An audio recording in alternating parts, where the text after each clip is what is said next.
by Iyadema. And after dying, his son took over till today. And today we are hearing that he does Radio Biafra London. My name remains Mazi Jonathan Chinedu from Olu province of Biafra land, and today is the 3rd day of September 2023. I welcome each and every one of you to welcome your friends and well wishers onto this hallowed platform.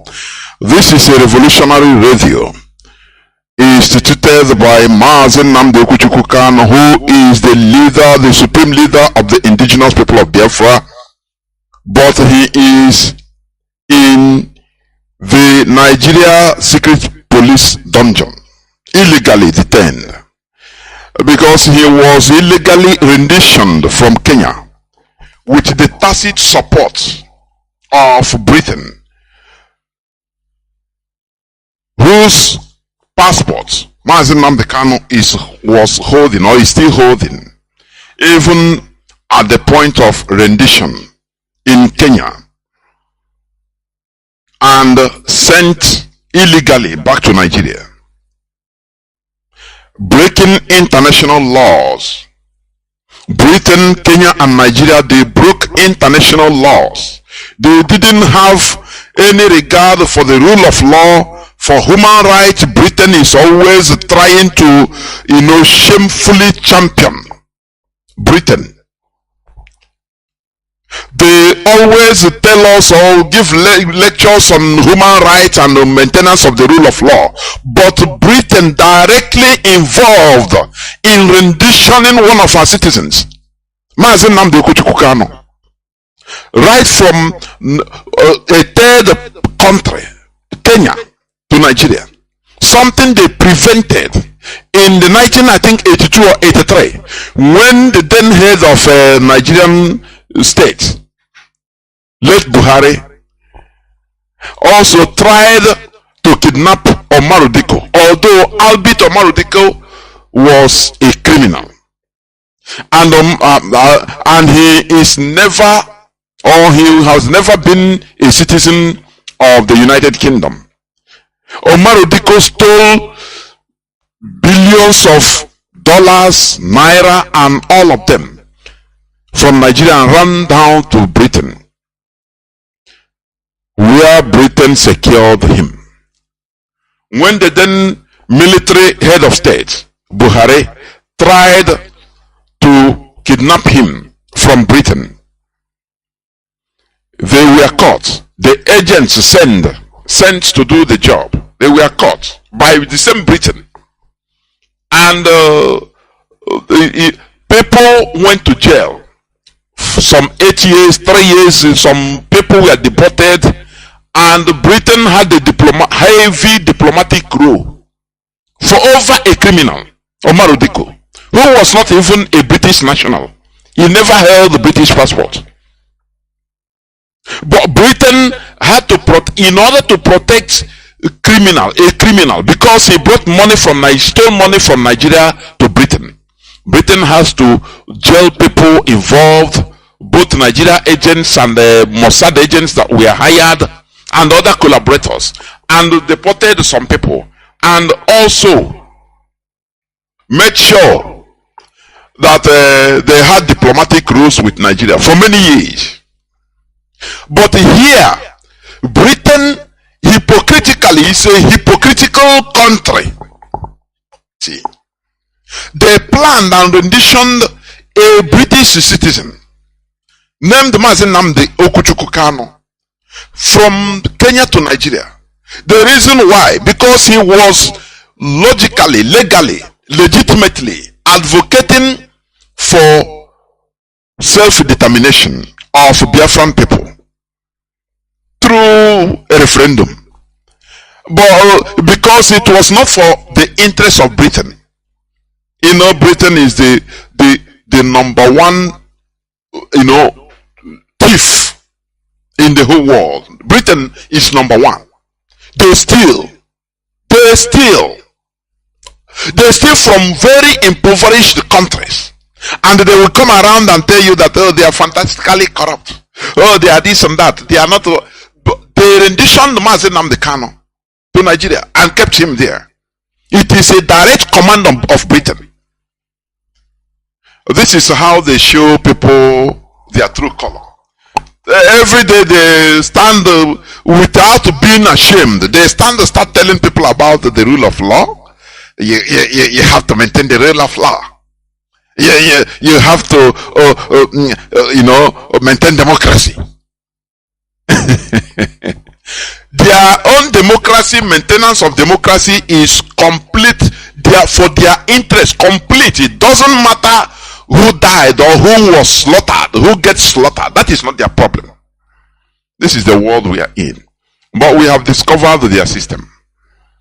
Mazi Nnamdi Kanu, even upon being rendition, he was sent to the court, and Mazi Nnamdi Kanu defeated the Nigeria government in their own court.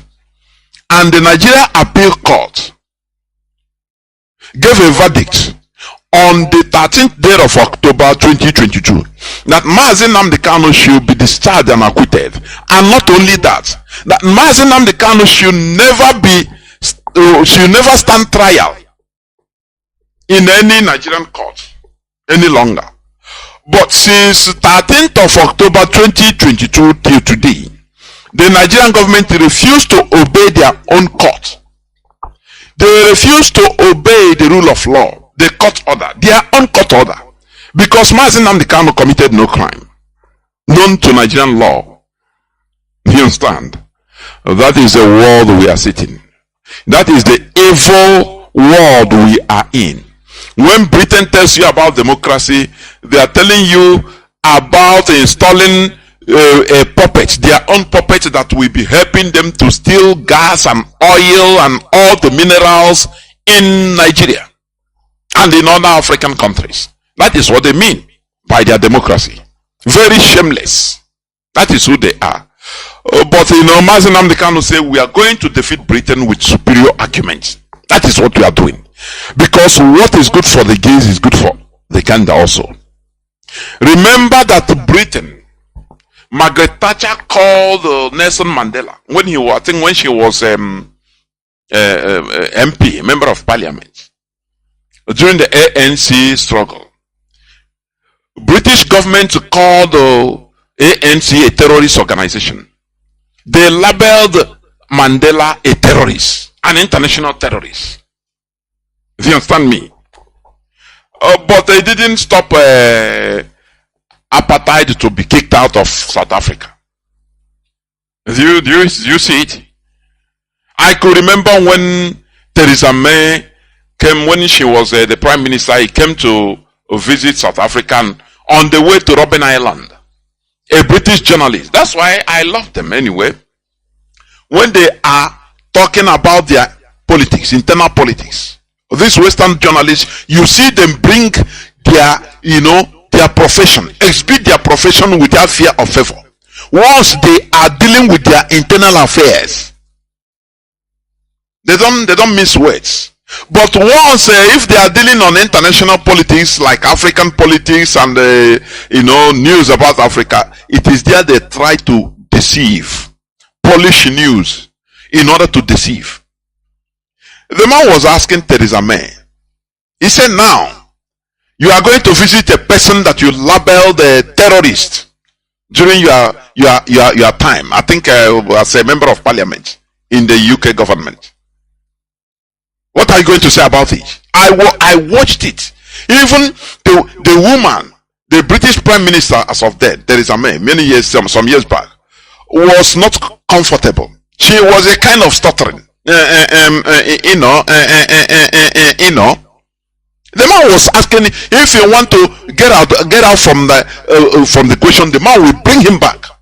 He said, now you label this man a terrorist, but now you are going to visit his solitary confinement in Robben Island.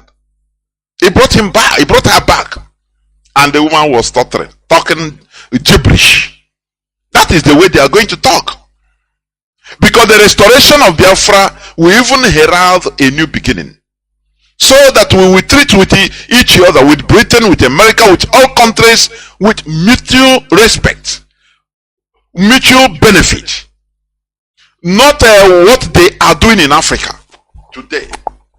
Not the exploitation that they are holding in Africa. They continue doing in Africa, exhibiting in African countries today, in the name of using democracy, because this democracy is just a term coined by the Europeans in order to continue their neo-colonialist agenda in Africa. What I'm telling you is reality.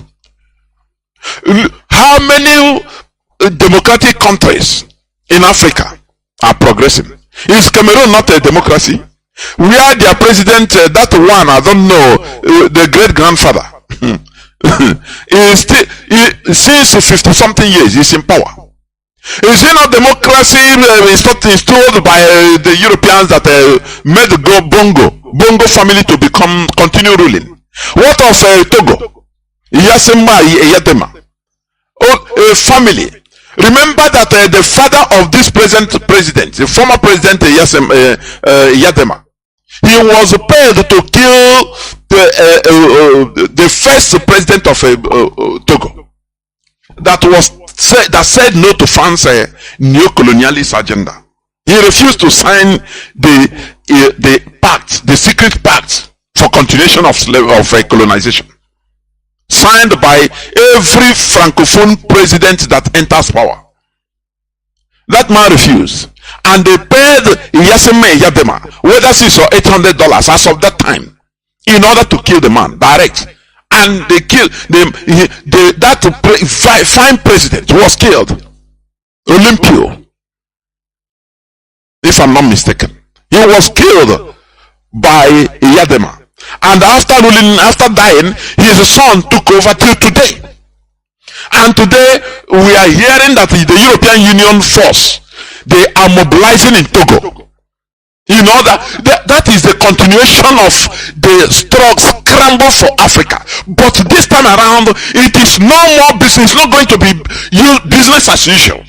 Remember, America tried all their best in order to subjugate Afghanistan, but they got resistance from the people. The people, it doesn't matter with your military power. Once the population is against you, there is nothing you can do. I am telling you, it's a matter of time. Who is in power today? Who runs the government of Afghanistan today? It is the Taliban. The people that we are called names, killed by Americans, done everything. But it doesn't matter the number of years. They resisted because it is their land. A foreigner will come and go, but the owner of the land will remain. So they are in power now, and the world is dealing with them. You have to deal. You have no choice, because you have to respect international laws, the sovereignty laws, Westphalian sovereignty laws. That is the reality. So it doesn't matter what the Europeans or the West, they have the weapons, they have everything, but we, the indigenous people in Africa, we are in our continent. We are patient. The Europeans, they are because for them, ECOWAS is wasting time in order to go to war against Niger. Now they come direct, stationing in Togo their military forces. But you can win the war, but you can to win the peace will be the problem. America won the war in Afghanistan. I could remember when George W. Bush was happy on television that they bombed the Tora Bora with the Tomahawk missile. After all those things, the end justifies the means. Who is there today? America tried everything in order to find a saving face to run away from Afghanistan. Because you can bomb, you can occupy people with military force, but you come and rule now. That is the problem. One day you will run away. Once the people are against you, there is nothing you can do. It doesn't matter, it takes 1 year, it can take 10 years, it can take 20, 50 years, you must surely run away. That is the reality. Because the population, African populace, is now opening eyes on our suffering in that continent. That, they smartly installed people that are representing only their benefit in the name of democracy. Today, Africans are waking up. You understand? That is why today I'm going to talk on a topic that says genuine Pan-Africanism. That is the topic of our discussion today. Therefore, I want each and every one of you listening to me to invite your friends and well-wishers onto this hallowed platform. This is where we preach the gospel of liberation. The gospel of genuine Pan-Africanism is not making mouth service. No. We say it the way it should be, so that we shall progress, so that Africa will restore its space in this beautiful earth we are in. Because we have been a people cajoled, subjugated, enslaved in any way, continuous exploitation till today. But it is time to say no, and we are doing it systematically. That is why we are agitating for the restoration of Biafra. IPOB is championing it, and our supreme leader is Mazi Nnamdi Kanu'S, who is still in the enemy dungeon, albeit being released, ordered to be released, discharged and acquitted by the Nigerian court. But the Nigerian government, they don't obey their own law, their own court order, and it's a democracy, isn't it? Very ironic. But they are the people that are trying to go to restore democracy in Niger. Britain is using them, France is using them, the West is using them just for their interests. Do you see? I continue saying this. History is repeating itself. Africans were used to conquer Africans during the transatlantic slavery. What started this transatlantic slavery? When the Portuguese merchants, they were coming to West Africa, buying and selling, bringing their goods and taking African goods also in exchange. Buying and selling, normal. Until they came one time, I think in 16th century, 15 something. Now the on our 15th century is 14 something, 1400s. The seller of that ship say, no, let us try to enter inwards in order to look for another type of merchandise. And he ventured inside in the in the interior of present-day Mauritania, and they captured some people there. Some people, Africans, about whether 10 or 100 of them. They captured them and secretly took them to their ship, and off they went. What happened when they arrived in Portugal with these people? These people started pleading that, look, spare us, do not take us, do not enslave us. We will rather help you become your agents in Africa, so that we will capture our brothers. We have people that we have been waging wars. They now remember their enemies, other African tribes that are their enemies. We will help you conquer them. Now we become your enemy, your agents. You empower us. And that talk, they found favor in the king of Portugal that time. And they, after signing some treaty with those people, either 10 or 100 of them, I couldn't remember, but it is either 10 or 100. This either 10 of them. Now, do you know what happened? The European, the Portuguese, they brought back these slaves. Instead of arriving in the shores of Africa and turning against them, these people fulfilled their promise and carried them to other tribes with their arms. Their then guns as of that time. And used them, guided them, used the Portuguese now, guided them and went after either clan or other tribe and captured a whole people. Now the Portuguese were happy. But inside them, they were surprised. What type of people are these? People that can sell their brothers. And they remarked that thing, that mentality. And that is what they have been dealing with. When you talk about the black race, African, they label them in the black book, the Europeans, the West, people that can sell their own for their own private interest. It never changed it today. And they empower these people, and they become their agents, and all other things were history. You know, that was the start of transatlantic slavery. They are still doing the same thing today. And let me tell you also, do you know why? When they established the first church, the Roman Catholic Church arrived first in Onitsha in 19th century, 1857 to be precise, if I'm not mistaken. Why they accepted them? It is not because of any other thing to worship or no. Onitsha accepted them because in order for them to use them as foreigners with a power to be dealing with Obosi people, Obosi.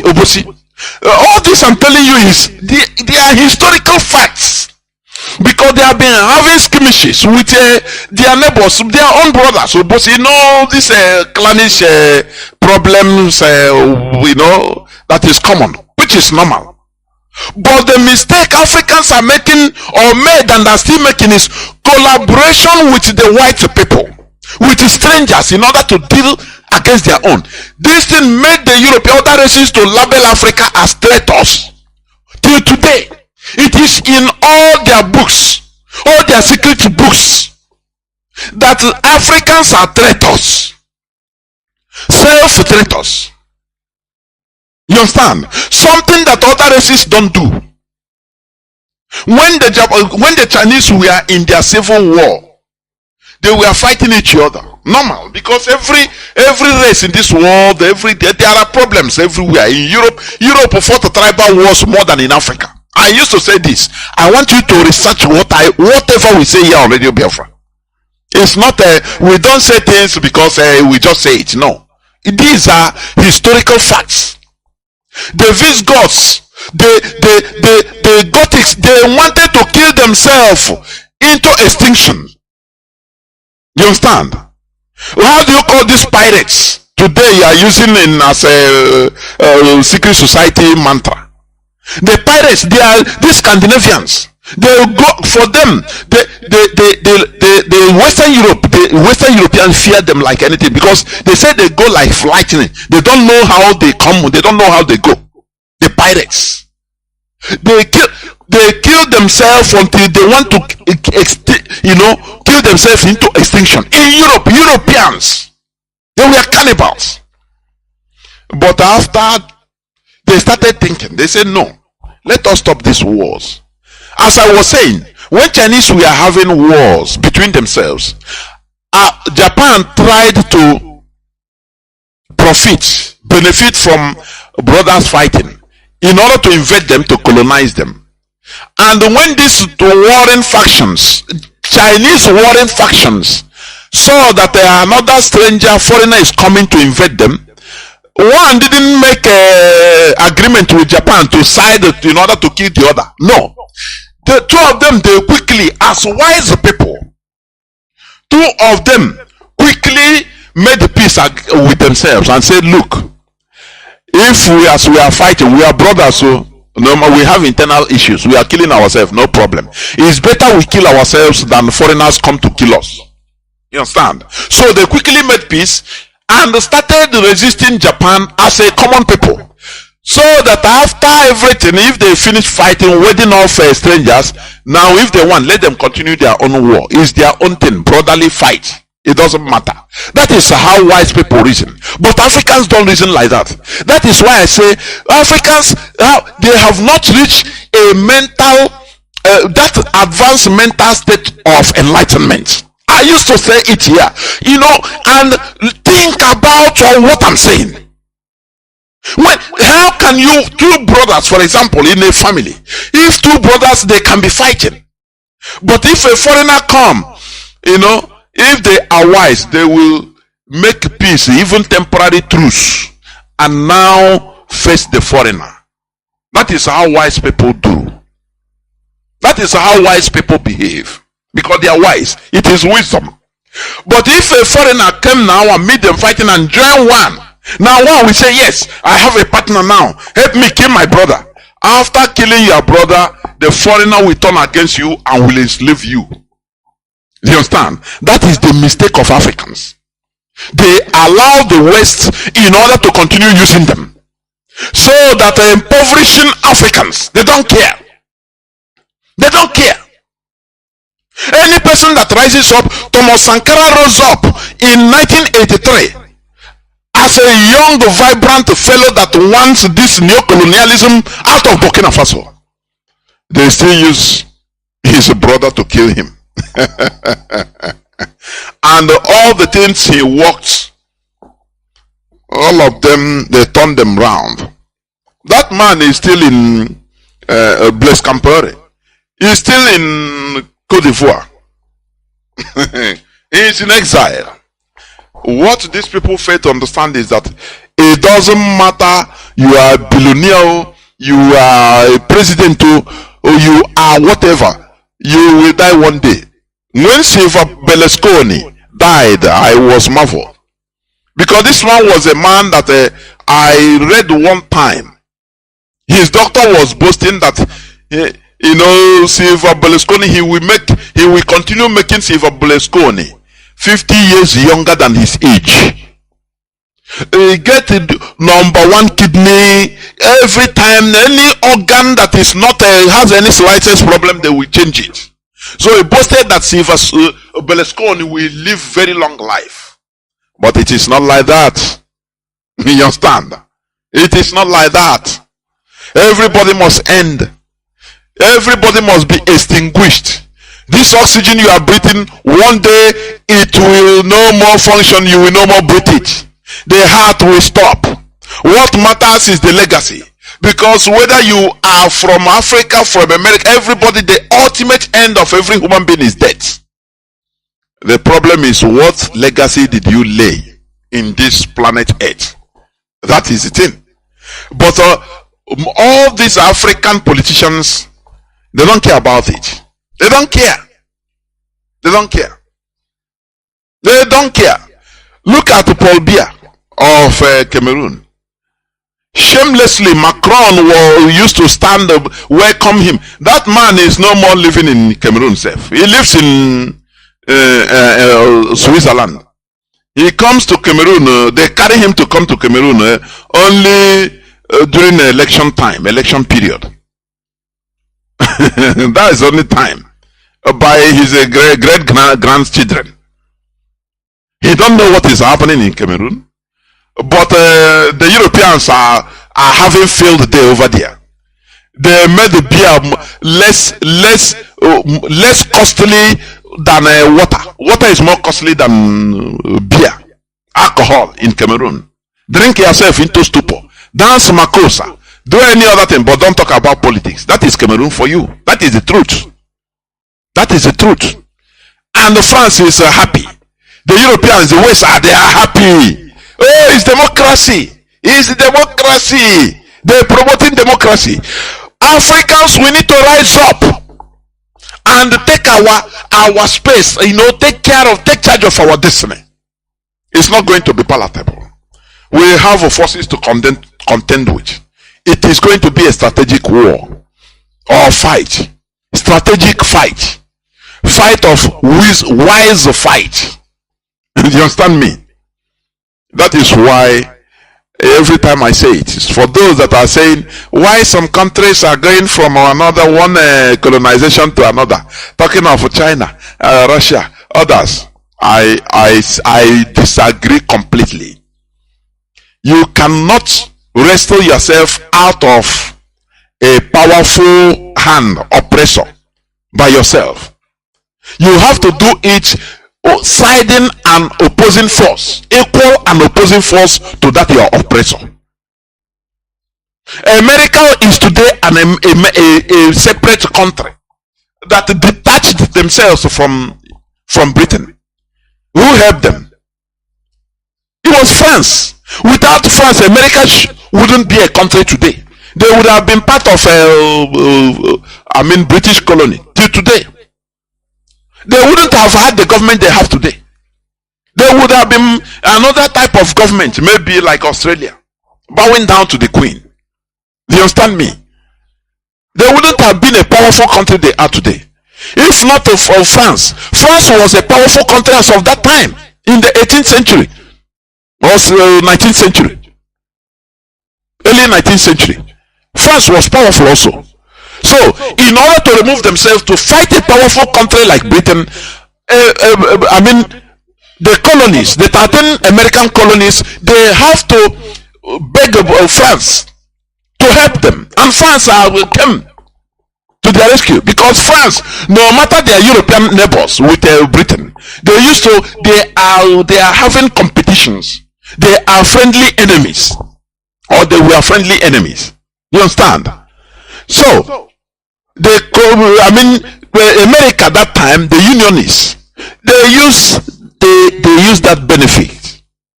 They made use of that benefit between two fighting giants, and they brought one giant to side them. Did the France after colonize America? Is it not America today that is even being in front of France? Is France pursuing America like licking ass? Is it not the same? Is it not it? You, in this world, you have to profit. Anywhere you should, you have your interest, you grab it. Even if it is temporal, grab it. No attachment of this sentiment. No. There is no sentiment in international politics. Anywhere you see, you are anything you can grab for your benefit. As of that time, you take it. If you go now, you use your God-given wisdom, because a country is filled up with people that has wisdom. Now you use your wisdom think tanks in order to wriggle out of the hold of that new strong person. That is how it is done.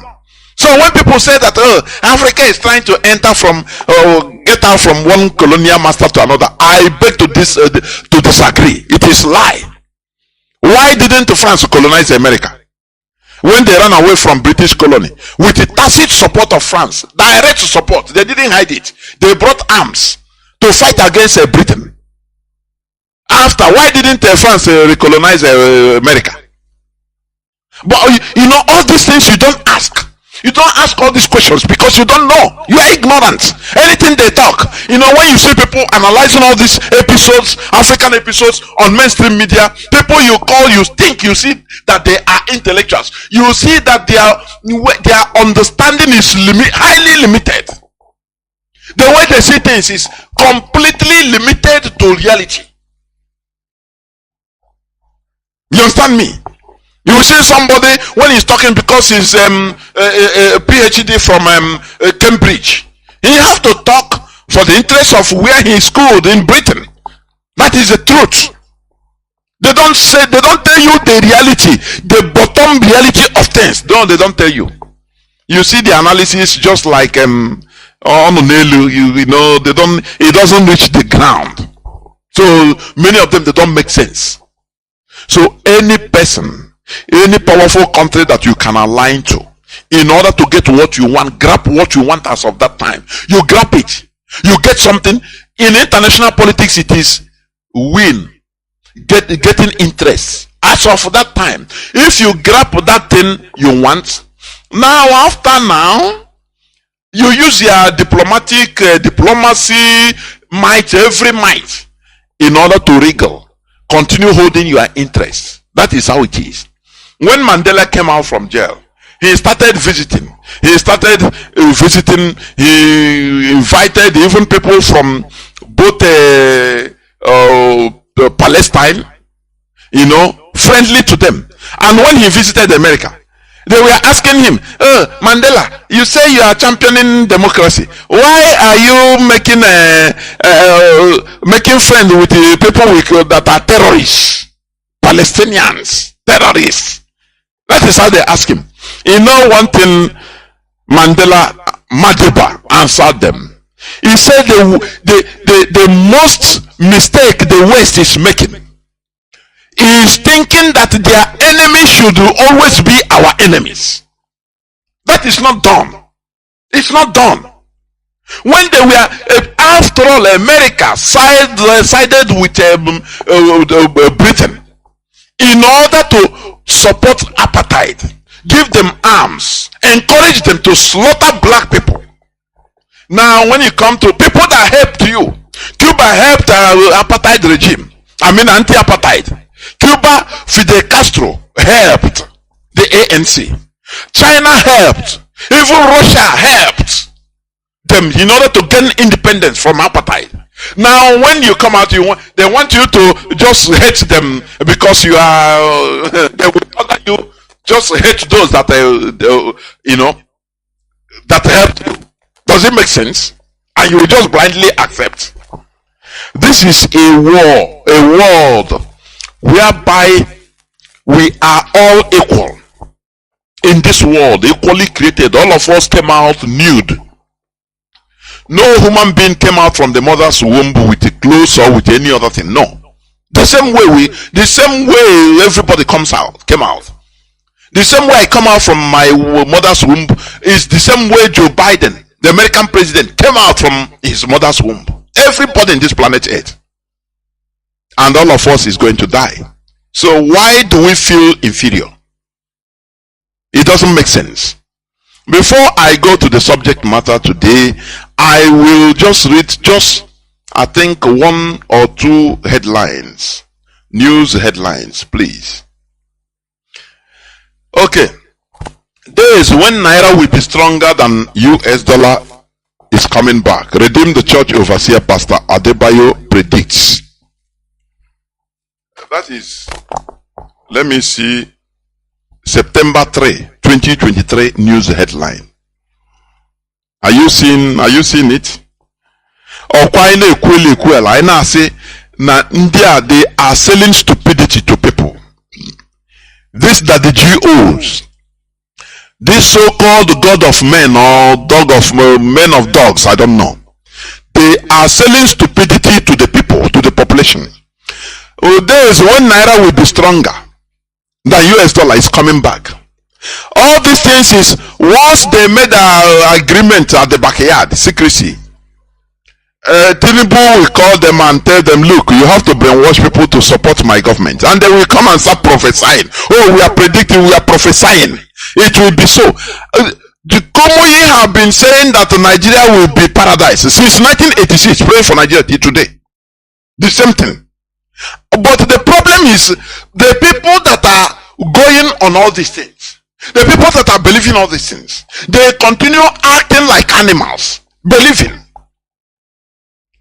You don't ask this man, say, Oga sir, how is Naira going to be stronger? When you manufacture nothing, when your source of foreign income is only natural resources like petroleum. Even though you don't refine petroleum, you drill it but you don't refine it. How is it going on? How? When you import everything into Nigeria, you import everything. So you are working for other countries. The whole citizens are working for other countries. But because when you are using foreign products, you are slave to all these people. You are making them to expand their factories, their industries by importation. Every time you are in China, imported. There are people in China. No need of traveling to and fro. Our people now, they know, in order to cut costs, one person will go to China and stay. Others will be in Nigeria. Just they will transmit money and he will buy goods and import. So, we are just, you see that we are just doing boy for Chinese, mostly. And they're only taking commission. Because everything you import, you don't manufacture nothing. So how are you going to earn your reserve? Foreign reserve. How? Foreign currency. How? I read one time, last time, I think they said the foreign reserve, Nigerian foreign reserve is either $3 billion only. A country of 230 something million people. Reserve is, foreign reserve, whether $3 billion. Whereas Gaddafi, during his time, he had a standard reserve of more than $150 billion. Highest in Africa, with no external debt. That is why they killed that man, a Pan-Africanist. But here they are predicting to you. And in that church, once you say, people will say, amen. Say, okay, rise, let us pray. You see Neanderthals praying, you ask them, is this the way that Dubai became who they are today? By just predicting and everybody clapping and shouting hallelujah. Now, before you know it, magic wand, things change and the country Naira started having value over dollar. Can you, even all this type of headlines, other nationals are reading it. It is highly shameful for this to make a headline in Nigeria. It is highly shameful. That is why Nigeria shame every one of us. A pastor predicting, Naira will be more than dollar, and everybody is reading it. You are shouting amen. Ordinary electricity you don't have. If you want to set up a factory in Nigeria today, you will budget for an electric generator that will be either even more costly than the whole factory you are trying to set up. It will be engulfing a different money every day, fueling it to run your factory, because there is no electricity. These people will not tell you that, look, at least we need electricity 24/7. Don't Nigeria have the capacity of building a nuclear reactor? Let me ask. Don't Nigeria have the capacity of building a nuclear reactor so that Nigerians will have light, electricity?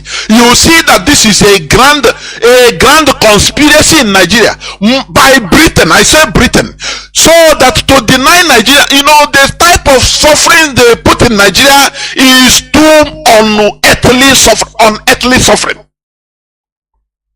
All this so that the people will not rise up. Because they know that when there is electricity, people will start doing something. You understand? There will be manufacturing, mostly by Biafrans. Igbo people will start making use of it. Instead of, in order to deal with Igbo people, they are suffering everybody. And no electricity. Everybody, you have the highest importers of electric generator is Nigeria in the world. And what all these politicians do, Britain encourages them, go outside, go Malaysia, go China, build a generator factory, so that you'll be sending it to Nigeria. That is what they do. They are suffering people unnecessarily. And the worst of it is this, that the people in Nigeria don't know that they are suffering artificially. It's artificial suffering. Some people are putting this suffering artificially. It is not natural. Now they use clergymen in order to sedate Nigerians, give them tranquilizers so that they continue sleeping. Oh, Naira will rise up in Jesus' name. Everybody will say amen, and you start invoking the spirit of Naira to come and prayers. That is how America become a great country, isn't it? That is how Australia became what it is. Is that the way China became what it is today?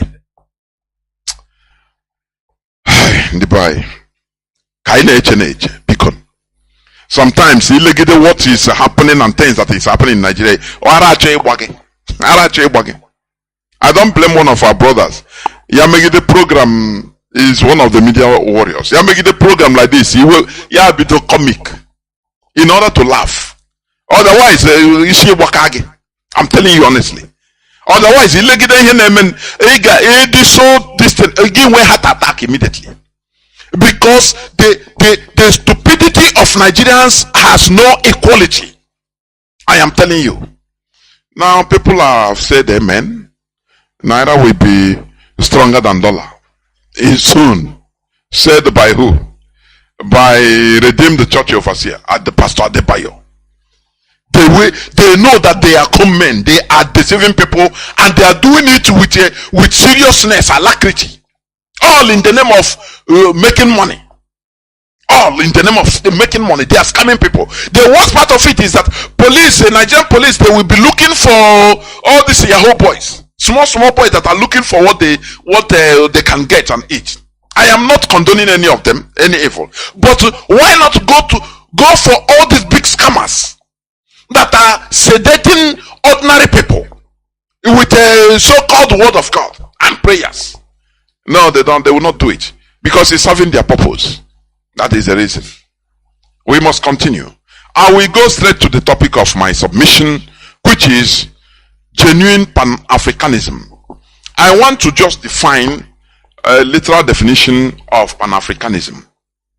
It's a general term that have as their common goal the unity of Africans and the elimination of colonialism and white supremacy from the continent. You know, they call it the goal. The common goal is the unity of Africans. They didn't define unity at what expense. The same way Nigeria unity. They don't define the unity. How? How can you have unity without equity? How can you have unity at some people's expense? How? They don't, you know, that only that unity. At what cost? At whose cost? Without equity, without justice, there will be no unity. That is what Africans should understand. And that is the reality. Because what brings problems is lack of equity, injustice. That is it. And that is why we are agitating for Biafra. Because we have no justice in Nigeria. We are being marginalized in Nigeria. Look at a whole race. They are not good enough to be in, you know, to be even a president. They are not good enough. In every corner, they are Igbo people, they are not good in Nigeria. But anywhere, in every other place in the world, we are making waves. We become the best. But in Nigeria, no, we are not good enough. We don't have no seaport in our land, no international airport. No, but we want peace to reign. Oh, peace, shouting one Nigeria, peace, unity. Is it not a scam? It is. So the Pan-Africanism, as they say, is a general term that have as their common goal the unity of Africans and the elimination of colonialism, white supremacy from the continent. Colonialism and white supremacy from the continent. And you ask how? The first people that brought this idea, let me tell you. Do you know that Azikiwe's name was never there? Oh, Chineke.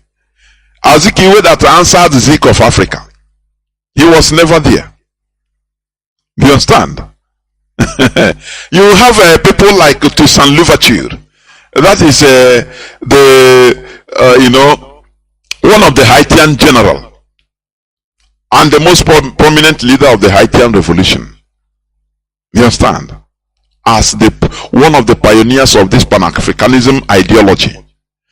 Jean-Jacques Dessalines, also a Haitian revolutionist.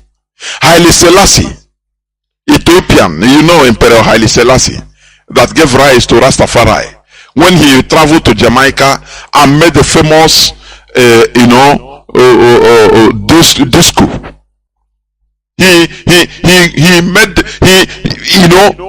came out and said that a time will come that Africans will come back home, and the whole Jamaica caught fire. And he started this movement of Rastafari. You understand? Also, one person they called Edward Wilmot Blyden. He was an American Liberian educator. You listen, you know? Patrice Lumumba, Julius Nyerere. Are you seeing it? Of Tanzania. Robert Sobukwe. You understand? He is a South African anti-apartheid revolutionary. Ahmed Sekou Touré of Guinea. These are the pioneers of this ideology of Pan-Africanism. Kwame Nkrumah, King Shuja II of Swaziland. You understand? Robert Mugabe, that was demonized by BBC and their masters. Thomas Sankara, Kwame Ture. This Kwame Ture was a prominent organizer in civil rights movement in the United States and the global Pan-African movement, born in Trinidad. You understand? Dr. John Pombe Magufuli. Are you hearing? President of the 50th president of Tanzania. Muammar Gaddafi. We all know the great man that was killed in the most brutal way by the West. Sarkozy, Obama, all of them. Yoweri Museveni, who is still in power. These are the pioneers of this ideology of Pan-Africanism. Are you understand? Do you hear? Do you see anywhere they say Azikiwe? No mention of Azikiwe in the international African level. Azikiwe's name is never mentioned. That is why I'm saying now. Sometimes I'm not as primitive people, and that is it. Onye puta ya honwe onye Igbo ya riju afu gote one cow, nwete one small crumb of political power. Get who ya na echo like this, or diko o wani lo na ho that place, that is area. Ane otage chine eto echema or we are one ile. Imaro that from that sphere, from that look at a whole list of Pan-African ideologies. Nnamdi Kanu'S name is never there. But in Igbo land in Nigeria, he promoted himself to Zik of Africa.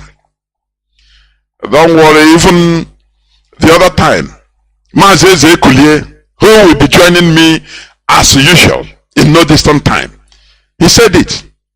That who knows Azikiwe in the international level as a Pan-Africanist? He's right. He's right. But for us, that is why I'm saying, I primitive people. I can do no until he put like this. Now you start seeing that in the mail nonsense. Only put like this. Only put with $100,000 on the echo. Oh, wanile a marona here. This thing, that thing, one rich Kuwaiti, Jenyanketani. Just go Jenyanketani under few days. Only this is a very primitive character. I continue attacking this here so that we lower down ourselves, so that we will be able to inherit the world. Blessed is the humble, for they shall inherit the world. Remark that word and that statement. I tell you that the Bible contains Freemasonry puzzles. You join, if you are able to join one thing or the other, you see that there is a secret meaning on it. It is true. Some places, from time to time, one thing, and it's true. When you are too proud, you lose the earth. That is what is happening. That is why we are losing even our land. We are losing it because of Ngala, for nothing. Okomoko, for nothing. Nonsense. Where is Azikiwe in the list? Nothing. We don't know that we didn't know that there is an empty drum. An empty drum that knew that he didn't have nothing. And when he heard just a scammer. Call Britain Jinano. And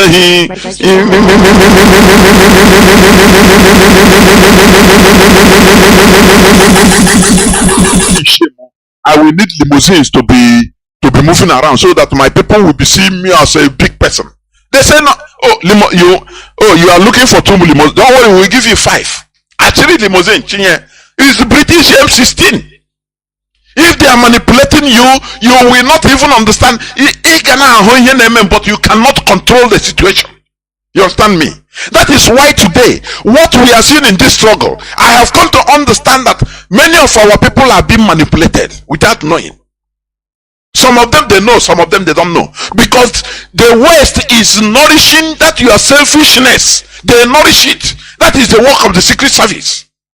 Look at how they are putting criminality. They want to use criminality in order to douse IPOB, the struggle, legitimate struggle we are doing. They put criminality, and the author of that criminality is joyously staying in his house, being used because of his personal interest, his selfish interest, without thinking.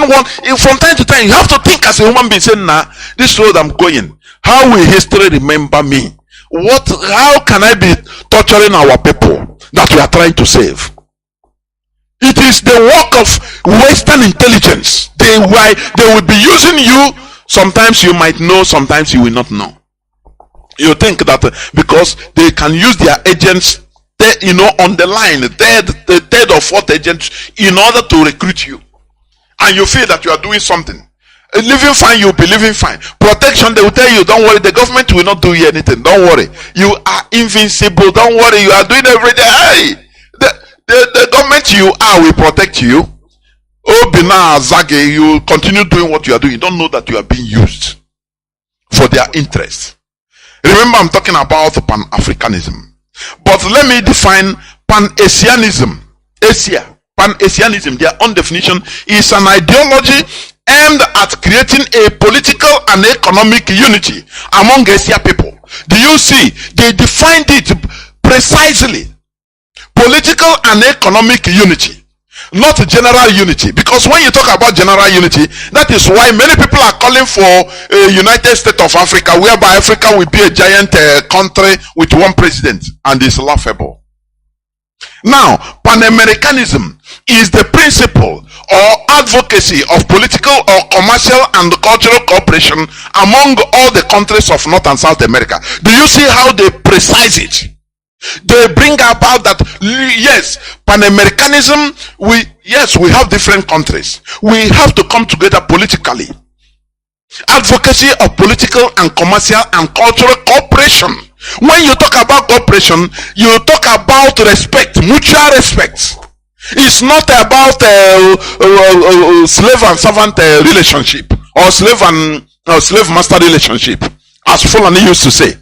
They say their relationship with Fulani and Yoruba relationship is slave master and slave relationship. So the Yoruba should not forget. That is how they have been, their relationship.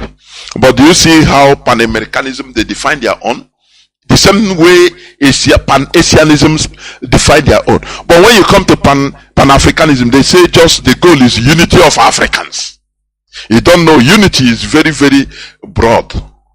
At whose cost? Here they say, in other places they say political and economic unity, advocacy of political or commercial and cultural cooperation among all the countries of North and South America. Then Pan-Europeanism is the concept relating to all European countries, or the advocacy of political or economic unity among European countries. Do you see it? They mentioned that they should have countries, they have their differences, but all these things should be respected, so that they will focus towards a general European goal. But Africa, Pan-Africanism, the definition is very, very broad, very crude and broad. Unity. What kind of unity? At whose cost? That is why there is problems in Africa, because many people don't understand the definition of this, because it's too crude and unexplained, undetailed. Let me tell you, there will never be genuine Pan-Africanism without respect to our ethnic diversities, by granting independences or independence to various ethnic nationalities to avoid unnecessary frictions. Peace and unity comes with mutual respect, justice and equity. That is what we should understand. Peace and unity should come with mutual respect. Are you hearing what I'm saying? It is not a force of peace. You cannot force peace. Peace is a byproduct of equity, justice. It's just a byproduct. Do you understand me? It's a byproduct. It's not the starting point. It is a byproduct. Don't talk about peace. Pursue justice and equity. Once you get justice and equity, at least, now the resultant effect is peace. You have solved it. But when you start going unity, you fail it. You fail it. That is what Nigeria is. Unity. Oh, peace and unity. Even in their national anthem. Oh, peace and unity. Forcing every unity at the expense of some people. Fulani are on the rampage. They are sponsoring them. And you want others to keep quiet. Oh, for law-abiding citizens. Oh, be law-abiding citizens. Let there be unity. It can never happen. It is just a pipe dream. You understand? Nigeria, for example, is the amalgamation of different nations under gunpoint, only serving the interests of the colonial creators. If you understand me. You know, I had some people, when they talk about, oh, what is going on in Africa, let it in Nigeria, let there be revolution, let there be coup, military coup. I laugh. I say, how many military coups have Nigeria gotten? How many military coups? Does it change anything? Does it change anything? It has been there. No, there shall never be any general revolution in Nigeria. It is impossible. Because of the way Nigeria is being structured by the creator. When this side say yes, the other side will say no. When the other side say yes, the other side will say no. Look at the NSAS protests that should have gotten revolution in Nigeria. The Northern you say no. They are even supporting SARS, the Nigerian police and army, killing South, and they call it. How can you amalgamate different countries inside one place, one amalgamate, one construct? And you think that things will be okay? You are looking for unity. I want the Pan-Africanists to think about this, because I'm sick and tired of when with some people, some ill-informed set of people about Pan-Africanism. When they hear about Biafran agitation, they say, we want Africa to be one country, and you want to divide and separate and form another country. I look at them with disdain, because they are naive, ignorant. You cannot. Nigeria is a case study. They force different nations all under gunpoint as hostages in one entity, and carry power and give to the West. Is because they know how to do it. You know, they carry power, give to the most brutal, to be brutalizing others, so that there will be friction, endless friction in the country. And they have access to your natural resources direct. You see how they put what is happening in Haiti. Do you know that America is stealing a mountain of iridium? Do you know that? A mountain of iridium in Haiti. Now they made since in 1986 they discover one extraterrestrial stone that fall there. And the iridium is highly costly. But America now, they will find a way to put confusion. Gangs, no, is ungovernable. Haiti, as of now, as of today. But they carry their agents as a United Nations soldiers, military, put there, and be mining and taking away everything. That is how it is. Exploitation is allowed in the world. After all, if you are going on Serengeti forest, you will see where lion is pursuing zebra. Poor zebra that didn't do anything, no, that was looking for his food, only peacefully, and one lion just from nowhere start pursuing it and catch it and tear it into pieces. It will be a gory sight for you, but that is the reality of the world. That is how the world is created, where the strong preys on the weak. Are you here? That is exploitation. It's allowed. If you can resist exploitation, now you join the exploiters. You have peace. But when you are peaceful, you know, yesterday I talked about, I said I will make it a discussion one day, an interaction. That this Igbo, we as Igbo people, we always praise ourselves. Oh, we didn't conquer.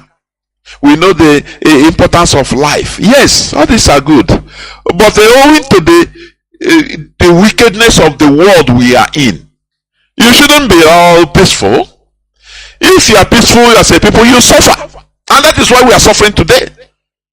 We waited until they killed us in 1966 before they, massacred us before we can be able to react, only to defend ourselves. No, we love life. America, see, we know one problem. Other United Nations, see us. We know one problem. Now them come bring problem to us. They are killing us. Why not to come and protect us? We love life. That is it. I'm telling you. You know one problem in this world, and you come out in the world, a world of problem. A world that is double spinning on itself, about 121,000 kilometers per hour, and now spinning around the sun, whether 20 something or 70 something thousand kilometers per hour. You know what it means? You're in a world of problem. Before coming out in this world, others died. You suppressed, you exploited and suppressed other cells. Other lives were lost. Do you understand? And you now come to be peaceful. Oh, we don't conquer people. And today, are we not suffering it? Aren't we suffering it? Others that fought and conquered and put everybody under umbrella until it became their tradition. They speak one language. Before we know, this one speaker said, no, problems everywhere.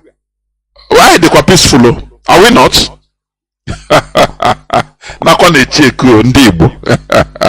I'm telling you, we must continue. Peace and unity comes with mutual respect, justice and equity. Nigeria, for example, is the amalgamation of different nations under gunpoint, only serving the interests of the colonial creators. I'm talking about Pan-Africanism.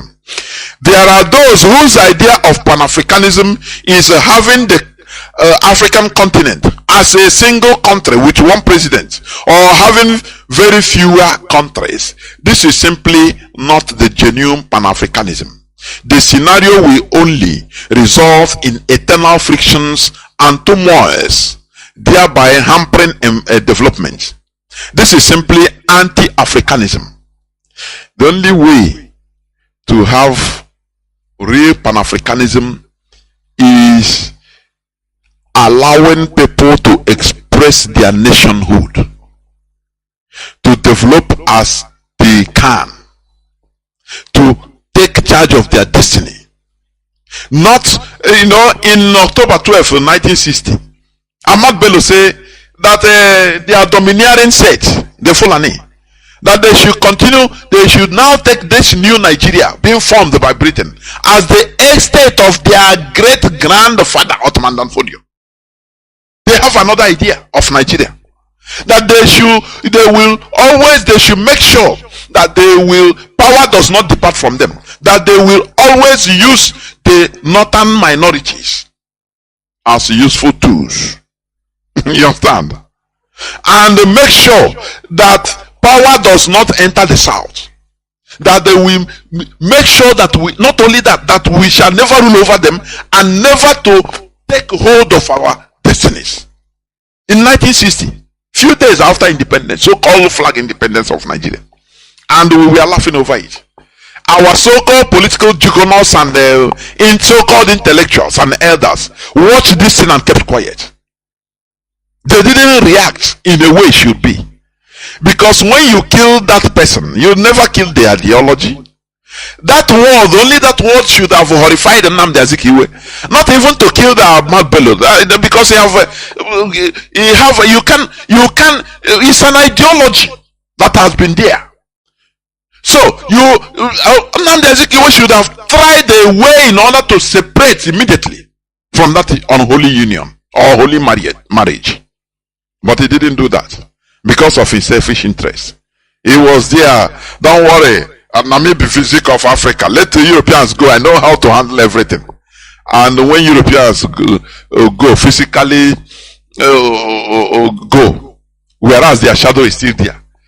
Now they show Azikiwe how to manage him. It was not him handling them. Instead, they show him how to handle them and the Igbos and the Biafrans. Till today, they are handling us. You know, that is why when some people, what they want is for the leadership now to come and start to now we will do the many people very primitive set of people. We will do this. We will do this water. Just making sure. Mazi Nnamdi would have said it. That the leadership of this struggle is not content creators. They are not pranksters or content creators. To tell you, to make you happy. You know, whereas the reality is different. They will tell you as it is. Now the thing difficult to, but we are fighting it. It's a strategic war. It is not something we come out on the open to vomit anything we want to do. No. But the result is what you'll be seeing. That is it. Chicken. And the people that want to watch a show, in the show, that is why you know, and they make show. They go, they say nah, nothing they happen on DSS on DOS side. Now this IPO, now let me look for where things are happening. Ha ga onye na-eme show, you know, gosi ha some antiquity. Brew champagne now we go. Hasn't onye action man now. Very backward thinking set of primitive individuals we have in our land. I'm telling you honestly. And after they will be deceived. And before you know, they'll forget everything and say, nah, I beg. And their suffering continues. You understand me? How can you turn Africa into a giant country whereby you have one president and you think that everything you have solved, you know, is some African mentality. We solve the situation. You cannot. For your information, you cannot. Let me give you an example. Singapore and Malaysia was a single country at one time. The state of Singapore was one of the 14 states of Malaysia from 1963 to 1965. They were one country. They merged themselves. Malaysia was formed on the 16th day of September 1963 by the merger of the Federation of Malaya with the former British colonies of North Borneo, Sarawak, and Singapore. This marked the end of the 144 years British rule in Singapore, which began with the founding of modern Singapore by Sir Stamford Raffles in 1819. At the time of merger, it was the smallest state in the country by land area, but the largest by population, just like Biafra land. You see that? Singapore was like that, the 14th state of Malaysia from 1963. You know, we have examples everywhere abound. They will be telling us, oh, you don't have enough space. Singapore has the highest population when it was even part of Malaysia. He has the highest population there, but less land. That is why in Singapore they build skyscrapers everywhere to accommodate them. And today they are developed. You see that? The union of Malaysia and Singapore was unstable due to distrust and ideological differences between the leaders of Singapore and of the federal government of Malaysia. When these problems were going on between Singapore and Malaysia, they didn't say no. Asia Union, please. We want unity in Malaysia. Please stay like that. Join together. No problem. You will overcome your differences. Britain didn't tell them, oh, your diversity is your power. Your diversity is your tenacity. How I used to forget how they say it. The Britain didn't tell them like that, as they are telling Nigeria. Oh, you are suffering. No, we are being marginalized. People are being killed in the north by the Fulani. Villages are being swept away. The demographics are being changed artificially. Britain said, no, don't worry, stay like that. It's okay. Your diversity is your strength. They didn't tell it to Malaysia when they were having all these problems among themselves. Do you understand? Because they were unstable as a country due to distrust and ideological differences between the leaders of Singapore and the federal government of Malaysia. This often they often disagreed about finance, yes, politics and racial policies. Singapore continued to face significant trade restriction despite the promise of common market in return for a large proportion of its tax revenues. There were major race riots in Singapore in 1964. That was when they now say, no, instead of us to start killing ourselves, we have to do something. But in the black Africa, because we Africans now, people that were bought with money by the Europeans, by other races, why wouldn't you show them what is good for them? We are dying in Nigeria, killing ourselves. They say, no, Britain will come. Say, no. Your diversity is your unity. Don't worry. Continue. It's okay. You will get over it. And the people bought into this rubbish. No, every time they are singing unity of Nigeria. Oh, unity. As if by invoking it, by talking about unity, you will get unity. You know people that have been brainwashed into speak a word and it will come to pass, as the Bible says. That is what they believe. That is why some people, they want us to come here and start shouting, Biafra will come, Biafra will come, Biafra will come, Biafra will come. Biafra will come. Very primitive way of thinking. Because they have been brainwashed. Speak a word. Dollar will be less than naira in no distance time. Amen. Their word is powerful. Now they believe that when you come on Radio Biafra, you start singing, Biafra will come. Release Mazi Nnamdi Kanu. Release Mazi Nnamdi Kanu. Mazi Nnamdi Kanu must be released. And he will be released. Indeed. You don't know that what is being taught in Radio Biafra, all these grassroots affairs, is an eye-opener, a brain opener that will lead us into a vibrant society called Biafra. You don't know. These are the things that we need to do. But because you are brainwashed into believing another thing. You want us to come here every time. As I stand here now, I start singing like an onion chaplet. Maria Diaso, Biafra will come. Maria Diaso, Biafra will come. Maria Diaso. You all will call. This now. When Malaysians and Singaporeans were having problems as in one country, they were killing themselves. Now they say no, we cannot continue like this, because as we are killing ourselves, we will not have any space for even thinking about development. Everybody will be thinking about his own. Oh, my tribe. Oh, no. Why do you give us like one Ariwa group? They say Tinubu didn't give them juicy position. They alluded the finance to them. They didn't give them finance. And there is one other one. Very juicy position. All that the people are asking, give me cake, juicy position, so that you will milk.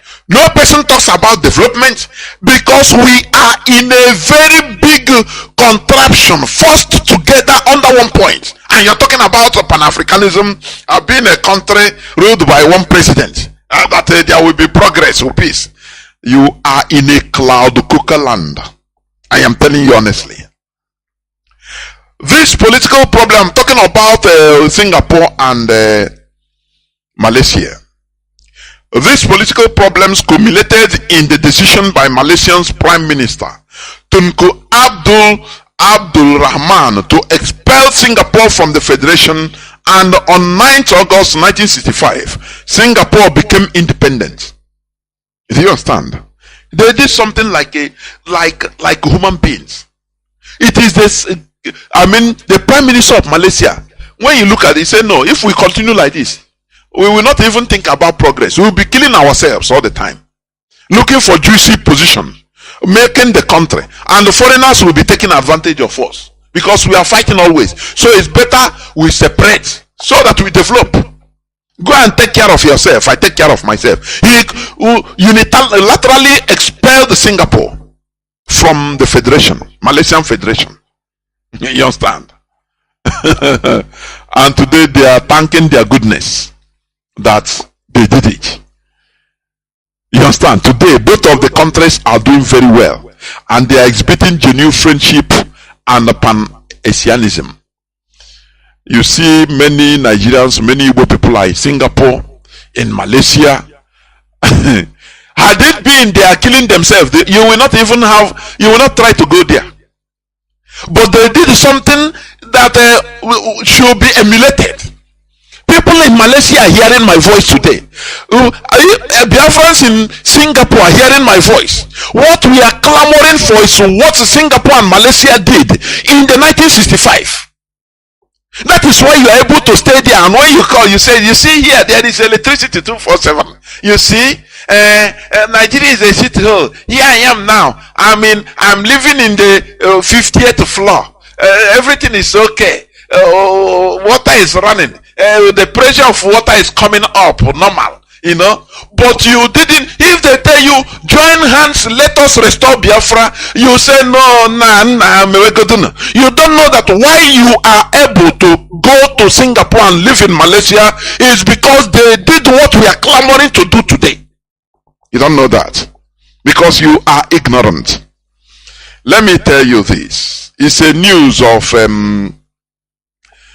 2010.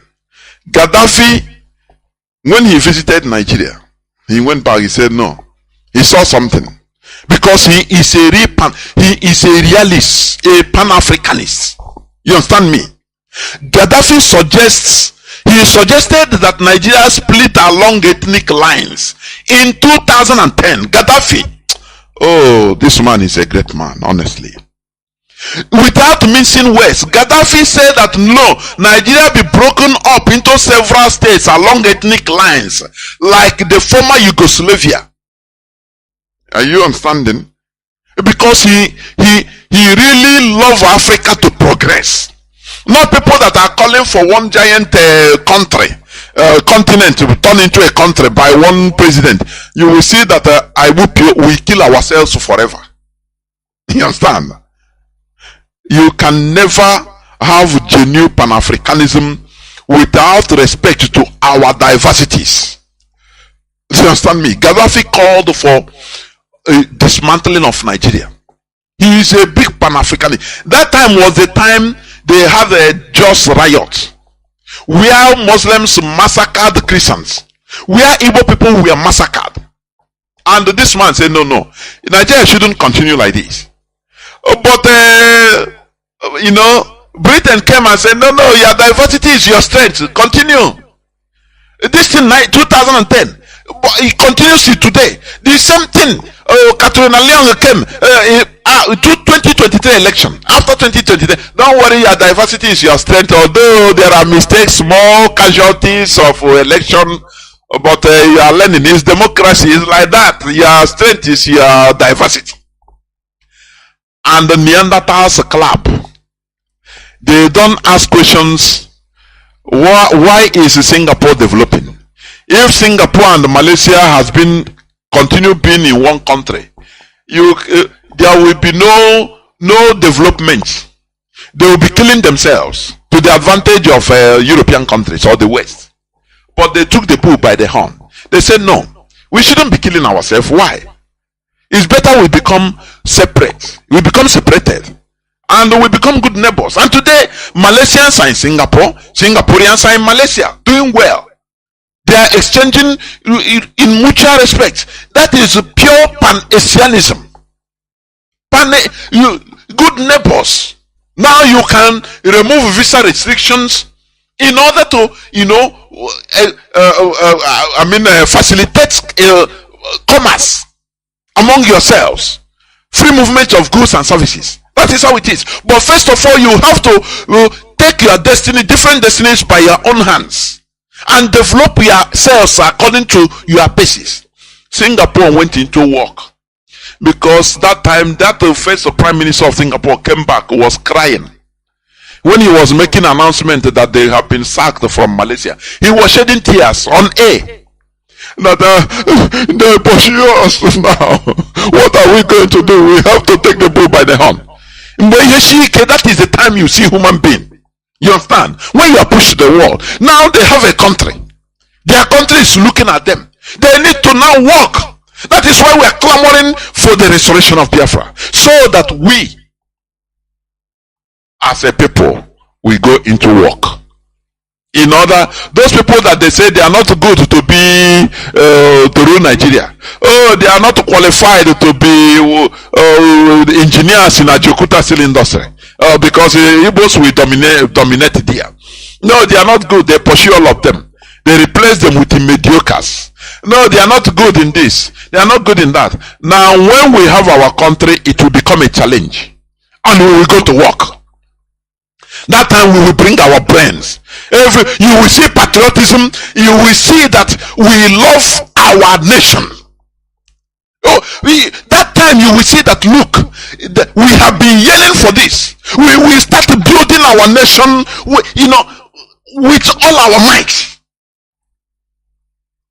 You understand? Because that time it will be a challenge. Gaddafi, the leader of Jumhuriyya, he said it. He suggested that Nigeria be balkanized in the 2010. But Nigeria, they recalled the ambassador from Libya, saying, now this man, or is it not what is Gaddafi is a big pan-Africanist. He saw the reality. He didn't miss words. He said Muslims should be one side, Christians should be another side, and from different countries, so that you become good neighbors. But they go with sentiment. No, why is this man talking like this? Hey, our ambassador, come back. Britain put a voice, put pressure on them. Do not allow this man to come and spoil your dear Nigeria. Your diversity is your strength. So please, do not allow him. Make problem with him. Gaddafi, a great Pan-Africanist, in 2010 called for the dismantling of Nigeria in a former Yugoslavia style. Genuine Pan-Africanism starts when Africans recognize and respect their ethnic and social-cultural differences, making rooms for different nations which are illegally gummed together by the Europeans to govern themselves in their own ways. The same way the Europeans allow their different ethnicities, notwithstanding how little they are, to remain independent or voluntarily come together in a highly federated unions, loose highly federated unions, like Switzerland. Any part that wants to say, I don't want to be part of Switzerland today, they will get and do feast for them, just like what Mazi Nnamdi Kanu'S said, that Biafra will be, a highly federated nation or nation state. If tomorrow Islam say no, we don't want to be part of Biafra, the only thing we do, we say, okay, it's not one man. We say no, there is not. The referendum will be organized for them. Once they say no, we don't want to be part of Biafra again, no, we hire brass band, cook rice and beans and oba, cook feast, do them send off with all our hearts, and we pray together, go offer together, that you progress and we continue being brothers. We do them send off. You understand? That is how it should be. That is how Europeans organize themselves. Let me tell you, many European countries are not up to 1 million in population. You know that? For people that are talking about Pan-Africanism as if we have to become one country. No. You must respect people so that peace will reign. Mutual respect. A case study of this thing is Nigeria, where people are lumped together. What is happening in Nigeria? No security. No security, no development.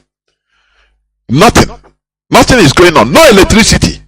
People don't, if you want to put electricity, they will sabotage it. Because some people are gaining.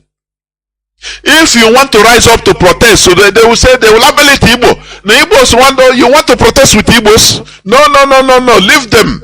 And then they suffer them. And we turn ethnic problem. Like end the SARS. No, you people in Yoruba in Lagos. Now your property is Igbo, they destroy you. They are tricking you into destroying Lagos, your properties. Look at you. Ona no sabi. Ona be mumu. Now, comrades that we are fighting together started distancing themselves. Oh boy, let's move. This one say, oh boy, nah, beg, Omo Igbo. Ona don't deceive us, I beg. Which kind of answers? Me wanna go on, it shall go do them like that. Here in Lagos, in our land, they put a crack. Because they know that Nigeria, there is nothing like a revolution. It can never work. It can never, it's impossible. Because of the way they structure issue. The politicians are 100% in control. The few 0.5% of the population that are politicians, they are in control. If you want to rise up, they will put ethnicity on it. They will put a tribe or say na Igbo tribe. You know they had them now. Any person, any other tribe in Nigeria that hear about the Igbo, hey, they look back. No, I want Igbo to dominate on her. They say no. Instead, make a politicians, make a Britain, make a Fulani kill everybody instead of Igbo to dominate. They use the hatred they have developed against Igbos in order to destroy Nigeria, and everybody is suffering it. And that's why I'm happy, because everybody is suffering it. Everybody, you know. If people want to write, just like what the Jews did in the situation of the Jews. During the Tsar era of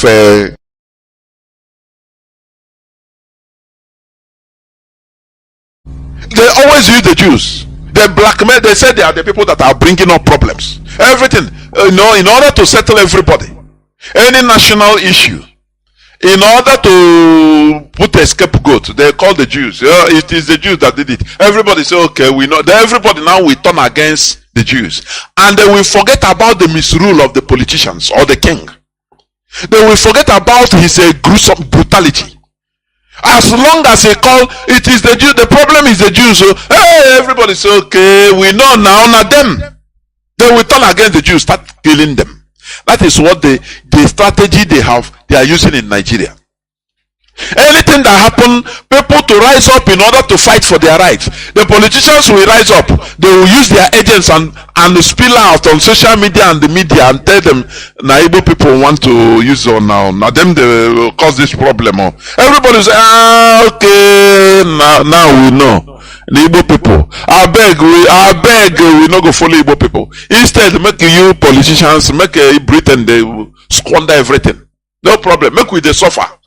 Instead of giving Igbo leeway, I beg. That is how they structured Nigeria. Do you understand me? Do you know many European countries, they have countries as little as 700 and population of Vatican, whether it's up to 200 in Vatican. But it's a country. What of Luxembourg? It's an independent country. What of Iceland, Latvia? All these small, very tiny countries with a tiny population that are. Iceland is not up to 500,000, 365,000 people. Iceland. But they're independent, running as a country. They have respect. That is how peace reigns in a continent. That is pan-Europeanism. When respect is accorded to everybody. When people are allowed to take charge of their destinies. Now, the end product, the result is peace. This peace. Because you respect me, now I respect you. I call the same respect to you. You don't look down on me. Say, Onyamiri, kill Onyamiri, want to. No. If you do, how can you have peace? When you don't want me to even rise up. Because of me, you want to punish everybody. And when I want to bring up people to protest, you say, you deceive them and say, no, Igbos want to do something, or it's Igbo that is causing it. They will fall back and say, Igbos, we know, they will turn against the Igbos. Do you see what we are suffering in Nigeria? Even in the Americas, let me tell you, there are some population, some countries in America that are very, very little. You understand?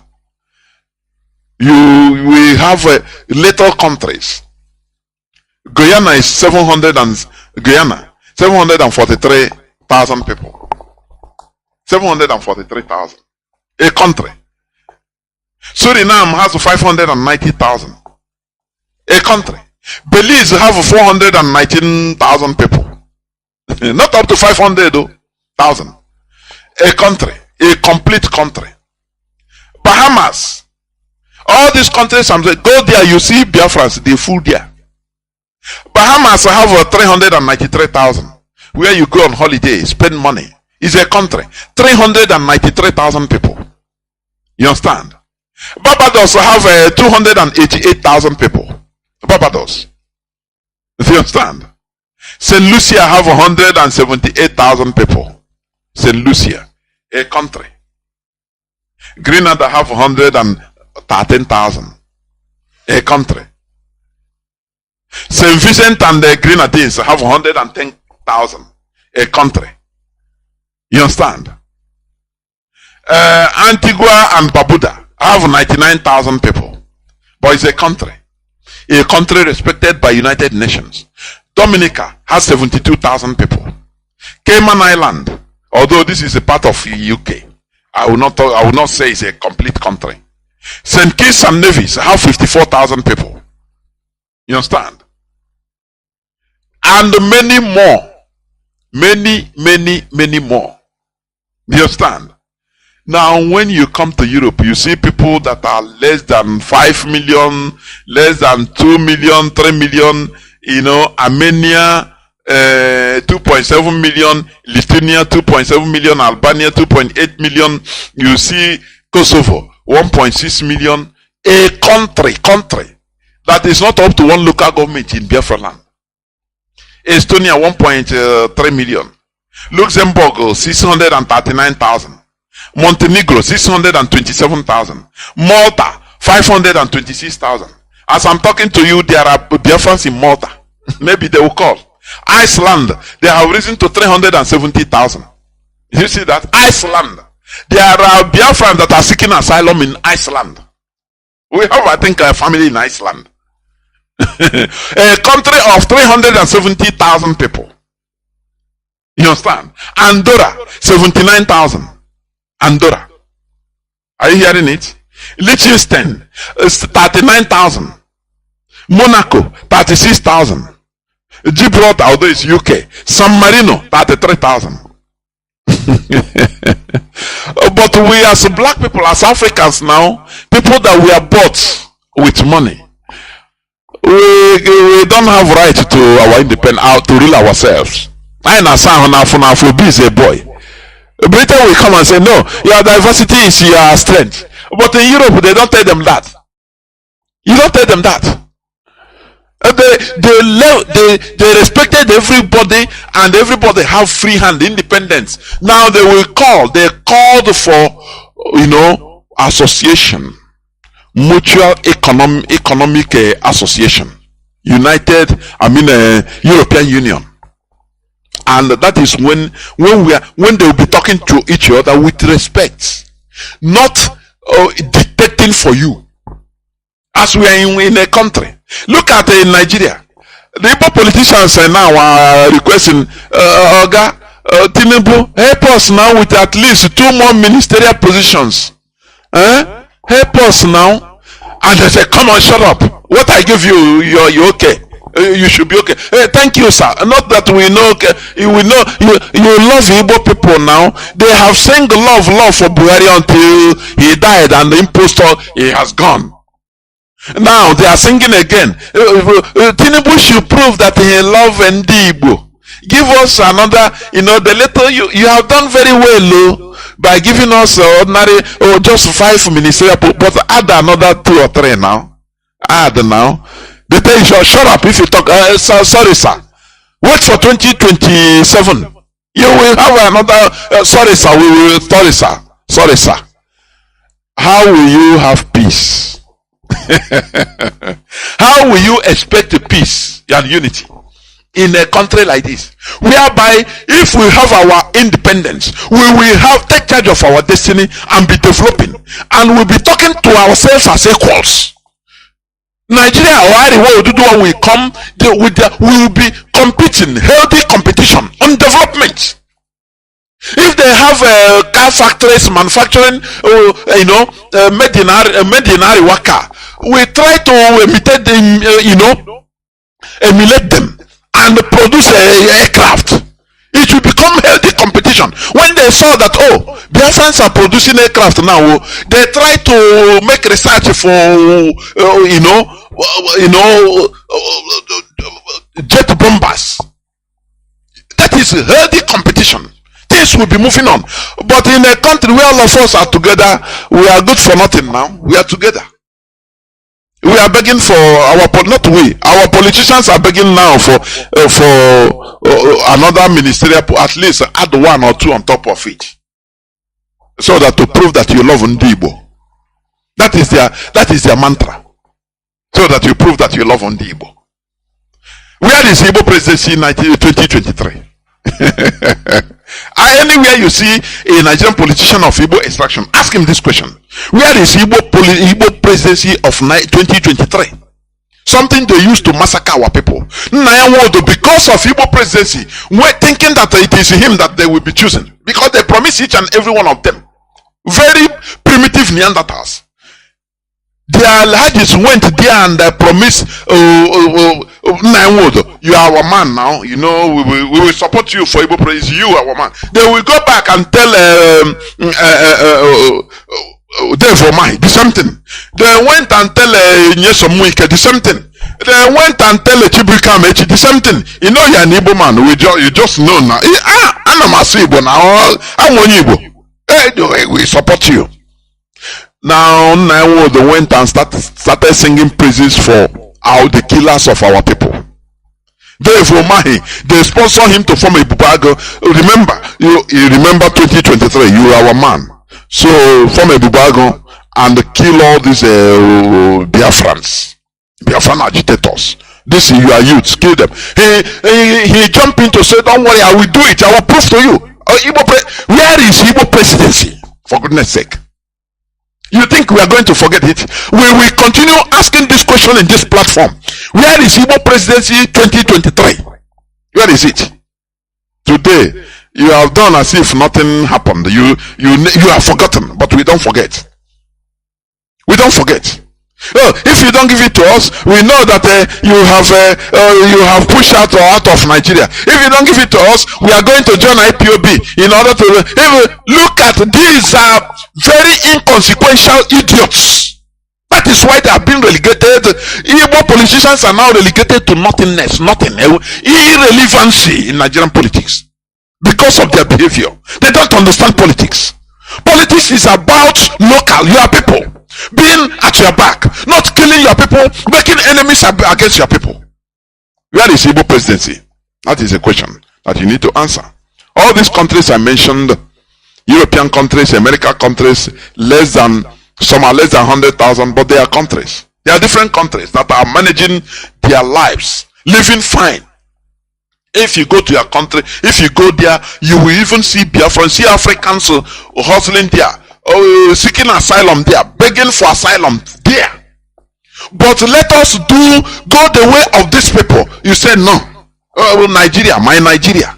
And what is your Nigeria doing for you? Why are you running away from your Nigeria? Gaddafi saw this and he suggested for the dismantling of Nigeria. They came against him. Britain pushed their idiots, Nigerian politicians, in order to come against Gaddafi. Today, Nigeria is still where Nigeria of 1970 is even better than today. Are you seeing it? And people are walking happily as if nothing is happening. They don't care. No electricity in 21st century, they don't care. They don't care. The clergymen are in one place, another side, giving them sedatives. That all will be okay. That your problem is a demon, is a devil, is a demon. Pursue him, cast him in 100 days fasting, cast him away. And the people are following this primitive way of reasoning. outdated, something that Europeans run away from. You are following it. We will never tolerate this type of idiocy in Biafra land. That is why we are sanitizing our brains, whether you like it or not. We must make sure that we sanitize our brains in order to enter into our country, because with this dirty and compromised brain and of primitivity, superstition, it cannot work. Who is going to build it? They will tell you, no, my pastor said no, demons are there, so let us first of all go fasting for 30 days before I come back. Is that how you are going to build a country? Hey, I will continue. I will open my lines in no distant time. Okay. Genuine Pan-Africanism starts when Africans recognize and respect their ethnic and socio-cultural differences, making rooms for different nations which are illegally gummed together by the Europeans to govern themselves in their own ways. The same way the Europeans allow their different ethnicities, notwithstanding how little they are, to remain independent or voluntarily come together in loose federated unions. With genuine Pan-Africanism in the continent, it will automatically attract diaspora Africans. Do you understand? This Pan-Africanism, if genuine Pan-Africanism will attract diaspora Africans, African Americans, African Caribbeans, African Australians, African Europeans automatically. This is because the white American-led government made sure to prevent African Americans from having contact with their motherland, Africa. It's one thing they fought. You know, they fought black race through everywhere. And you know, if they tell you, if you really think deep on why we are black people are disrespected, suffering everywhere, together with the way we think, black race think. But we are rising up. They made sure, the American CIA made the secret services, they made sure to thwart African Americans from coming back to their motherland, having communion with it. You understand? Amen. They made them to stay there. I gotta say, I gotta move. Africa is nonsense. They sold us into slavery. Yes. Our ancestors, yes, they collaborated. Some of them. Many of them, they were overpowered, but some of them collaborated. That is a known fact. But it shouldn't be an excuse. Remember, most of the whites you see today in South Africa and the Americas are descendants of the highly persecuted Huguenots, expelled mostly from France. They grew above this sad history of theirs and were able to reconcile and became attracted to their European roots. African Americans and other diaspora Africans should follow the footsteps of the descendants of the Huguenots that were killed and wronged by their own people, but were able to go back to their European roots. You know the Huguenots. There is a Protestants, mostly in France, as of that time. The 15th, 16th century.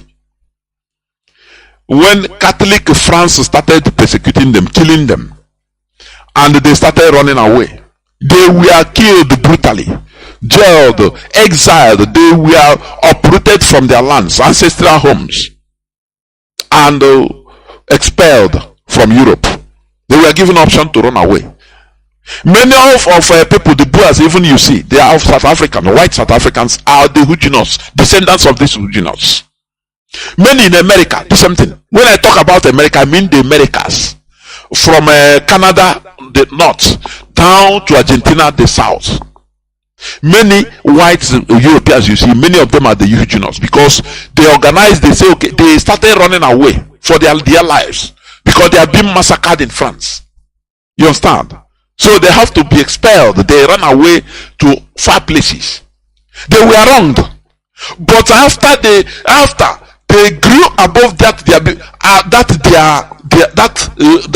situation, And they have to ally with their roots in Europe. Every other race allies with their roots. Only black race that are prevented. Talk about black Africa. You see many African Americans even have disdain against Africans. It is some you understand? We need to grow above this. We need to, because white people, Europeans that you are seeing today in Argentina, in many places in America, in South Africa, they were also wronged by their European motherland because they were exiled. You understand me? You cannot stay here. You better run, otherwise we kill you. Some are prisoners that we are, instead they said, say go and die in colony, and they went there. They born children. They were wronged also, but they grew above this and they traced back their roots. That's why American, they have, don't you see that America fought war, revolutionary war of liberation from their motherland, from Britain. But still today, they are the greatest allies. Do you see that? There should be no sentiment in international politics. African, the way we see things is a highly primitive, true primitive way. Oh no, your ancestors killed us, so why now you are suffering, I'm suffering, everybody is suffering. You are nothing, I'm nothing. We are regarded, we are disrespected everywhere. Why can't we join together and not forget, and grow above that past? We reconcile and say yes, but the work should start from Africans in the motherland, like what we are asking for the restoration of Biafra. Because in Nigeria we are nothing, we are marginalized, disrespected, we are mounted to nothing. We are not allowed to take charge of our destiny in a place, in our country, in our part of in Biafra land, where we have water bodies everywhere. There is no seaport. But in the north, where there is desert, is in desert that they have a dry dock in Kano. Any containers belonging to Kano people, northerners, it will land in Lagos seaport. Now they use train to convey it in Kano. Now people will take taxi or use their cars for to 5 minutes ride, drive, go to their dry dock, clear it there in Kano, and take it to their shops. But in our land, in Biafra land, we have oceans, ocean body, we have river body, we have lakes, we have water bodies, where slave ships docked, during slave trading. But today they close all those places for ships. No wharf, no seaport. Now they suffer us. You have to import your container through Lagos, 400 and something kilometers. As you go to collect your container, every inch of the way you meet military checkpoints, police checkpoints, custom checkpoints, civil defense, boy scout, boys brigade, every type of force. Every 100 meters, and you continue paying. The way they suffer us, no other people on this planet Earth can accept this suffering. Oh, but the Biafrans now, why wouldn't we accept it? Where God is in control. Oh, brakata shatata, I saw that you will succeed in Jesus' name. I saw that your container is coming. Don't worry, the suffering will be over. Just pray and everything will be over. And we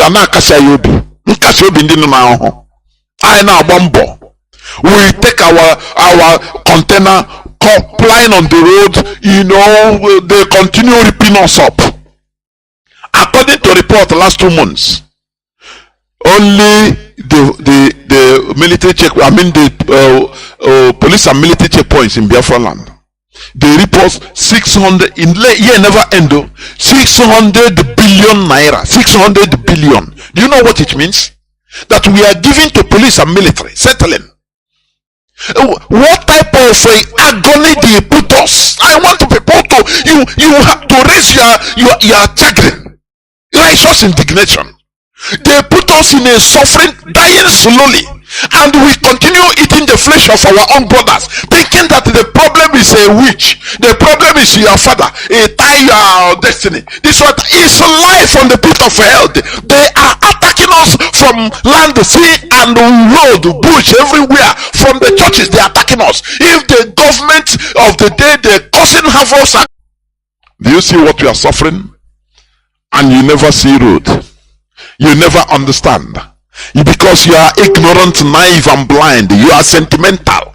You are a religious bigot. We don't need this in this struggle. If you are a religious bigot, you better move away from here. We don't need it. When we get Biafra, you can come. Because one thing must give road to another. That is the reality. So, we must continue what we are doing. Our brain must be sanitized in order to restore a sanitized country.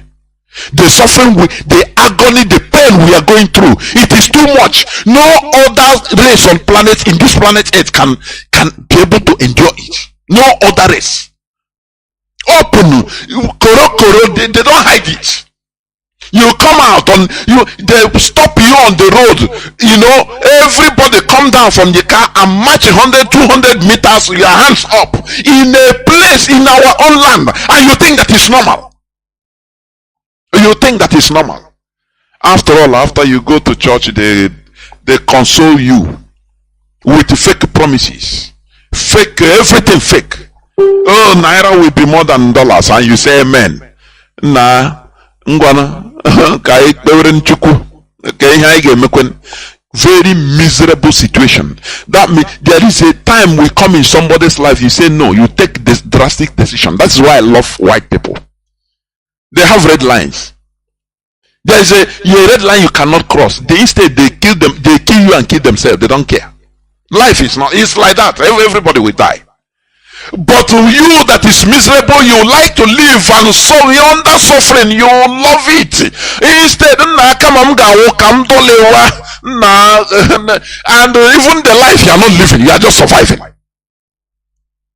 We cannot take it. We shouldn't continue taking it. You understand? So people that are talking about Pan-Africanism as a one big giant country in Africa, take note of Nigeria. You understand? Take note of Nigeria. It's a bad example. Don't go that way. Allow people, to express themselves. Allow different nations abound together in one giant country in order to liberate themselves. Now we can go be like Singapore and Malaysia. Moving very well. Have you since 1965, have Singapore and Malaysia fought? Have they fought war? The answer is no. Did they have a fracas? The answer is no. Because now they treat themselves as equals. If we restore Biafra, we don't have to fight with anybody. Now we become friends, heavy brothers and friends. Exchanging, knowledge and wisdom. Helping each other. Because that time we will treat ourselves with equality. Not now, not like now you are in Nigeria. You are begging, Igbos are begging for at least add one ministerial post now. I beg. Prove, Nigerian president should prove that he loves Ndibo. Very demented, type of statements and reasoning. You love Ndibo. You are waiting to be loved. No, don't take your thing. Go continue waiting to be loved. Therefore, Africans with their diverse ethnicities and traditions and cultures should be respectfully allowed to govern their individual selves in their own diverse ways. This will usher in mutual respect, understanding, and development, and the end product will be genuine Pan-Africanism. This is where I'm going to stop. Do not forget that we talk about genuine Pan-Africanism. Not all these ones they are garnishing. Not all these ones, please. What we are doing is for us, once we succeed, our continent will succeed. We develop and advance. Do you understand? Not through sentiment. We say the reality as it is. Do you understand me? Therefore, I will go into a few minutes break so that when I come back, I will open the lines so that people will start calling in. Please do not go away. I'll be right back.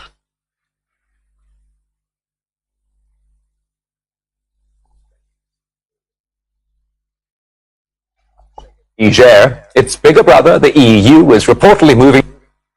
While France is scrambling to maintain its presence in coup-shaken Niger, its bigger brother, the EU, is reportedly moving to increase its influence in West Africa. Member states are said to have agreed to begin a mission in the Gulf of Guinea this autumn, citing terrorism operations and a need to strengthen security. Well, the operation will reportedly span Ghana, Togo, Benin, and Ivory Coast, with police and soldiers deployed to the countries aiming, quote, to prevent instability triggered by jihadists.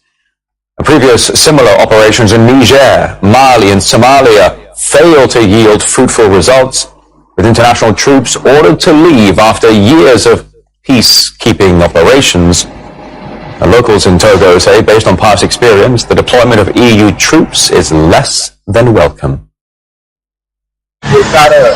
It's not a good idea at all, as despite their efforts in Burkina Faso, Mali, and Niger, they failed in their mission.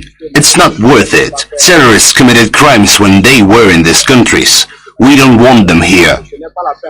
We need security in the country, but we think the situation gets worse if these troops come to us. We are also vulnerable, and that could create more tension.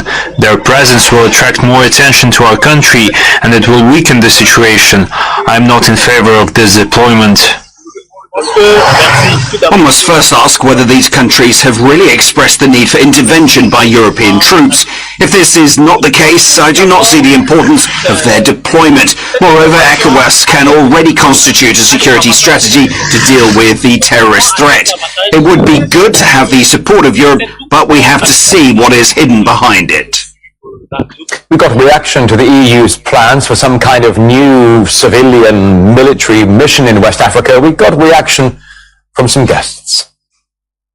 If we have Islamists coming in, what we need from the EU and from any well-meaning nation is arms. We can train our soldiers, we can arm us, we can take them on ourselves. You know, we don't need military bases. But don't say how many of those, there are about 4 military bases in Niger. I do not know that one single US soldier or EU soldier went out there to attack Islamists. And they've been there all this while. They've not gone there to attack one single Islamist or defend Niger. It's just a pretext to bring their boots on the ground there and then establish their presence there because of the rising influence of the perceived rising influence of Russia on the subcontinent. And I'm really worried because unfortunately some of our leaders are very gullible and buying into this story, either knowingly or unknowingly, and endangering the future of this region. Certainly, there is no Pan-Africanist worth the assault who will be delighted by the news of the European Union wanting to establish a mission within Africa, particularly in the Gulf of Guinea zone. We are troubled by the events that Europe thinks that they have what it takes to control and to bring about peace in Africa. The history of Africa and Europe is not that of a symbiotic relationship. It is that of a parasitic relationship, where Europe is the parasite that takes much away from Africa. And for anything and everything that Europe has done and continue to do, it's only to further European interests and to bring about the impoverishment of the African people. While France... Welcome back. This is Radio Biafra House of Service coming to you through Radio Biafra London. Our lines are now open. I already have people lined up, but we must continue. Those that are paying lip service on Pan-Africanism, they are the people that are collaborating with the Europeans, the West, in order to milk Africa, to milk their countries. But they are coming on television, on screen to shout about Pan-Africanism. But they are with their Western masters making Africa, because of their mansions in America, in European countries, the money they deposited there. But Africa is rising, and Biafra must be restored. This is the genuine Pan-Africanism.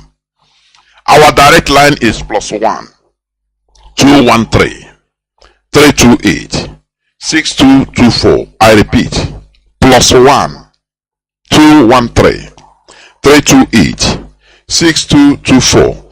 Our WhatsApp and Signal line is +61 405 142 547. I repeat, +61 405 142 547. I have the first caller on WhatsApp. Can you hear me? Caller on WhatsApp, welcome to the program. Can you hear me? Yeah, I can hear you, man. Brother, Professor Mazi Nnamdi. Good evening, sir. Yeah. My name is Mazi Nnamdi Biafra. Professor Jonathan, teaching it Obaram na mmụọ. Obaram n'ime Kalief. Maka ihe nji si ka mkpọ ọta bụ maka atụmịkpọ nya akpọgide nọmba adịghị aga. Ị na-anya n'obodo niile kpọrọ akpa. Some the 70,000, some the 100,000, some the 1.something million. Mana Biafra is a more than 60 million population. Ijubasi owuru ka ihe bụ nsogbu anyị ọ bụrụ the mineral resources anyị nwere na Biafra bụ nsogbu. And o nwere ebe ịrụtara aka, and ebe ịrụtara aka bụ ebe obido fom. Na onye Igbo kpata obere ego $100,000 or $50,000 ogorozi okwu moto n'ego. Ị na-akọtazi akụkọ Biafra, ọ na-eme gị ka ọ bụ na ndị IPOB na ya mara iyi. So ọ na-abụ ihe nwute. Ịghọtago? Ọ kpatazi obere ego ọ dịka ụwa abụna. So na ya dị na-eme ya bụ na anyị ejisi ike ala abanye ego n'ọrụ a. So anyị adụgodo ọgụ aruo na njedebe. So teaching gị nta ọbara m n'ime Maazị Jonathan, ọbara m n'ime ụha, ọbara m n'ime udo dịrị nwa Chineke, udo dịrị IPOB one family. Kwara gị ndewo Maazị, ndewo. Anyị ga na-aga n'ihu. Ịla azụ adịghị ya at all. Enwere ịla azụ dị ya because anyị enwede azụ sef anyị n'ala. Anyị enwede azụ anụ ụka ka anyị wụ. You know, this character ndị Igbo na portray, we have been losing, also lost ka anyị na-agba. To the extent even the Fulani, they know our character now. Okunle and Alhaji leaked the conversation. The Alhaji say they know Igbo people now. Just bring them near, give them sense of belonging as your friend. Near him, he will vomit one thing that will make you survive. That they know, just give him small thing and he will okay. Also, do you know that I have phone number of my customer that used to buy me AC? He's a senator, Alhaji. Oneko. Oh yeah, very primitive element character. Ndibo is still never depart from us. We need to shed it because we are on the 21st century. That is why now follow Mugo everywhere. In no cow, now the scammers and the native doctors, so now the different things. I will now follow victim because I want to ICH. I'm telling you, but we must continue. I have a caller on Signal. Welcome to the program. Can you hear me? Caller on Signal. I hear you, Mazi Jonathan. Good evening, watching again. Udo watching again. Mazi Jonathan, thank you. This is Biafra Radio. I'm happy this night that I'm part of this historic moment in the life of Biafra. You know, because you ask a very pertinent question. You keep on asking that question. That's why I do the where is Igbo's presidency? Because the time now I speak my things where it concerns me, most especially because when all I'm able to know we the Igbos, we need a very special decolonization. In fact, even after the restoration of the sovereign state of Biafra, we the Igbo as a people, because Biafra is a nation, Igbo is a nation under Biafra, other nations are there. That is reality. We need to decolonize ourselves because we have too much ascribed importance to materialistic than the relative freedom and liberation. Somebody made a statement that Igbo man Batahala 1 naira wants his well to do, every other person around him, and this is a really bad mentality that has made it even in our life today. Sometimes we blame the rich ones and the politicians. We should actually blame our people because our people has proven that even if you know what it takes to liberate or to give them what they need, as far as they don't listen to you. And this is where I give kudos to our own Mazi Nnamdi Kanu'S for being able to penetrate this very hard race to convince, because Igbo is our race is very hard to convince. Look at, even with all the awareness, somebody can wear the mindset, he may believe in superstitions, and these superstitions are not only believing it, you're believing it to this holy platform where we worship, where our leader has taught us, because we've learned from our leader and we know where he's heading to and we're following him. He can't come and change the ideology for us. He can't do it. We have awakened and we have awakened, and there's nothing you can do to change it. We don't believe in superstitions. Anything you're bringing to us, let it come with facts. Somebody cannot just stay somewhere and make a voice note and send to you, you begin to come and play it, use it as to fight, to do a kind of retaliation. We're not even here to retaliate anything. We are saying the truth. We have suffered religious backwardness because of, look at a pastor that is telling you that dollar will be, naira will rise again. This prophecy has been a record. It's just like they are not seeing us that we don't have even the brain. So even for you to reason, you are against them. So they can say anything to you and you must accept it because God has spoken. A man of God has spoken. That the has spoken. Kumui has spoken. And these people that are speaking this thing, all their children are in abroad enjoying good life, good education. None of them train their children here in Nigeria. But they are in Nigeria giving you full freedom on how to continue suffering. And you're the type that is still bringing this kind of superstitions to our platform. There's no other way to describe what you're doing that is against what we are doing, because we have known people that have come in the past. I followed our leader from day one, even though I didn't go that struggle then, but I have been following till I had to join.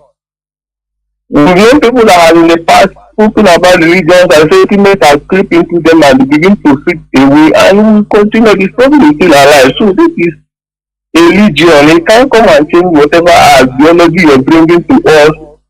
In any disguise you're bringing it, Biafra we know the truth. We are not Igbo people as per se. We are Biafrans.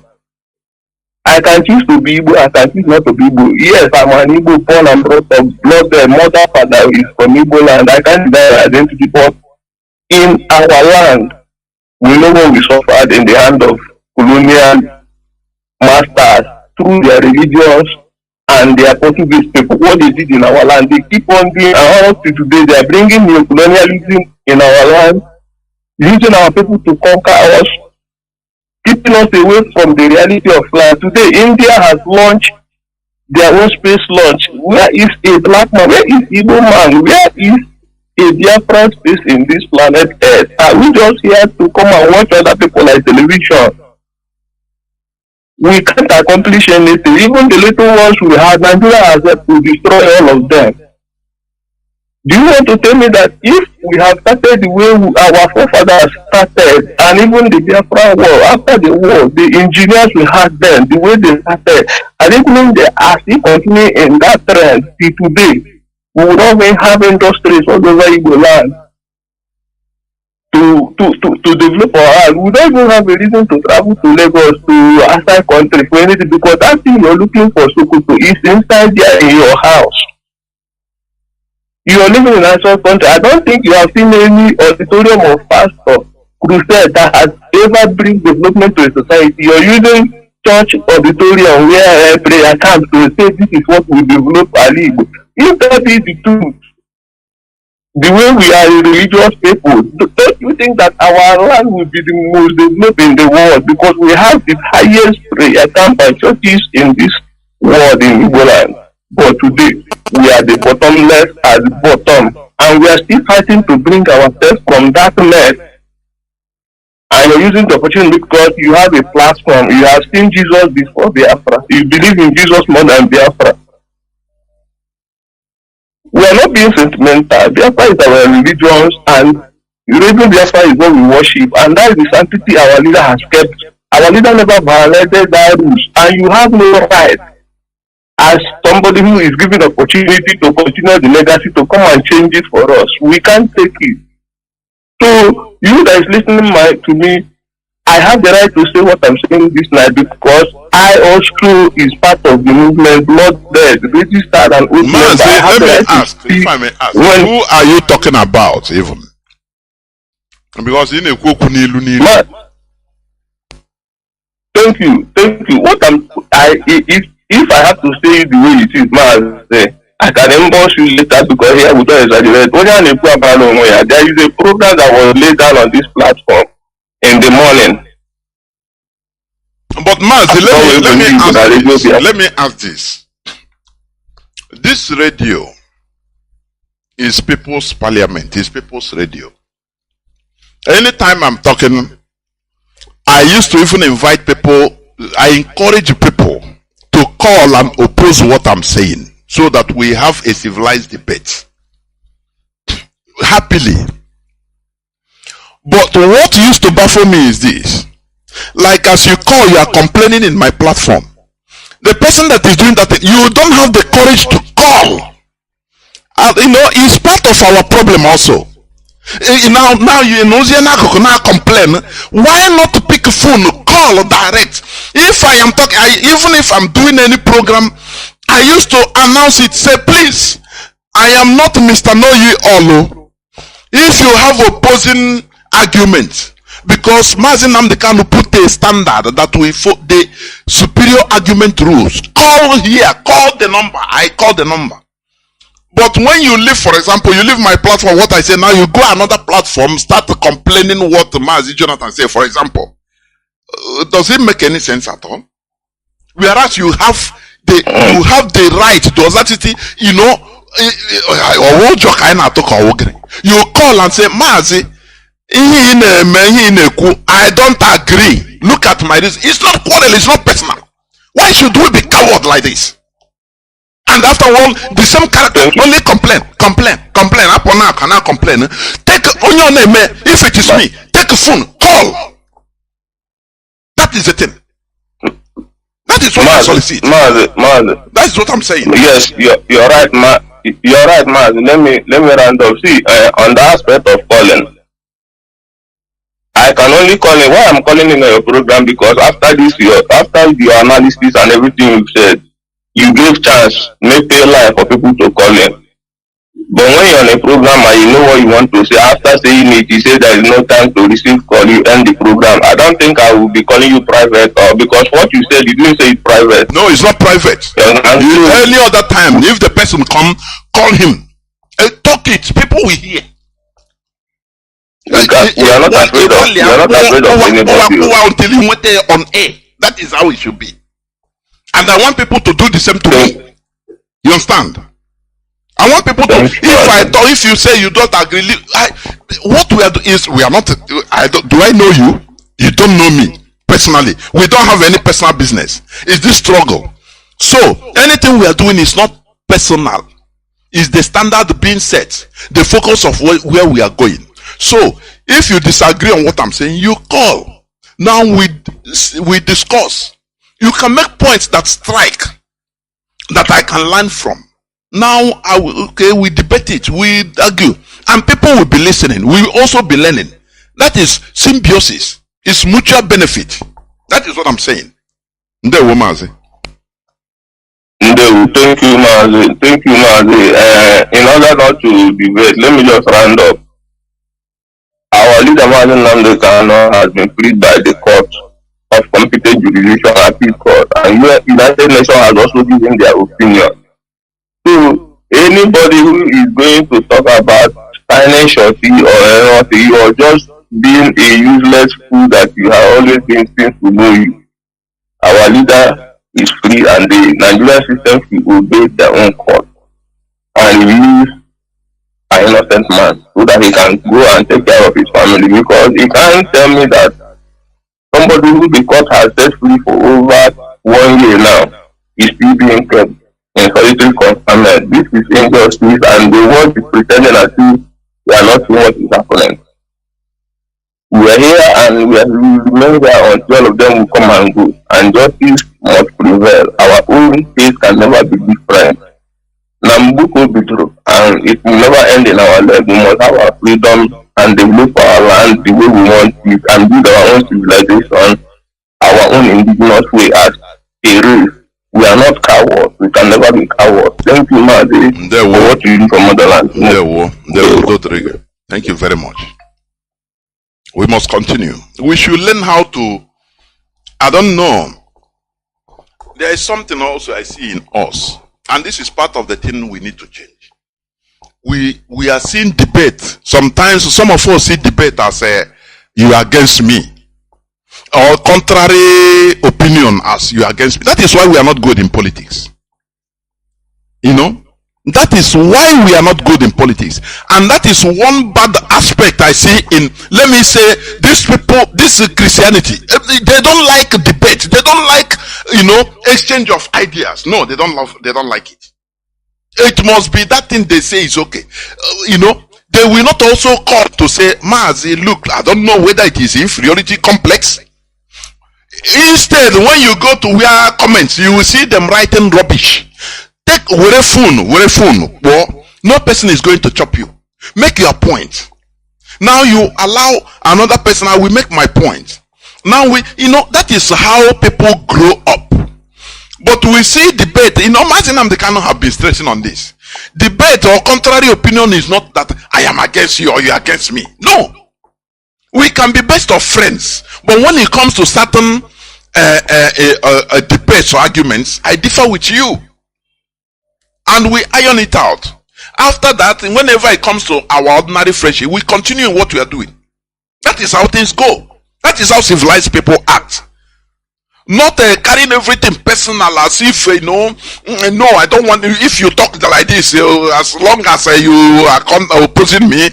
That is why, even in Igbo land, politics, they are Tibo. A governor candidate will try to go and kidnap the other one, his opponent, and kill him. Because we are not engaging in civilization at all, like at the far back. Thinking that being against what I said, for example, opposing it means opposing me. No. Maybe you don't understand. Maybe you didn't understand. Maybe you are ignorant, or maybe I that said it, I didn't get it right. So we correct each other, we make points, and you learn, I learn. That is how things move. Caller on WhatsApp. Can you hear me? Welcome to the program. Caller on WhatsApp. Yeah, good evening, Mazi. Mazi, sorry, let me also add this point. If you watch British Parliament in session, you say they can shout on themselves, talk, but immediately after the session they go and start laughing with each other, shaking each other. Once it comes to work, that work debate, because that is their work, is their job. They can be highly, with all their forces. It doesn't mean they are fighting. This one will rise and say, no, this one they will even woo you. It doesn't mean that they have. After the session, once they hit the hammer, say the session is over, or for recess, you will see them talking to each other, laughing. That is how civilized the people act. But in our own, you know, hey, only I say that my faith, only I say my. What are you the instigator? The first of person that have believe on something in this world? Why do we take all these things so personal? Why? Everywhere. Mazi, please continue. Caller on WhatsApp. Continue, please. Yeah, thank you, Mazi Chinedu. I appreciate your call. Mazi, I remain Mazi Emmanuel. I'm calling from Paris.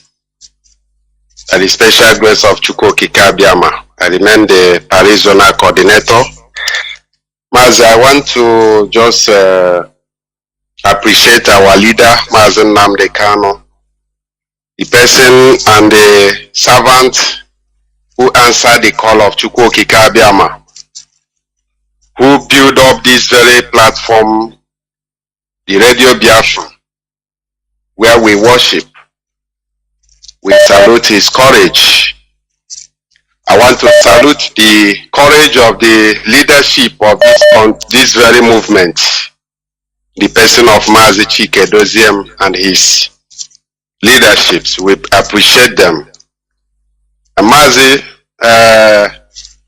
just what I want to comment on is concerning the Pan-Africanism you just mentioned, because we cannot shy away from it.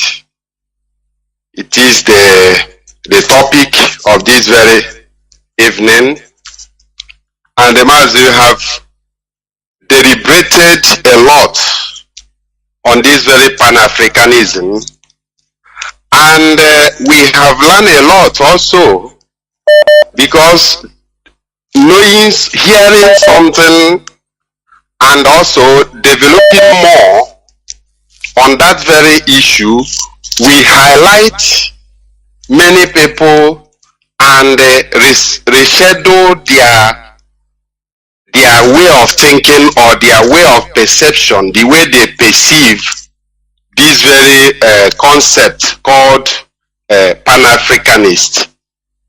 I have been following I have been, watching some of them online.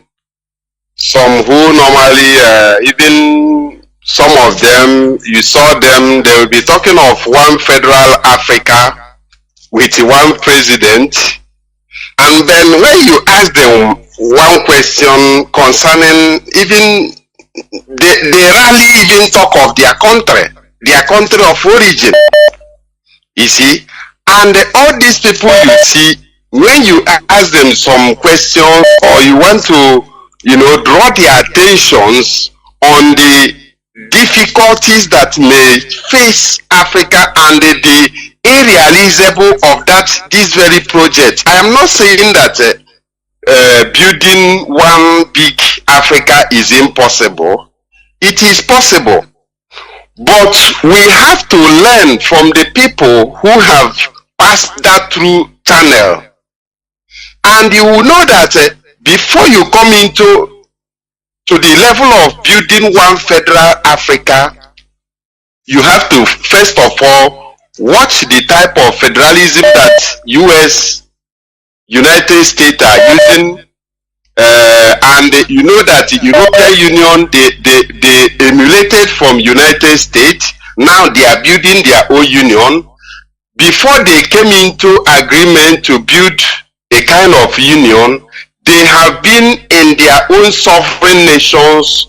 They have been, governing themselves well. They have solid government. They have solid institutions that function well internally in their own respective countries. But when they are now facing the federal issue, they are talking of federating themselves. Now they are now coming with their terms, their conditions, and they are debating on it. Then you ask Africans who are talking of this Pan-Africanists. Yes, when you tell them that you are talking of Pan-Africanism, but you don't know that even the country you call your own, check well, you find out that your border has been tampered. A lot of things has been,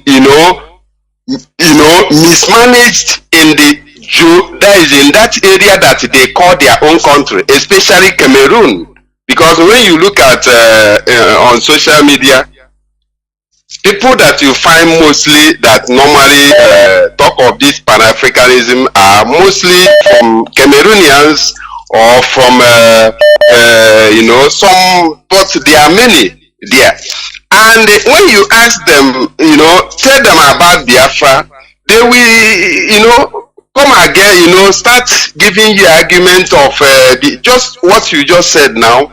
No, we want very mighty, giant, very big Africa, that everybody, we will have one president, but now you are talking of separating yourself from having your own country. But you ask them, do you really even know exactly the history of Nigeria? Do you know the ethnics of Africa? Do you know how the composition of Africa, the way you are talking about it? Do you know our diversities? Do you even think, are we going to coexist together? Can we live together as one federation? So you find out that these people, either they are being sponsored by some, any movement, all these secret services, they normally infiltrate any movement, any gigantesque movement, any mighty movement. They try to portray some people that will be singing the same thing with you, but you may not know that those people don't have the same agenda. They are there as infiltrators or as saboteurs or as people who are, be saying the same thing with you, but they don't mean their action will be contrary of what we are talking about.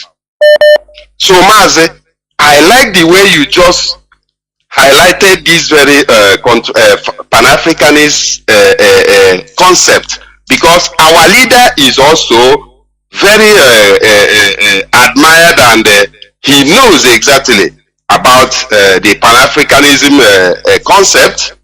But before we go into that, we have to first of all go and tidy up our lands, our individual countries first, before you can now come up and say, okay, yes, who can we deal with it? Who can we join with it? Which country and which country can we join with it and form a union? You can't just, our land, we don't have anything, you don't even have, nothing is functioning in our land, even in Nigeria. And now, just watch Nigeria. How many countries in Nigeria? Just 3 or 4 countries. Are they living fine? Are they living as an example? The answer is no. So imagine where you count about 50-something countries that made up Africa, then you carry one black man and made him a president of those countries. Yeah. A lot of things will happen. So Mazi, I appreciate you, and I want to end it here, and I say, keep it on, Mazi. It shall be well with you. And there, Mazi. There, well. Simple Nigeria. Let them Nigeria that has a different nations in it. Let them think about Nigeria. I'll take example from Nigeria. Pan-Africanism, genuine one, will come when people are given their due respects. Different nations are accorded their rights to self-governance. That is when mutual respect will come, and that time peace will reign. Now people will start talking about coming together, like European Union. You first of all prepare your house now before you go outside. That is how it is. Caller on signal, Mazi Nnamdi. Can you hear me? Okay, There, Mazi. Welcome to the program. Thank you very much. I thank you for your program. It's always fun. The program is very sweet, so I love to listen to it. To me, for what you're saying about Pan-Africanism or whatever, to me, it doesn't exist. Only words, whether it's reality. Mazi, what KG earpiece? What KG earpiece? Okay, It's sounding somehow. It used to happen on your phone, on your car. Are you hearing this? Yes, so their voice to now. Before now, on the Okay, thank you. Sorry for that. Para-Africanism they're talking about, I don't see any atom of movement from them or whoever is talking about it. For me, these are words that come from Paul now. Say something very cogent. The house might be the agents, citizen agents are pushing the people to go this way. Because when those talking Pan-Africanism, when you near them, you find out that when you talk about the individual states or individual countries, they come against it. It seems to them that if we say better, we let us be one country. But it's practically impossible to be one country. Because now, this is what Italy did. When they formed the European Union of Schengen states using the same euro, but Italy does not make a very big calculation. They enter into the union of using the same euro, while Italy is using lira then.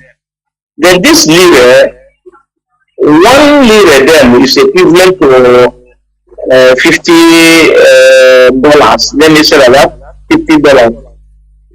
So now they get into the euro.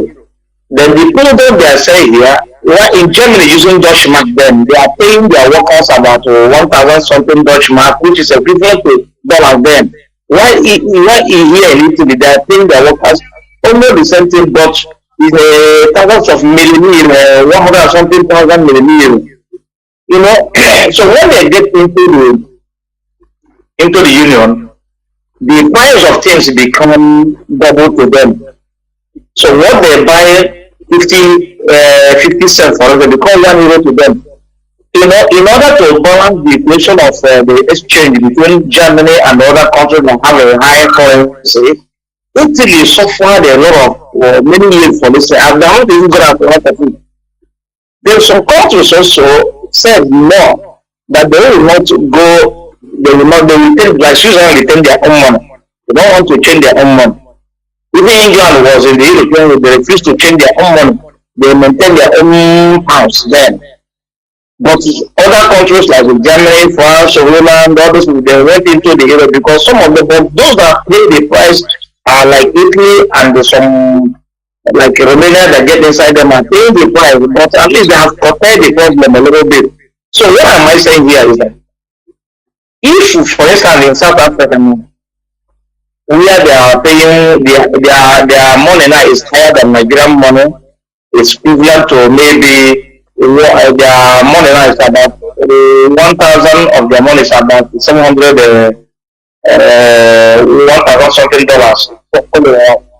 So now, if we make one African country, and then after, how would you pay the workers? The same thing you are paying those in South Africa is what we are going to pay those in Nigeria. In other words, there will be a cheating, and people will not be happy with it, and the country will not stand as one African country. It cannot stand. First of all, if they want to talk about Pan Africa, they should dismantling the border system they have created.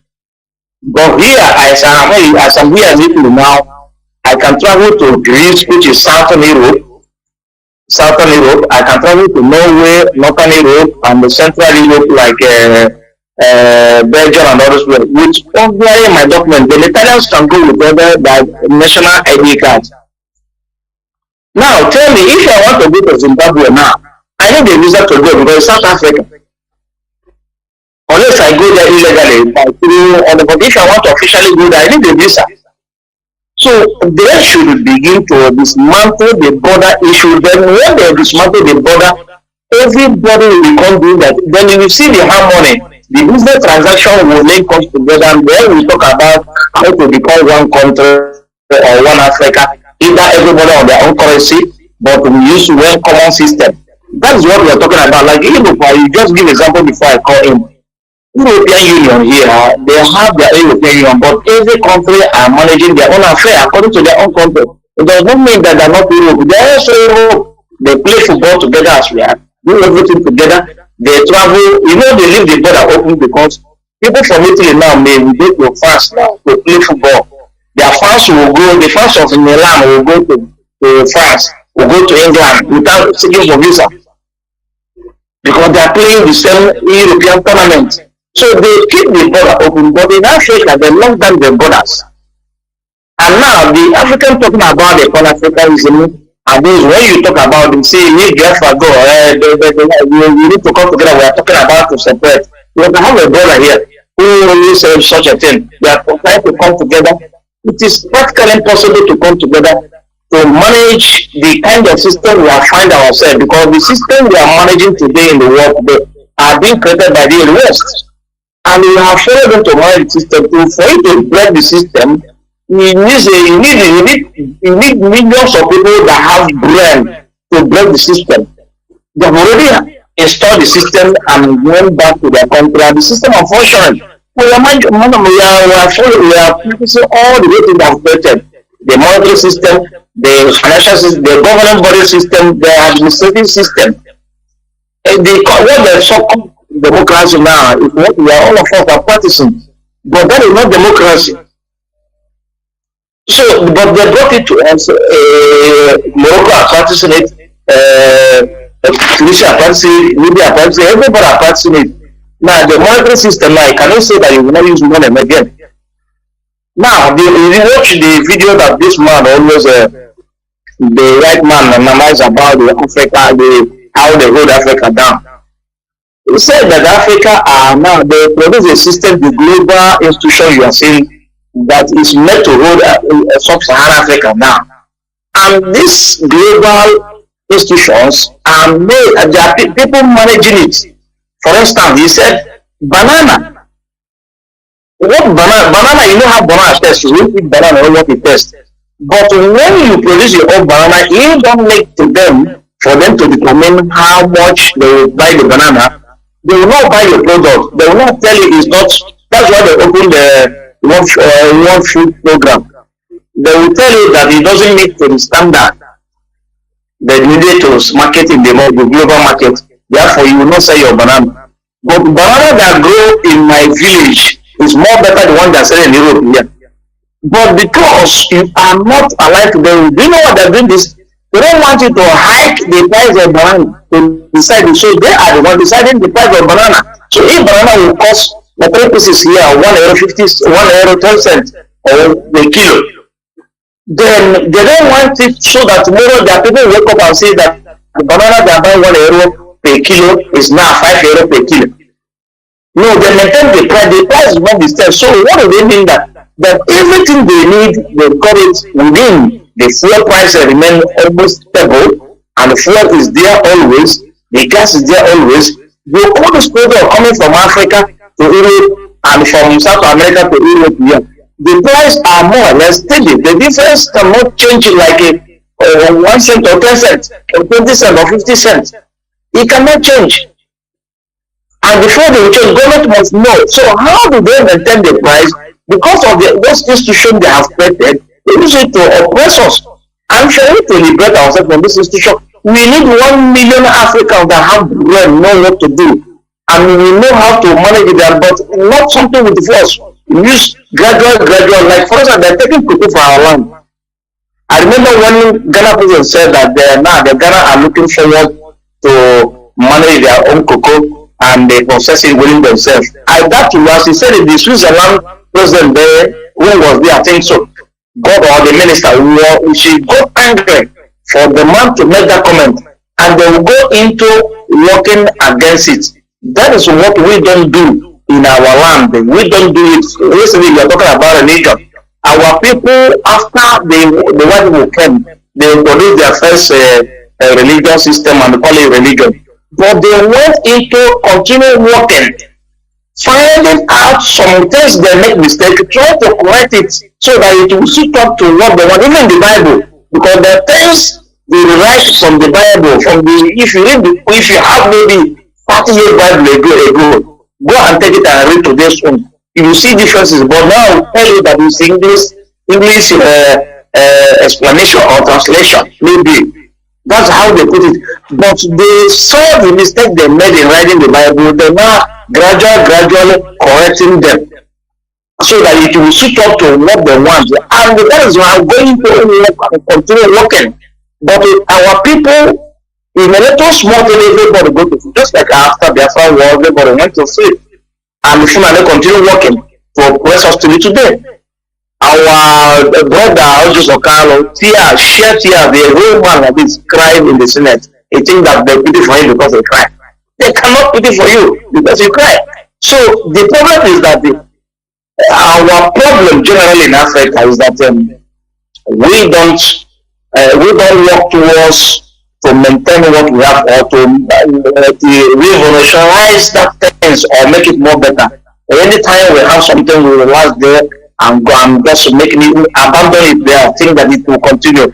Everything we are doing. So for we to move forward, we need to bring millions of people, thousands even, that can even sit down and analyze our problem and work towards it. Then we talk about Pan-Africa. But before Pan-Africa will exist, all these countries like Togo people will become Togo people, Igbo people will become Yoruba people will become. Then we will find a way to make laws that guide us. Like for instance, Italy here. For Italy, the Italian person to go to Germany here. You see, we are working at their food is coming from Germany. The Italian owner coming from Germany from Italy to Germany. They are from Greece. All the places they are doing yogurt in Greece and they send them here. So they are doing bilateral business and agreement. So they reach some certain things. Now, if I take my product like the palm oil and take it to Morocco, Morocco people will tell you that they don't need it because they're from Nigeria.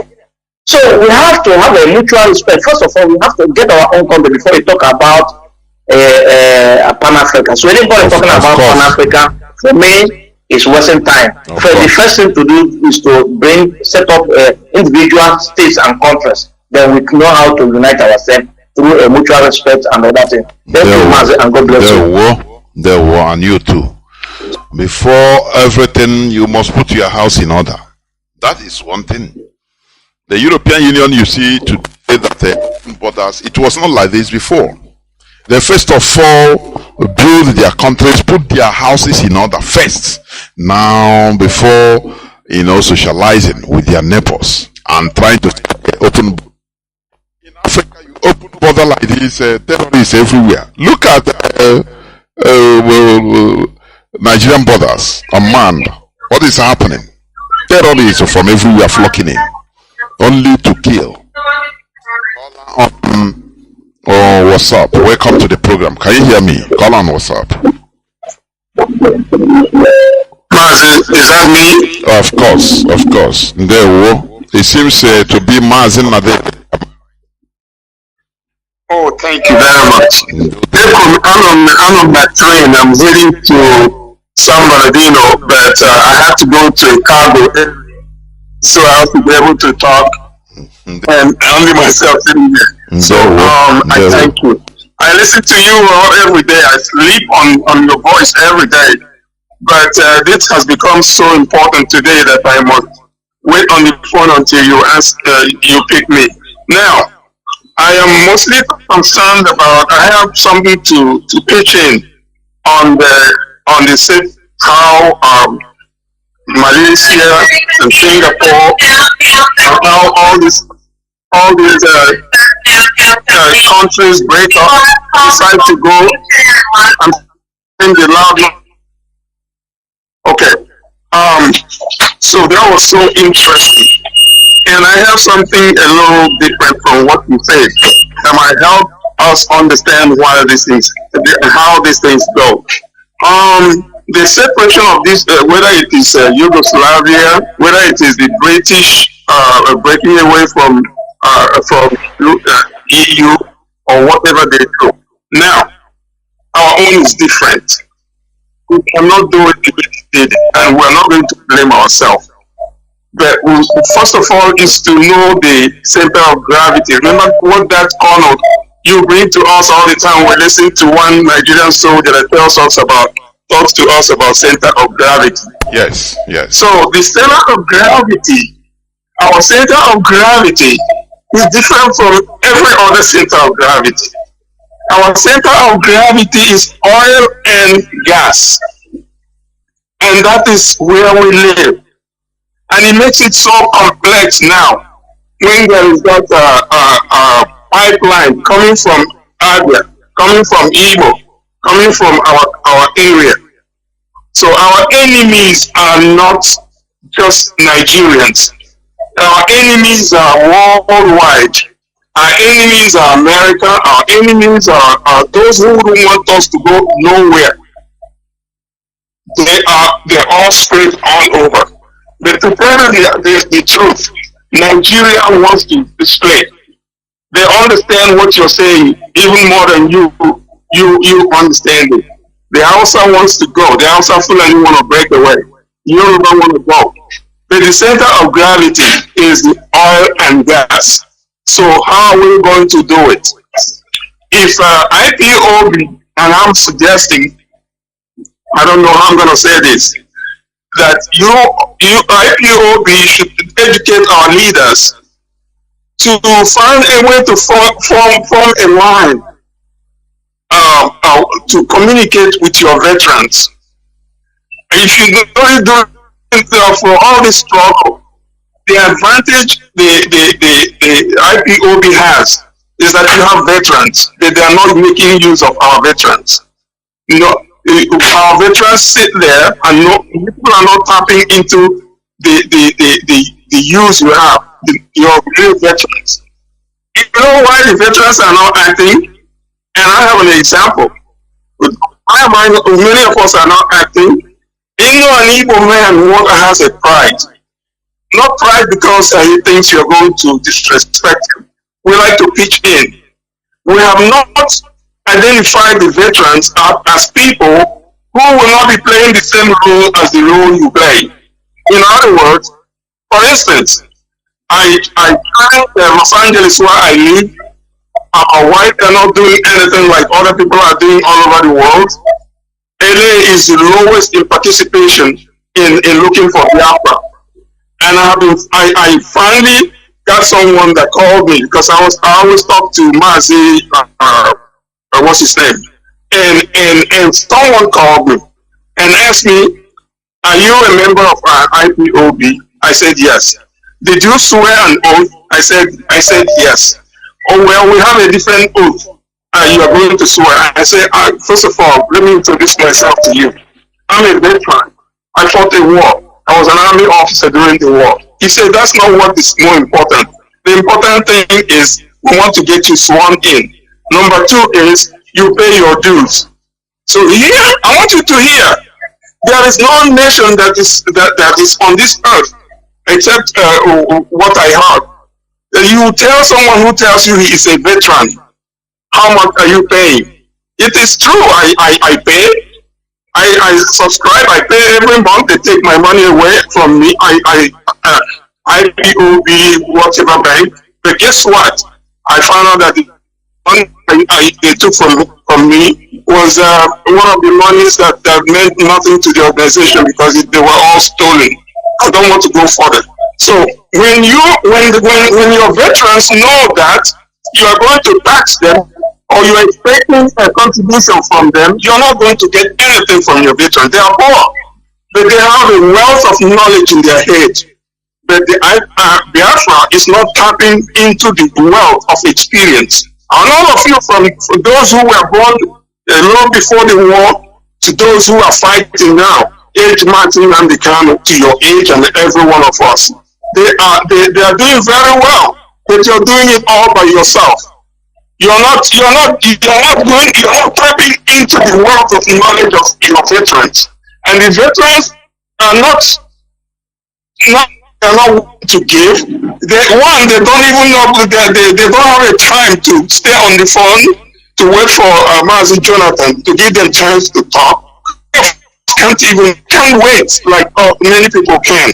So you are not, in fact, you have to make an effort to open a line called veteran line, or veteran, whatever you call us. So you can ask us how are we going to do this. Now let me go back to what I told you about center of gravity. That center, how are you going to solve it? Is it me identifying our problem without telling you as a military man how we can solve it? How we're going to solve it is the center of gravity is our oil and gas. And the only way we will take Britain, the only way we will take America away is when they begin to hear we attack the center of gravity. We train our little boys, we train our young girls, we train, and we don't have to form go to war. We make sure we attack that oil line. Well, the way so we destroy it, the moment we destroy that thing against the interest of Nigeria, that's what is holding Nigeria. The oil and gas, the Yorubas are interested, not they're interested, they own it. They seem to own it. The Hausas seem to own it. The Fulanis seem to own it. And every time we're talking, we're not really talking like we're at war. That's the only thing. The moment those things don't exist, they let us go. They know that they don't even want to share with an Igbo. And I'm just telling you, Jonathan, you guys have to reorganize the articulations and how you talk about this, what we're going through. Now, I give you another chance to look at this. Biafra is an occupied country. We are occupied. In normal warfare, your enemy will be on the other side, and you are on this side fighting. That is real warfare. They throw bomb at you, you throw bomb at them. You shell them back, and they shell them, and they shell you back. That is in regular warfare. But in this case, we are occupied. Every military in Biafra is there watching us to make one. They have intelligence also. They are not just using the gun shooting. They are using their brain. They have friends. There are people they finance. There are people they feed. There are people they give advantage to go to north and carry tomato and do all these things without. The army barracks in Biafra are already set up. If you ignore that they have an intelligence system, warfare is coming from the Fulani. The warfare is also within the military garrisons in Biafra. So what are we going to do to fight this? We do what they did to America in Iraq. We do what they did to America in Syria. We do what they do because we are weak. We don't have it. We are occupied people. The only way an occupied people can fight is not by going to the street and yelling or shooting gun. I'm going to use this language. I've been afraid to bring it up. You know why? I will tell you why. Sometimes here you can say, go ahead and talk. I'm going to say it. The world is going to hear from me. It may cost me something, but I don't give a shit what it does. You have, Jonathan, have you heard what they call IED? Hello? Yes, of course. Improvised explosive device. Do you know what IED does? Well, IED is when you are occupied. When your country is occupied. It is the weapon of the coward. It's the weapon of the defenseless. You build it by yourself. It doesn't need high tech. You melt iron and do it until you put gunpowder. You put detonators. So you make it uncomfortable because your enemy, even if they know you are doing it, but they don't know how you're going to come around them. You wait, wherever they move, they know they can't go too far in your land. They cannot move too fast. You don't allow them to go anywhere they want because when they go anywhere they want, their vehicles will be blown apart and they don't know who did it. When you understand that we make the land uncomfortable for these motherfuckers, excuse my words, they will know we're doing it and we agree we're doing it, but you don't know who's doing it to you. Do you know that America in Iraq cannot live in the garrisons they used to have. They move far away. Sorry, the train is talking. They move far away from where they are and go and have their own establishment. You know why? Because they cannot drive around the cities because there are IED. There are IEDs all over. And if you go to your internet right now, Google IED, they tell you that it's a weapon of terrorists. Why? Become terrorists because you don't allow them to move around your town and come and sit on you and shit on you. So when you guys are communicating with your veterans, you should be able to know how do you do it. I can show you how to build IED. And there are so many things we learned. I was a buff officer before I became an infantry. There are so many of us all over Biafra. None of you are tapping into us because we don't have a way of joining, being open, because you're going to be requiring us. Did you contribute? We can contribute. Rather, you give to us. The veterans are given to veterans. Los Angeles, I have been challenged and told that I should be paying $76 a month into the Biafra cause. And when are you going to send your fee? I laughed at them, even though I am contributing. So every veteran hearing that, we stay away. We're not joining you in what you're doing, not because we couldn't. We know so much we can offer you guys so that you know we can do it. We don't need to go too far to scare Nigerians and get them out of Biafra. But I don't know. I may not have time to talk so much and go there and there. So, Jonathan, if you get anything from listening to me, I'm sure there are young people listening to me right now. So IED is something you can do by yourself. Of course, the woman are dead. Your points are taken. I understand you are on the trend in a public space. I understand that, and you made some valid points of allowing or making veterans or giving them a line. That is also something, you know. I understand. Thank you very much. Thank you. And you know, IPOB is a voluntary movement that, as you say, you have something to offer, you come in. Because we don't know who is who. It is the attraction of, IPOB to like-minded people.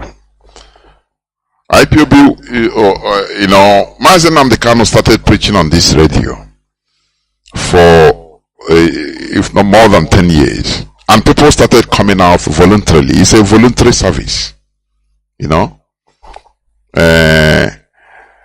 It is not something that you go from house to house and calling people, come and help us in this. Because the radio is, you are listening from every part of the world. You have something to offer. Okay. You meet our family. Like as you say, I understand you very well about the contributions of veterans, you know. But I think that if you approach a family like where you are and explain to them that, look, I will not be able to contribute, but I have other things also that I can contribute, I think it will also be accepted, because we don't pursue people because of maybe your inability to contribute. No. Genuinely. Let me bring in Mazi Nnamdi, please. I understand your point. You made valid points. I understand that. You know. So I understand that, and we have taken note anyway. That's it. Let me see. Caller on on Signal. Welcome to the program. Can you hear me? Thank you for waiting for 16 minutes. Caller on Signal. Hello. Okay. Good evening, Biafrans and lovers of freedom. My name is Ifan Chukwumada Abuchi. I'm coming from the Netherlands. Thank you, my brother. I want to start here that real or genuine Pan-Africanists or Pan-Africans will not support the recolonization of Africa and occupation of Africa by deployment of or invasion of Africa by neo-colonists and imperialists. So Togo, where they say they are constituting their army, and Ghana of all places. I remember the West African Frontier Force who it was formed, and now Ghana is again allowing the proposed settlement of foreign army in their land. Benin Republic and Cote d'Ivoire, Ivory Coast, they must rethink and then re-strategize about this proposed military deployment, because there's something we say in Igbo language. It goes like this: Obogi will all bakunye mmiri wusioku no inatakuye oba, which means you can take your cup or gourd to give water to the monkey. That is easy. The problem is retrieving the gourd or the cup from the monkey. And so, not to put ourselves in impossible positions, are we trying to say that today, the date in 2021, Togo, Ghana, Benin Republic, and which ones else, and Cote d'Ivoire, and all African countries cannot organize and train the armed forces to fight whoever they need to fight, the terrorists anywhere, because that is the smoke screen they are using to come in. It is a kind of derogatory to Africans and insult. But people must not forget that there are abound reports of such deployment being used to secure vital mineral resources and then meddle in domestic and domestic politics and policies. And I give you an example of northern Nigeria, the Zambeza forest. Do we wonder why it hasn't been attacked and evacuated and leveled? And we had from a good, reliable source that those people there are gathering a very vital, very expensive mineral that they call Californium, that cost upward to $27 million plus dollars per gram. And somebody who is there operating will tell you they are fighting terrorism. Year in, year out, they are fighting terrorism. Terrorism never move away from where they are, and they're not making practical military advance into the forest to show that they're fighting terrorism. So what I'm saying is that let's not be deceived again. And secondly, genuine Pan-Africans and AU altogether can't be comfortable or silent when some countries are dominated by one family or one man, or when elections are rigged and democracies are truncated.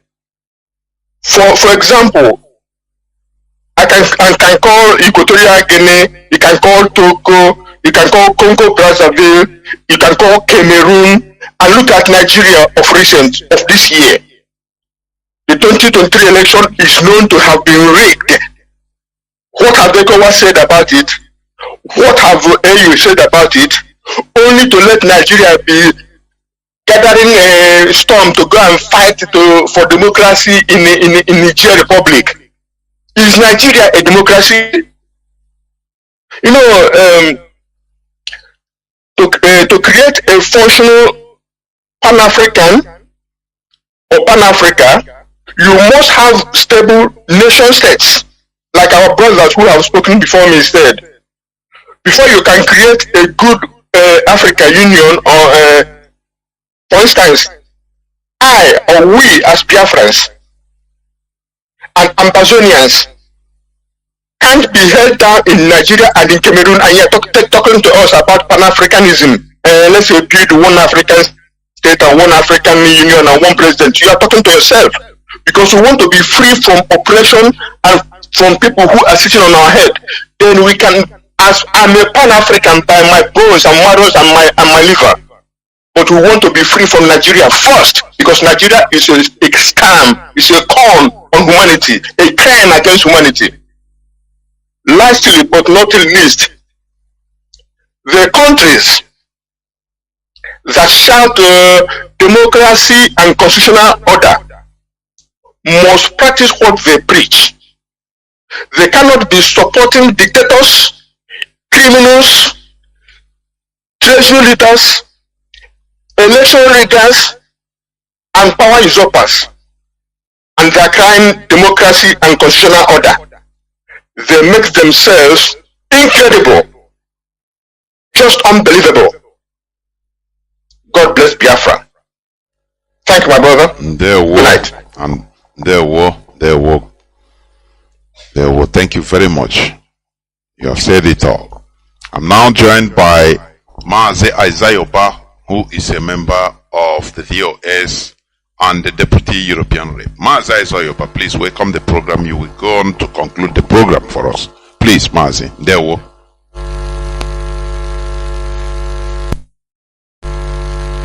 Mazi Jonathan, good evening from here. Am I coming out very clear, please? You are, Mazi. Go on, please. Thank you so much. Good evening from here. And Radio Biafra, London. My name remains Mazi Jonathan Chinedu from Olu province of Biafra, London. Today is the 3rd day of September 2023. I welcome each and every one of you to welcome your friends and well wishers onto this hallowed platform.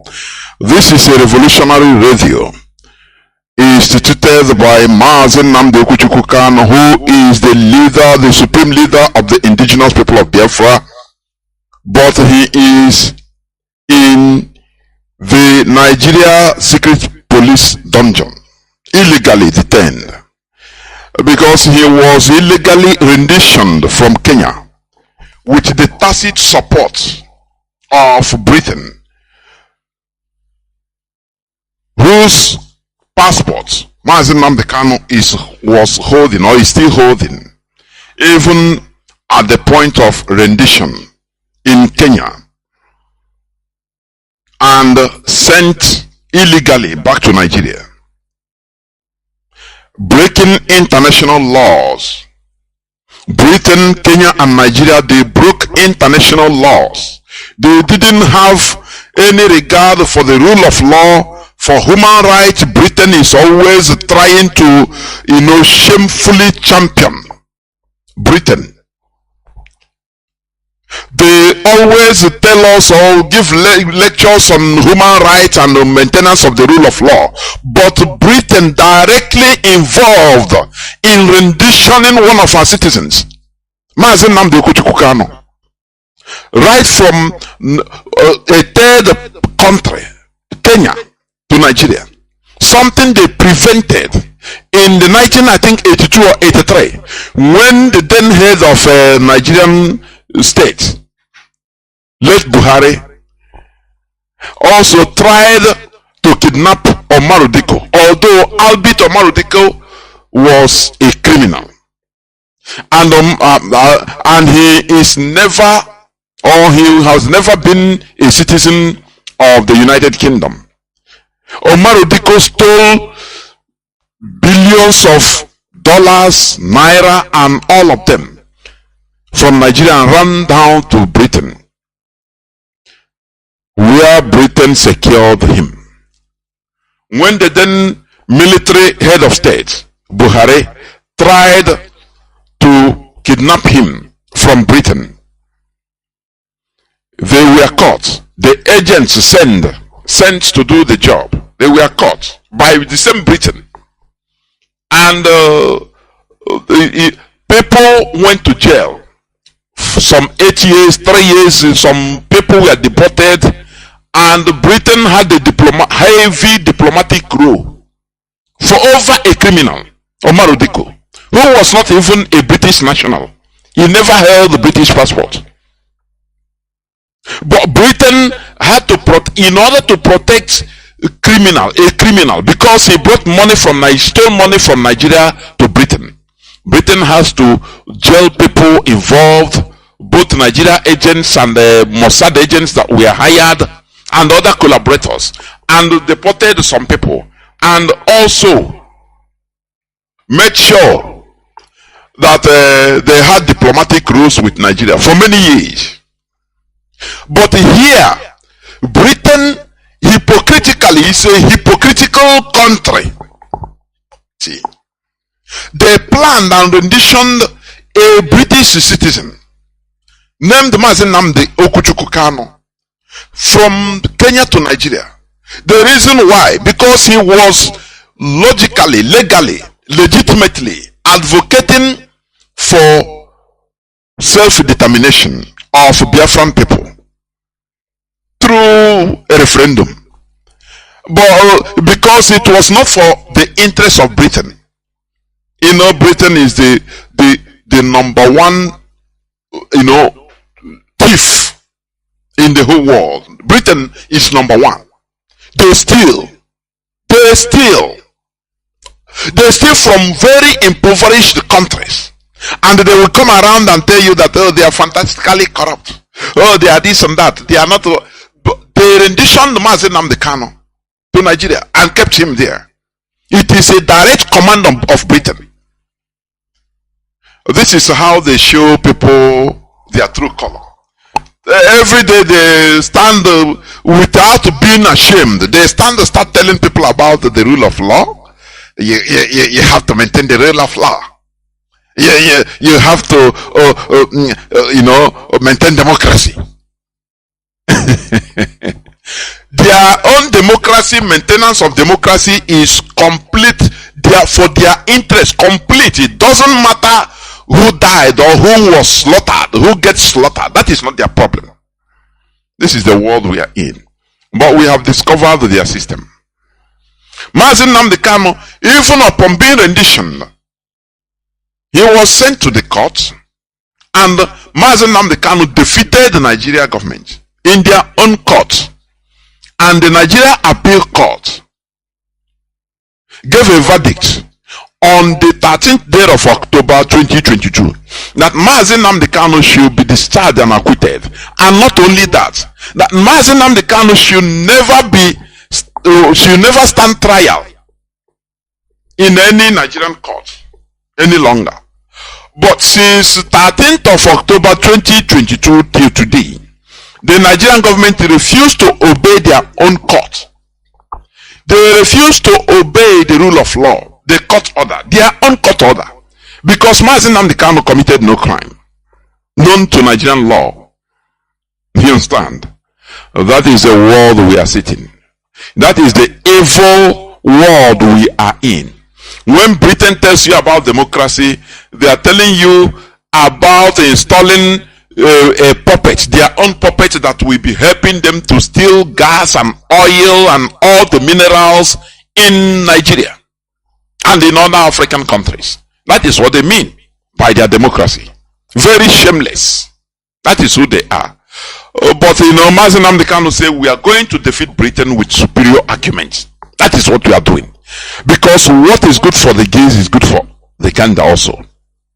Remember that Britain, Margaret Thatcher called Nelson Mandela when she was MP, member of parliament, during the ANC struggle.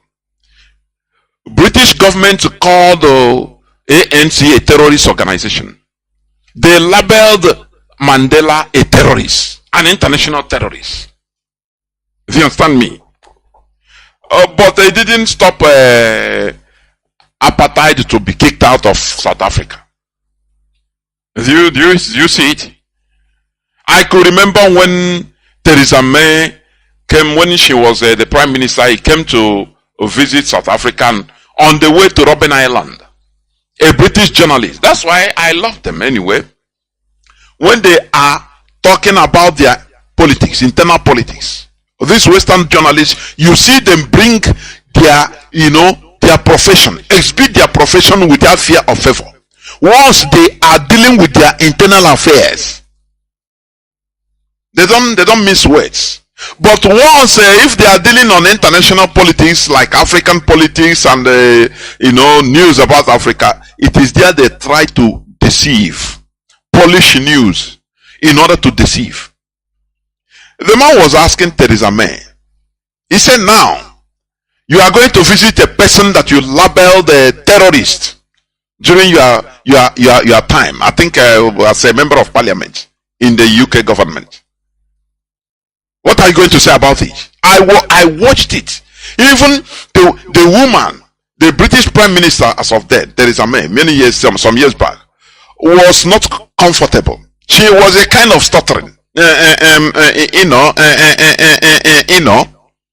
man was asking if you want to get out from the question. The man will bring him back.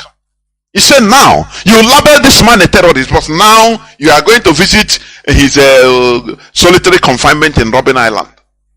He brought him back. He brought her back, and the woman was stuttering, talking gibberish. That is the way they are going to talk. Because the restoration of Biafra will even herald a new beginning. So that we will treat with each other, with Britain, with America, with all countries, with mutual respect, mutual benefit. Not what they are doing in Africa today. Not the exploitation that they are holding in Africa, they continue doing in Africa, exhibiting in African countries today. In the name of using democracy. Because this democracy is just a term coined by the Europeans in order to continue their neo-colonialist agenda in Africa.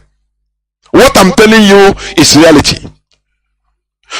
How many democratic countries in Africa are progressing? Is Cameroon not a democracy? Where their president, that one, I don't know, the great-grandfather, since 50-something years, he's in power. Is it not democracy installed by the Europeans that made the Bongo family to continue ruling? What of Togo? Yatema. A family. Remember that the father of this present president, the former president Yatema, he was paid to kill the first president of Togo. That said no to France's neo-colonialist agenda. He refused to sign the pact, the secret pact for continuation of colonization, signed by every francophone president that enters power. That man refused, and they paid Yatema whether $600 or $800 as of that time in order to kill the man direct. And they killed that fine president was killed, Olympio, if I'm not mistaken. He was killed by Yatema, and after dying, his son took over till today. And today we are hearing that the European Union force, they are mobilizing in Togo. You know that is the continuation of the scramble for Africa. But this time around, it is no more business. It's not going to be business as usual. Remember, America tried all their best in order to subjugate Afghanistan, but they got resistance from the people. The people, it doesn't matter with your military power. Once the population is against you, there is nothing you can do. I am telling you, it's a matter of time. Who is in power today? Who runs the government of Afghanistan today? It is the Taliban. The people that we are called names, killed by Americans, done everything. But it doesn't matter the number of years. They resisted because it is their land. A foreigner will come and go, but the owner of the land will remain. So they are in power now, and the world is dealing with them. You have to deal. You have no choice, because you have to respect international laws, the sovereignty laws, Westphalian sovereignty laws. That is the reality. So it doesn't matter what the Europeans or the West, they have the weapons, they have everything, but we, the indigenous people in Africa, we are in our continent. We are patient. The Europeans, they are because for them, ECOWAS is wasting time in order to go to war against Niger. Now they come direct, stationing in Togo their military forces. But you can win the war, but you can to win the peace will be the problem. America won the war in Afghanistan. I could remember when George W. Bush was happy on television that they bombed the Tora Bora with a Tomahawk missile. After all those things, the end justifies the means. Who is there today? America tried everything in order to find a saving face to run away from Afghanistan. Because you can bomb, you can occupy people with military force, but you come and rule now. That is the problem. One day you will run away. Once the people are against you, there is nothing you can do. It doesn't matter, it takes 1 year, it can take 10 years, it can take 20, 50 years, you must surely run away. That is the reality. Because the population, African populace, is now opening eyes on our suffering in that continent. That, they smartly installed people, that are representing only their benefit in the name of democracy. Today, Africans are waking up. You understand? That is why today I'm going to talk on a topic that says genuine Pan-Africanism.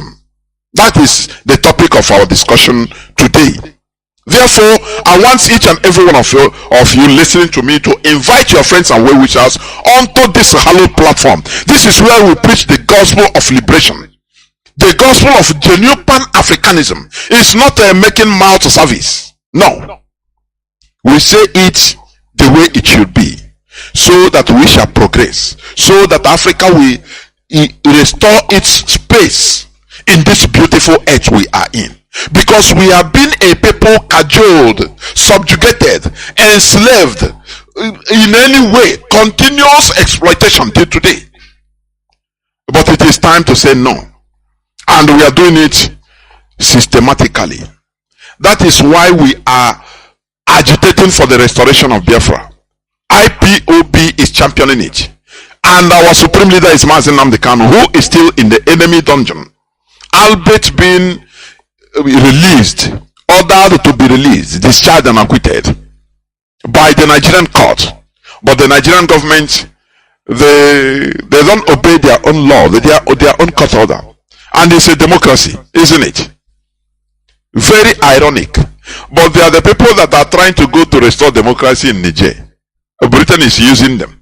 France is using them. The West is using them just for their interests. Do you see? I continue saying this. History is repeating itself. Africans were used to conquer Africans. During the transatlantic slavery. What started this transatlantic slavery? When the Portuguese merchants, they were coming to West Africa, buying and selling, bringing their goods and taking African goods also in exchange. Buying and selling, normal.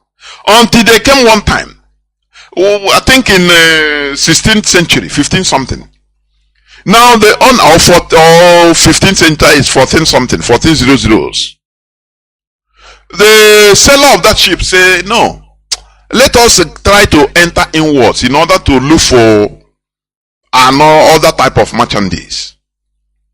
And he ventured inside in the I mean, in the interior of present-day Mauritania.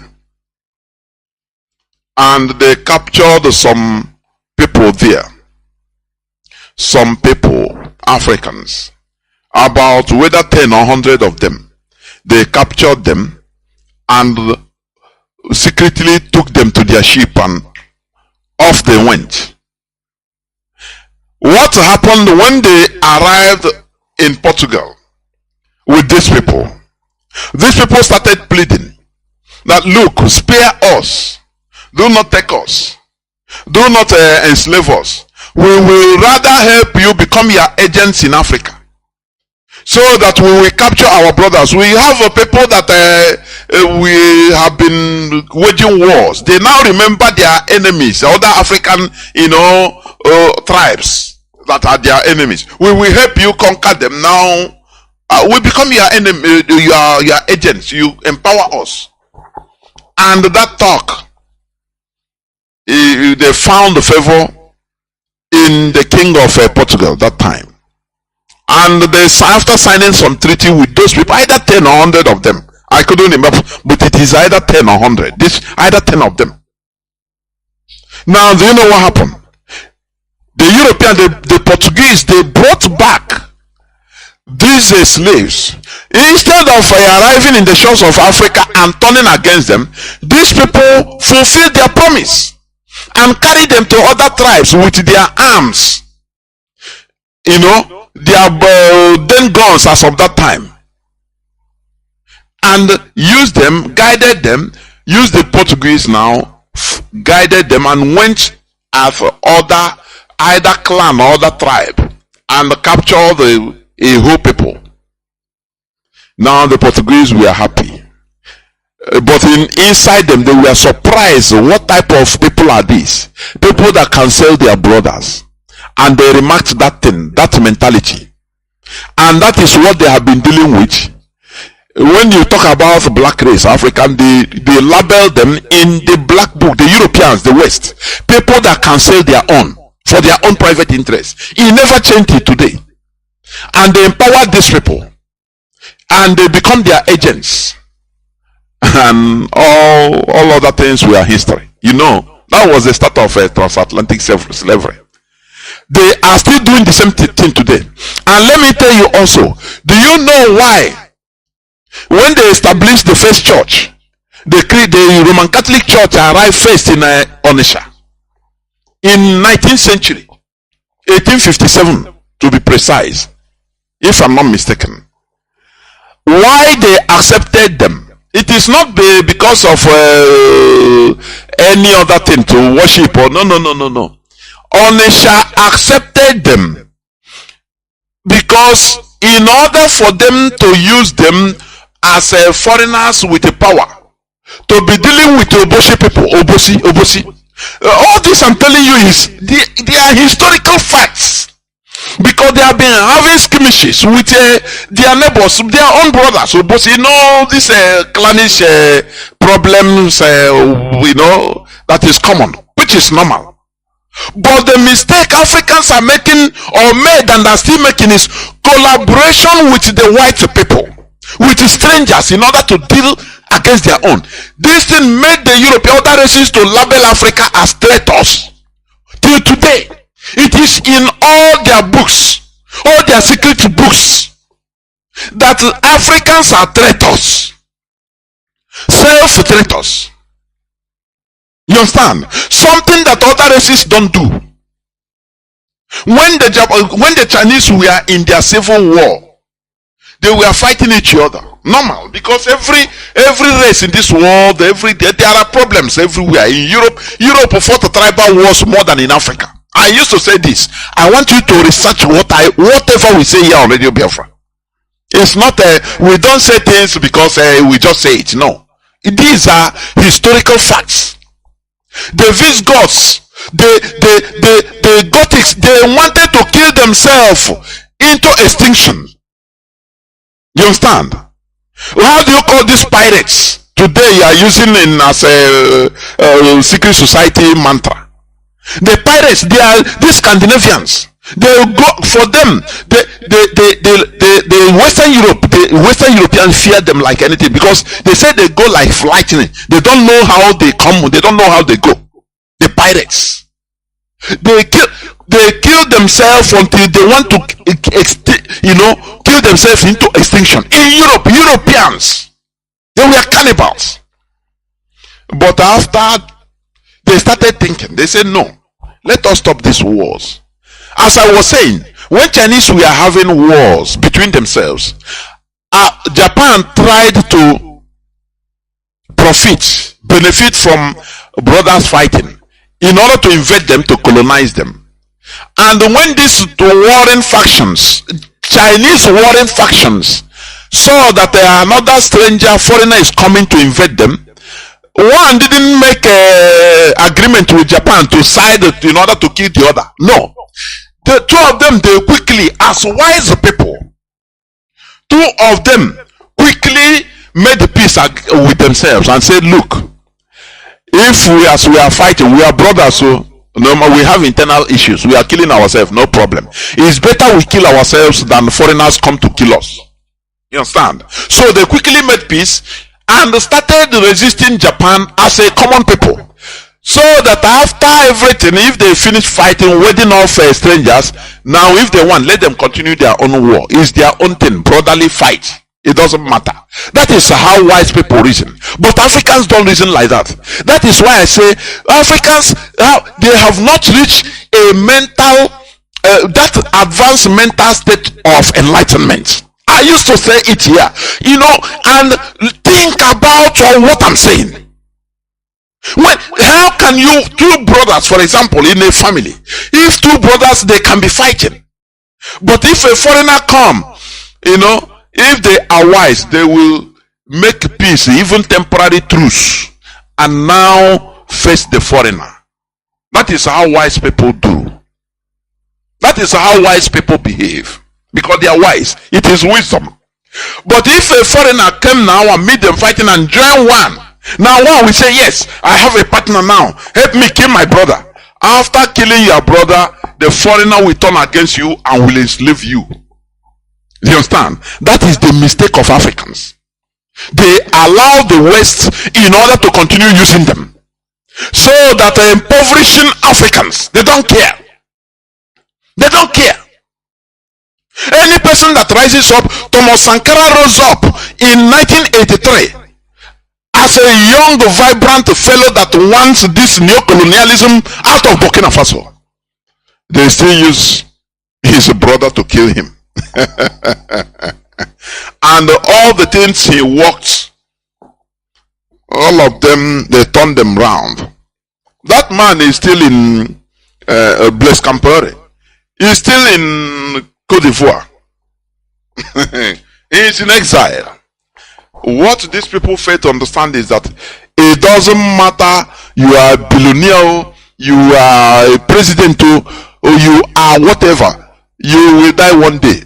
When Silva Berlusconi died, I was marveled, because this man was a man that I read one time. His doctor was boasting that Silva Berlusconi, he will continue making Silva Berlusconi 50 years younger than his age. He get #1 kidney every time. Any organ that is not has any slightest problem, they will change it. So he boasted that Silva Berlusconi will live very long life, but it is not like that. You understand? It is not like that. Everybody must end. Everybody must be extinguished. This oxygen you are breathing, one day it will no more function, you will no more breathe it. The heart will stop. What matters is the legacy. Because whether you are from Africa, from America, everybody, the ultimate end of every human being is death. The problem is, what legacy did you lay in this planet Earth? That is the thing. But all these African politicians, they don't care about it. They don't care. They don't care. They don't care. Look at Paul Biya of Cameroon. Shamelessly, Macron used to stand up, welcome him. That man is no more living in Cameroon. He lives in Switzerland. He comes to Cameroon. They carry him to come to Cameroon only during the election time, election period. That is only time by his great grandchildren. He don't know what is happening in Cameroon. But the Europeans are having field day over there. They made the beer less costly than water. Water is more costly than beer, alcohol in Cameroon. Drink yourself into stupor. Dance makosa. Do any other thing, but don't talk about politics. That is Cameroon for you. That is the truth. That is the truth. And France is happy. The Europeans, the West, they are happy. Oh, it's democracy. It's democracy. They're promoting democracy. Africans, we need to rise up and take our space, take charge of our destiny. It's not going to be palatable. We have forces to contend with. It is going to be a strategic war or fight. Strategic fight. Fight of wise fight. You understand me? That is why every time I say it, it's for those that are saying why some countries are going from one colonization to another. Talking of China, Russia, others. I disagree completely.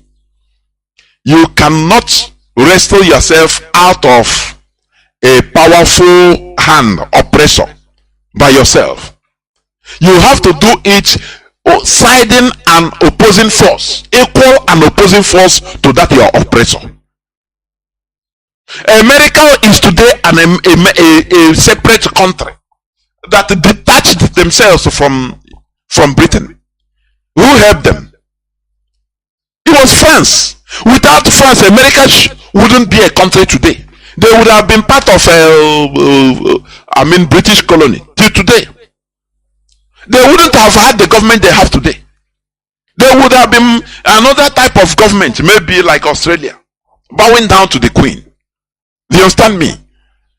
They wouldn't have been a powerful country they are today. If not of France. France was a powerful country as of that time, in the 18th century, or 19th century, early 19th century. France was powerful also. So, in order to remove themselves to fight a powerful country like Britain, the colonies, the 13 American colonies, they have to beg France to help them. And France came to their rescue, because France, no matter their European neighbors with Britain, they are having competitions. They are friendly enemies, or they were friendly enemies. You understand? So, America that time, the Unionists, they use that benefit. They made use of that benefit between two fighting giants, and they brought one giant to side them. Did the France after colonize America? Is it not America today that is being in front of France? Is France pursuing America like licking ass? Is it not the same? Is it not it? You in this world, you have to profit. Anywhere you should, you have your interest, you grab it, even if it is temporal. Grab it. No attachment of this sentiment. No. There is no sentiment in international politics. Anywhere you see, you are anything you can grab for your benefit. As of that time, you take it. If you go now, you use your God-given wisdom, because a country is filled up with people that has wisdom. Now you use your wisdom think tanks in order to wriggle out of the hold of that new strong person. That is how it is done. So when people say that Africa is trying to get out from one colonial master to another, I beg to disagree. It is lie. Why didn't France colonize America? When they ran away from British colony, with the tacit support of France, direct support, they didn't hide it. They brought arms to fight against Britain. After, why didn't France recolonize America? But you know, all these things you don't ask. You don't ask all these questions because you don't know. You are ignorant. Anything they talk. You know, when you see people analyzing all these episodes, African episodes on mainstream media, people you call, you think, you see that they are intellectuals. You see that their understanding is highly limited. The way they see things is completely limited to reality. You understand me? You will see somebody when he's talking because he's a PhD from Cambridge. He have to talk for the interest of where he schooled in Britain. That is the truth. They don't tell you the reality, the bottom reality of things. No, they don't tell you. You see the analysis just like you know, it doesn't reach the ground. So many of them, they don't make sense.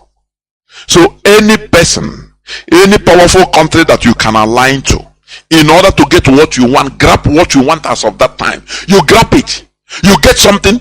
In international politics, it is win, getting interest as of that time. If you grab that thing you want, now you use your diplomacy might, every might, in order to wriggle, continue holding your interest. That is how it is. When Mandela came out from jail, he started visiting. He invited even people from both Palestine, you know, friendly to them.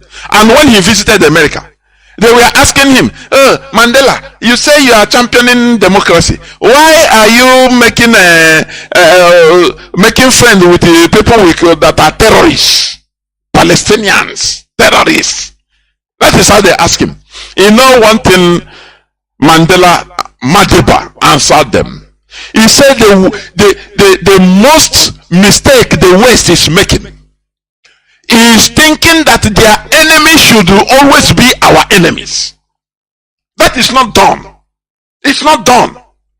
When they were, after all, America sided with Britain in order to support apartheid, give them arms, encourage them to slaughter black people. Now, when you come to people that helped you, Cuba helped apartheid regime. I mean anti-apartheid.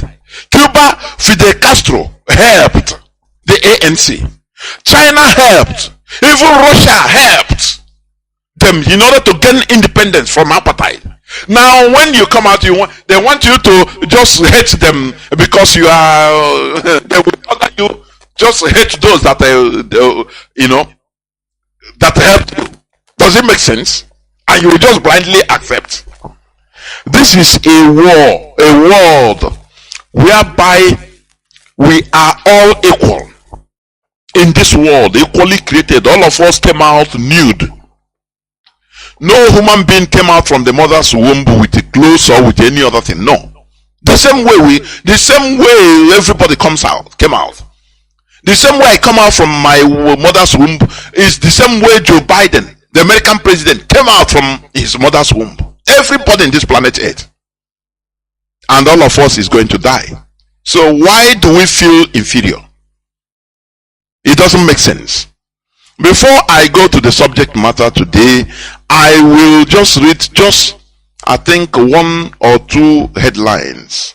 News headlines, please. Okay. Days when Naira will be stronger than US dollar is coming back. Redeem the Church Overseer Pastor Adebayo predicts. That is, let me see, September 3, 2023 news headline. Are you seeing it? I say India, they are selling stupidity to people. This that the GOs, this so-called God of men or dog of men of dogs, I don't know. They are selling stupidity to the people, to the population. Days when Naira will be stronger, the US dollar is coming back. All these things is once they made an agreement at the backyard, secrecy. Tinubu will call them and tell them, look, you have to brainwash people to support my government. And they will come and start prophesying. Oh, we are predicting, we are prophesying. It will be so. The Komoye have been saying that Nigeria will be paradise since 1986, praying for Nigeria till today. The same thing.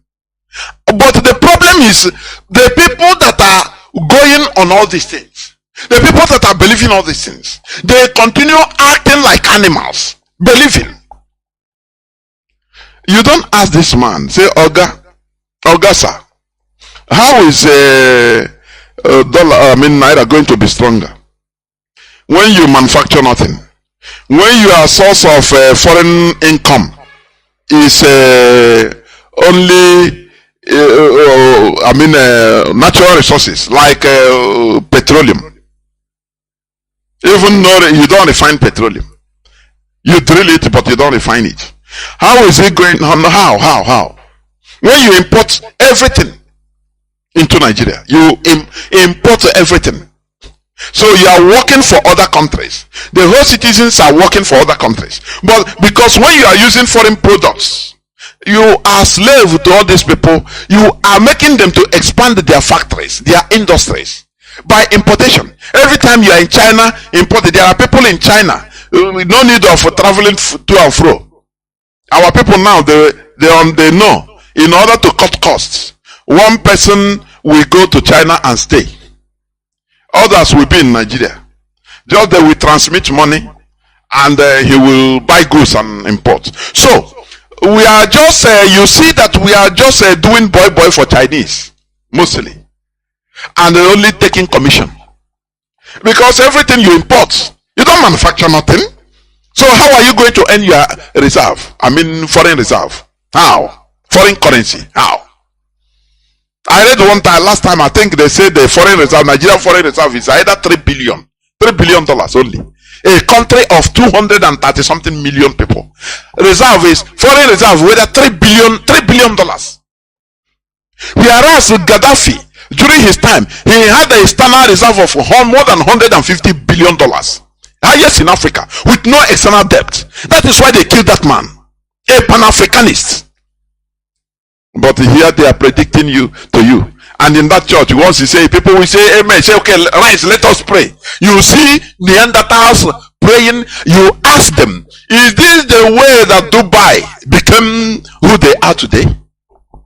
By just predicting and everybody clapping and shouting hallelujah. Now, before you know it, magic wand, things change and the country Naira started having value over dollar. Can you even all this type of headlines, other nationals are reading it. It is highly shameful for this to make a headline in Nigeria. It is highly shameful. That is why Nigeria shame every one of us. A pastor predicting, Naira will be more than dollar. And everybody is reading it. You are shouting amen. Ordinary electricity you don't have. If you want to set up a factory in Nigeria today, you will budget for an electric generator. That will be either even more costly than the whole factory you are trying to set up. It will be engulfing a different money every day, fueling it to run your factory because there is no electricity. These people will not tell you that, look, at least we need electricity 24/7. Don't Nigeria have the capacity of building a nuclear reactor? Let me ask.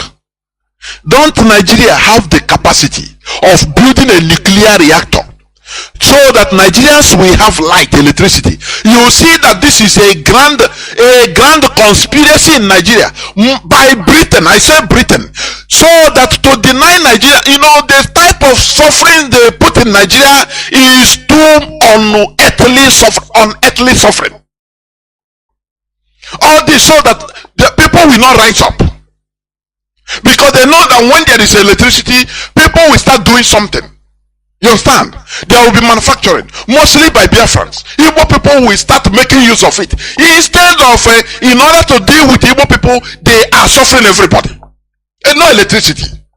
Everybody Everybody, you have the highest importers of generator, electric generator is Nigeria in the world. And what all these politicians do, Britain encourages them, go outside, go Malaysia, go China, build a generator factory so that you'll be sending it to Nigeria. That is what they do. They are suffering people unnecessarily. And the worst of it is this, that the people in Nigeria don't know that they are suffering artificially. It's artificial suffering. Some people are putting this suffering artificially. It is not natural. Though now they use clergymen in order to sedate Nigerians, give them tranquilizers so that they continue sleeping. Oh, Naira, we rise up in Jesus' name. Everybody will say amen, and you start invoking the spirit of Naira to come and prayers. That is how America become a great country, isn't it? That is how Australia became what it is. Is that the way China became what it is today?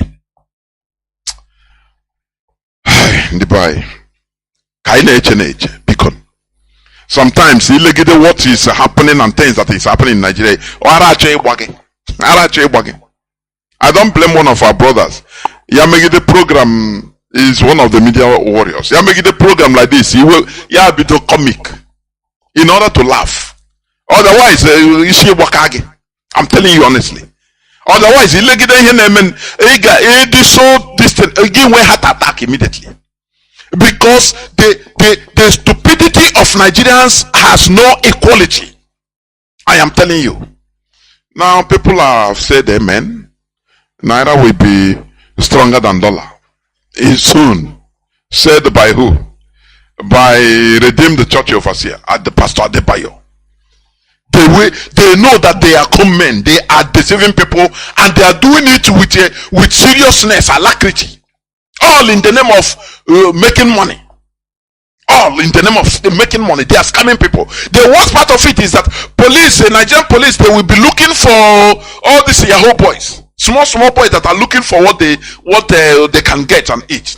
I am not condoning any of them, any evil, but why not go for all these big scammers that are sedating ordinary people with a so-called word of God and prayers?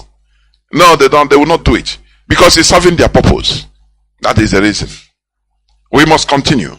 I will go straight to the topic of my submission, which is genuine Pan-Africanism.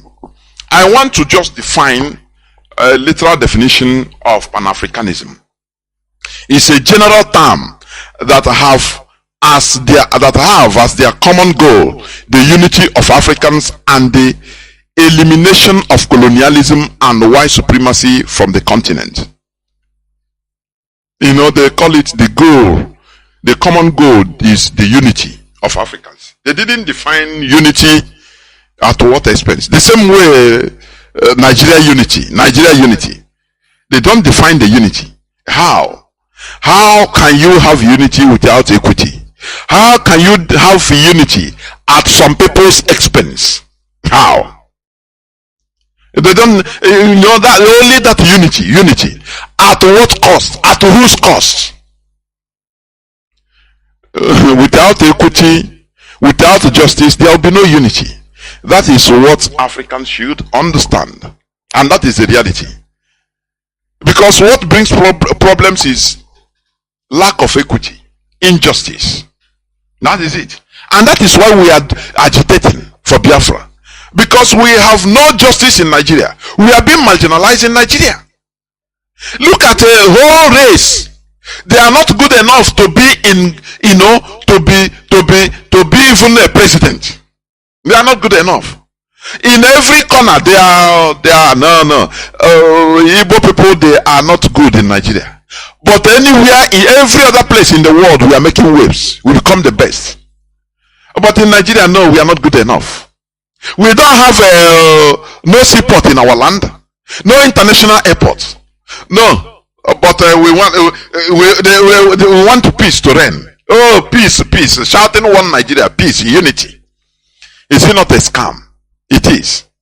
So the Pan-Africanism, as they say, is a general term that that have as their common goal the unity of Africans and the elimination of colonialism, white supremacy from the continent, colonialism and white supremacy from the continent. And you ask how? The first people that brought this idea, let me tell you. Do you know that Azikiwe's name was never there? Oh, Chineke. Azikiwe that answered the Zik of Africa, he was never there. Do you understand? You have people like Toussaint Louverture. That is one of the Haitian general and the most prominent leader of the Haitian revolution. You understand? As one of the pioneers of this Pan-Africanism ideology. Jean-Jacques Dessalines, also a Haitian revolutionist. Haile Selassie, Ethiopian, you know Emperor Haile Selassie, that gave rise to Rastafari when he traveled to Jamaica and made the famous, disco. He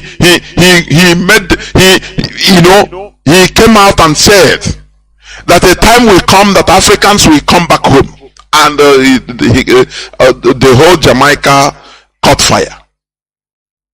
And he started this movement of Rastafari. You understand? Also, one person they called Edward Wilmot Blyden. Edward Wilmot Blyden. He was an American Liberian educator. You listen, you know? Patrice Lumumba. Julius Nyerere. Are you seeing it? Of Tanzania. Robert Sobukwe. You understand? He is a South African anti-apartheid revolutionary. Ahmed Sékou Touré of Guinea. These are the pioneers of this ideology of Pan-Africanism. Kwame Nkrumah, King Shuja II of Swaziland. You understand? Robert Mugabe, that was demonized by BBC and their masters. Thomas Sankara. Kwame Ture. This Kwame Ture was a prominent organizer in civil rights movement in the United States and the global Pan-African movement, born in Trinidad. You understand? Dr. John Pombe Magufuli. Are you hearing? President of the 50th president of Tanzania. Muammar Gaddafi. We all know the great man that was killed in the most brutal way by the West. Sarkozy, Obama, all of them. Yoweri Museveni, who is still in power. These are the pioneers of this ideology of Pan-Africanism. Are you understand? Do you see anywhere they say Azikiwe? No mention of Azikiwe in the international African level. Azikiwe's name is never mentioned. That is why I'm saying now. Sometimes I'm not high as primitive people, and that is it. Onye puta ya honwe onye Igbo ya riju for gote one cow, nwete one small crumb of political power. Ge ho ya na echo like this, or diko o wa ni lo na ho that place, that is area. And otage chi na eto eche ma or we are one a matter that from that sphere, from that look at a whole list of Pan-African ideologies. Nnamdi Azikiwe's name is never there. But in Igbo land in Nigeria, he promoted himself to Zik of Africa. Don't worry, even the other time, Mazi Nnamdi, who will be joining me as usual in no distant time. He said it. That who knows Azikiwe in the international level as a Pan-Africanist? He's right. He's right. But for us, that is why I'm saying, I primitive people. I can do no until he put like this. Now you start seeing that in the nonsense. Onye put like this, only put with $100,000 on the echo. Wanile a maro na here this thing that thing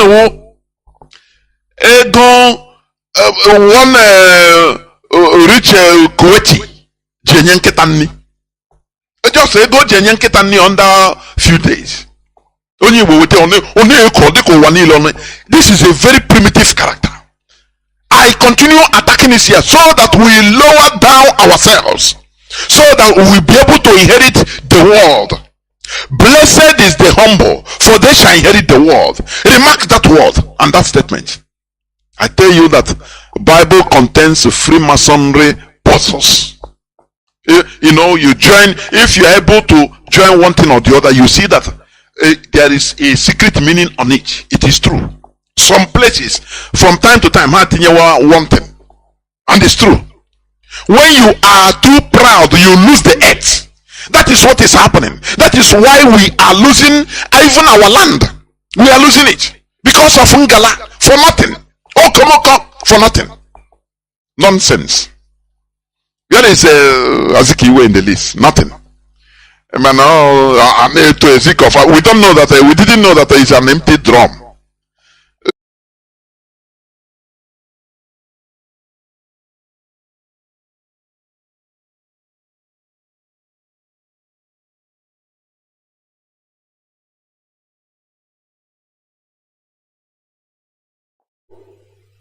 If you are a child, the one your father, if you are a mother and father, one your children, anyone that has type that come to save people, we tell you, that size, if you can choose them in a court, man, can get for manake, manake, manafoni, manamponi, yeah. Oje,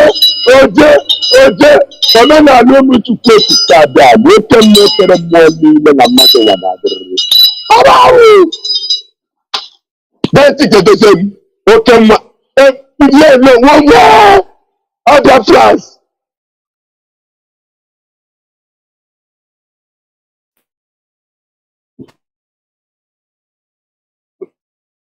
What's watching over? Good morning, sir. Today is our Court's Day of Nnamdi Kanu'S. So, we Biafrans, we are praying that great program will take place as Mazi Nnamdi Kanu'S will join us today. And now there's another thing. Someone called me from also, so that there is a heavy shooting there. So, I don't know if you have confirmed the news for me. There is heavy shooting where? In Anambra. Right now? Yes. Okay, I'll call people there now while the broadcast is going on to see. Okay. Watching it. Okay.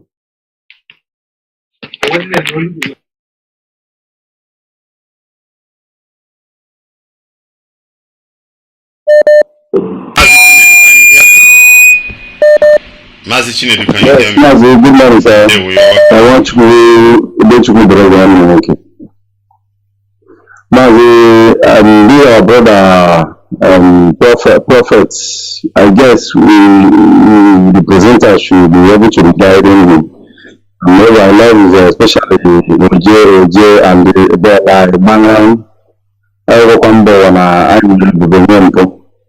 I guess we should be guiding him to, because this is an international radio where everybody works and listening to. Quick to what I want to say.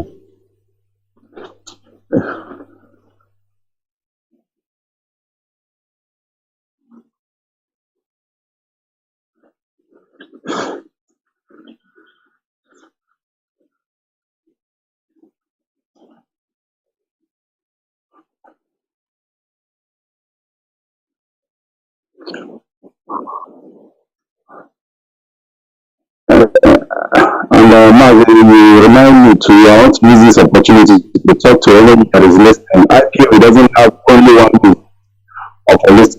There are multiple means and endless means. There are even individuals that is telling it through in different platforms. So we should endeavor to get as many, just as I am now. Radio Biafra, community radio wasn't talking, but there are other means on my phone, even in my television.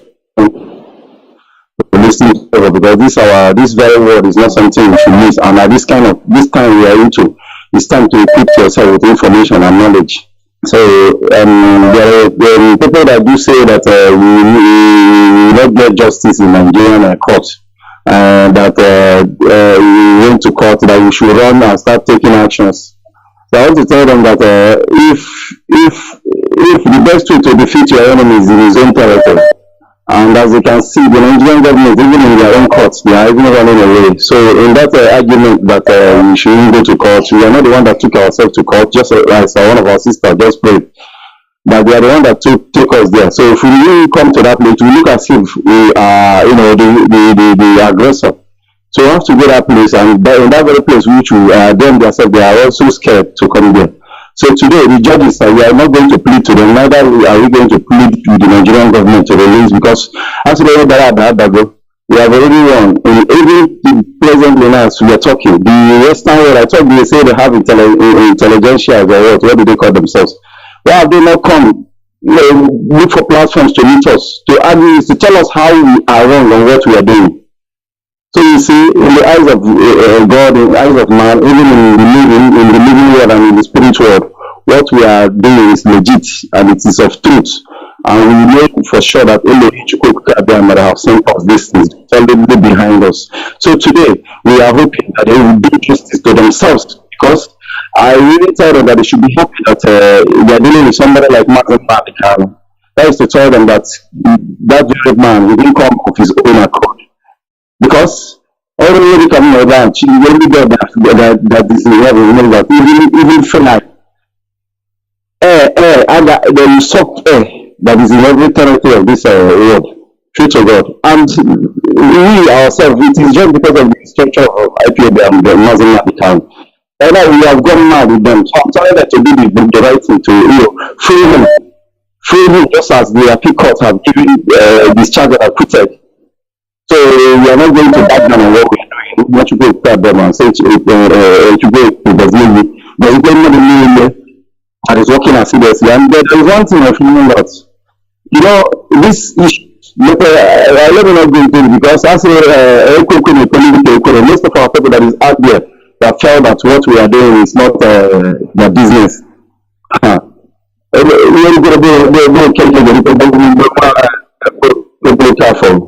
So this is what I have to say. Thank you.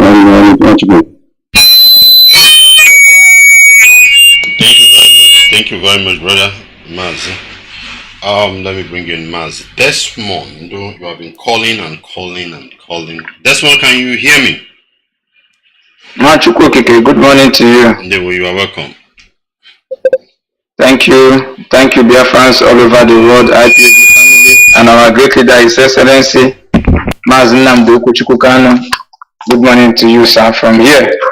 Yeah, Machineke, like you said when you started this one, that we are in your prayers, that we are suspending everything that we have to do today, and we are focusing on the issue of our leader, and then we are believing that today justice is going to take preeminence of everything, because our leader has been discharged and acquitted by Nigeria Appeal Court, and we want to believe that the Supreme Court will not further continue to disgrace itself and the judicial system in Nigeria today. So we are calling on the world to put their eye on what will be happening in Nigeria Supreme Court Abuja today regarding the case of our leader Mazi Nnamdi Kanu'S, because we are not expecting anything else than for justice to prevail. Having said this, Machineka, we also encourage Biafrans that we must remain very, very resolute in what we are doing. Any part you are playing as a Biafran, or anywhere you find yourself to do one thing or the other to play a role to the emancipation of the land of Biafra and the liberation of our people, and to the restoration of the Biafra sovereignty, please, I urge every Biafran to be steadfast and do it with your utmost best. Do not be biased in your mind. Do not have to thinking that Makana Biafra must come. Biafra must come, and we must take Biafra, whether good or bad. Anyhow it is, We must take Biafra and we must live in the land of Biafra, and our children, even some of our generation, are going to rejoice because this is our time and Chukwuemeka will give us victory. So my word this morning is just to encourage Biafrans to continue, those who are working assiduously hard, those who are making sure that what we are doing is victorious, because only Chukwuokike that is going to lead us through this dark tunnel, but at the end he has assured us light. So whatever you are doing, please continue, take your directive from DOS and support ESN financially, please. Support ESN through IPOB zones, IPOB units, or any other means that's approved by HODDOS, Mazi Nnamdi. And then at the end, Biafra shall come. And when we are into Biafra, our democracy will have no limit. You can naked, you can wear pants, you can wear singlet, and do whatever thing you want to do. You can decide to say any or that. But for the course of what we are doing, you must make sure you work with everybody that comes your way legitimately, according to the course. And at the end, Chukwuemeka will be with us, and we encourage our ESN. We continue to pray for them.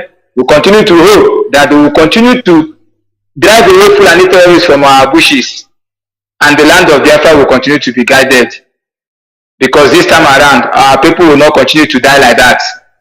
We must make sure that we drive the spirit of this evil spirit of death in our land, or let that land be the land of death for the enemies who have come to kill us, and the land of life for we that are the owners, who are the Biafran people.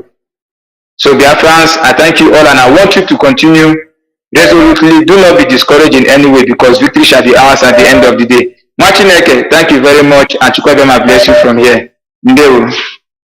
Thank you very much, Mazi Desmond. Let me get, if I can get Mazi Chidubem, I've been calling. Yeah, I got you. Mazi, can you hear me? Yes, Mazi. We don't hear about the Mazi. Good day, I've been trying to call since, and I was not online. I made one or two things, and I went off. Mazi, my contribution today is on the first discussion, when I listened to you and I watched the video again about a man trying to hang himself. Nigeria has turned to a den of killers. The frustration that the government has impounded on their people is making them now to go to hang themselves. Look at such a bizarre act. Some people even wanted to start beating this young man when they rescued him. Everybody is first. Okay, okay.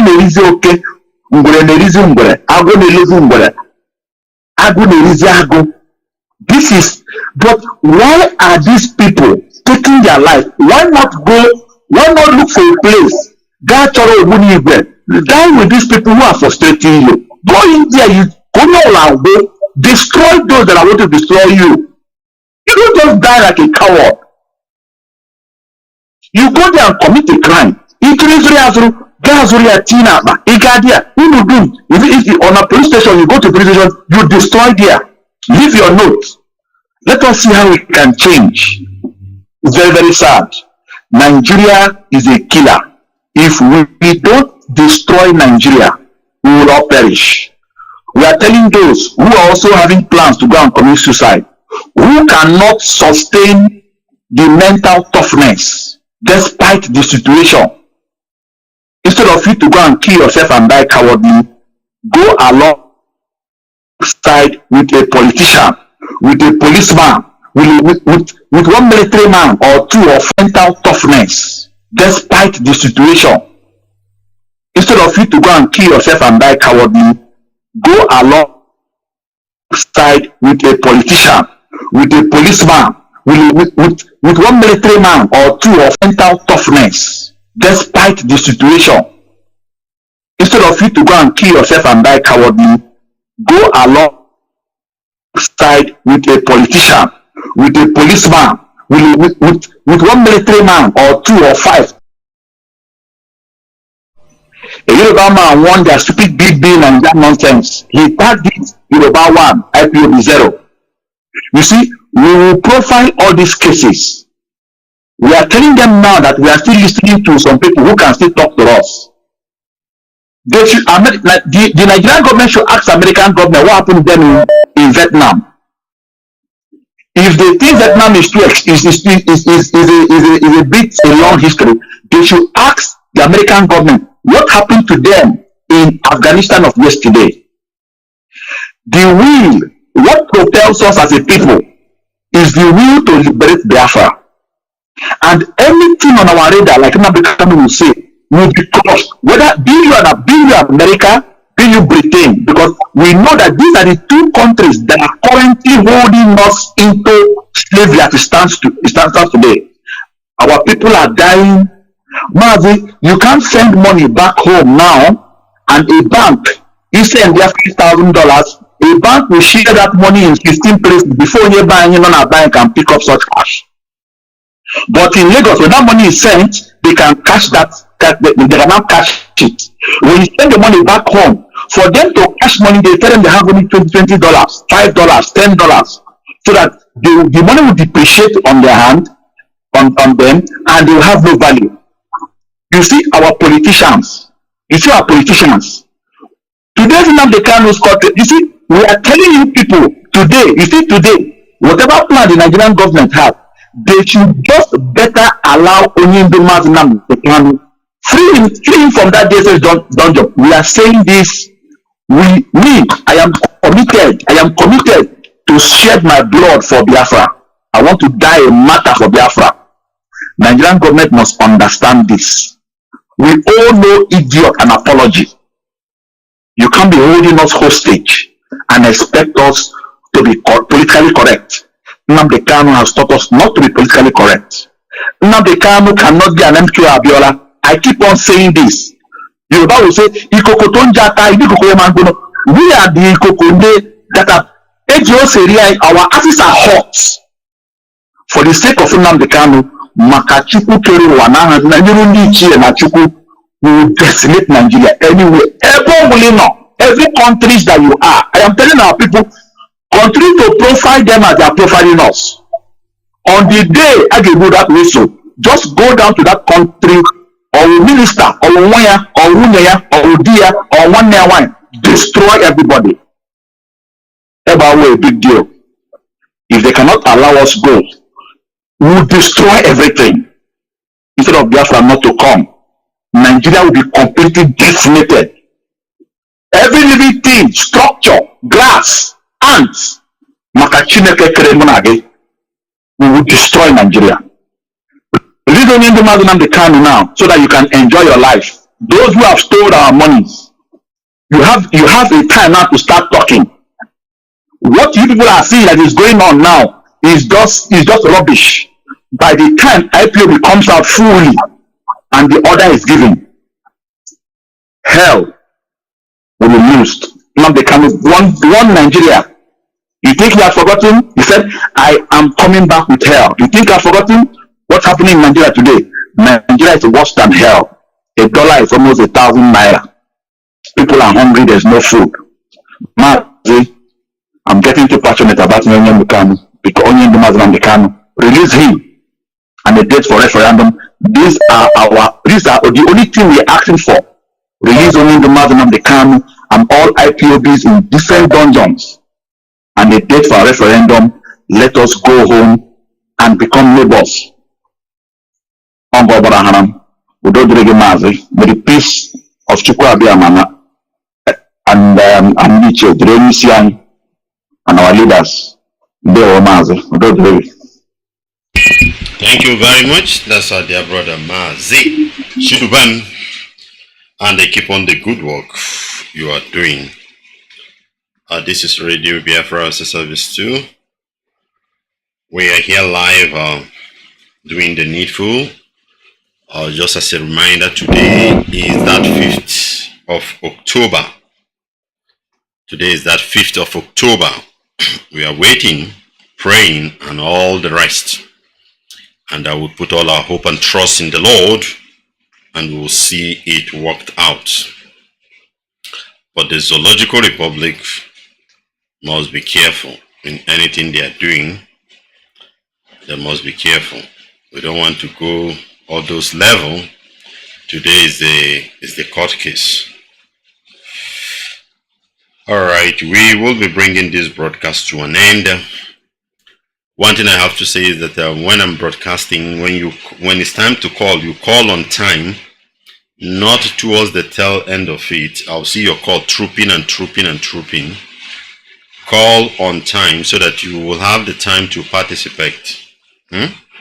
Not when the broadcast is coming and ending. You start calling and calling and calling.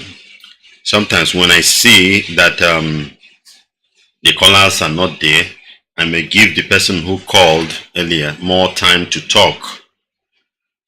Then towards the tail end of it, all of you will be floating with calls and all those things. So, but if you are calling normal, then I'll know that there are a lot of call hanging. Then we'll use the normal time, give this person so time to call and all those things, so that everybody will participate equally and fully. So that is it. Thank you, and may the Most High bless each and every one of you as we continue in prayer. That today we pray for our leaders' victory. Only our leaders' victory will pray for today. Father, we ask you, Jehovah, to show us mercy. Give us the freedom we have been crying for. Let it happen, Lord.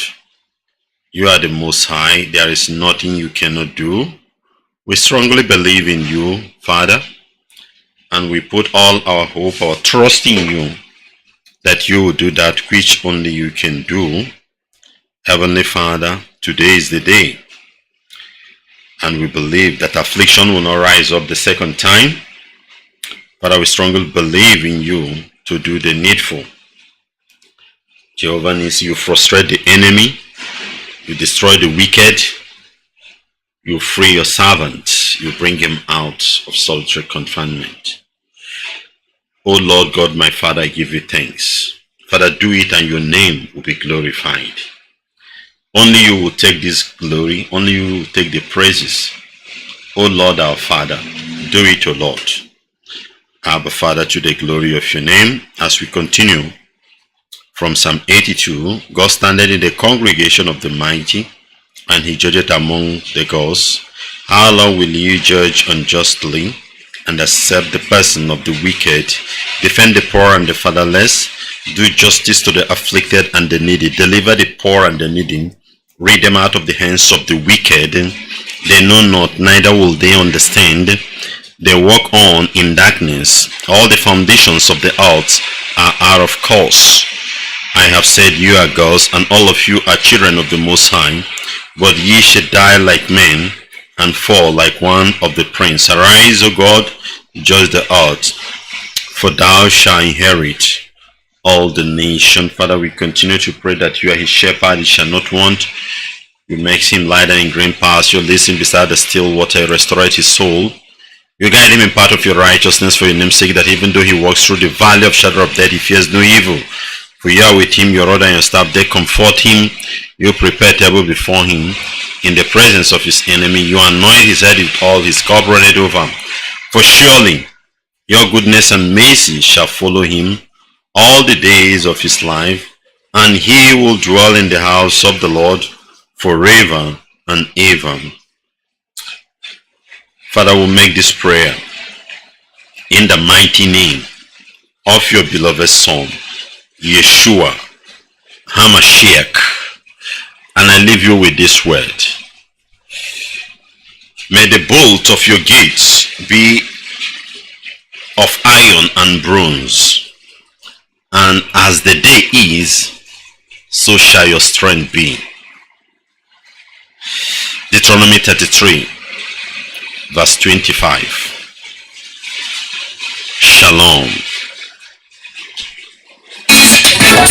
The true goddess has keys on it. Biafra.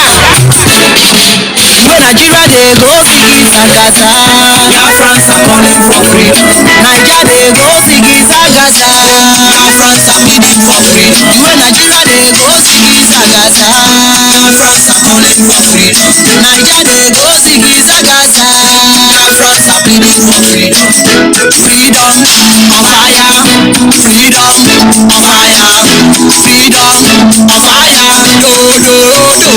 Freedom on fire, freedom on fire, freedom on fire, They deny themselves from being Nigerians, separated themselves from being Nigerians. No more presidents in Nigeria, no more governor in Nigeria, no more senator in Nigeria. Oluwadodo, grant them freedom. Give them freedom. When Nigeria they go sigi sagasa, Biafrans are calling for freedom. Nigeria they go sigi sagasa, Biafrans are pleading for freedom. When Nigeria they go sigi sagasa, Biafrans are calling for freedom. Nigeria they go sigi sagasa, Biafrans are pleading for freedom. Freedom on fire, freedom on fire, freedom on fire, freedom on fire, freedom on fire, freedom on fire, Killing every day is not the best. Raping and killings every time is not the best. Bumpy everywhere is not the best. Shooting all the time, is not the best. For how long? See our people they die. For how long? See many people they die.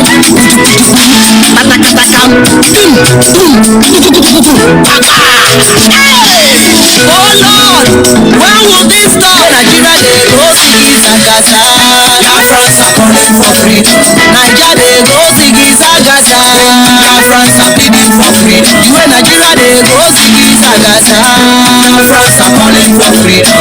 Nigeria they go sigi sagasa, Biafrans are pleading for freedom. Freedom on fire, freedom on fire, freedom on fire, Freedom on fire, freedom on fire, freedom on fire, Nnamdi Kanu fight for freedom, God will surely give you way. Nnamdi Kanu fight for freedom, God must surely give you way. Rise up, Biafra is the rising sun. Rising up, one day Biafra will get their freedom.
Land that we are going to discuss.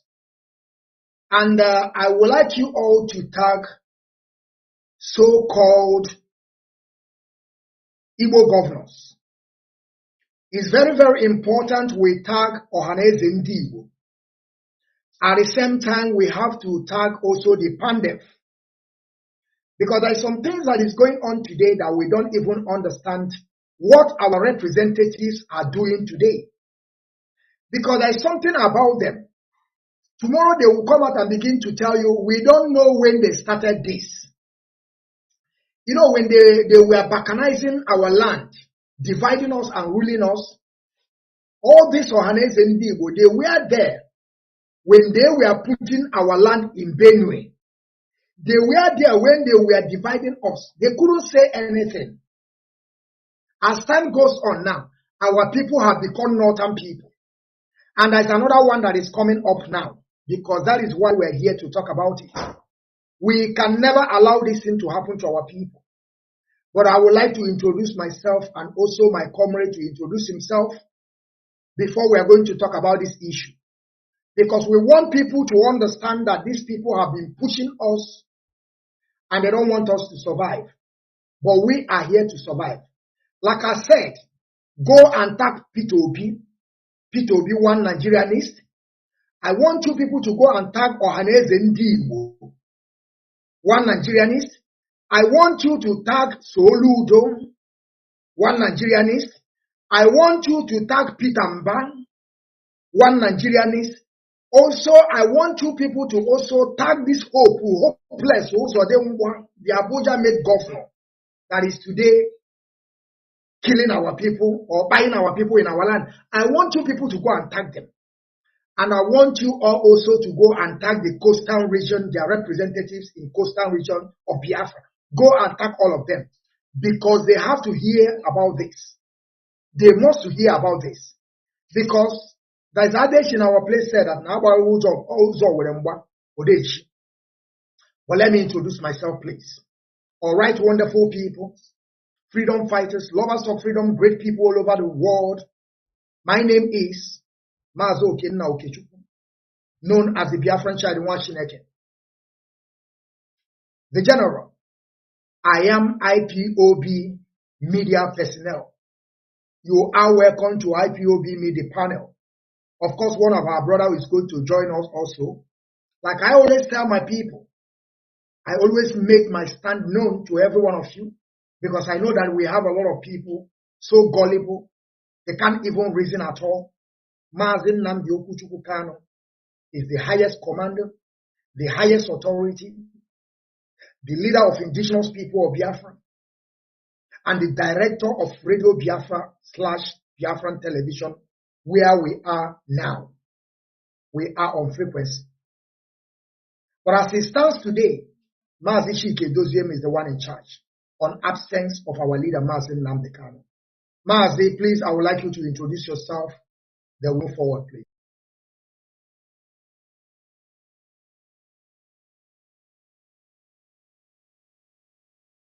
One, and I hear from Omo is in Ayamelum local government, Omambara province, Biafra land. And we are not here to entertain you. We are not here to make you laugh. We are not here to smile or for you to tell you what you want to hear. No. We are here to tell you what you need to hear. That thing you must hear is what we are here to tell you. And I can guarantee you and assure you that everything we are going to say here will be the truth and in the right directions. We will not mislead you nor tell you what is not in existence. We say it the way it is without fear of favor. We are not here to look at your face or to to have your contact. We are here for the future of our unborn children and the future of our children. And above all, what legacy are we going to leave for tomorrow? What are we going to leave for our children to remember us with?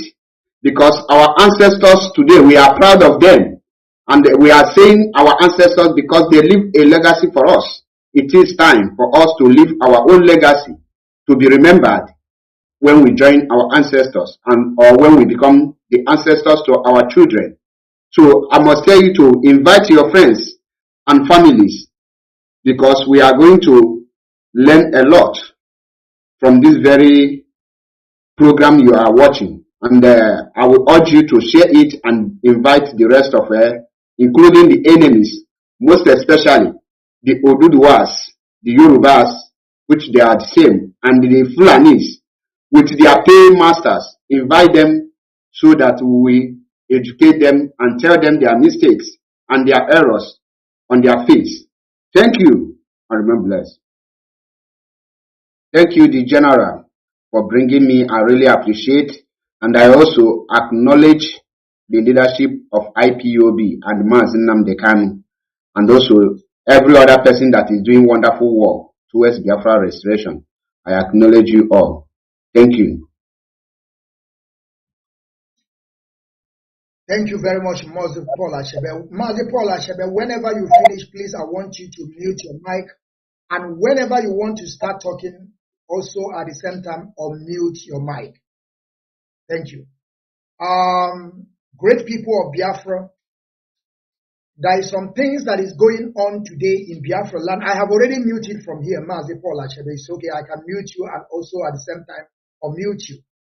The great people of Biafra, I wanted to bring this post on this platform, but it is very hard for me to bring it out. So I want you people to see this particular, it's a book. It's a book. It's a new book. They call it a Fundamental of Civic Education for Basic 8 USS2 or GSS2. I don't know what they put there. We want to talk about this book because some of you that don't know how they start ruling us and dividing us, that is what we want to clear here. And that is what I'm saying, that every one of you should go and tag the whole governors and Igbo representatives. You should tag them so that they won't say they don't know about this. Because they won't even do anything for us to live as people. Today, as it stands today, Igbo man is not occupying any position in that contraption called Daminebutsu. But tomorrow they will come and tell you that we are one people. That there is a way they do things. I want you people to go and call P2B because P2B is there fighting for the mandate that they have already stolen away from him. But there is some things that is about to spoil. Obi won't talk about it at all. Soludo is there chasing shadow. Are we talking about the one in Imo State that is the commander of Killer Squad that is maiming our people, fighting our people every single day? I want you people to go and call them. To be in case if they said that they don't know about this book. We are going to explain this book to our people because they have begun to put us in a mess. But let me start my preamble like this. Before I will read some article from that book, you people will understand how they are pushing us. They are pushing us. They don't want us to survive. I want our people to understand this, that we never conquered anybody before. That is something I want you people to understand about our history. I want to start from 1902. During the time that the British people wanted to, take over Biafra land. We fought them for 20 years. We fought British people for complete 20 years.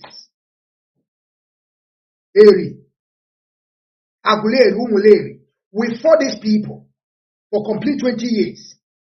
But do you know that the British people couldn't conquer us? But after they saw that they could not win the war, they came up again with another strategy. And what is that strategy? That was, if I'm not mistaken, that was 1916 or 1906. That is when they brought what they call warrant ships. Do you know how they defeated the Biafran people? How they be able to conquer us today? That is the history that I'm telling you.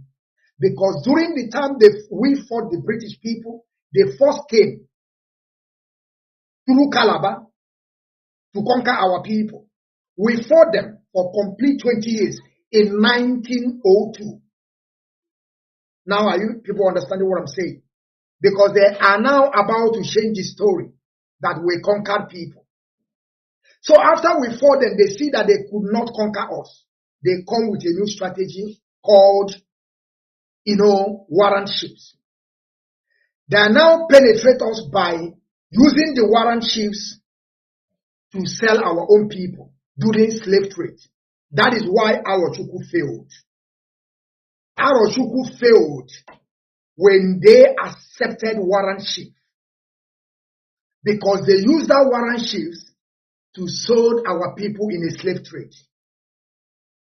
If you people never heard about this history, I want you people to go back to that history and see how Arochukwu failed. When they first came in 1902 to conquer us, we fought them for 20, we fought British people for 20 years.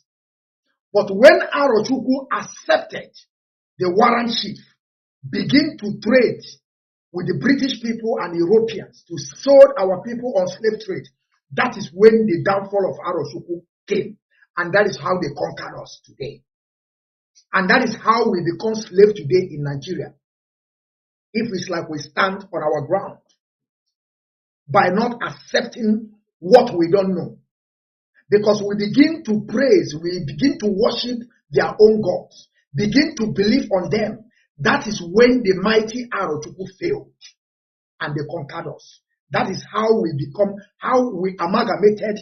The Rugard came to amalgamate us with these Fulanis that we don't know where they are coming from. Now, we all know in that contraption called Daminebu Zoo, Biafran people never conquered anybody. And I will give you people examples. When you come in that contraption, we have 3 regions according to the beginning of the amalgamation of that contraption. They said Igbo, Yoruba, and Hausa.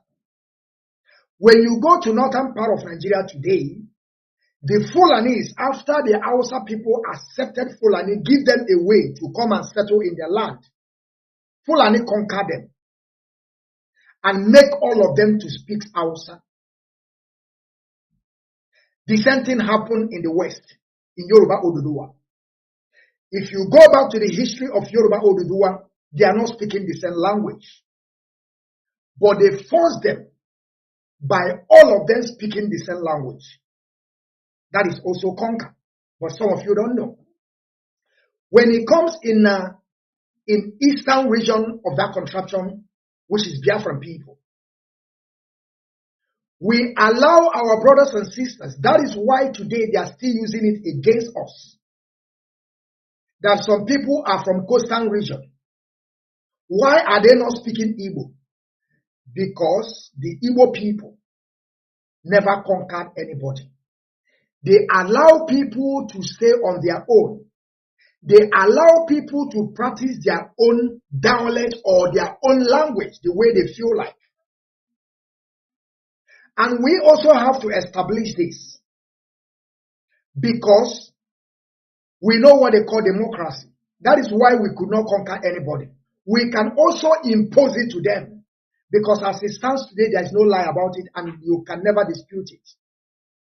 Igbo speaking Biafra are more majority in numbers than other regions in Biafra land. So they can impose Igbo to them. But they allow everybody to do how they feel. But today now, do you know that Igbo people they did not even conquer people, their brothers. And they allow their brothers to speak their language. That is why you can go to coastal region today, you can hear a job. Even though in that 5 states they call Biafra, they call Igbo people. When you go to Abreba, they allow Abreba to speak their own way of Igbo. Even though in Imo State, there are some people in Imo State when they speak, I don't even understand. They allow them to speak how they feel. Because we are free people. We don't want to conquer people. But as it stands today now, people from the West are now saying that we want to conquer them. Mazi Paul Ashebe, what do you have to say about this before I will read some lines before we will kick on this today's broadcast? Like I said, tag every Igbo governors, tag every Igbo representatives, tag Sorudon, tag all of them, tag P2B, tag them, let them come. Because this one is happening now. They will not tell us they don't know what is going on. Tomorrow, they will turn around and say that Igbo people conquered people in the West. Mazi Paul Ashebe, please, I want you to take over, please. Thank you, my comrade. I really appreciate you. And once again, I thank you for this wonderful program. In the area of labeling the Igbos as an invaders, the problem the African people has is the history. We are lacking behind because there is no person or any school that is teaching the true history of black person. And that is why you can see a lot of people coming up with a false history. Now, there is before I will go straight to this very issue, there is a role that the leaders of the Igbo tribe fail to play. And that role they fail to play is to tell the true story of them, telling their children where the true story, how the Igbos came to exist. From there, you will see that all these false narratives will not be coming out. Now, given the false, I will call it a false allegation that Igbos are the invaders, like you just said that we have Urobos and the Ishekiri that is speaking their language, and these people are minority. It will not take the Igbos anything to conquer them if the Igbos are truly the invaders, like the Yoruba did. When you check the whole Yoruba land, you will find out that they are speaking Yorubas. Even those that are not Yoruba, the Yoruba conquer them and force them to speak Yoruba. That is why you cannot see any language in the southwest apart from the Yorubas. Because instead of them, what I found out is that they are now using their character to paint other people, to put their character, what they did, instead of coming out to tell the world, this is how we became the Yorubas. This is how we got this our language. This is how we made the whole southwest to be speaking one language. We invaded them and we conquered them. We even imposed the tradition to some of them. That is where you see some people answering Oba why they are not from Yorubas, because these are the areas where they conquered and they imposed their tradition and their rulers to them. Now, instead of them, the Yoruba people to tell the true story of what they did, they are now trying to paint it to the black. The same way the Europeans today, instead of them to tell the world and they talk the true narrative of their atrocities, they would like to put the black people to the bad areas, and they use the black people to cover their own atrocities. The same thing is applicable to the north. When you check the north, you see that most of the north speak Fulani and Hausas, because they conquered every other tribe there. At the beginning, they don't have one language, but these people conquered all those places. Now bring it down to the southeast, which in Odin they call it the Old Eastern region. You see that Old Eastern region, we have a lot of people speaking different language, because the majority of the people who own that Old Eastern region see everybody be equal before every other things. We see it that it's of no use entering Urobo to conquer them. It's of no use to enter Ishekiri to conquer them. It's of no use to conquer Kalabari and the rest of them that speak different languages. We maintain and respect that very territory and that very brotherhood. We respect the humanity. We are not invaders, but because of hatred, because of the way they see the Igbos, they are afraid of the Igbos, and they are trying everything to bring them down in order to paint another story before them. I hope we have not entered the main book, because when we enter there is a lot of things. At that point, I will bring a lot of things out. I think I am just making a preamble of what we are about to say here, because the moment you will read out that article is when I will now bring out everything that our people needed to know. But what I am saying here is the Igbos are people that welcome everybody and they don't change them. They don't try to make you behave like them. They allow you to be who you are. They want you to grow and they become who you are. But what we the Igbos cannot tolerate or take is when other people who have committed atrocities, who have played a very bad role, will now be frustrating Igbos as the people that did what they did. That is what we the Igbos we will not take. And at this point, the leaders of Igbo will know the point to rise up. I will stop it here. I want you to read that very article so that it will permit us to go deep and our people will understand the reason why we are speaking the way we are speaking. Thank you, the General. Thank you, Mazi. Thank you very much for this wonderful analysis on this. Mazi, I'm going to read some part of this. I call it story. I call it story, and I also call it a propaganda, a fabricated lies and concocted stories from the West, because what they are doing today, they just want to push us away. They don't want us to exist. But of course, we are going to exist. It does not matter. And I want you people to also understand, don't mind what the Facebook is doing. We are on frequency. Over 70 million of our people are listening. So it does not matter. When you tune Biafran television channel, well, of course, you are going to see us live on your screen. Because what we are doing is different. We are unique. So I want to read this, and I'm going to read this particular place. We circle with a green pen. I want you people to see it.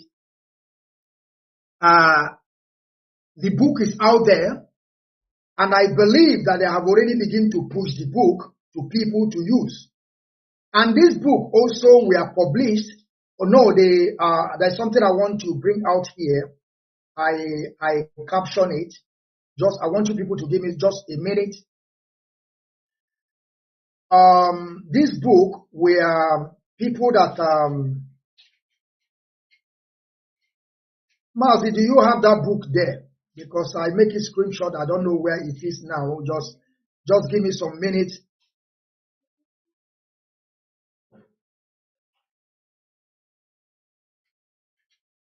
Just some minute, because there's a place that I want to let people understand. Those people that approve the book. Because the book is already been approved. Yes. The book is already been approved.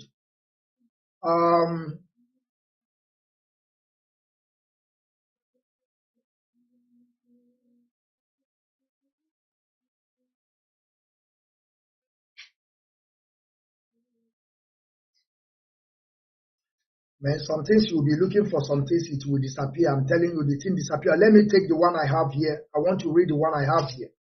The way I save it is already been, I don't know where can I find it. Okay, my great people, the woman, because this, the history, the fake history that these people trying to bring out here, in a sense that the Igbo people were enslaving them, that they come as invasion. That is what they put here. And we are going to talk about this woman. The woman is Omoremi of Ife. They say it's Omoremi of Ife. Omoremi Ajasoro, as a popularly hailed from Ofa. She lived in the 12th century. She was married to King Ora Meyan of Ife, later Oyo. Now, but there's some place that I want us to pay very big attention because we circle it up. According to the woman, in her days, there was a very serious problem in her community. The problem was the invasion by the Igbos who always came to capture her people as slaves. That is the place that we want to pay attention, Mazi. Mazi, can you hear me sound? So, according to the woman was saying that in her days, there's some Igbo people that are coming to invade them, and they will capture them, and now they will sell them as a slave. So, my question is this. Mazi, I want to ask you this, and according to what you said, we have already established that Igbo people never enslave anybody. We never impose any language to anybody. We never conquered people. We are the same people. We are only people that they are fighting every single day to conquer us. As it stands today in that contraption, believe you me, they have already conquered the whole governors, the whole representatives in Igbo land. But now they are now bringing another propaganda for us to believe that Igbo went all the way. They did not conquer Ijo people, Isoko people, Ibibio people. Now they went to West for invasion and they begin to take their people for slaves. Mazi, what do you have to talk about? What do you have to say about this book? Because we have to tell the world that we are not, involved in all this nonsense that they are pushing right now, because they want the world to see us as people, that they have already invaded some communities, according to Asari Dokubo. Maybe they are using with all this nonsense from Asari Dokubo to say that maybe our people are conquering people or begin to invade people. Asari Dokubo have said it before, that his great-grandfather are selling the Igbo people. Maybe that is what they were trying to bring out. Mazi, what do you think, please? Thank you, the General. This is the place I have been waiting for, because at this junction, I will say that, like I have made a program concerning this very book, and I think this is a place where we will ask ourselves: do we have Igbo leaders? Do we have prominent men and women in our society, in our tribe called Igbos? Do we still have those that have the interests, that are ready to protect the image, the Igbo image? Because with what I see here, yes, this woman, which her name is Sola Akiyemi, if I'm not mistaken, she just wrote this book, but there is a backbone. There is somebody that masterminded for this book to be published. And I think this is where the Igbos will rise up. It's not something we will just say, oh, it's just a book. This is a false narrative against a tribe, not just against one person, but against a people that has over 50 million populations. And if the leaders can fold their hands and keep quiet, and this book have been approved to be JSS2 history textbook, which means our own children will go to school to go and study how their father become an invader, how their father become a slave traders. Instead of telling the true story, we will check how can now our children grow with such mentality. That is a very dangerous game these people are playing. And I must say it here that the person who wrote this very book didn't do it on her own. There are a group of people, or there are some government parastatal or branch of government that want to use this woman to tarnish the image of the Igbos, to bring the Igbos to their knees, to make sure that that name Igbos will be representing negative when you pronounce it outside Igbo land. It will be passing or echoing another different thing entirely.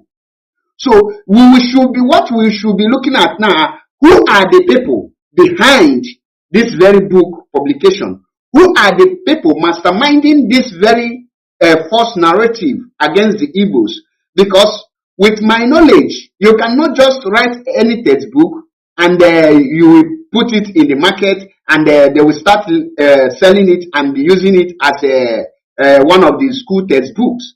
It must have passed a process, which means the Minister of Education in Nigeria have go through this book, find out everything about this book before he approve it.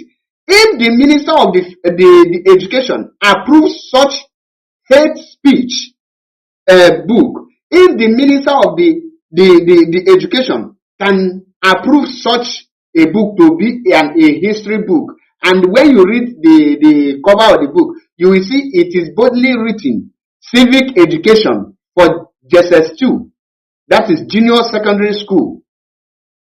Now, what does that tell you? It is a clear evidence that the Minister of Education, who is a Fulani man, if I'm not mistaken, with the help of the Yoruba people, they now use the Yoruba writers to sell out their evil plan against the Igbos. They are now using the power of because they give the Yoruba the president. Now they want to use it in order to get a reward.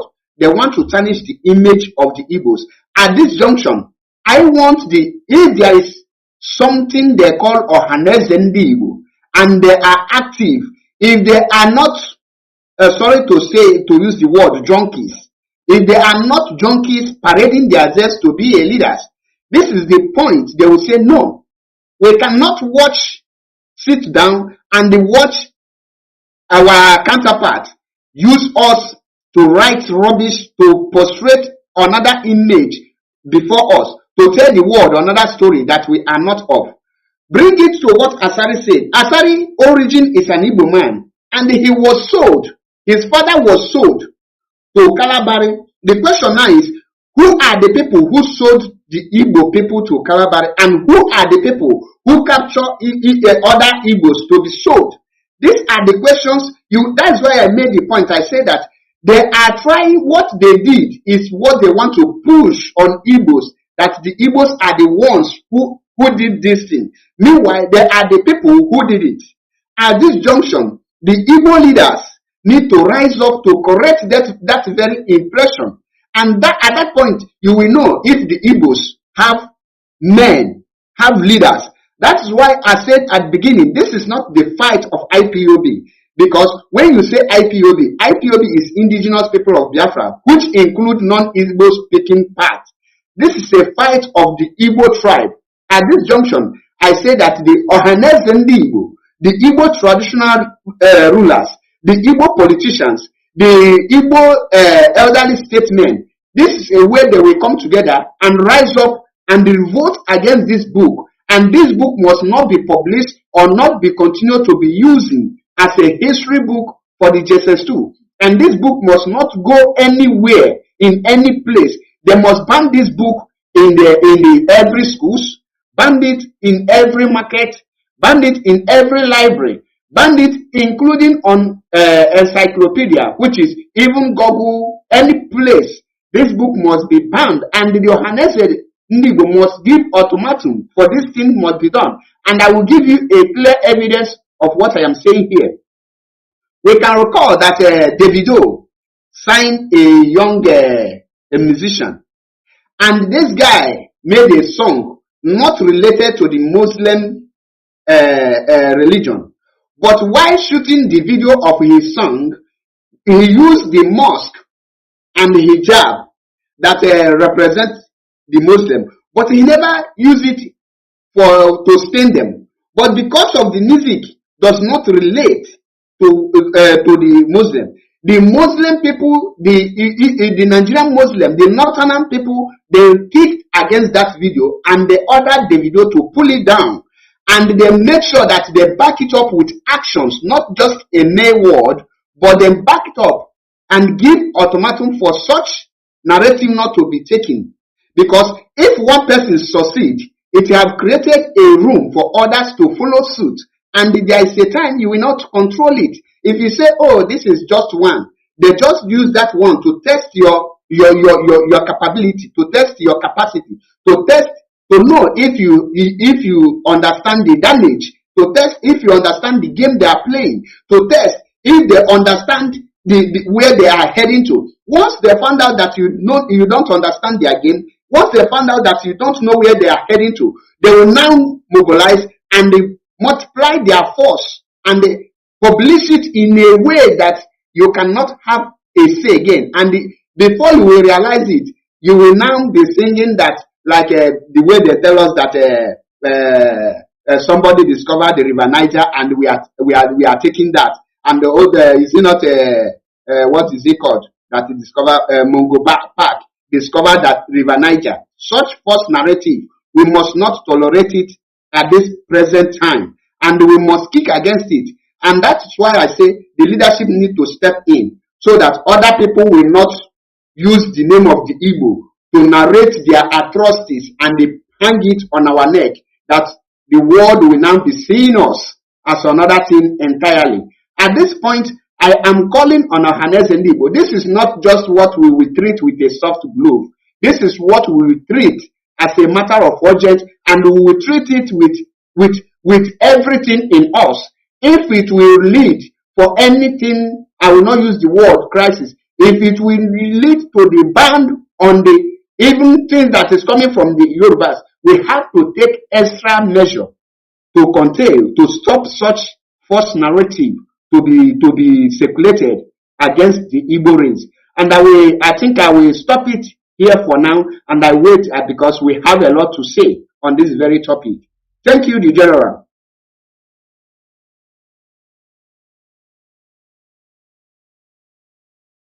Thank you, Mazi Paul Achebe. Thank you very much. I want to add some things in what you just said now. Of course, we have to do what we have to do to survive. That is why we are here to call upon the Igbo representatives, because we always know, there is adage in our place said, no na abu ihe ọjọọ gbaaro obro omenani. Because as it stands today, if they allow this book to continue,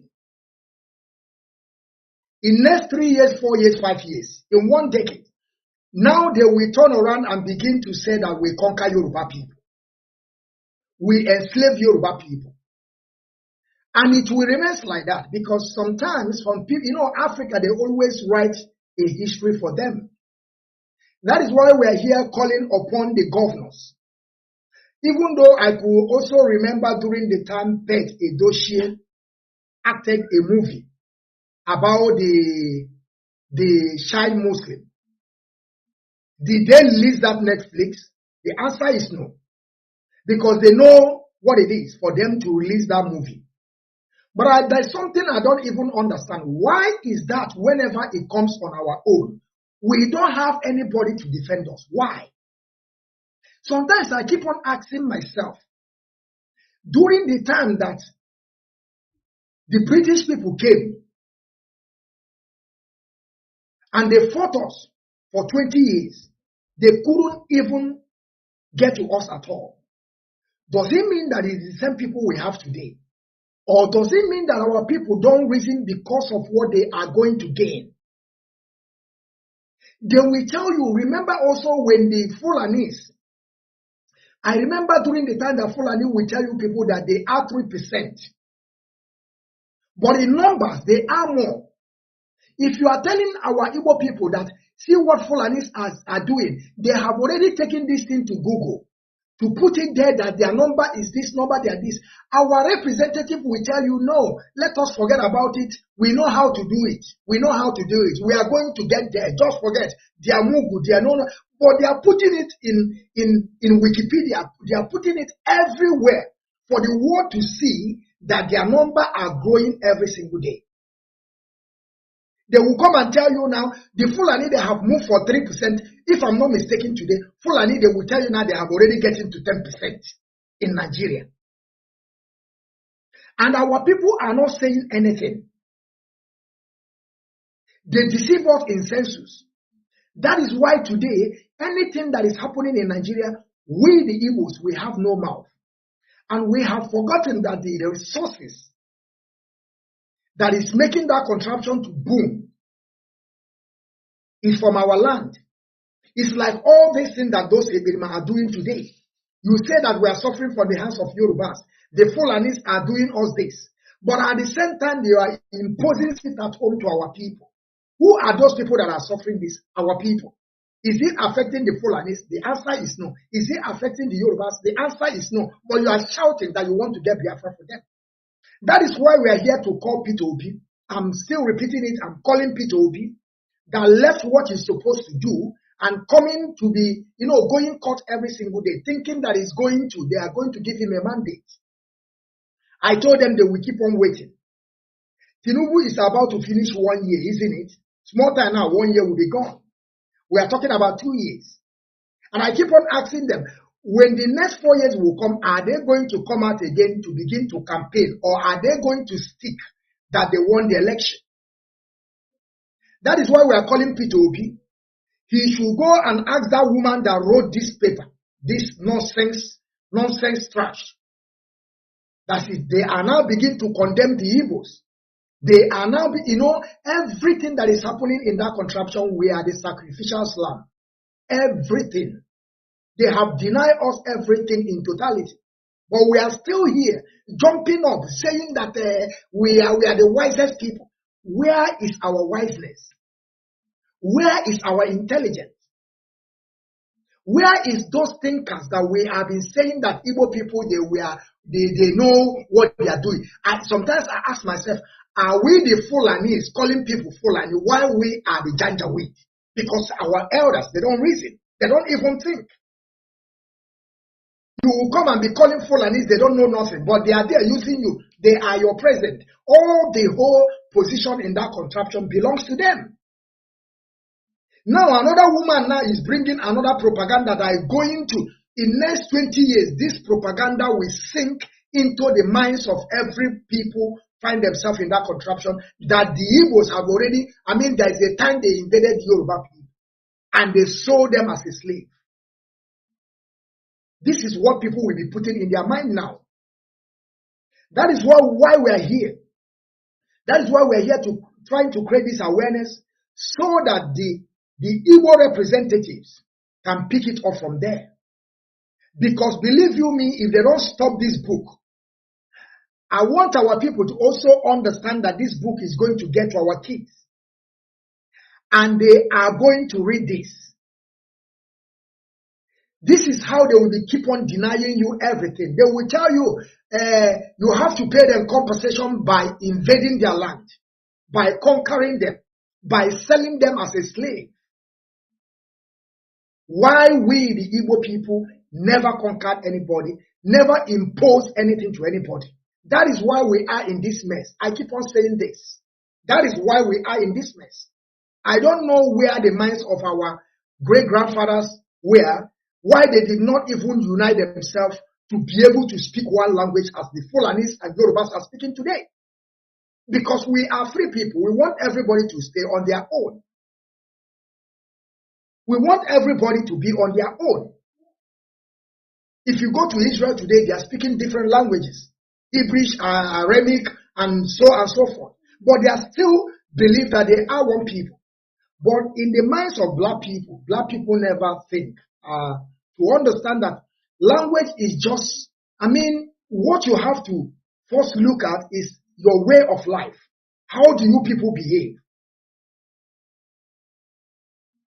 Your understanding.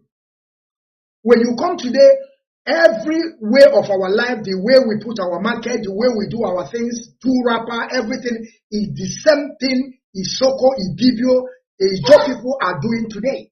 But they will come back and begin to tell you that we are not one people. And the Pandef in coastal region of Biafra are still accepting and believing on those nonsense and the propaganda they have fed to our people. That is why we are saying this. That the Igbo representatives, those people that has no boss or God, should stand and forget what they are going to benefit from that contraption. Because everything that is coming from that land is their own. As it stands today, you can never see any woman having an oil well. We remember what one man said, say that after Bugari finished the tenure, Bugari is this, Bugari is that, Bugari is only man that going to give Igbo man a president. Where is that president today? Another one came out again and began to tell you, all those Okalo, tell you say that Tinubu is the one that after Tinubu, they couldn't even give him a Senate president. But he's there shouting. And that is why we are complaining this today to them. I'm still calling also on Ojos Okalo. I'm calling on him to go and ask that Femi Abi Fashola, what they call her name, the woman that wrote the book. And as it stands today, I believe that they have already approved it. If people are not begin to use it already. Where our people supposed to learn, we don't know. Sorry to interrupt. They have already approved the book and it's already in use. It's already in the market. So the book is already circulating and it's already in the school. So this book now is in the school, in the outside, in public domain for people to buy, and they have begun to use it. Now, my question is, what our people are doing about this? Does it mean that really we slave the Yoruba people, we conquer them? That is my question. When did this thing happen? These people never bring the history of Fulanis conquering the Hausa people or conquered some part of Yoruba land. No, they did not bring the history. Now, do you see how these people are twisting things? Because these people hate us with passion. Because we said that we want to fight for survival. We want to be on our own. These people are bringing different stories, different propaganda, deceit from pit of hell, tagging us on Igbo people. And we, the Igbos, don't even want to know that these people want to, these people want to destroy us in total. They don't want us to survive. And I don't know what our Igbo representatives are doing. Mazi, does it mean that we don't have Ndi Shia? We don't have Ndi Igwe? What are they doing? They are just warrant chiefs doing nothing in our land. They will just pay them little bit money. They will begin to gallivant and talking all sorts of rubbish from their mouth.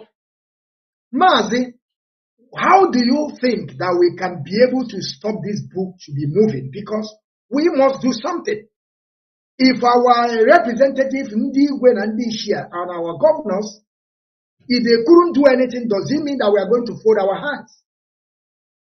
Mazi, that is the question to you. What do you think that we will keep on doing on this book to make sure that they hold on this book, that this book should not, continue circulating, that people should stop this book? Because this book is showing that, believe you me, I don't know.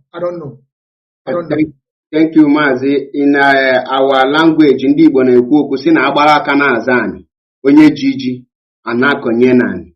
That is why I said that this book, for it to be stopped, not just something we say with mere mouth, it will depend on actions the Igbo leaders will take. Now, before I will go into that, there is a point the writer of this book is trying to pass out to the Yorubas and the other people, which when the line you read, you will see that they say that the Igbos were invading them, and a time come, the brave woman now disguised herself and came to Igbo land and got all the information needed for the enemies. Underline the word enemies. He called the Igbos the enemies. He is passing the message to the Yorubas that the Igbos are the enemies of the Yoruba. Now, when she got the information, she came back and the Yorubas now conquered Igbos. Underline that word. He said that they now defeated them. That is, bring it to today's politics.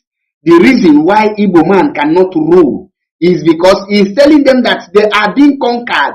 These are the enemies who wanted to conquer us, or who conquered us, but we revenge and we revise is the case now. He is now trying to pass the message that we must not allow the Igbos to rise again, that we are now paying them back with their own coin. That is another point I want you to understand in that book. After that, you will now understand again that you check the politics they are playing today. You will see that everything the Yorubas and the Northerners are the Fulani Hausas, or to me, Hausa is no longer in existence again because they have been chased away. The Fulani have taken over. The Fulani and the Yorubas are now making sure that the Igbos are being subdued and take out of the politics and every other thing. When you ask if do we have Ndi Ichie, we the young generation are making another terrible mistake. And the mistake we are making is, for example, Ohaneze Ndi Igbo supposed to be a group that is speaking for the Igbos, a non-political group. But we allow the Fulanis and the Yorubas to decide who will be the leader of that very Ohaneze Ndi Igbo, making it for the Fulani and the Yorubas to pick their errand boys to position them to be the leaders of Ndi Igbo. And when you position your slave to become the leader of social people, the slave will be loyal to you and be doing your buildings. That is why you cannot see any prominent or any politician speaking boldly to come out to challenge the Yoruba elite and the Fulani elite, because all of them are boy to these people. Now, when you check every nations or every tribe, for you to move or to attain that greatness, the people need to take away the evil ones. Those stumbling blocks need to be taken out or turn them to a stepping stones for you to move further. What do I mean? This very generation of the Igbos, if we want to regain our respect and redeem our image, the war must not be, we will not start it with the Yorubas. We will start it at home. And we must take out the evil ones that are selling us to the Fulanis, that are taking us to them. And we need to position our leaders. That is why today, I cannot imagine how a traditional ruler will be going to a politician to collect or for that he will use to guide to become a traditional ruler. That is to say that this man is not the Ezan. Ezan is in charge of and Igbos don't have traditional rulers. What Igbos have is Ezan, and the Ezan always, an elderly person become Ezan, and he oversees the affairs and the tradition of that very village. Now, in terms of stopping this very book, we need to hold our leaders responsible. We need to put it to them. The hotness, we need to push them to go out there to do the needful. If they fail to do the needful, we now push them out by taking them away. In the military, they are passing message to every leader, every society by when you see an army chief of staff or army commander who have failed to deliver to the taste of the other military, you will see that you will see a young general or a young military man who is intelligent. He will take him out and take over power, and that thing he could not do, he starts rebuilding it, and which they turn it as a coup. We are seeing such in the Niger Republic and the Burkina Faso. The same thing is applicable to the people that say that they are representing us. It is time for us to know who is our leader. When you see the North, any of their leader who fail to do their building, they will take the person out. Any day the Igbos, this very generation, start taking out any person who have submitted himself to be a royal, just errand boy to the Fulanis, we need to take the person out of our land. And this issue, we must not treat it as based on Solar Akiyemi, who is the author of the book. No, we will take it Yoruba against the Igbos, so that the people who are educated in Yoruba land will be aware what their daughter is doing, so that we will know if the other Yorubas who are smart, who are good writers like Soyenka, who based abroad, who knows the meaning of hate speech, who knows the meaning of degrading an ethnic. Let us, the actions we take, we know if they are in support of such book, such hate speech, and the actions we must take must speak volume. For me, I will not suggest what we can do on a live program. It is something we must do and end up. But for this book not to move further, we must, some of the Igbo lawyers, those that are educated, those that are into legal practitioners, need to take this matter upon themselves by approaching the country they say that they are one Nigeria, approach the court so that the writer and the Minister of Education will come to explain the reasons why they approve such false history against Ndi Igbo. Like you just rightfully say that when Peter Ezechiel acted film, you will see the actions and they will see the result. When the video do something, the video boys, the signee of the video, will see their actions, and you will ask yourself, if this particular book was written by an Igbo man and he portrayed a Fulani as the invader, which they are, or make the Yorubas the invaders, because we know that the Benin were conquered by the Yorubas. That's why they are answering Oba as their king. They installed their Oba. The same, some part of those states were conquered by the Yorubas, and they installed their prince as their king, which I will not mention. Let me just give you like the king of Irua is a son from Benin. The king of Epoma is a son from Benin. We know all these things.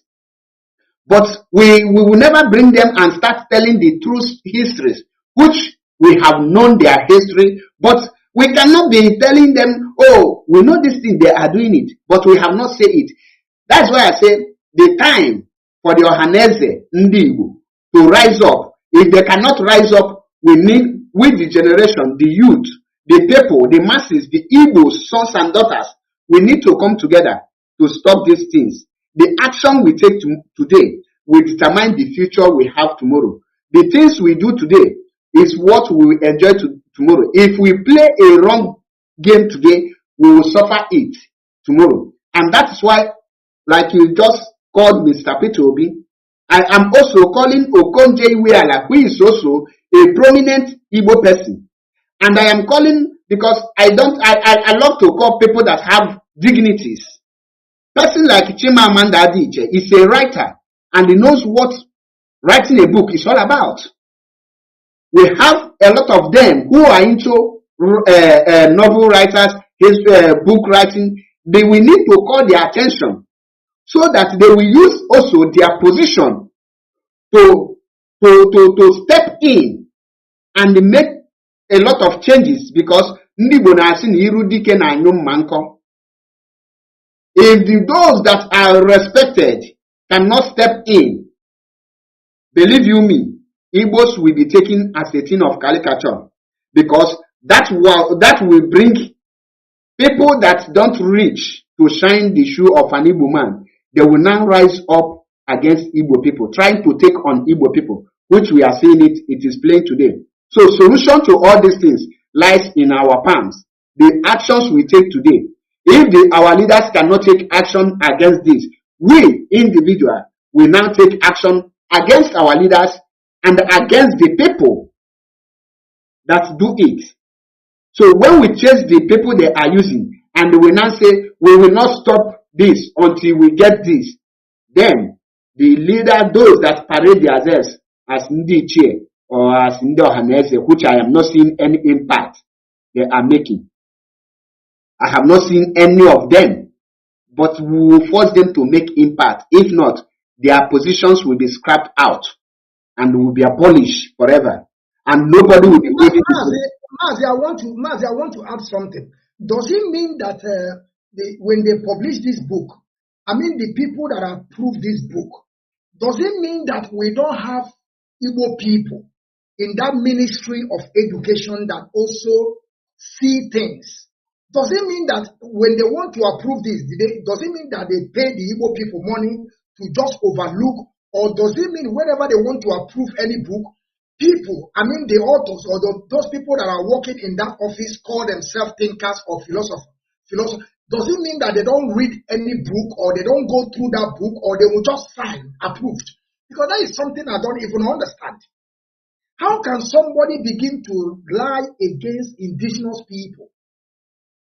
And you are there working in that office, because you can never tell me that there is no how you can. Of course, maybe they are not in a higher position. Maybe they are lower position, people that are, carrying their bags. Yes, my mom.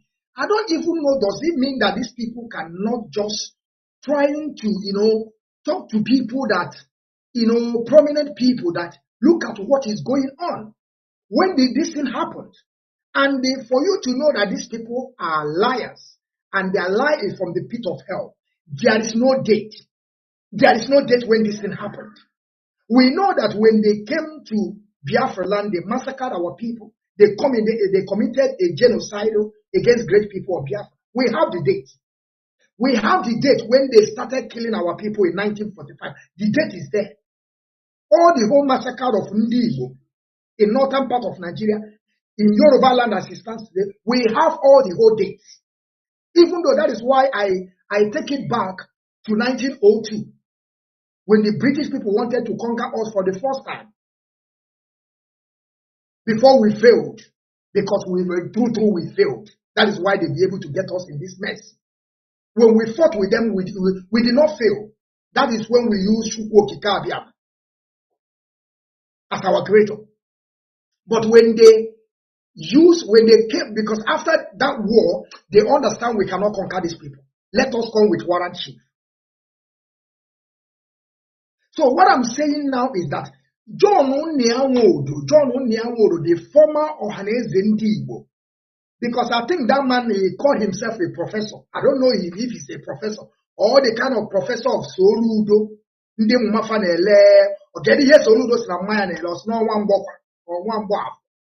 And now what professor? You don't know that these people are just using our people because they just want their head to big. They will give them a one title. Tell them you're a professor. So Soludona is a professor, and he never saw this book. He never come across this book at all. That one woman concocted, and now begin to tag us that we sold them in a slave. We conquered them. We invaded their land. And we never heard about this thing for the first time in history. Only this woman is bringing this. When they are telling us, if you tell me that Ojukwu and his boys, our ancestors, took over Benin in 24 hours and named it Benin City, yes, I will agree with you, because it's in public domain. They took it under 24 hours. The history is there. But this one, the one that they are bringing now, we don't know where it is. We don't know where they are finding this. And the one that is today Ohaneze Ndigbo, does it mean that this man is not seeing? Does it mean that they never see this book at all? Does it mean that they have seen the book but they are blind to just talk about it? Or because of their position? Because there are some things that I always think, or sometimes it will come in my mind, I will be saying, which kind of people we are? How are we so much afraid of those people that our ancestors fought in 1967 to 1970? They are taking the war to their land. They are taking it to their place. Today, all of us, we are like pure water. Sometimes I ask myself, when Mazi Nnamdi Kanu'S will be saying, we are Biafran people, the strong people, I ask myself, does it mean the Biafran people they are talking about, is it still people that are still here today? Mazi, our race is about to, I'm telling you, we are going little by little. Mazi, I'm telling you, I'm not lying to you. You know, we are saying this is like we are laughing, but we are going small. Very soon now they will take away this language from us. Mazi, you want to say something, Mazi? Yes, I want to say something. You know, I disagree a long time that Igbos are one of the smartest people. I don't see the Igbos as the smart people. I see at times Because when you check the characters, the attitude of the Igbos, the way they behave, I compare them with Dundees. To be honest, I compare them with Dundee because we call Fulanis uncircumcised bingos, or this, they are not civilized, they don't know anything. How can people that don't know anything colonize you in your own land and put a leader to you? How can the people we say that they are not smart, how can they be ruling you for over many decades? Now, when you say, if the leaders we have in Igbo land, are they not aware of this book? The place where they approve this book, is there any Igbo man there? Let me tell you one thing. Before they pick any Igbo person, they must see that that person have hatred on his people. Either the person was a criminal and they chase the person out of the land, they will go and bring that person with that annoyance, seeking to revenge against his people. The Fulani will go and bring the person and give him the platform to revenge. And the example of these people are Hope Uzodimma. Check the governor of Imo State. Check his history. He was once an outcast. He was banned from his village. And they make him the Supreme Court today. That is why you see the blood sharing in Imo State. Look at the one that is from River State. What is it called? Amechi. He was a minister of road, but there is no road tied. There is no railway running in his own town. Ask yourself, for good 80 years, you are a minister of road and transport and everything. You don't have railway, but you build railway to the extent building it to Niger Republic. Because you are under control. They are controlling you. That is the same way. Before they will bring any Igbo person in a place where they will such book will be approved, they must bring person like the one in Lagos. What is it? Joe Igbo. That how can that one be speaking for Igbos? He will say, "Go ahead." But Mazi, does it mean that Joe Igbo accepted this book, or does it mean that he never seen it? Of course, I believe, because that one swallow anything that comes from APC. Person like the other one, the runaway bingo that call himself Tukoka Judele. When you give him such position, you know what such an animal can do, because these people has hatred on their own people. If such person can accompany Asari Tukubo to come to his motherland, to his fatherland, to slaughter his own brothers, blood brothers and sisters, to favor a Fulani man. Now, ask yourself, if such book just to sign, not to even somebody that slaughter, is it to sign will be difficult for the person. That is why I said that solution to stop all these things is for us to revolt against the few percent, 1% they are using. Because when they don't have some errand boy to use, they will submit to what you demand. When you check Europe, there is no country that is great today that never passed revolution. The question now is, when we are talking revolution, because a lot of us are calling revolution, but believe you me, 90% of people calling revolution don't know the meaning of revolution. They think revolution is just to come out and make protests and they chase the first government out and they put government there. No, revolution is bringing, when you come out in mass, you must capture those evil ones. You send them to a land beyond. Then you now start with a killing paper, nothing is inside. You make your laws that will guide you. And you will use any person who violates it to set example for others to learn. Revolution comes with the worst of men that matters in the society. But Mazi, why is that sometimes some people will come out and begin to say that though the politicians, they are bad, but we need them. Mazi, how can you need people that don't want your progress? How is it possible that some people will be telling you, yes, They are our own people, because sometimes I used to say that Mazi Nnamdi Kanu'S is a very good man. I'm telling you. This man over good, the warrior. That's why sometimes I said, does it mean that we are here only to create awareness, or we want to go into a real freedom fighting? Because if we go into a real freedom fighting as today, we cannot even go to that contraption. Mazi, we can do something against these people that are putting us down. And you are telling us that these people will change. Mazi, tell me when this our politician will change. For how many years we have started this awareness? For how many years we have been keep on pointing out how we are suffering, how we are fighting for survival, how they are denying us everything in that contraption. I keep on asking, when do you think that these people will change? When do you think that hope of them will change? And you know what's part of our people that I don't even understand which kind of people we are? Do you know that Biafra, hope of them may come out tomorrow and said Mazi Nnamdi Kanu'S is a good man? Do you know that some people will come out and begin to defend him? Let's forgive him. Let's forgive. Let's forgive. If there is no forgiveness, there will not be love. You are asking a man that have killed by your own people, destroy everything that belongs to you because of one statement that he made. You will begin to praise him. Mazi, I don't even understand. Sometimes I'm looking at this, our politicians. Do you think that this our politicians, they will ever change? Do you think that they will ever change? Do you think that we can hope on these people? Do you think that we are going to benefit anything from these people in time to come? Or we are just be here chasing shadow? Mazi, I want you to say something, please. Because we have to call upon these people. We have to call upon them. Because this thing that is about to happen to our people, in 10 years to come, Mazi, this thing will become a truth. This thing will become a truth. And maybe tomorrow the time you will bring out Biafran, the war against Biafran people.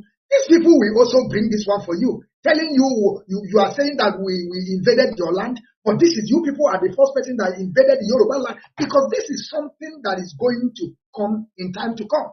So you don't have any mouth again to say that they killed your people or they massacred our people. They committed genocide against our people. When they will bring this thing to the world, because as it's going today, in 10 years, this thing will be everywhere. And now they will make it history. Because they have already made it history for people to be reading. They don't even put Biafran war there, the Nigerian versus Biafran war. They did not put how they have been killing our people. They did not put how Fulani invaded, how Fulani were foreigners, even though to the extent that they invaded Yoruba land. They took some of Yoruba land by imposing emir to them. Is Yoruba people having emir? The answer is no. This woman did not even talk about their own people. Those people that have conquered, that are occupying their land today. They are occupying it. The woman did not talk about it. But now, because we are nobody, we are just like nothing. That is why anyone can come and begin to play us. Mazi, tell me, my question to you, do you think we can hope on these people? Do you think that these people can change tomorrow? Do you think that someday, because it's been a long time, over 12 years to 13 years, we are been struggling. Mazi Nnamdi can tell us, leave them, they will change. I love them, they will change. I'm praying for them to change. Mazi, till when we will keep on praying for these people to change? Tell me, I want to hear. Thank you, Mazi. Like you are in a country where there is a law. There is a law that in that very country you are into. It's against you. You don't like to obey it, but the law forces you to obey it because of what? There is a consequences. If there is no consequences, nobody will obey law. The law will have no meaning. Coming to the politicians, if they will change, there is no any politician will change today nor tomorrow. The only thing that will make them change is we. I can remember when I was back in the school, there is something they call citizen right. The right of citizens. They tell us that the right of citizens is above the right of the politicians and every other person. That is the highest right. But the question is, do the citizens know their rights? Do you know your civil rights, your civic rights? The answer is no, we don't know it. We can only say, hey, this is our right, but we don't know how to exercise it. Any day we know our rights and know how to use it, the politicians will change. They are not going to change because they want to change. We are the people that will force them to change. There is something I keep on saying in my program. I say that Biafra will not come until the people, till we the Biafran take over Biafra land. If we are not in charge of Biafra land, we cannot restore Biafra. You can only restore something you have taken over. So you cannot tell us that Courrt Proceedings will be deciding for us. Mazi is deciding for us. Ojo Sokali is deciding for us, and we are expecting. Now coming to Mazi Nnamdi Kanu, the reason Mazi Nnamdi Kanu is delaying, you know, he is not. We call it Mazi Nnamdi Kanu because we see him, he marry, he have kids, and we thought he's like a human being like us because he has blood. But there is a spirit that is in him that none of us have. I will give you an example. Do you know that since on 21st of June, they announced Mazi Nnamdi Kanu have been kidnapped till date? No single person have said any plan of Nigeria ahead. Nobody have exposed anything Nigeria is planning. Till date, nobody anywhere. Because you don't have the spirit. The question I want to ask you, some will tell you that it's a DSS, it's the informant that is telling us what he say. Was Mazi Nnamdi Kanu kidnapped and the informant kidnapped? And the people that are passing the message died? Because the spirit is with him in DSS. And the spirit have not seen anyone worthy to contain him, because the people like Mazi Nnamdi Kanu, you must have the heart of lion. You might look gentle, but what is in you for you to carry such spirit must be very, very. I will use the engine of Mandizé or Mark to describe it in human. You must have the double engine to carry such spirit, and you must have the mental to control what you see and to draw yourself to wait at the right time. Mazi, the general, I know you that if you are in Mazi Nnamdi Kanu shoe, no one of Nigerian army can kill 3 people in your compound without giving order. Mazi, I tell you, even though if I am Mazi Nnamdi Kanu, during that time, my parent died. You see, either we turn it to Somalia or things will get better. Mazi, there is no how. You see, even though sometimes I remember during about this idiot Courrt Proceedings that was ranting today, talking, saying that he's the one that give the exposition or where Mazi Nnamdi Kanu is where he stays. But I know that he's just yapping and talking all sorts of rubbish. Do you know that some people that is why I'm telling some people, Mazi Nnamdi Kanu is a very good man. Do you know that when Mazi Nnamdi Kanu were out here with us, people are just waiting for Mazi Nnamdi Kanu to say, go. Forget about it. Mazi will come out and tell you no. No. This is our people. If you kill them, Biafra will never come. I keep on asking. So, if maybe see fine, you understand? So even though this man they call Chukwuka, I know when people were shouting, doing this, doing that, Mazi Nnamdi Kanu told them, this idiot is not our problem. Allow him to speak his own opinion. He of course, his opinion does not matter. It's not relevant to our struggle, but allow him. But I'm telling you, in Amazonia, of course, I know that we are different from Amazonia.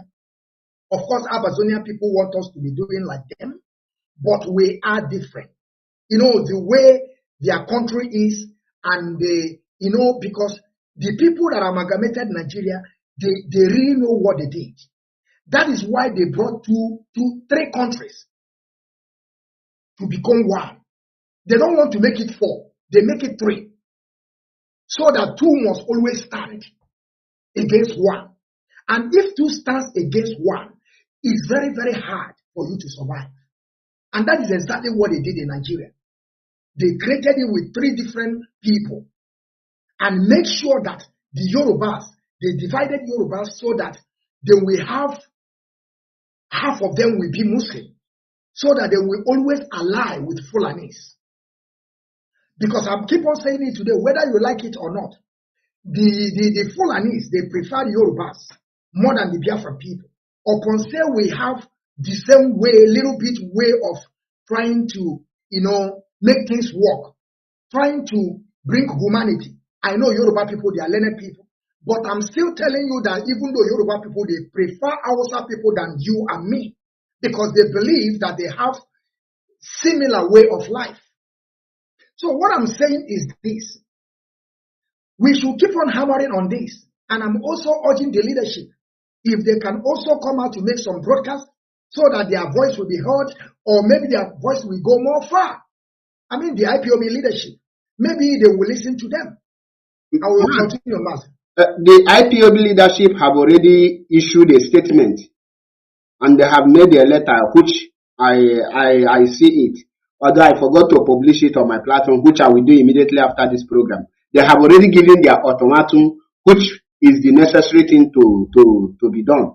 Now, back to where I stopped of Mazi Nnamdi Kanu giving order. The politicians in our land, those politicians, the reason Mazi Nnamdi Kanu say leave them is because they are the ones we are going to use.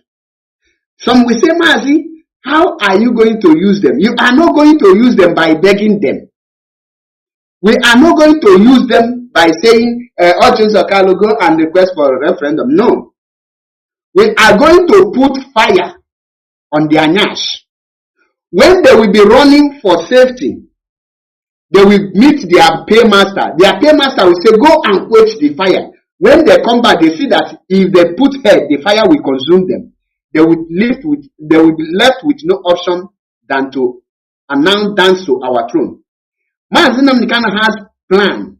The only thing we have is that we don't know how long the spirit in him tell him that this will take. And we don't know the strategies he has.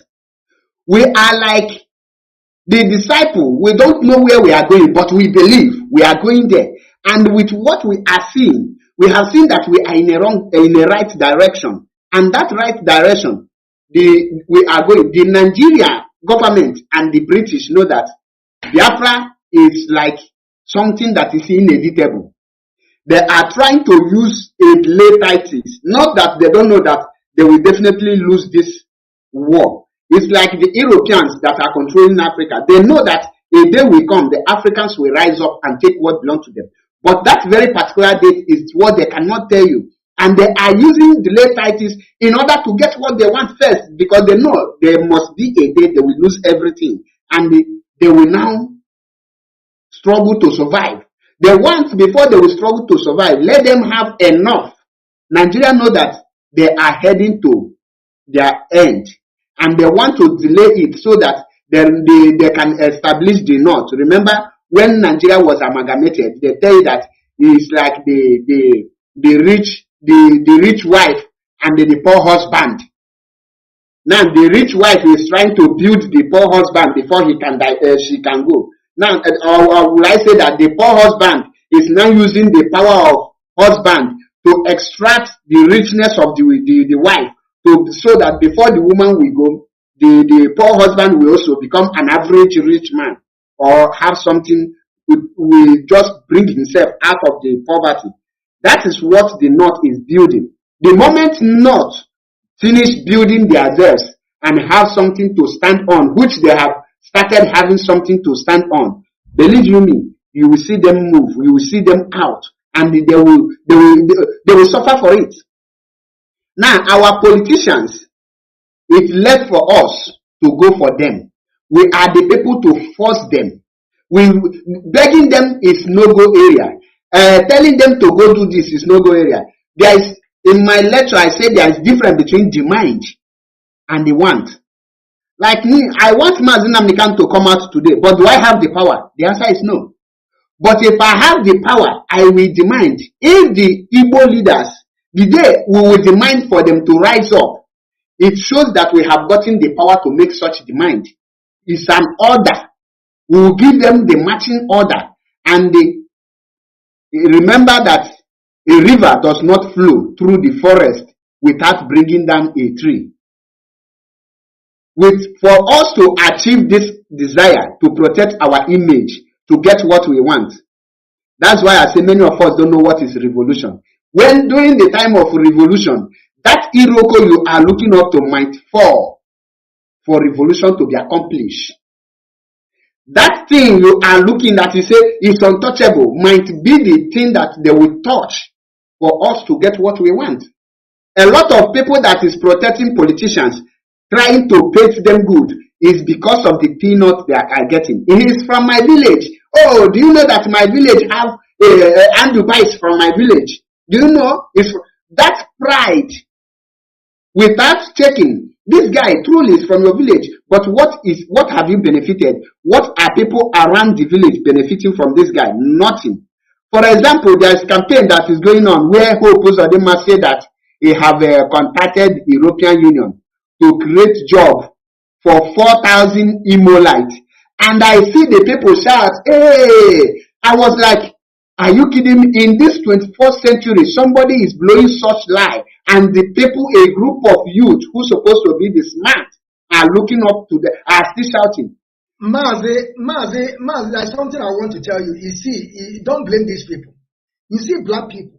Sometimes I also thinking that maybe if we are in that contraption, maybe we are going to think also, because I have a lot of people in Biafra land today, like Mazi Okpareze Chukwu became like Mazi Elochukwu, Mazi. They are in Biafra land, and they are thinking like us. They are not living in Europe. But there are some things. That is why sometimes we see Mazi Nnamdi Kanu will say, "What is wrong with black people?" Does it mean that this, like what you just said now, a man come blow a very big lie, telling you that they have already secured a job for 2,000 or 5,000 people, and you never ask this man, why can't he create that job in that place? Why should he pack all of us away? We that are living in Europe, we are looking way to come back, and these people are planning to carry all of you away from the land.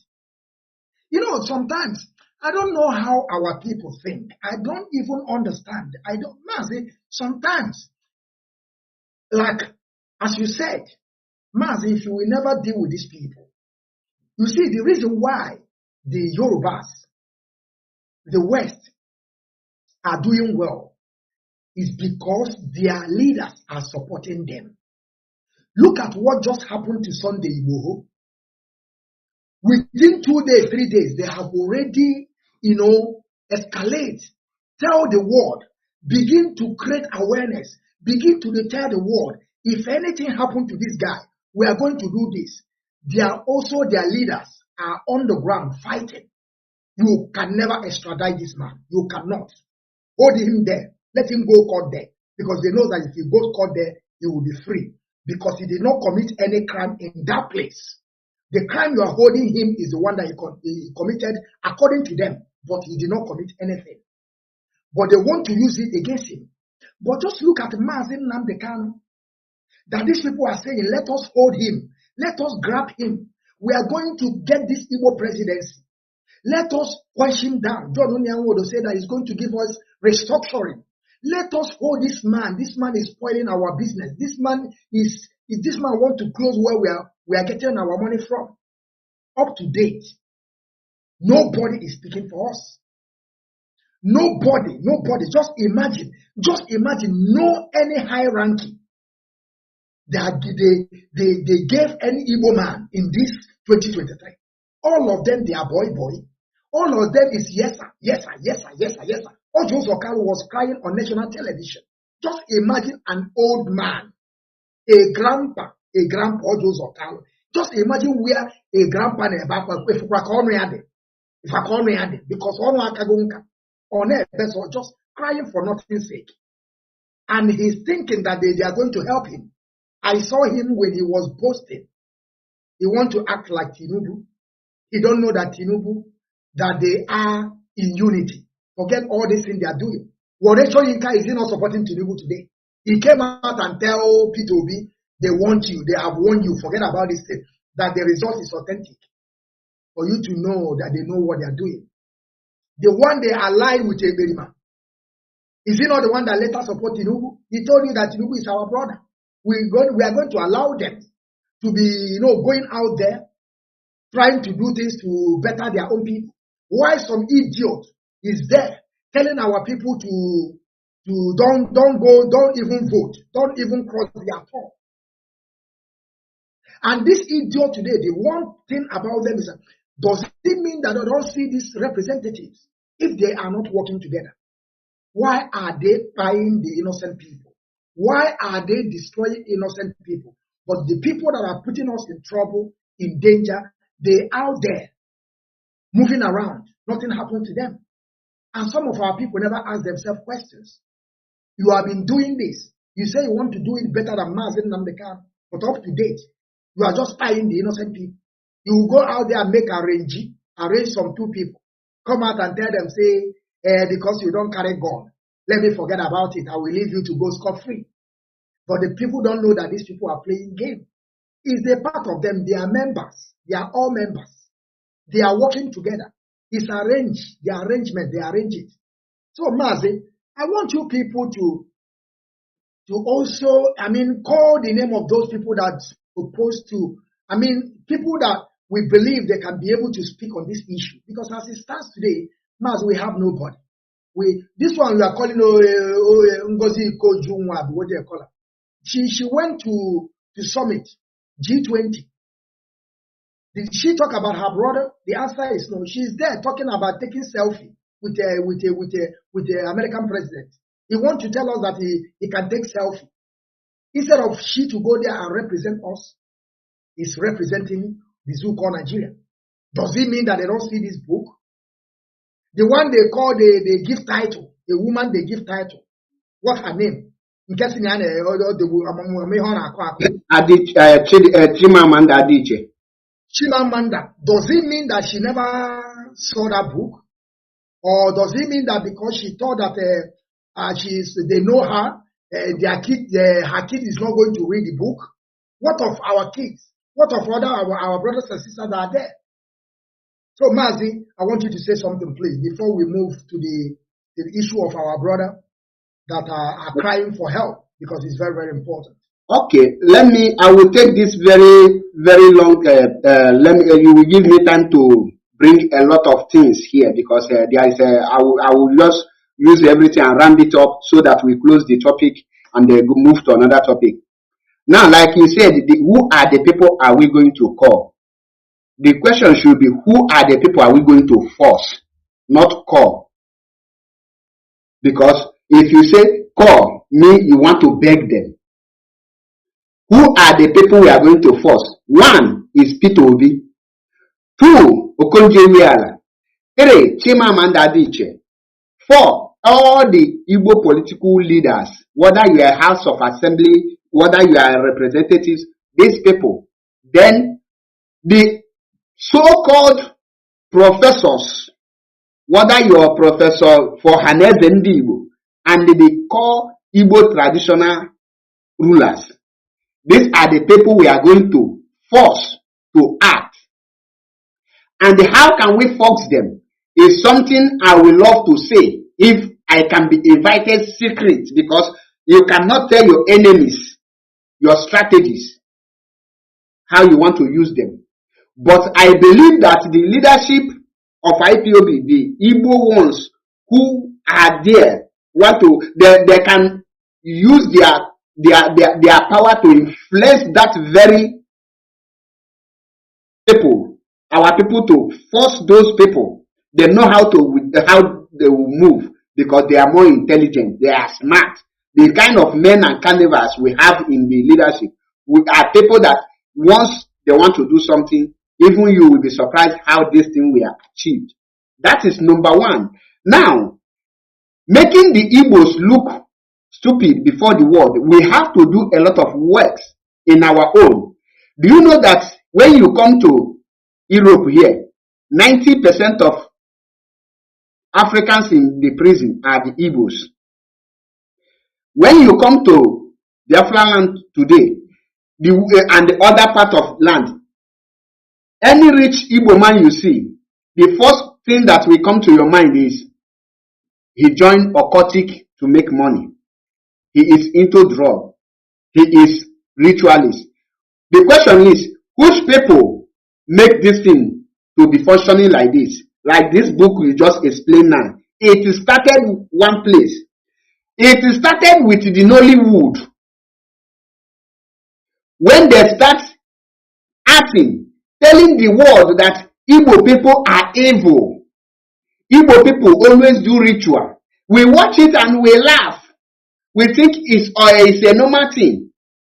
And gradually, that very narrative is now selling, because after you watch the film and a young Igbo person will come to Lagos, under 1 week, he will return to Nigeria, and they carry a lot of money. He say he have made money into drug, into this. They now sell it. Then, the white people who see that movie, now you come Europe, you now repeat what you watch in the movie, and they put you in the prison. The West and the whole world is keeping record of the data of people that are going into prison. Now you see it is running, is now coming to rhyme with what the Nollywood is acting. The message they are passing about the Igbos. We need to act on that area to stop it, because these are part of history. That's why I called on Radio Biafra, bringing to the notice of the leadership about the Igbo skit makers dressing as a woman. Dressing as a woman. That is how you now pass the spirit of nwoke na-akpọ nwoke ibie ntu, nwaanyị na-akpọ nwaanyị ibie. But our people will not understand it. You cannot be against something and be selling that thing indirectly. Onye okenye na-anaghị atọ oke ji eze wee na-ekere ụmụazị oke bụ okenye awụwa ka ọwụ. So these are some areas we need to also look into, so that we will not be stopping the other people not to damage our image, and we are home using our hand comfortably to destroy our image. There is a lot of things we need to put as a ban and enforce it. But I think some of those things will be more effective the moment Biafra is restored. But trying to stop the Yorubas not to pass this book, we must rise against the Yoruba, because I will not tell you it's Sola Akiyemi that wrote that book. That book was masterminded by the Yorubas and the Fulanis in the gang up. This is a gang up game, and that's why they comfortably approve it and they write it JSS. If once they write any book JSS, it's no longer a private book. It becomes a state book. It becomes a government book. In some schools, they will make it compulsory. And the government can make it compulsory for every JSS student. That's why in Nigeria today, if you attend school, maybe, I don't know how many of us read the Macmillan textbook. While we are in primary, I think primary 4, all those things. You will see that all those things are the books. Once they make it compulsory, everybody must read it. And this has to do with history. Once they pass that history to us and damage our image in the future, you cannot revise it. The damage is there.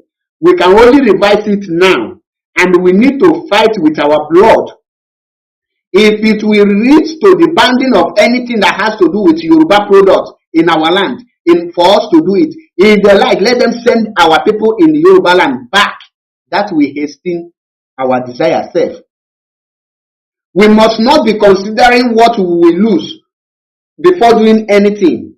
You must consider, you lose this thing today, what will be the result tomorrow? The future must be greater than today. Once the future is greater than today, you take that action. That is why the white people are ahead. At times you will see them lose almost everything, but before you know it, they will get something. For example, we see what happened in Russia when the former Wagner leader wanted to take over.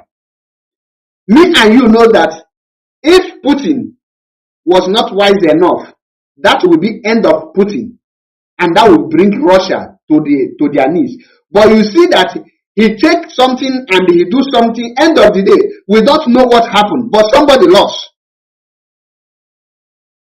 I don't know how Putin don't have hand, nobody have hand, but something, we see how the game played on until we learn such mathematics, until we understand such politics, until we start using it on those errand boys.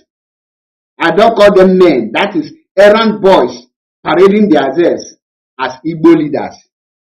By the time one person miss, second one miss, and the rest ask the whereabouts of those people, and they know the reason why they miss, they will now try to quench and they revise those things. If one have a solution to all those things, how can Ndi Igbo be going for Igbo summit in Imo State?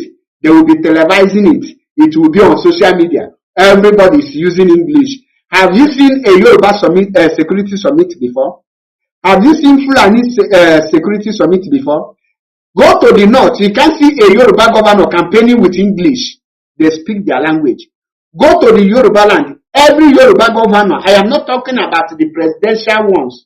I say governor because it's a Yoruba. They speak their language. For you to understand what they speak, it's either you hear Yoruba language or you find an interpreter, a translator, which you will not get everything they speak. That is why there is something in our language, like when I was in Ebonyi State. Onye Ebonyi chọrọ ikpogo onye alọ bụ na ọ chọrọ ikpogo onye alọ kpọ ọ ga-ajụ gị ọ dị ka prison emewu. Ihe ọ jụrụ gị na apụ ala. It will take somebody who understand that. In a translate in Igbo, can you translate that? You can't. Then you got obodo, which is very difficult. At this point, Ndi Igbo enwelozi that secret, and then enwelozi ebe anyị na-aga. And for us to understand this, there must be actions in a place. That's why they make the statement that a river does not flow through the forest without bringing down a tree. We cannot achieve Biafra without making sacrifice, which we have already started. We have made a lot. But there is a sacrifice we need to make, not we dying on our own. There is those ones that people are looking up to, that there are something. We need to sacrifice them to get what we want. That is to be honest. And that is the only thing we will do to make sure that we stop this book. The question we will be asking now is, what are we going to sacrifice to make sure that this selling of this book, this selling of this narrative must stop? Are we going to sacrifice our people properties in Yoruba land for them to come back? What are we going to sacrifice? Because when the Fulanis wanted Ruga, which they have gotten, they stopped bringing carrots and the other things, their products, to the east. And their sacrifice, end of the day, their onions, a lot of things damaged. For the peace to reign, they demanded for the payment of all those things. We can as well take such measure. Anything we lose, when they agree for that peace, they have to pay damages. It is everywhere. When you sue somebody to court, if the person win you, the person will sue you for damage. You will pay the person damage, and you regain what you spend. So I will be telling ourselves now, what sacrifice can we make to salvage our image, to redeem our image? But without sacrifice, we cannot stop it. And that sacrifice, it must come from our blood. It must pain us. If it is to chase the errand men, errand boys out, we do that. That is the only thing I have to say, so that we can move to the next topic. Ndewo nwa Chineke. Mazi, thank you very much. And I want to say this to our people before we move forward. According to Mazi Paul Ashebe, believe you me, MAP Ezoku Bondo, one in Biafra land. Believe you me, what is in you is what always make me to always try, to be in your side, because you always say the truth. And I want to say this to our people. Sometimes we keep on saying that Fulani are those people that are holding us down. Yes, they are part of it. Sometimes we will always push it to British people. They are holding us. Yes, they are part of us, part of them. But I want to let our people understand this. The main people that are holding us is those people that we vote in. Those people that are sitting, those people we call our representatives, those people we call governors. That is why you see I never praise these people. I don't praise them because they are boy, they are there for a purpose. Exactly what Opus Odemba is doing today in our land. And I'm telling you people, let me tell you people this. Go and write it down. I'm not coming here to give you a prophecy. Opus Odemba is coming the second tenor. And there's no how you can stop him. The man is ruling today, is APC, is his party. And you people know how Opus Odemba came there. I am telling you people, go and write it down. 80% Opus Odemba is coming back again. If he eventually did not come back, they will bring the worst person in Imo State. And if we keep on folding our hands, saying that someday, one day, these people is going to change, nobody is changing at all. The more you think that you want to bring a good person, as that person is getting there, they will corrupt him. The one that, what is his name? Anambra governor, tell us that he's going to clear this, going to do this. What are they doing? Is it not today? Anambra State, they are under siege. What is he doing? He's doing nothing. So we have to understand that these people, for us to get Biafra, and I agree with you, Mazi Paul Ashebe, I agree with you, we must take over our land. If you think that Hope Uzodimma is going to be there, deciding for you, and all these people, Rogers Aboraosa that left Biafra land, he went to North to address his own people. He went here using Hausa. I never saw in my life any Hausa man or Fulani came to Biafra land and begin to use Igbo to address people, or go to his job and begin to use his job to address people. Now we will go to their land. We are going to use their language. They will come to our land. They will also impose their own to us. Now we are going to begin to translate. That is why in Ghana, Ombaka, go and carry Fulani man, make it come to translate in this. Mbaka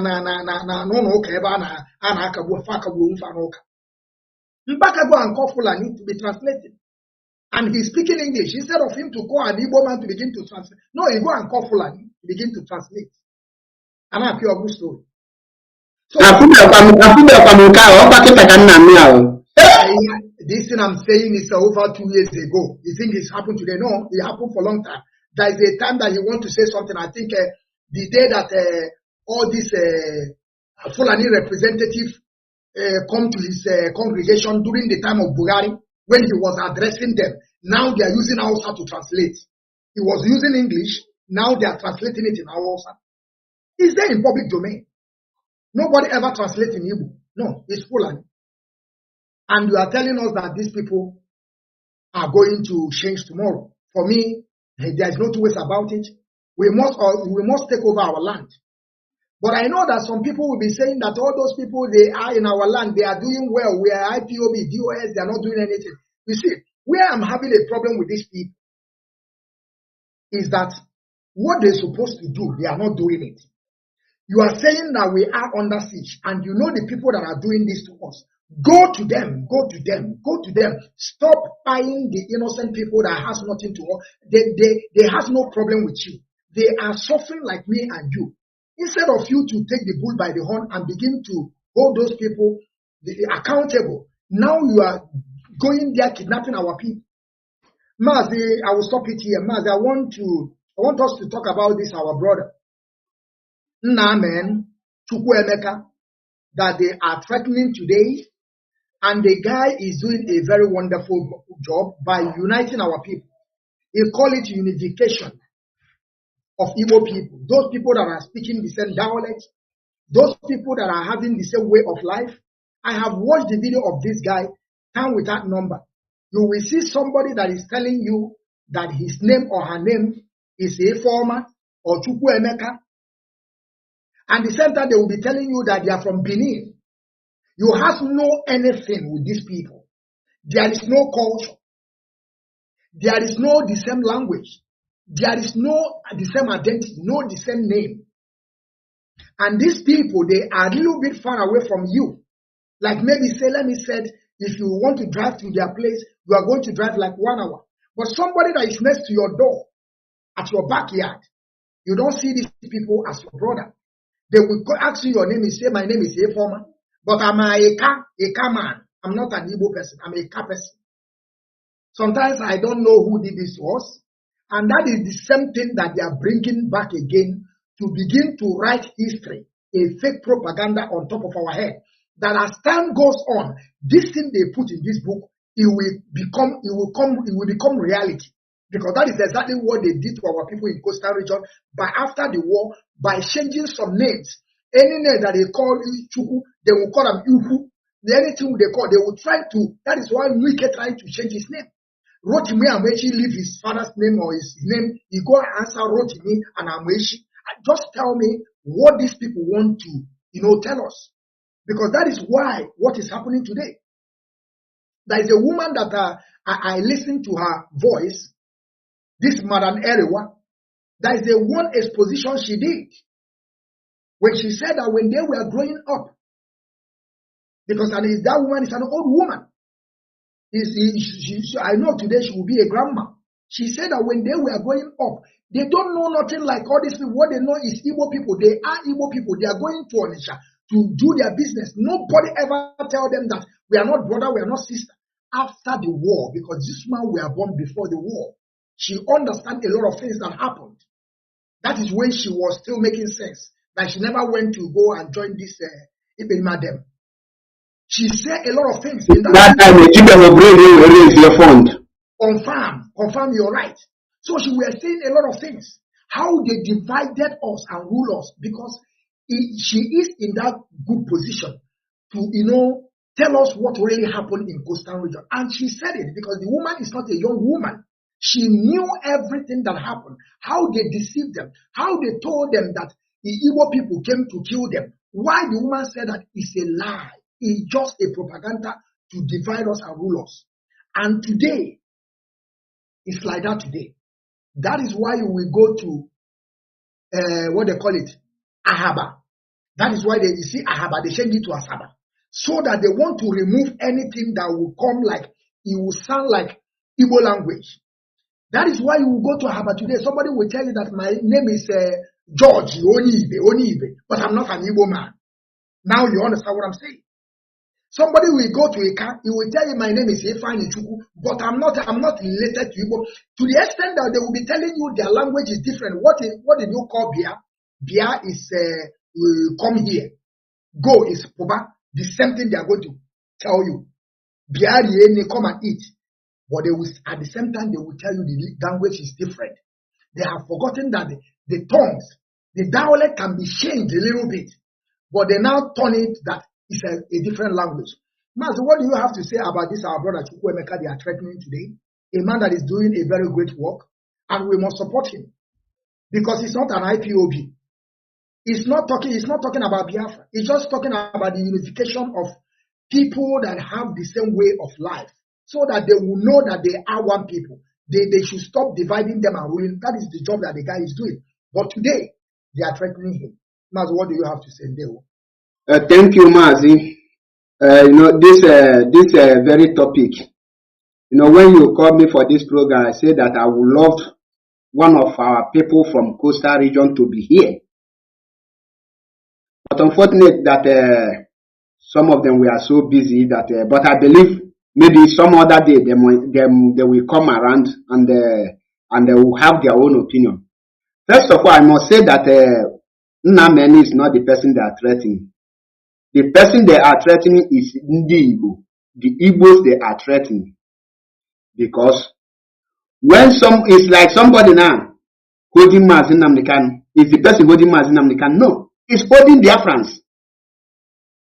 The reason you see that they are threatening Nnamdi is because that unity of Ndi Igbo is what the entire Nigeria is afraid of. They don't want the Igbos to unite. They don't want you to know yourself. They want you to divide yourself, to be scattered.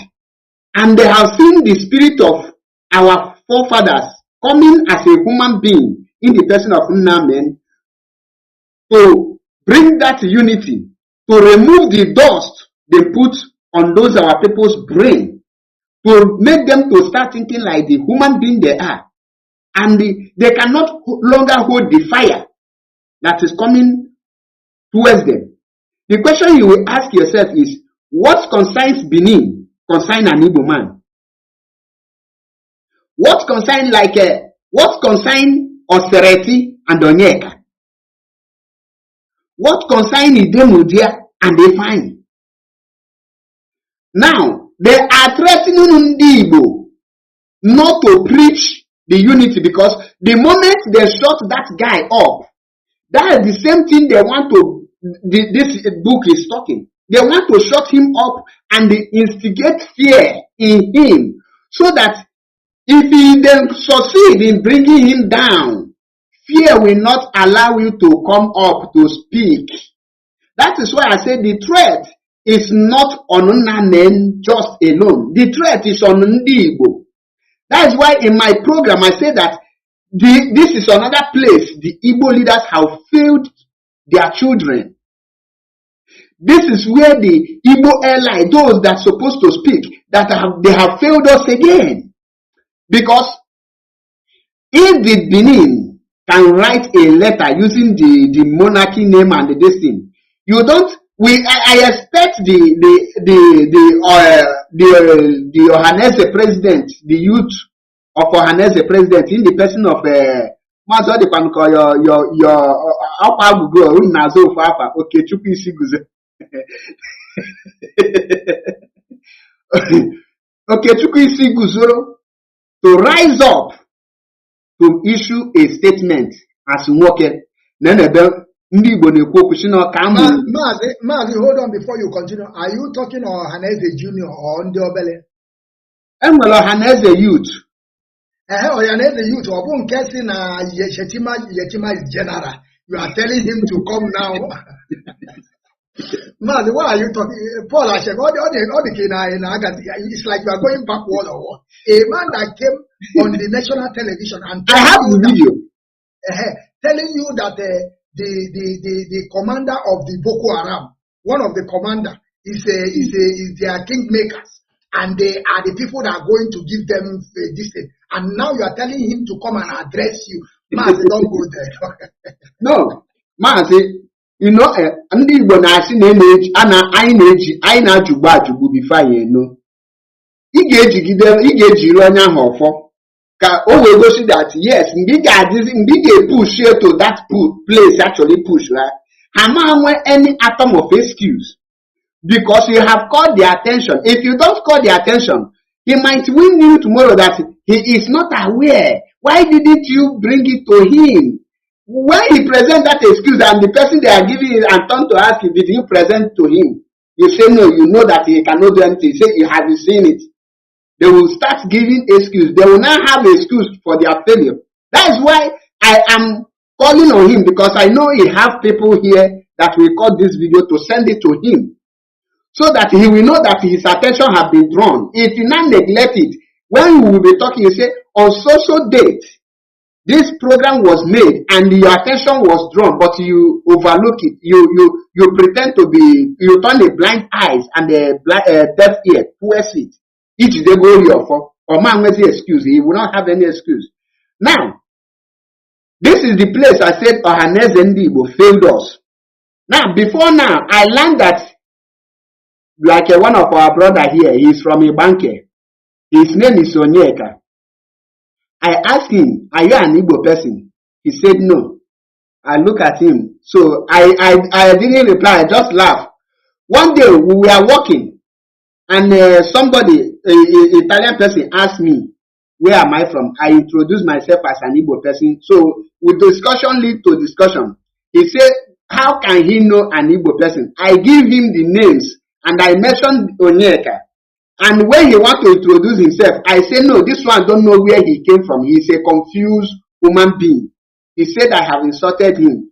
And I asked the Italian man, say, now I give you name like Onyeka as an Igbo name. Ask him, is Onyeka an Igbo name or not?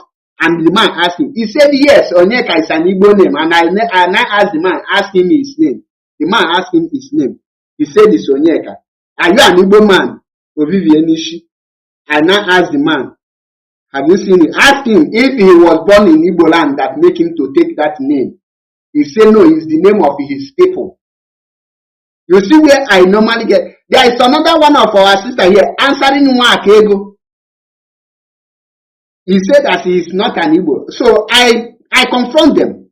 I then refer them as a confused people so that they will now say, no, I am not confused. Someone told me that he is speaking Delta Igbo. And I said, wow, before Delta was created, which language do you speak? Because Delta came into existence not up to 20 years ago, or not up to 30 years ago, or 40 years. Your father, which I know that is above 50, which language was your father speaking? He said, it's Igbo now. You speak. No, I said, but you said Delta Igbo, you are speaking. So your father speak different language from you. He said, Mazi, leave that one. I will go into it later. I say no. Now, Ohaneze Igbo, I learned that after this war, Biafran genocide, that we refer as a war. That was when they now start telling us that, telling them that they are not an Igbo, for them to regain their properties and for them to be able to reinstate in some government positions, which such narrative was pushed to them. That is where our fathers supposed to stood on their ground. Refuse that, because if our forefathers stood their ground that point, that their property will be regained, that they will reinstate them. Highest it will be delayed, and this thing that is happening today will not be happening. And I must tell it. I am not saying it because I'm on the program. Nnamdi TV, Okokonya, it should be a battle between the Igbo race and any people that are threatening him, like this Bini. Because if they succeed to eliminate Nnamdi today, believe you me, they will have upper hand. It should be a battle between the Igbo race and any people that are threatening him, like this Bini. Because if they succeed to eliminate Nnamdi today, believe you me, they will have upper hand. This Bini. Because if they succeed to eliminate Nnamdi today, believe you me, they will have upper hand.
Biafrans,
In Biafra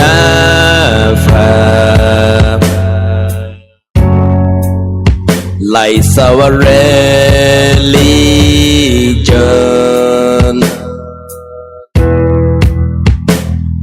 the last hope we have is in Biafran restoration.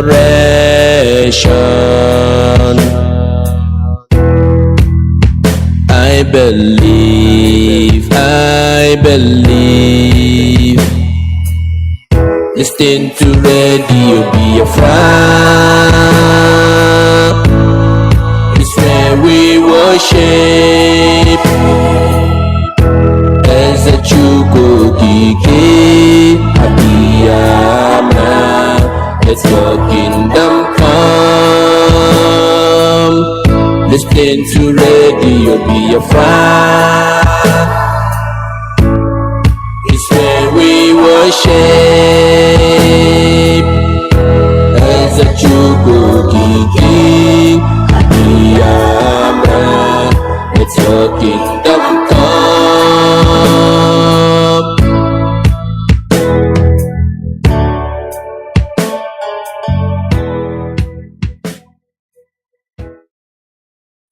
Good morning, good afternoon, good evening, depending on wherever you're domiciled or wherever you're resident. This is Radio Biafra USA 2. My name is Mazi Nnamdi.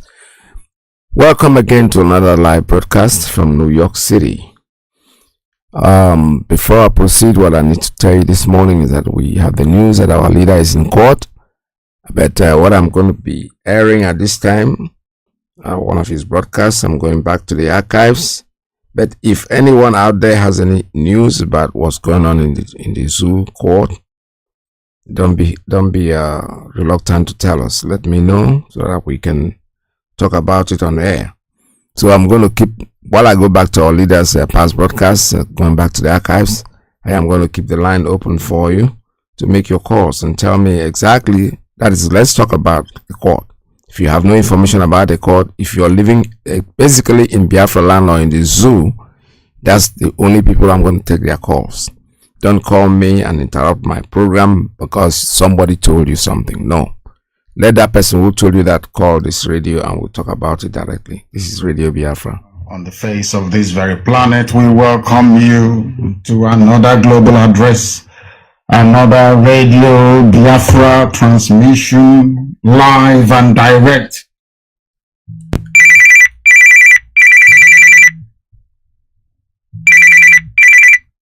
Entirety of humanity on this very day. Today. All right, let me go back to that the call that just came in and see what the guy has to tell me. I want to make sure that whatever anybody says is what is happening right now, not what somebody told me. All right, I have says a legal statement by Mazi Nnamdi Kanu'S late counsel. Let me see. In all that we do, let the Lord alone be exalted. We make this statement not on behalf of our client, Nnamdi Kanu, but for ourselves. We make it for the legal team. We take responsibility for it. We believe that the sentiments that we now express are shared by our client, Mazi Nnamdi Kanu'S. We believe. If we are wrong, may he forgive us. All right, but I don't think I want to continue reading this until I hear directly from people who are in court. This is a statement made by the legal team. I do not know. I want to know if they have gone to court, what they have said in court. I'm still going to read this later, but it doesn't tell me here what has been said in court. They are expressing their opinion. It's a legal statement by Mazi Nnamdi Kanu'S legal team. Then he goes on to say, in all that we do, let the Lord alone be exalted. And he said, we make this statement not on behalf. That's a very serious thing. We make this statement not on behalf of our clients, Nnamdi Kanu, but for ourselves. So I'm not going to read this until I hear what happens in court. I'm sorry. This is something that is supposed to come into me later. Maybe then I'll read it. But for now, I'm still out there, going back to the archives to listen to our leader, Mazi Nnamdi Kanu'S. Anybody who's in court today that knows what happened in court, please let me know before I can read that. Is the first day of the week, Sunday, the 14th of April in the year of our Most High Elohim 2019, with the time now standing at precisely a minute past the top of the hour here. I say good morning, good afternoon, good evening, and good night to some of you, because wherever you are across the entire 24 time zones of the world, you are receiving and listening to this very live broadcast. You can listen to Radio Biafra on any of our FM relay stations in Biafra land if you're fortunate enough to live close by. You can also get us on our Radio Biafra app, which is on Android store. You can also receive Radio Biafra on satellite, like every major broadcaster. We are on satellite. Radio Biafra is also on www.radiobiafra.co. That is our main platform. That is where we have always been, and that is where we will continue to be. We welcome you wherever you are, because this is your radio station where the news is not only read but interpreted to the understanding of those who may be intellectually or academically challenged. My name is Nnamdi Kanu.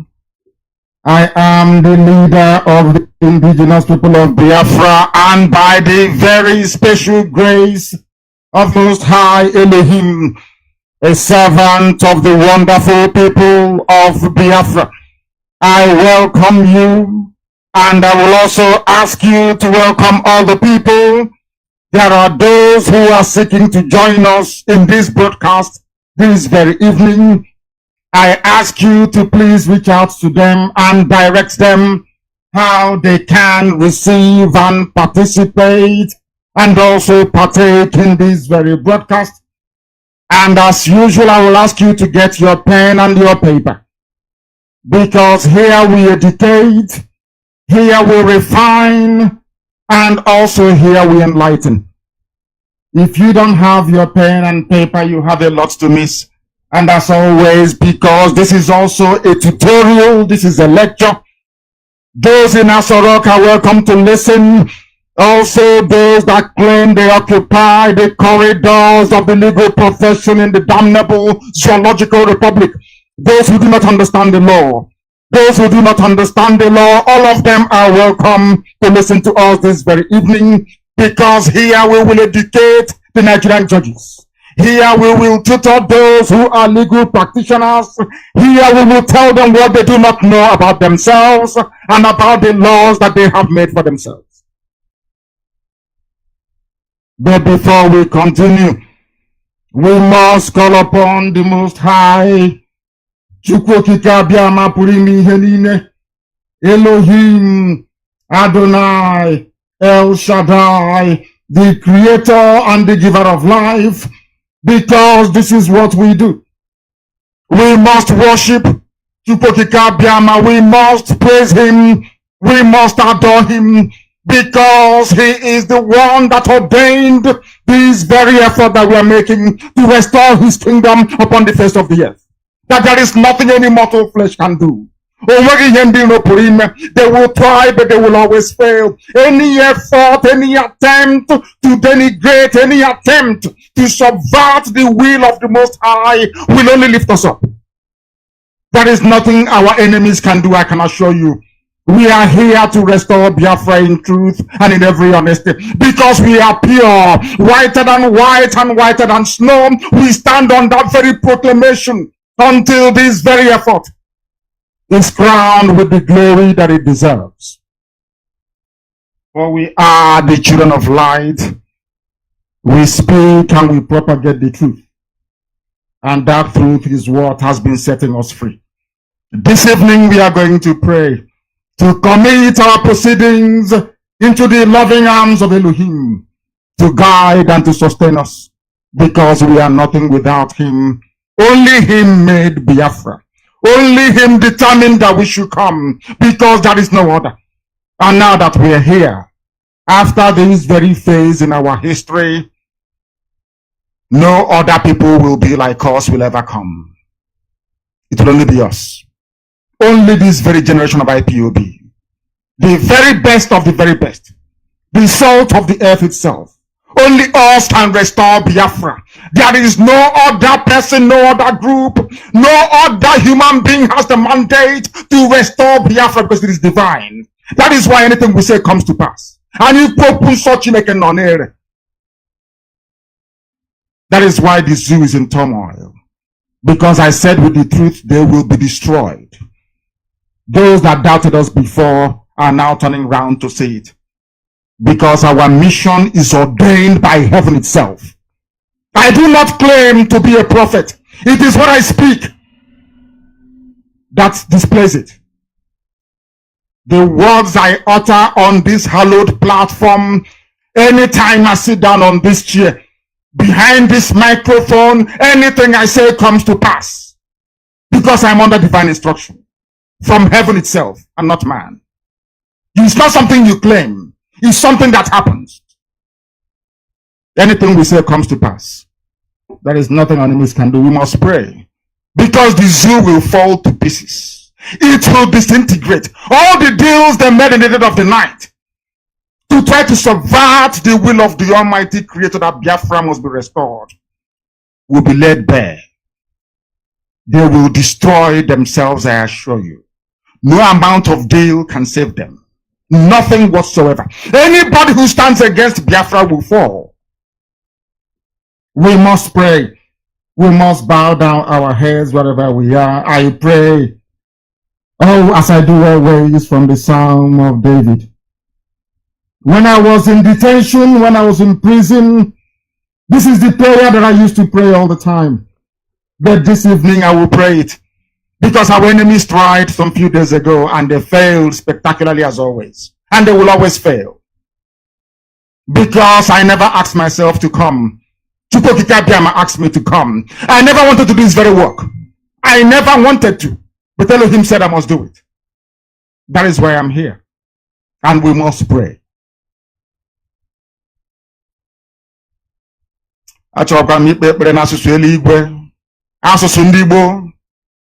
The very ancient of the ancient, the oldest people to walk the face of this very earth.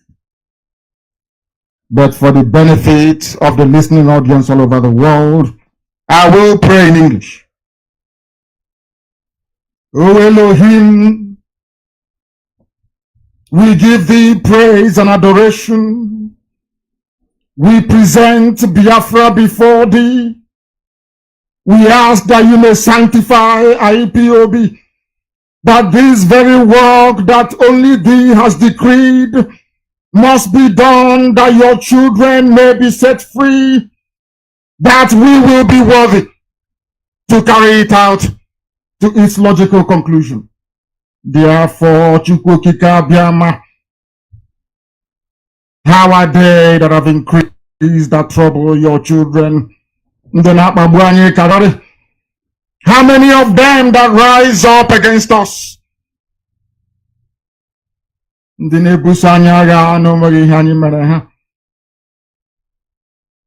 are many that say of us that there is no help for us in God. But they are lying, because you are our rock and our shield.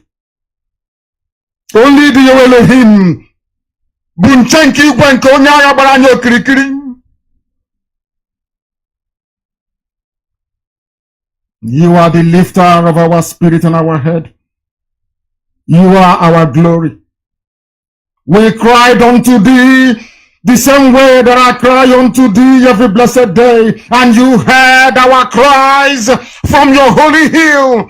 Don't chase again when Nankedi so you will know where I ain't better than Nankebred and Gozi. We walk glory where's a head. Obunakare Kanye no Chineke Nankibwe. Unto thy hands have we committed our spirit. Every day we call upon thee. We go to bed and we rise. Some do not rise, but those of us who are lucky to be alive in the land of the living, those of us in IPOB, must always adore thee in truth and in every honesty, because we do not worship idol. Anything that is fashioned by hand, I cannot bow before. Only the Elohim is worthy of praise and adoration. Therefore, we will not be afraid. As they rise, they must fall. As they rise against IPOB, they will fall. As they rise against Biafra, they will fall. There will be confusion and shame amongst them. Those that set themselves against the children of the Most High, arise, O Elohim, to save your children. Save Biafra. Save IPOB, because you are our creator. Only one in a Chineken. For thou hast destroyed the handiwork of the enemy. You have stricken them down. They thought they were setting a trap for us, but into that trap have they stepped onto. You have struck them down. You have knocked their teeth from their mouths, because they are ungodly. Those of them in the zoo are ungodly. Evil people, that is why there is darkness everywhere. Nothing they do ever works. You will deliver your children. No matter how we have offended thee, you will forgive us our trespasses, and you will lead us into your light and everlasting grace. Because salvation is yours and yours alone. And unto thee do we offer every adoration and every praise. And your blessing will be upon IPOB. For as long as man lives on this very earth, as long as a child is born of Biafran descent, they will remember the sacrifice of this very age.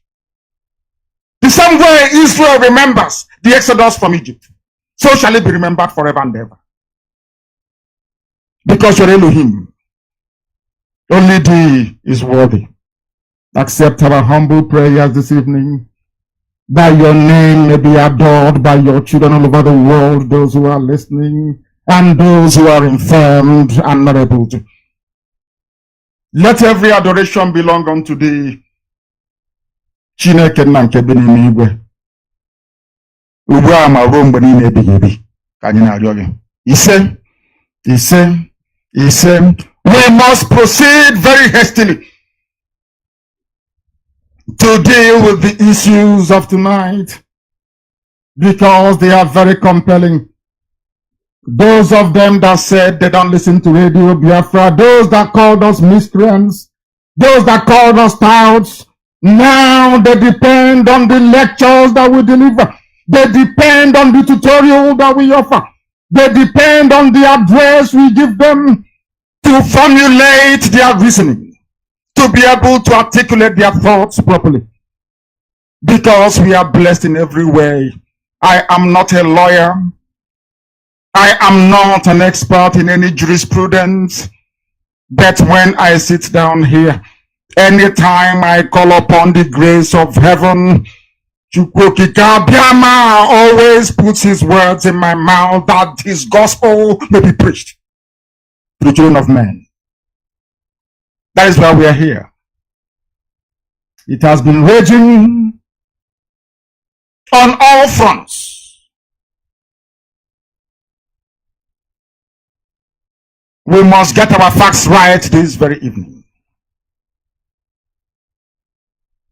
It is not disputable that on the 11th of February 1961, a plebiscite was held in the British Cameroons to determine which part of that very territory will remain with Nigeria or will go to the Cameroons. A lot of Fulani people in the northeast of present-day Nigeria, of which Atiku Abubakar and his family is part of, decided to vote to remain or be part of Nigeria. Those in the south, especially our Ambazonian brethren, they decided to be part of Cameroon.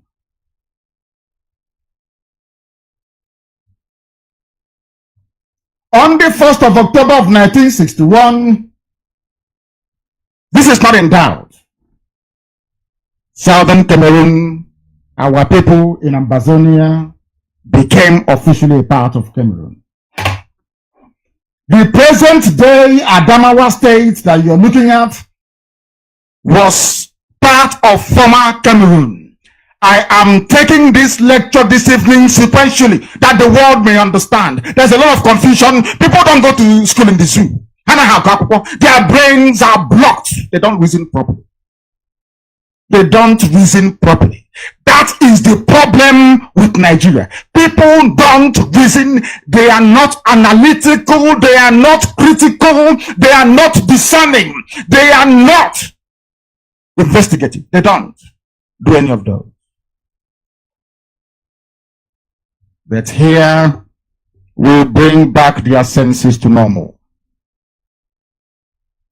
We want to build a case this very evening that the world may understand. We want to slowly and gradually set out what is playing out in the tribunal, where a Sudanese man, Jubil al-Sudani, imported by Abba Kyari, came to the zoo called Nigeria. People that claim they are PhD holders stupidly and gullibly swallowed the junk fed to them by Tinubu's newspapers. That this is Buhari. They are in a tribunal. But we are here to explain the laws of the zoo. I am here to educate Pinta Nyako, the entire NJC, the entire bench in Nigeria as to what the law says about Atiku Abubakar that they don't know. I will tell them. And I derive everything that I say this evening from their own constitution. The problem you have in Nigeria is that people are lazy, mentally lazy. Fulani way of life, mentally lazy, they don't reason very well. INEC is the root cause of this very problem. INEC is the problem. And I will prove to you why. Both INEC, your so-called useless National Assembly, useless to the core, who did not have the courage to amend the constitution. They put Atiku Abubakar in this mess. Not Atiku Abubakar, no. They put him in this mess. Some of you don't know that those of us born in Biafra between 67 and 70, do you know that none of you can contest for the presidency of Nigeria? But we'll get to that later. And I'll prove it to you with facts and figures using the zoo constitution. So I strongly suggest that as you get your pen and paper this evening, you also get a copy or make reference to a copy of the zoo constitution because it is there. I will be referencing it this very evening as we proceed because the grammar is very simple. The English is pedestrian, very, very mundane. It's not difficult. It's not convoluted. It is not complex. Very plain, simple English.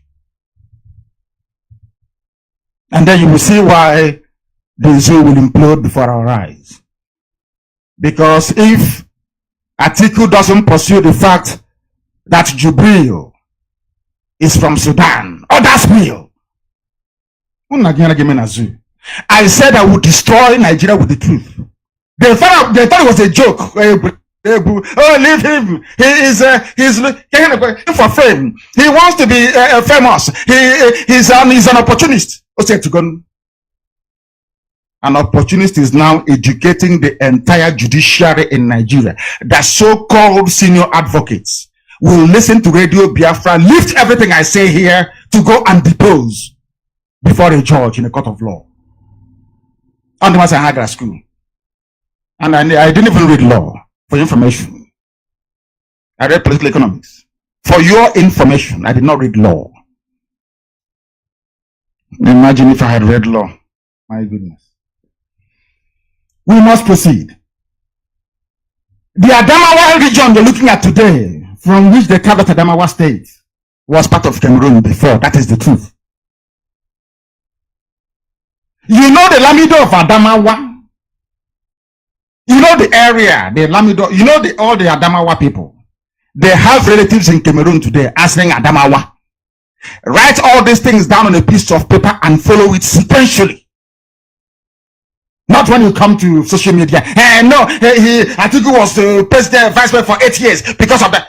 You are arguing like a blind person. An untutored soul. Here we will educate you. I'm learned. Why won't I be proud? I am learned. Now you see why they cannot debate me. You see when I tell you they cannot last with me in a debate. Some of you think I'm joking. You can understand why. Because they don't know their own laws. They don't. Secession is a crime. A judge in a court of law. For Biafra. You are carrying Biafra flag. Because of that, you're seceding. It's a crime. It is double felony. A judge in a court of law. A judge. Learned illiterates. They are all of them.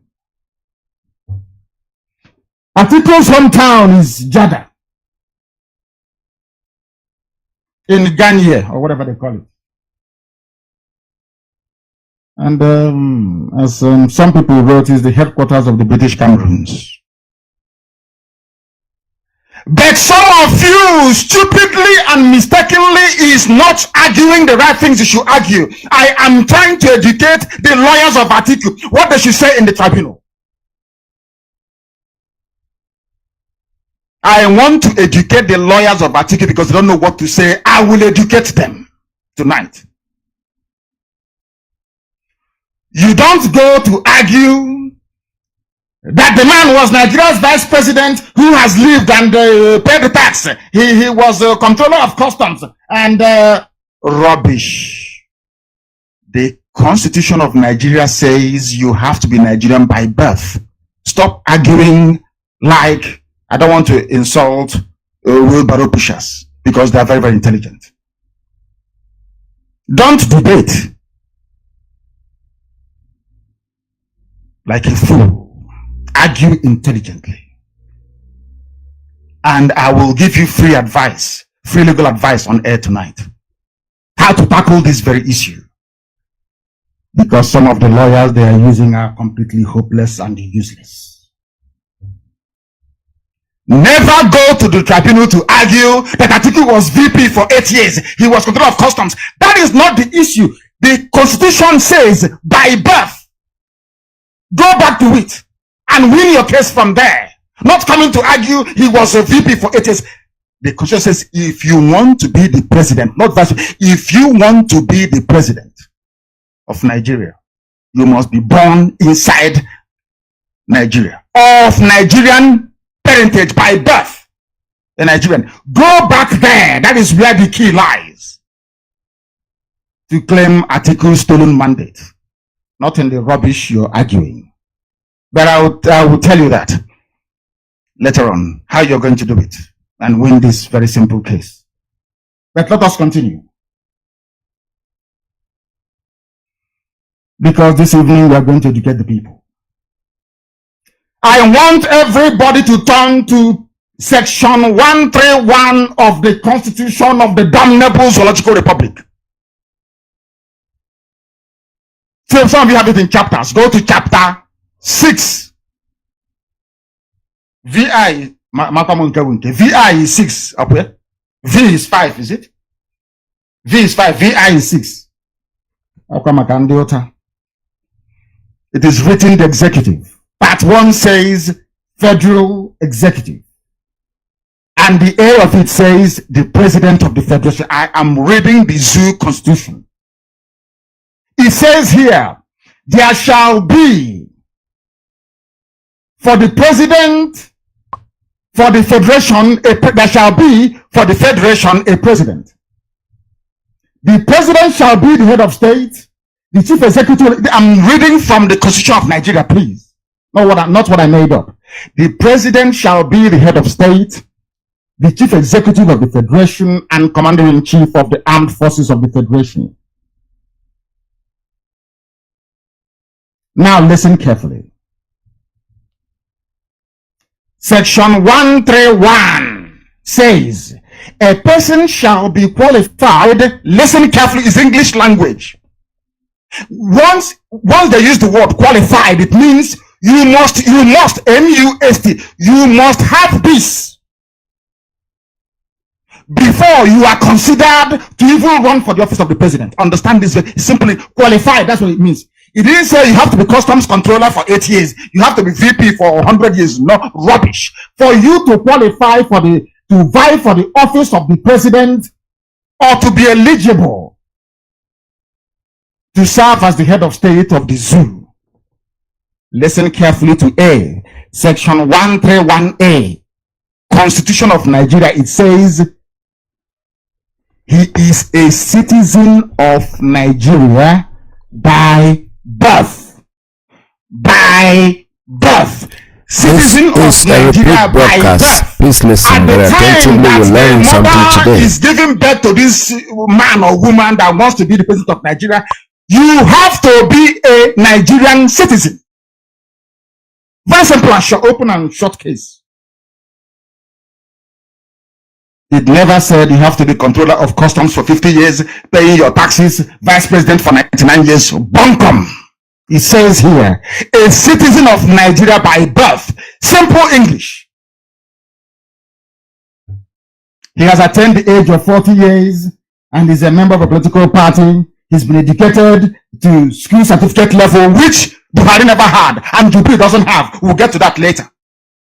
Because the lawyers representing Atiku don't know what they're doing, honestly speaking. You can get to truncate Jubilee is in the Constitution, section 131D. Very simple. 131D. He has to be educated to at least school certificate level or its equivalent. Buhari never had it. Rather than running around saying, oh, he went to moms, he went to all the shot, he went to this, that rubbish. It says you must have school certificate. Where is it? And they go and forge one nonsense and bring. And Tinubu's Nation newspaper and Yoruba papers, they will take money from every writing. Oh, don't ask him. He has a certificate. And let me tell Article's team of lawyers what to do this night. I want you to subpoena the head of WAEC under oath. Let him come and testify that the result of the president is that of the late Buhari, and you win your case hands down. If they kill the man or woman tonight, you go and subpoena the deputy. If they go and forge any result on any paper, believe you me, there is a test you can do on any paper, carbon dating, that tells you the date the paper was manufactured. So they cannot read it. Listen carefully, please. If you are representing Atiku, or you are one of those that support him, this is how you win your case. Very simple. Don't go to this tribunal arguing like a baby. Simply say to them, Buhari, in whose name Jubril contested, doesn't have a school certificate. If they argue and bring one useless paper, simply subpoena under the force of law, compel the head of WAEC to come to the tribunal to testify under oath. Oath means if he or she lies, they will go to prison. For free, it's for free. I'm not going to charge anybody for it. We are IPOB. We love everybody. We only hate darkness and iniquity. Subpoena WAEC chief to come to the tribunal to testify under oath. Once they do that, is game over. But INEC went to this tribunal to say, we are satisfied with Buhari's WAEC result. INEC, you are not WAEC.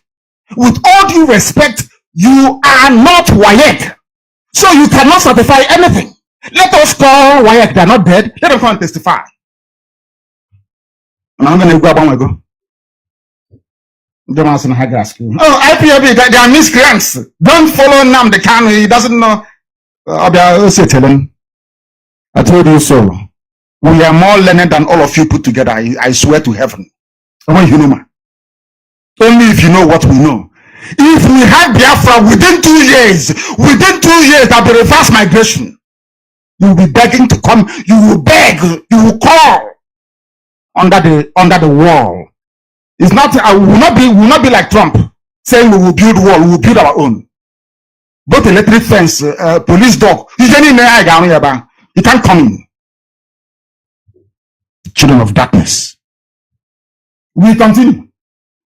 This is contained on page 50 of your constitution. What I've just told you. This thing has been here for many years.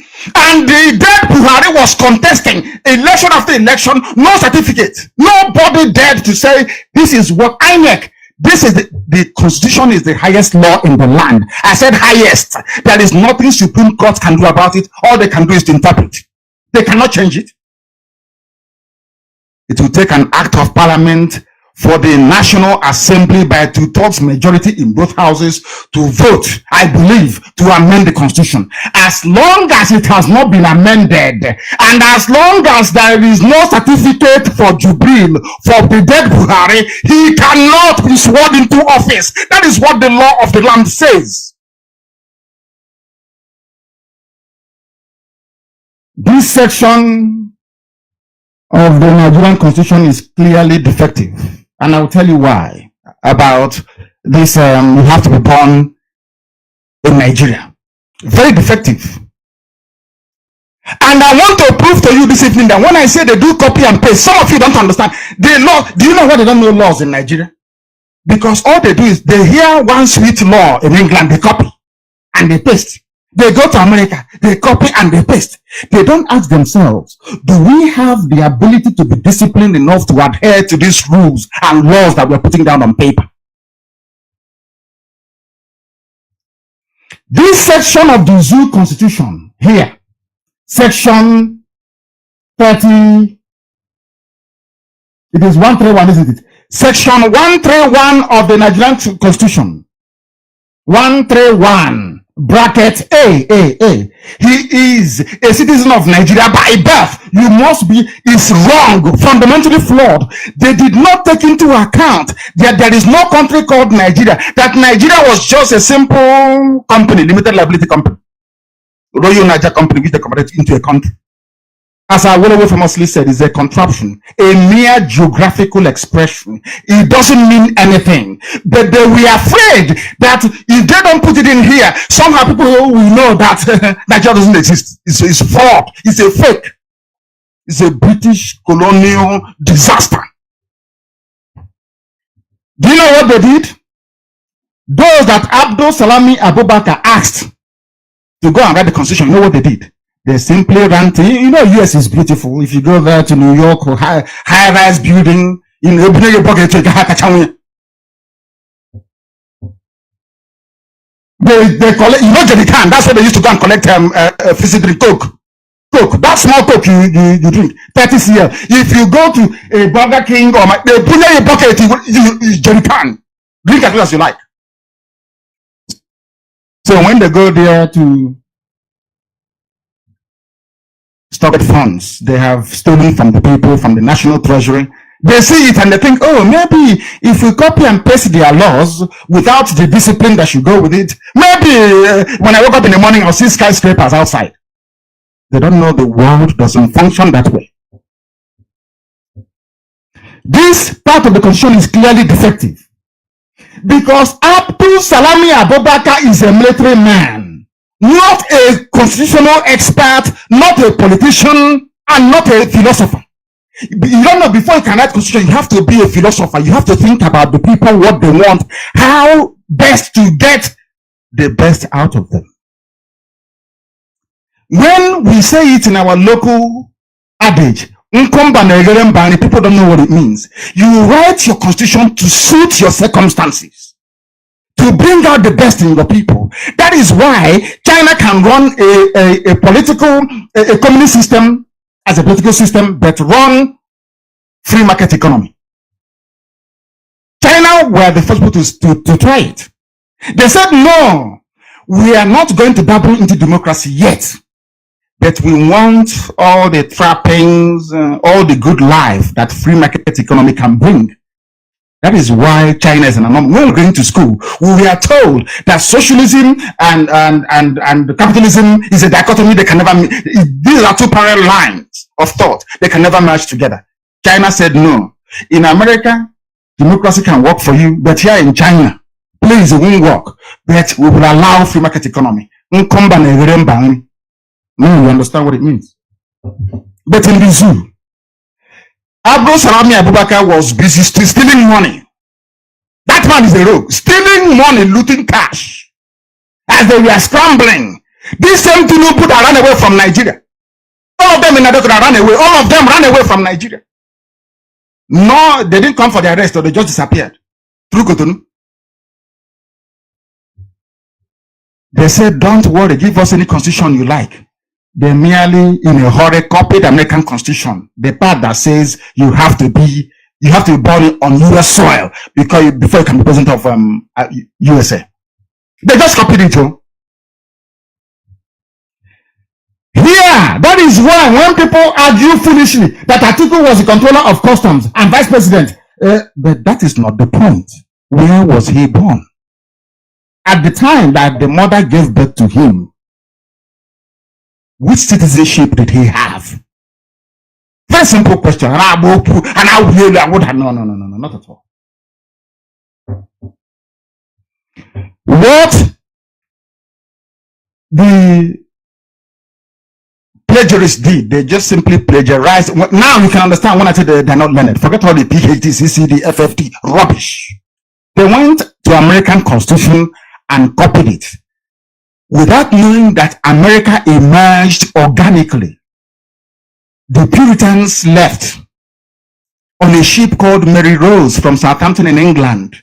They settled in a place called New England. They wanted to found a new society, a repudiation of European repressive feudal monarchical system. studied their PhD. I'm a political scientist. But what I'm saying now, they don't know it. America was founded organically. That is why they are mostly Baptist Protestants, not Catholic. It's not a Catholic country. Because they clearly defined the value system they wanted to pursue. You that is half Alimajiri, half Yoruba monarchy, and half Republicans we have in the East, the Biafrans. You lump everybody together and say you must be born a Nigerian before you come. Are you not stupid? You know what they did? To show you that they don't love Nigeria. They never bothered to study the implications of the junk that they copied from other people. They never bothered. They just went ahead and said, oh, let's put it together. We are one Nigeria. Let's go ahead. The chicken has come home to roost. What's it to go now? And you think, people think this is a joke. Nobody can get out of this. There is no forging of this very issue. It must be resolved one way or the other. When I did my broadcast about Atiku's nationality, I did it. And I said, there was a caveat. I said, if the National Assembly of the Zoo called Nigeria is sensible enough, they will invoke the doctrine of necessity. They will amend the constitution before the presidential election. But they said no.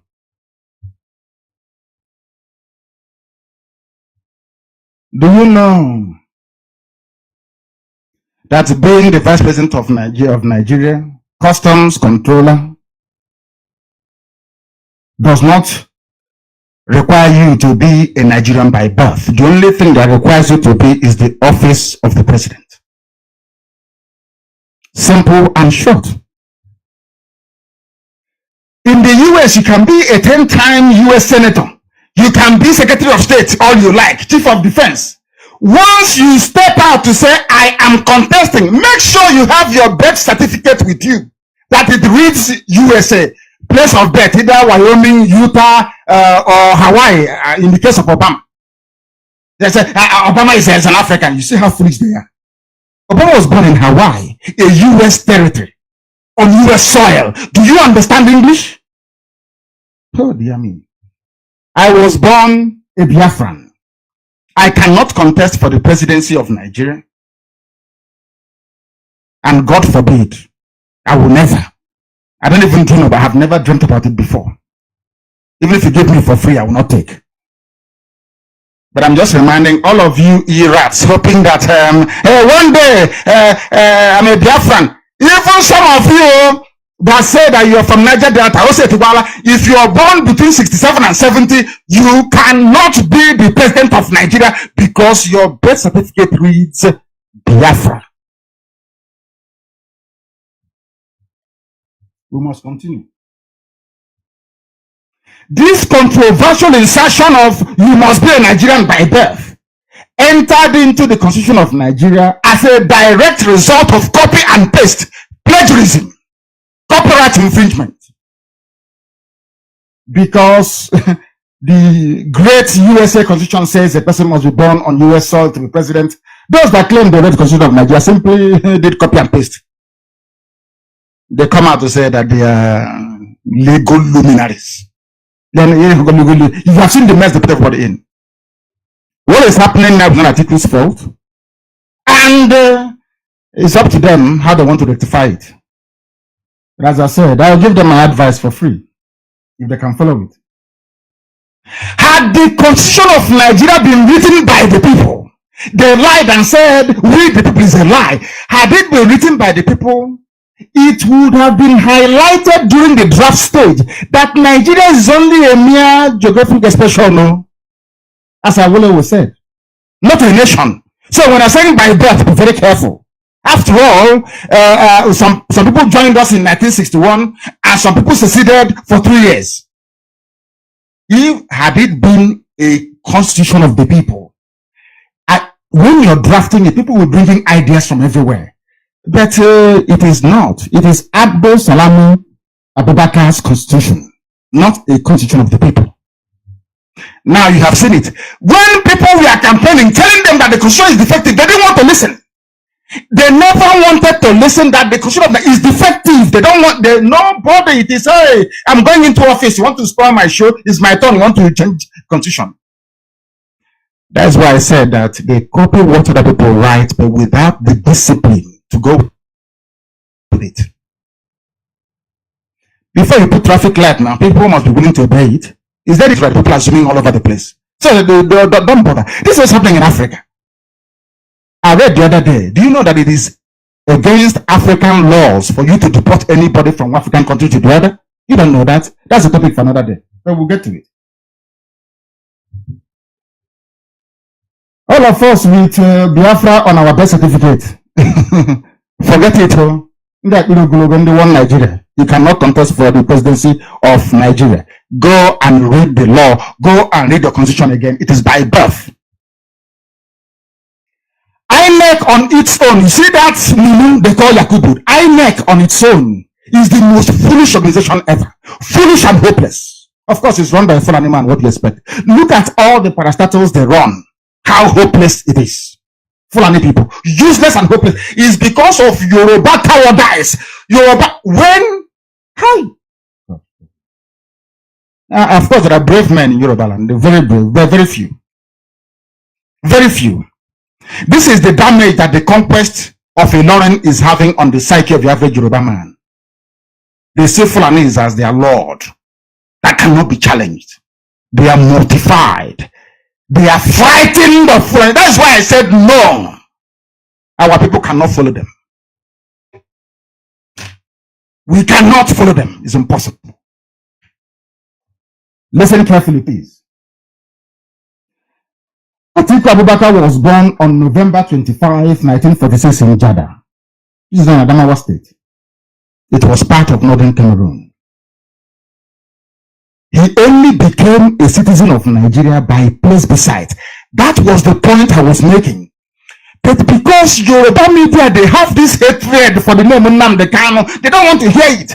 When I said it, they quoted me out of context that I said that Atiku Abubakar is not a Nigerian. I was merely referring to his Cameroonian citizenship at birth to highlight the point that he became a Nigerian by referendum. And as such, I, as a Biafran, born as a Biafran, I want a place beside the same way that Atiku had to determine if I want to be part of Nigeria or not. Very simple, logical argument that I made. Yoruba twisted it. Oh, he said Buhari is dead. Oh, Nnamdi Kanu is mad. Oh, he said that Atiku Abubakar is not Cameroonian. Some idiots, you are laughing, as usual. But you remember what I keep saying to all of you. In the end, we always win. Remember that. It doesn't matter the storms gathering today. Gossipers jumping all over the place. Those who are jealous of the beauty of my wife. All over the place. It doesn't matter what they do. In the end, we always win. This IPOB will always win. Understand that. If you have that at the back of your mind, you will have no fear. As I do. I have no fear. I am a Biafran, born a Biafran. Atiku is a Cameroonian. He was born a Cameroonian, but now he's a Nigerian. And I'm saying, give me the same latitude you offered to Adamawa people. Give it to Biafrans. We that we are born. If not for any other thing. For those 3 years. You're telling me no, you won't do it. You are Nigerian. Who told you so? So why did you go and take Adamawa then and say Adamawa is Nigerian? Why did you have to ask them? British had all the power and the might in the world to do whatever they like. Why do you think Britain bothered to ask the people of Adamawa, where do you want to belong? Talk less of you bunch of African monkeys swinging from one tree to the other. Monkey, come and chop banana. Idiots who cannot reason. If the white man can give referendum in those days in 1961 to Adamawa people, who the hell are you people in Asorok not to give referendum to Biafra? Are you mad? Are you insane? Now you understand my point.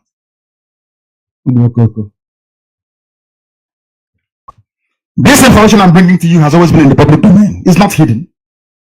What I did was simply to flag it, to prove to the world that the agitation for Biafra is legal, that referendum is not terrorism. What is terrorism is what the whole of Fulani people are, all of them are terrorists, all of them. from top to bottom. They are murderers and they are killers. If they don't kill with their trailer, they kill you with their bombs and their AK-47. If not that, they kill you with their cattle. Tell me where there's no war. You see, I used to play all the time, and some of you can remember. Can any of you here remember when I used to say that those that fought Biafra will be destroyed? Chukwuabem will destroy them. Let me tell you something. You see the wars going on in Zamfara and all the rest of them, and the banditry in the north, it will never ever go away. Because when Nnamdi Azikiwe advised them to allow their children to go to school, they refused. Anywhere in the world, you have this level of carnage and primitive savagery. It is usually within a population that is not educated. And it can never go away till the end of time. So that is why I am very, very happy. Biafra is coming. Because they'll destroy themselves. Even in the north, they'll hear, as I'm speaking, write it down. Anything I say there is gospel. There's so much like I can write it down on the piece of. They will destroy themselves. They will kill themselves in the north. I'm not talking about the tribunal because they can settle. They can share money amongst themselves and settle. That's what they're going to do. They'll give money to Atiku and tell him, "Go, please, bye-bye. You're from Cameroon," and he will take and go. But the ordinary Alamajiri, the ordinary Abuki on the street, they will kill and slaughter themselves. They will, the same way we recorded 3.6 million official dead, they will record more than that amongst themselves. Write it down on a piece of paper as I speak. What is the time now? It's getting to a couple of minutes to the top of the hour. But we must continue. This is Radio Biafra. We are live and direct. This is a live presentation, please. Only if your clock or your watch is saying something different, then you know it's a repeat. Now it's 10 minutes to the top of the hour. It doesn't matter where you are. It is 10 minutes to. Be it 8 p.m., 9 p.m., 10 p.m. It's 10 minutes to. That's how you know it's a live presentation. The information that I bring you is not new. The only part that can be said that we introduced is that Atiku became a Nigerian citizen by the sheer force of referendum, which is exactly what I want for Biafra. All I wanted to do was to prove to some ignorant Nigerians, very ignorant, rubbish, demented, backward people, ignorant, and they are quack judges. Quota judge. It's the turn of Zungeru State. Let's give them one judge. You bring out one idiot who can barely read and write and make the fool a judge. And they'll be there turning the law upside down. Complete upside down. But they don't know the law. Asking for referendum is not a treasonable felony. After all, that was how Atiku Abubakar became a Nigerian citizen by referendum. Common sense, simple logic. They don't know how.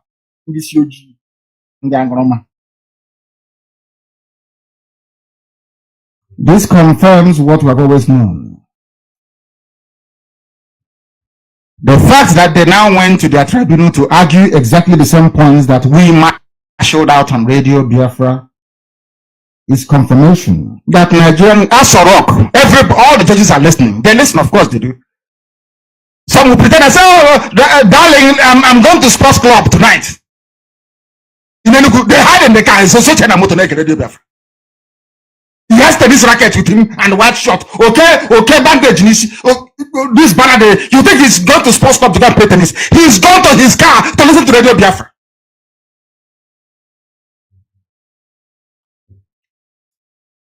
That is why we preach. They learn from us. And they implement our ideas. You see them building railways. Go and ask anybody in DSS to be truthful. That was what I told them when I was in detention. As a way of reducing massive youth unemployment, that they should embark on railway construction throughout their Nigeria. I told them that.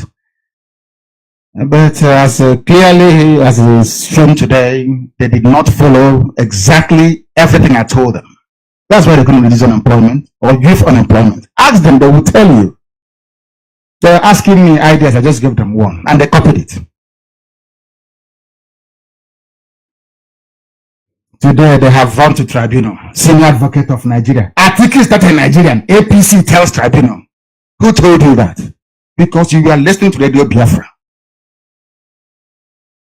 Some idiot said that he's working for APC.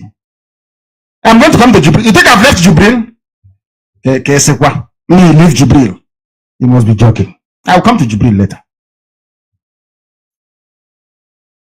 All Atiku needs to do is to let the world know. Don't go too far. Two things you need to ask for. The DNA.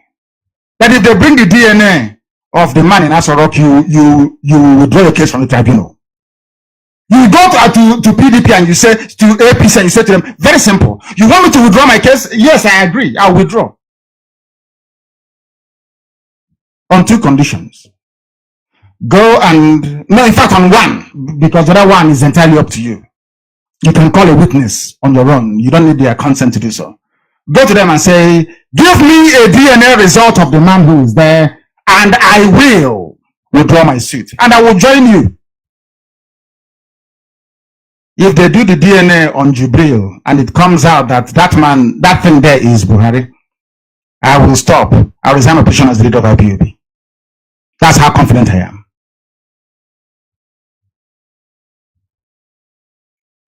This is malpractice. They copy. They are copying from us now. Even APC. And I told them that I destroy them with the truth. You can't, the thing about the truth is that you want to escape it. You try all you can. You cut all the deals you like to escape it. But they say that the truth is constant. It doesn't, it's just there. It's just there. It doesn't change. You can run away and dance amongst yourselves. Eventually it is there. They always catch up with you. Always, without fail. Without fail. They see that gentleman's agreement they had, because Atiku knows that Buhari is there. That's the funniest part of it. So what are you waiting for? You saw the way that even till today, Clinton is Hillary Clinton is fighting Trump. You want to aspire to the highest office in the land, and you did a deal with the devil. It's now time to come up and say to the whole world that that thing there is Jubilee, is from Sudan. Simple, and the case is over.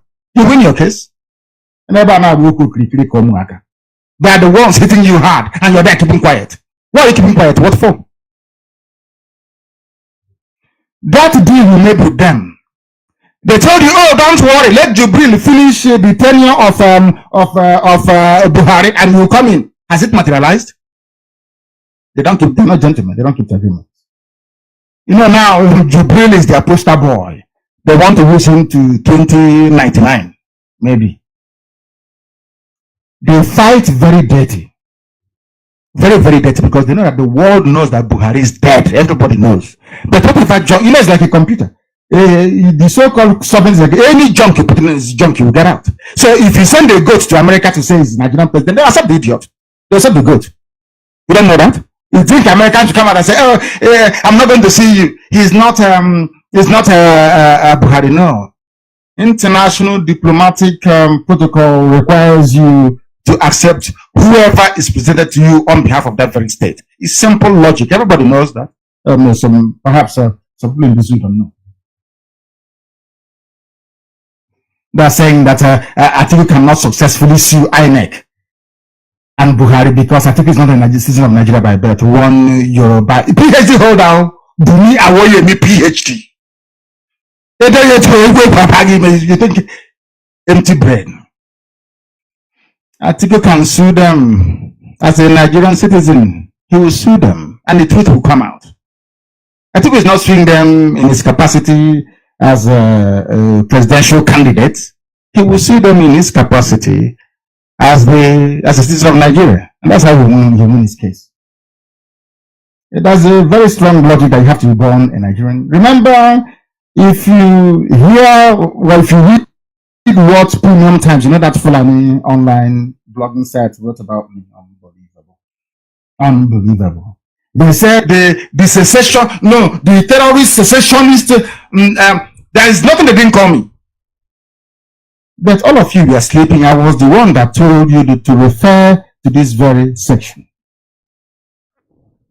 That's what I told you. I told you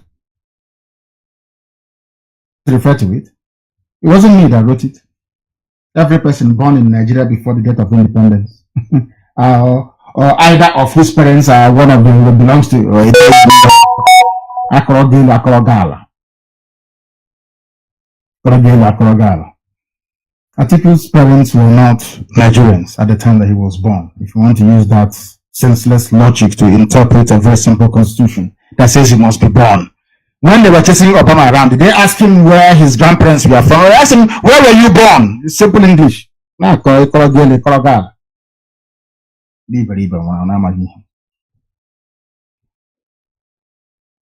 Atiku is not a Nigerian because he was born in Adamawa, when it was part of Cameroon, it follows that those of us born in Biafra land in the east, I don't want to say Eastern Nigeria, it makes me sick. When I say Eastern Nigeria today, tomorrow I fall sick. Those of us born in Biafra land between May 67 and January 1970 are not Nigerians. We are not. And you cannot contest any election for the office, or you can contest, but not for the office of the president of the zoo. What brought about all this nonsense is because there is no country called Nigeria. All that nonsense about, our founding father is garbage. Nobody founded you. You are a British company, Royal Niger Company. You are not a country. You are not a nation. You are a mere geographical expression. You are a contraption. You don't exist. You were created for the exploitative purposes of those that made you. You are not a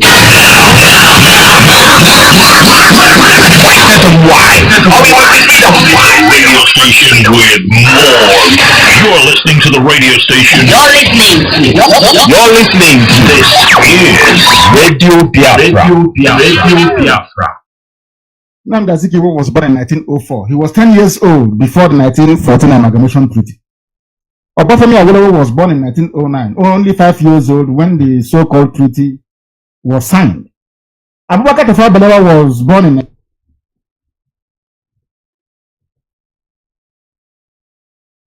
1912. He was only 2 years old. Still, who's your founding father? I'm asking you. Our founding fathers. And the one I got ask you.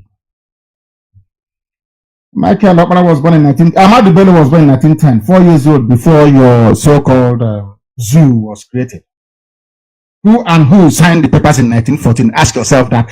Nigeria into existence. How did Nigeria come about? Why is it that you lazy youths of the zoo called Nigeria, you can't reason properly? All of you are afraid of oil and gas money from Biafra land. I have said it before, and I'll say it again. We will give you oil and gas for free. We don't need it. Because the greatest resource anybody can have is their brain. We don't need your useless oil and gas on our land. You need it to survive. We don't. Lazy people. Who is my question, signed 1914 amalgamation? That some of you are jumping up and down. I'm a Nigerian. Who signed it? I'm asking you. Very simple question. You can't answer, can you? All the school you went to is all a waste. The problem that you are seeing today happening in the tribunal between Jubil, I will say Abakiari, and the cabal against Atiku started in 1914 because none of you asked any questions. Your so-called doctors, PhD, FFD, MMC, all that rubbish, learned and unlearned, wearing Oyibo horse wig on the head with nothing to show for it. You never asked questions. Now, let's say it together now. And you cannot change the law overnight, can you? Those that created you are the British. You are not of your own making. That is why Nigeria is a charade. People are coming now to this realization that the contraption called Nigeria is a joke and a fraudulent entity. No wonder everybody they call a fraud. You're a fraud. You're doing fraud with it. Everything is a fraud because you're a product of fraudulent amalgamation. Fraud. That's why you think everybody else is a fraudster like you. I thank IPOB, to be honest. I thank Chukwu Abiyama first of all, and then IPOB. I don't know where people came from.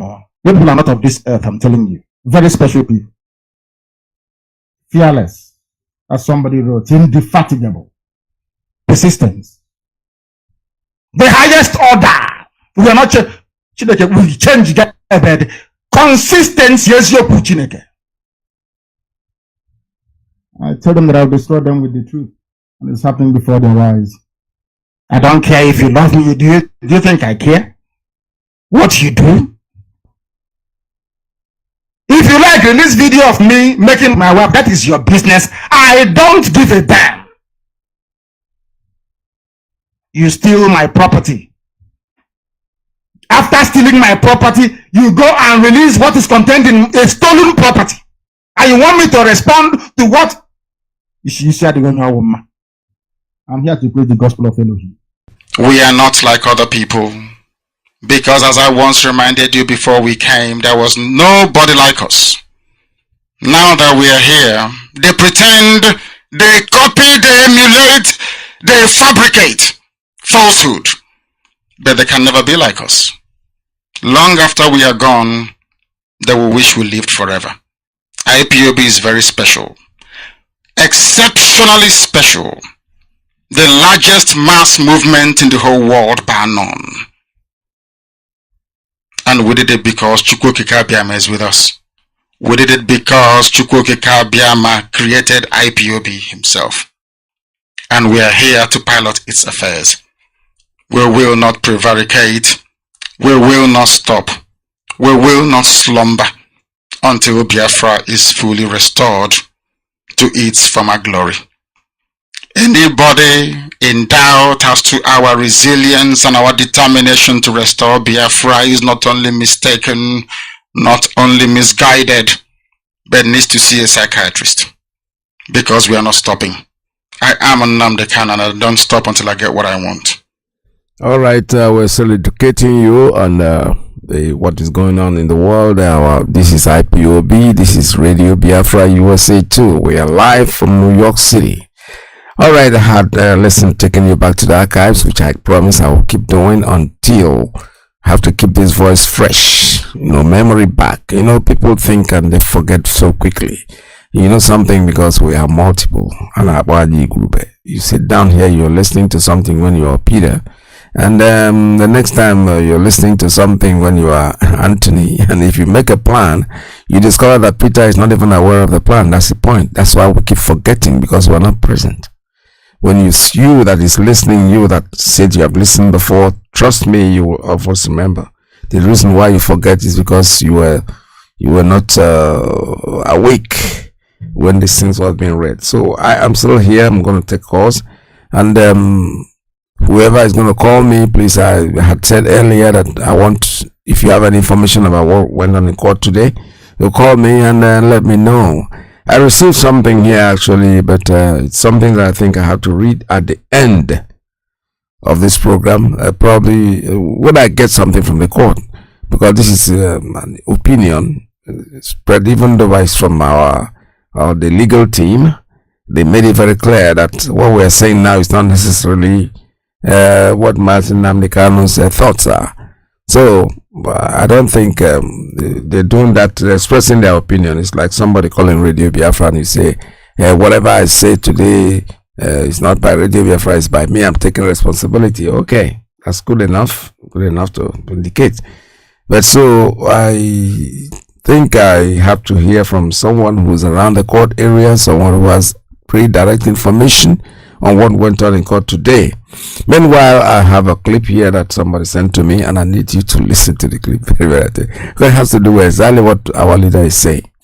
These crooked people, it's not easy to get there. Nigeria has a lot, and I don't see any hope, honestly. Maybe there are people that have hope. I was speaking to one of our brothers yesterday. I met him for the first. I always met him, but I didn't know he was a Biafran person. And he's so frustrated. He's so tired. He's so. When you see the frustration in some people, you know that there's no hope. Let's listen to this thing that this guy has to say. He's a Yoruba guy, but I love what he said. I am very, very happy. I thank God for Tinubu. Without Tinubu, I wouldn't have known that we can have fake bishops. Without Tinubu, I wouldn't have known that some men that I thought were honorable men are not honorable. Without Tinubu, I wouldn't have lost more than half the people I grew up with and thought were my friends, who have now discovered that largely ethnic and ethno-religious jingoists. And they are not just Yorubas, some Igbos are amongst them, and some Yoruba and some Hausas as well. I'm talking about friends across the length and breadth of Nigeria. Tinubu has been very good at unveiling the true nature of people. So all the horrible people who have been busy protesting to be men of God, one can see them clearer. That's because of Tinubu. If Tinubu were to be a man whose evil was ambiguous, if it was possible to say maybe he's not bad, it would have been very easy for them to continue pontificating and sounding like men of God. But the fact that the man is so unrepentantly and clearly evil, and they have found accommodation for him, and they are the ones excusing the evil, explaining the evil, looking to normalize the evil, they don't even mind taking off their own garments of honor to cloak a filthy felon. Tinubu can only be thanked though. I thank God for Tinubu. Without Tinubu, I wouldn't know the things I know today. Some people I thought were men. In fact, some people I thought were gods have been revealed to be men. Just men. So Tinubu has been a very good thing for this country. Excellent thing. How would we have known how useless our judiciary is if it wasn't for Tinubu? Tinubu has been a fantastic blessing to Nigeria. So now we know that some men who used to pontificate about honesty does not matter to them. Men who used to talk about citizenship, freedom, electoral rights, it doesn't matter to them. Now we know. If it wasn't for Tinubu, how would I know? But men would have gone to their graves with honor if it wasn't for Tinubu. Do you know how many people Tinubu has turned naked? No, I am thankful for Tinubu. Tinubu is the best thing that has happened to me in my adult life. He has helped to bring with his darkness, he has brought light. You know when you turn on the light in a room full of rats and you see them scurrying away? That's what Tinubu has done. Without Tinubu, we wouldn't have known just how depraved our society has become. All of a sudden, in this society, it doesn't matter that a man's name is unknown. It doesn't matter that his parentage is unknown. It doesn't matter that he probably went to school being a female. It does not matter. Nothing matters again because of Tinubu, and you say I shouldn't be happy. I'm exceedingly happy at his emergence. He has shown the decadence of the society. Tinubu is the mirror that has been pushed in this society's face, and I'm enjoying watching every minute. You see, I told you guys I love this one, honestly, because Tinubu is this Tinubu. You see, this everything saying our leader Mazi Nnamdi Kanu'S. Oh, God bless this man. He has given us all this before. He said it over and over and over and over, and nobody's paying attention. You see, maybe because now we're big belly like us.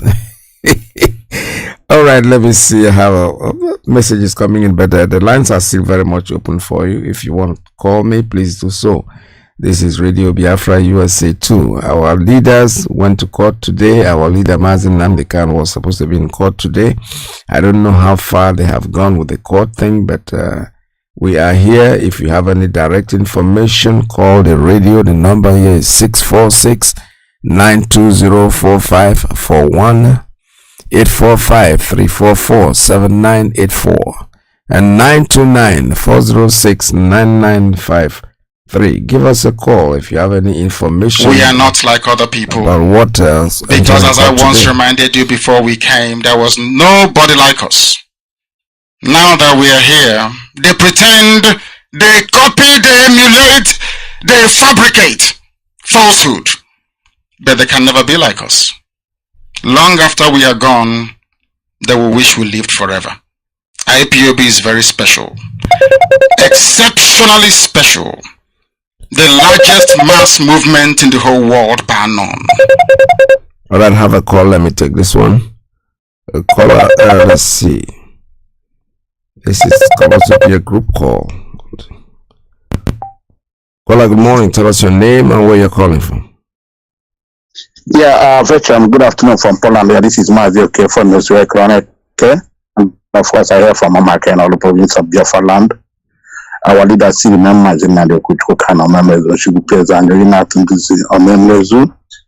And the lieutenant are doing wonderfully well. The head of director, the next magic, Dosian, and all his lieutenant are doing wonderfully well. Mazi, the situation report, of course, I have a Boni media here.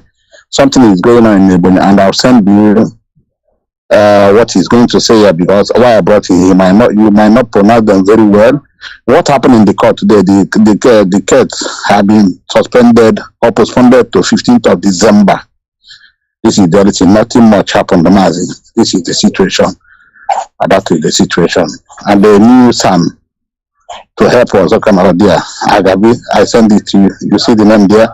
Agabi Carlos. So now I have to hand over a quick one to our brother, our media head in Ebony. A lot of things going on, Mazi. These people are just, I don't know what China is doing now. Ebony Media, can you hear me from here? No. Ebony Media, can you hear me? Unmute yourself. Okay, go on. You're on air. You're on air. Go on. I mute now. All right. Good afternoon, Mazi Ike Peters. Welcome to the program. I'm from Ebony State. Yeah. Thank you. So, my name is Tobias Okore. So, with what is happening in the Ebony State here, these people have been sucking us dry, and the only people who are gaining anything from our resources that these people are sucking from Ebony State is the only few politicians. I believe you listened to the interview that the present Ebony State governor made about 2 days ago, that he don't know how much they are getting from salt in Ebony State. That is only the federal government that knows what is going on there. That they only give them a stipend to be given to the communists, which they do not even give, because the particular place that they are sucking this salt is my jurisdiction, is my own community, is my community. So this in Ebony State, I will tell you places where they are sucking, milking us dry. Many of these places is being controlled by Chinese people. So now, talking about in Izi, there's a place that they call Nkuma Patakpa in Izi. So that Nkuma Patakpa, they are taking, there's what we used to call that thing that they used to take, that we used to call it Tangene. They say it's this thing that they use to do makeups and dyes and other things. So at America in Eza and Denigba in Izi, these two places they are taking lead marbles and zinc. Then another place that they are taking lead oxide, amino, that they are taking also with white marble, zinc, and other ones that I don't know the names, but to somebody they say that about 7 natural resources that they are making from the place. Some of these places you will see the deepness of the ground will reach no less than 8,000 kilometers. The deepness underground. So they are milking it. Even the places that they tip the sand, if you stand on top of the sand, you will be seen almost everywhere in Nigeria. An entire Biafra will be assessing it from there. So, and the name of the company that is taking this resources from this place is called Royal Salt. Royal Salt. When you go there, you see soldiers. They will be loading trailer after trailer, motor after motor. They will be sucking it using container, packing it there. They could not even give the security, the community light. You can only, if you go there, you can only see light in the company, around the company, where they always stock it before loading it to the motor that will take it to where they wanted to take it to. So in Ohozara, in particular, they are taking salt in large numbers that nobody is benefiting from it. If you talk of Afikpo and Amasri, it's a place that they're taking what they call, the way they used to pronounce it, I don't know, they call it granite, gold, and white and black marbles, and other stones that they said that they are using it, they are using it to manufacture bombs. That the stone is one of there's a chemical that is in the stone that they're using to produce nuclear weapons. This is what they are doing in Ebonyi State here. In Fium too, they are taking limestone and other ones. So there is another place at Onwakbu, that Onwakbu and Wezin. In that area, they are also taking this stone. That one is this stone that they used to break, used to build building, use for concrete. In large number, the stone is like in two granite, Mazi, granite, yes. granite. So this is what is happening here in Ebonyi State. Let me interject at this time. Hello. Let me interject at this time. Your information, the information you're giving out is very good, and but I would suggest that you guys up there take a video of all this stuff, the much way you can, and share them out. Talking it on the radio is not really going to make any sense to most people, especially when we're not pre-arranged this interview. This is something that they just brought in, and I was never prepared for it. I have other things. Our leader just spoke, and a lot of people trying to make calls to talk in reference to what they have heard, and add to it. Obviously, what you're saying is just as important as everything else. I'm not saying that you're not making sense, but I would rather suggest to you that since you guys are the media people there, take your videos as much as you can. Don't expose yourself too much. You have cameras all over the place. Take them and share them out. That will make more problems, make more sense to us. All right. So that's one minute. Let's forget. Mazi Peter, he will do that, and at the same time, nobody knew that up to this time they are taking coal in Enugu where they call you think nobody knows, right? I think the video should be coming out tomorrow. Let our people know because all this is our land. People in Enugu, I will call the media. Let them take videos of what they see. Let us continue to push it. It's very important now. Thank you. All right. Tobias, over to you. Random. No. Thank you, Mazi. Thank you so much. I greet you, my fellow Biafrans.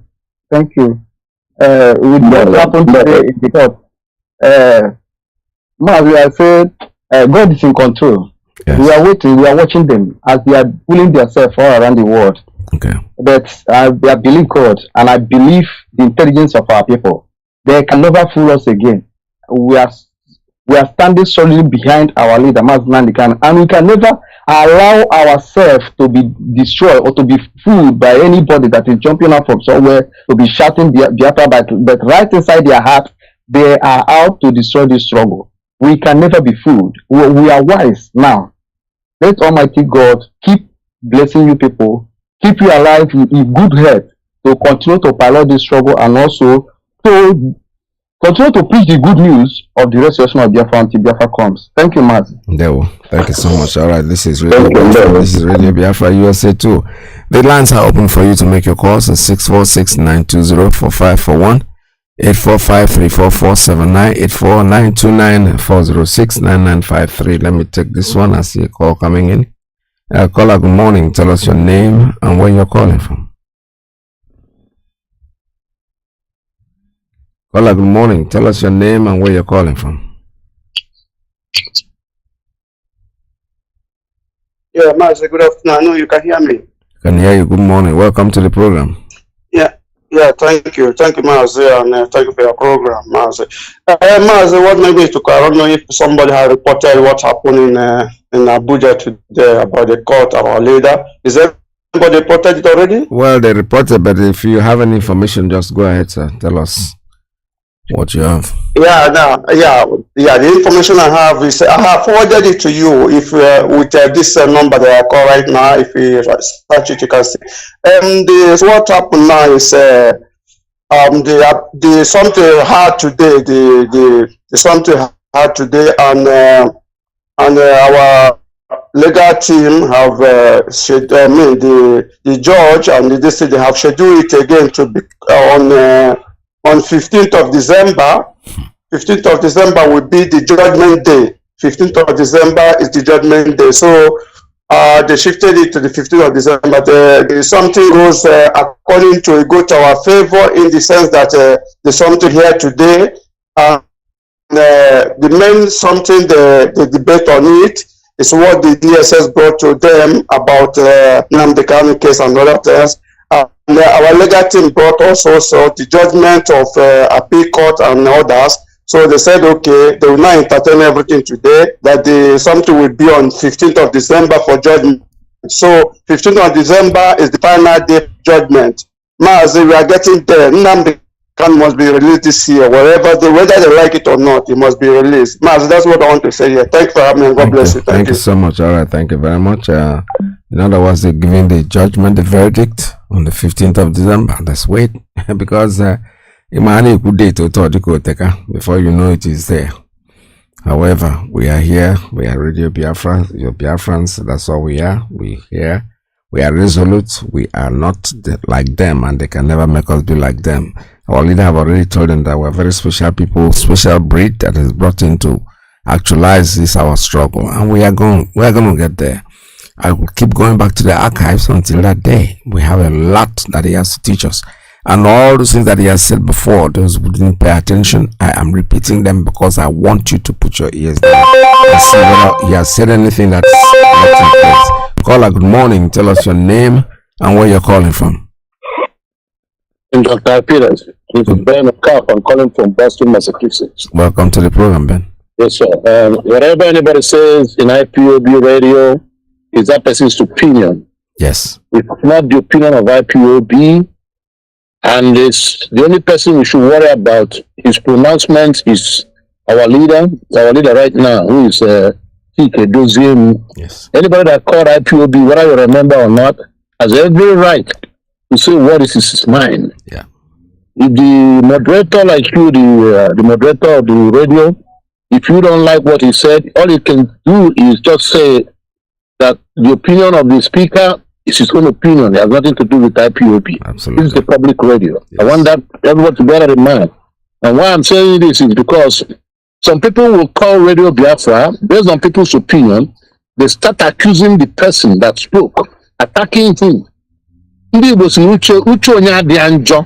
right. You have no right to attack anybody based on what he said. If you have a counter argument to present, you also don't have a right to say that somebody is wrong, because it's non-academical for somebody to say anything like that.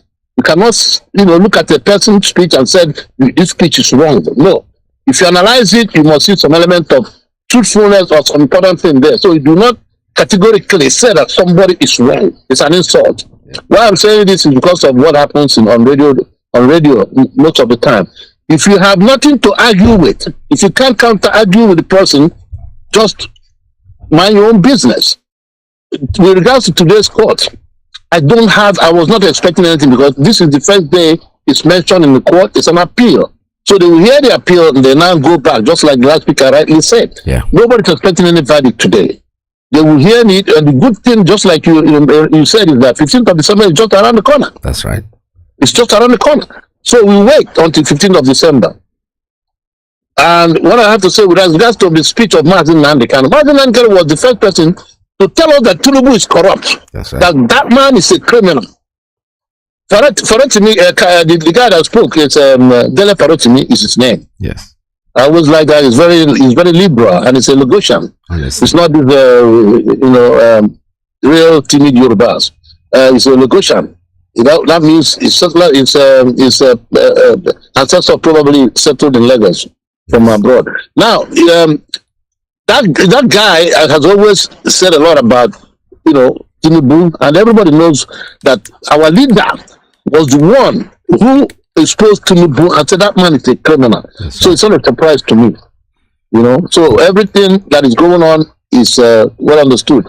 The people in Ebonyi State, what is going on? This is the handwork of Dev Lomai. Dave, yeah.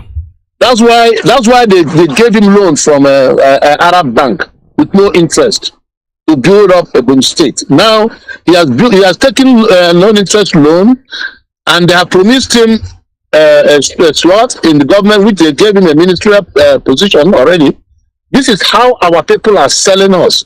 They will take a very little profit for their own benefit to remain in office, and then they allow these people to come and gut out every resources in our land. Look at the amount of resources they are mentioning. Something you never heard of, white marble. Tomorrow we go and import marble and pay a lot of money for it. They pick it from our backyard here, take it abroad, all the limestone and all these things.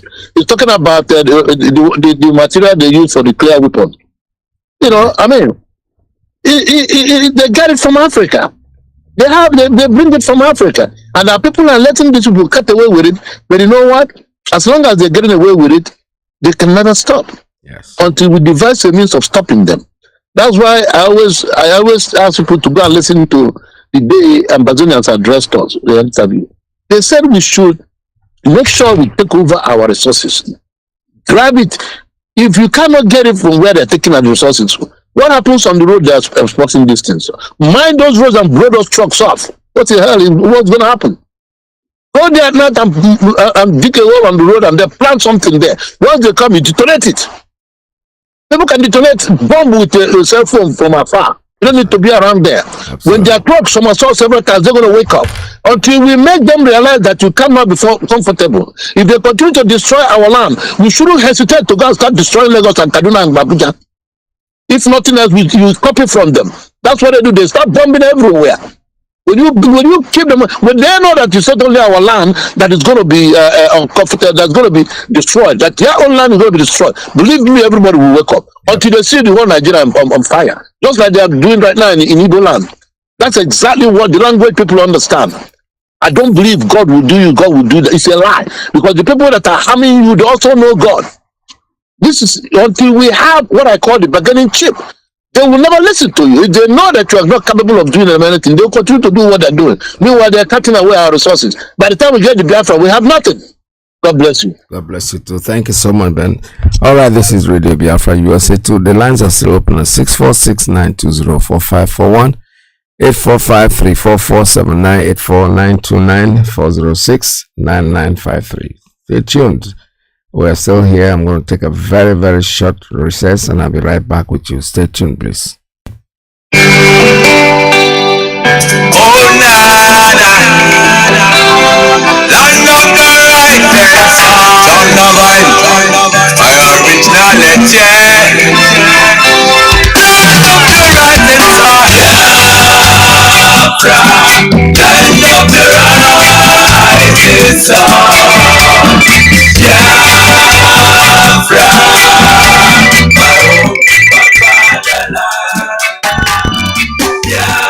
Father, good morning. Tell us your name and where you're calling from. Good morning, Mazi Peters. Welcome to the program. Thank you very much. My name is Chukwu Emmanuel. I'm speaking from my location. Thank you once again, as always. I greet my leader, our leader, Mazi Nnamdi Kanu'S, the man who made this possible, to expose all the evil that is going on in the whole world, especially in Nigeria. Yes, about the clip we played this morning. Like always, honestly, when I'm hearing our leader broadcast, and I come and gauge it for what is happening up till now, I start to think, to reason, if it is not our leader in that place you call Nigeria, what that place will be in the next 20, 30 or 50 years coming. Because there is nothing to say Nigeria have any plan there's anything improvement in Nigeria. Nigeria was created to destroy humanity by Britain and the white people. All the mineral resources that is in Nigeria, the British and their allied, they are using it to develop their different countries, while the people inside that enclave will be suffering.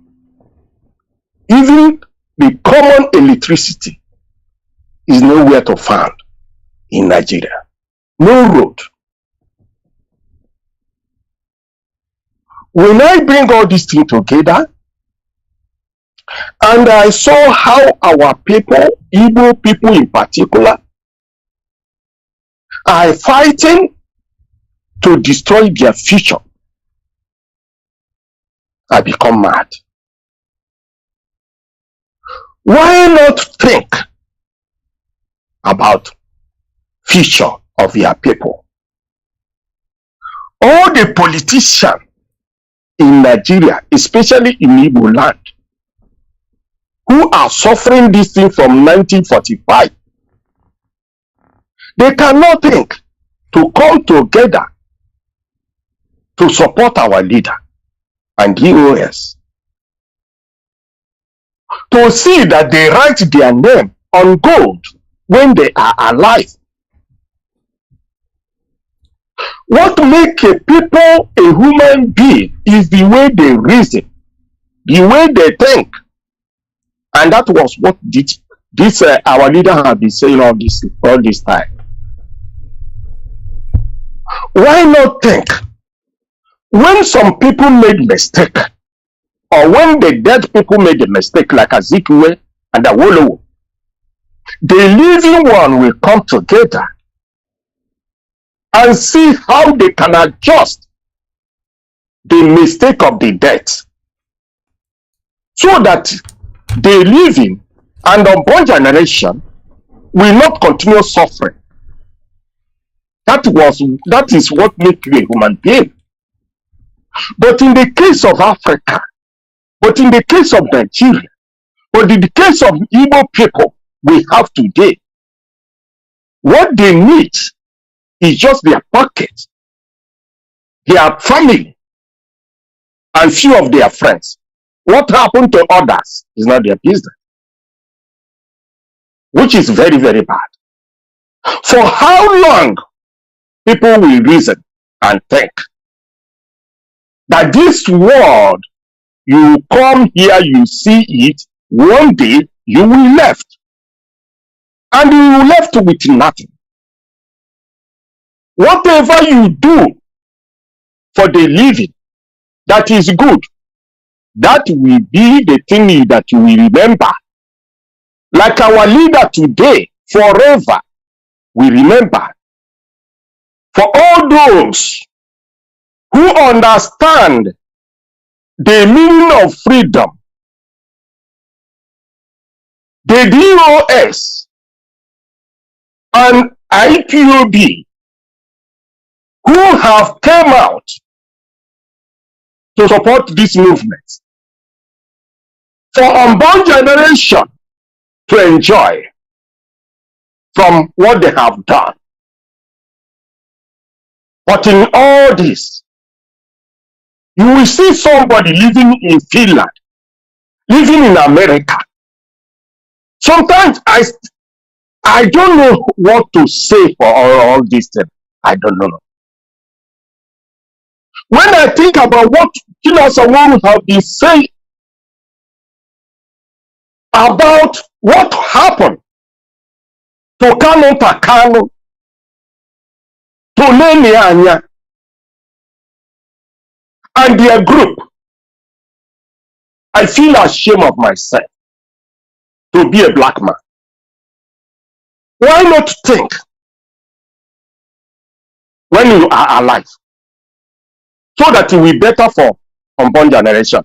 That is why the white people are superior to black man, because the white people saw black man as a traitor, as a betrayer, as a saboteur.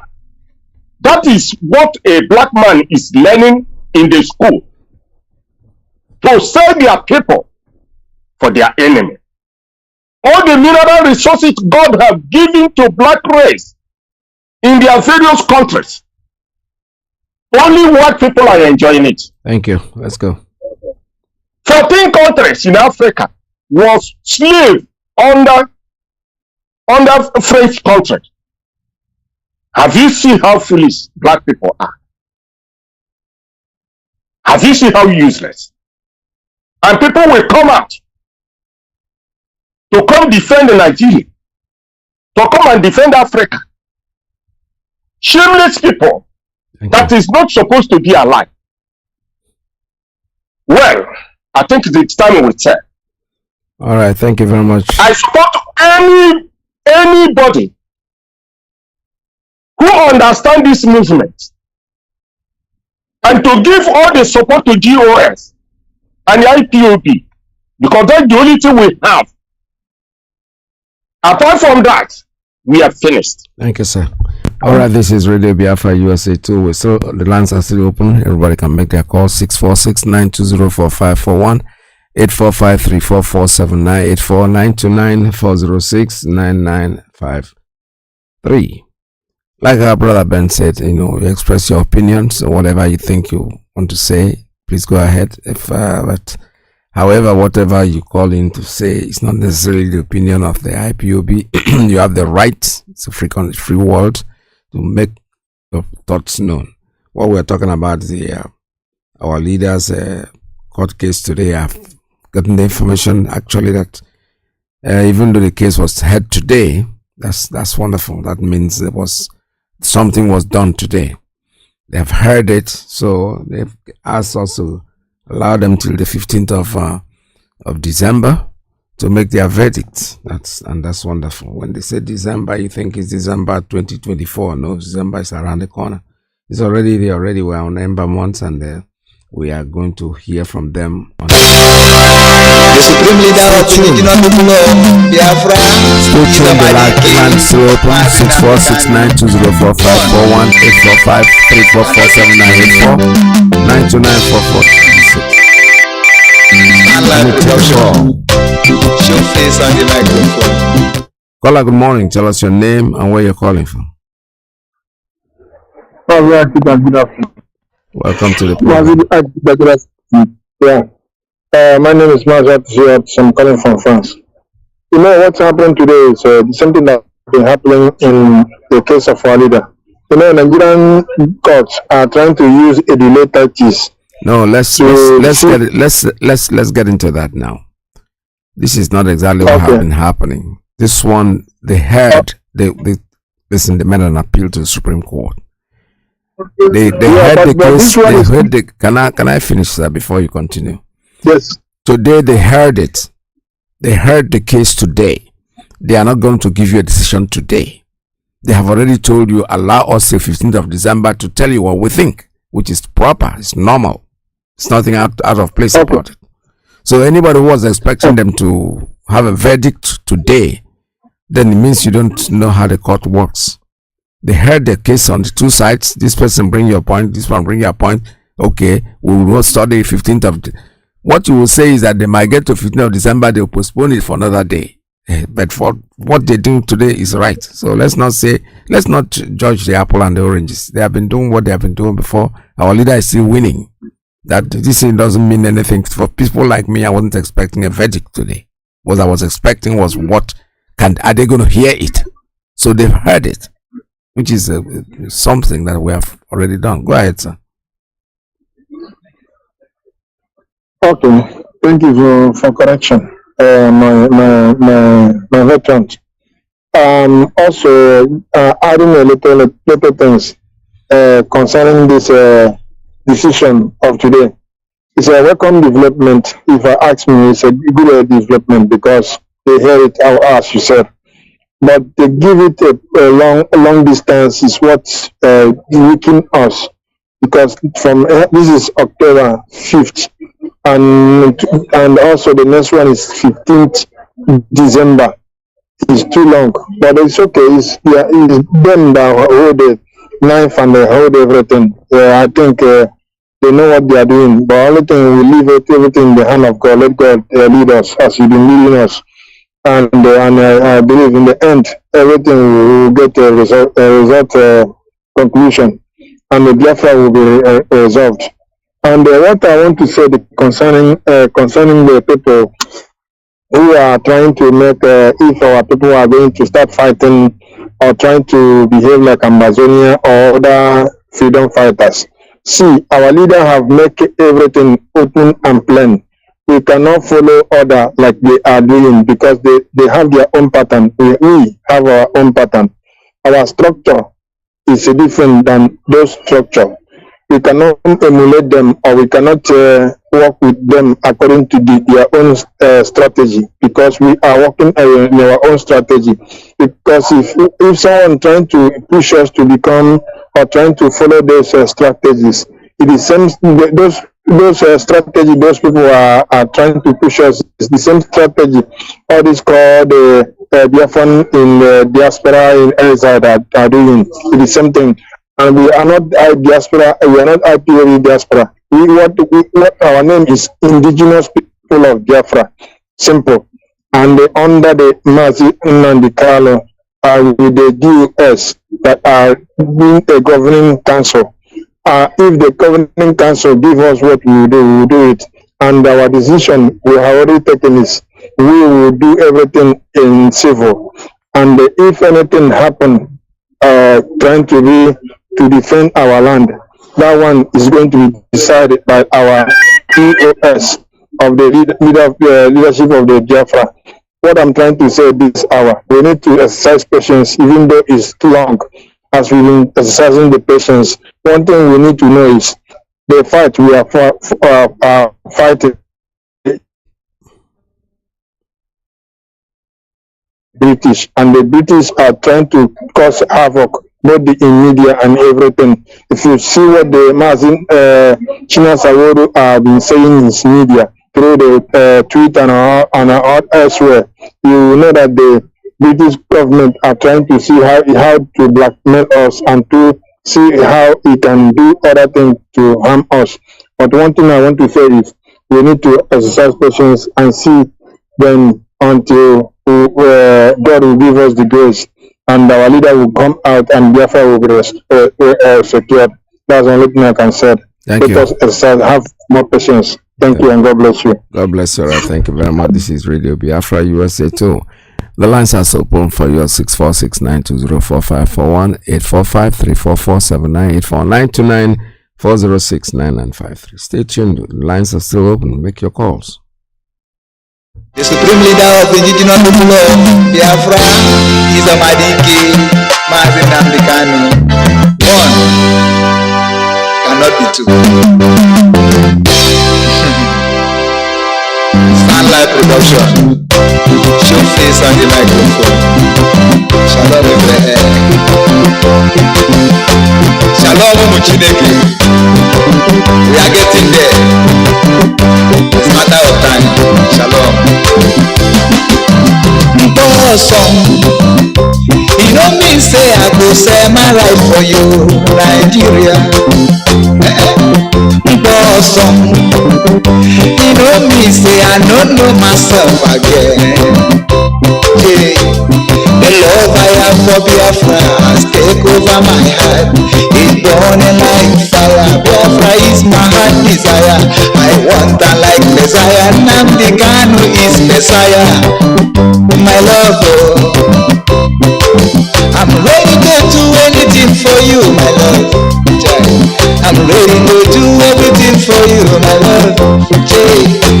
I will make you my partner.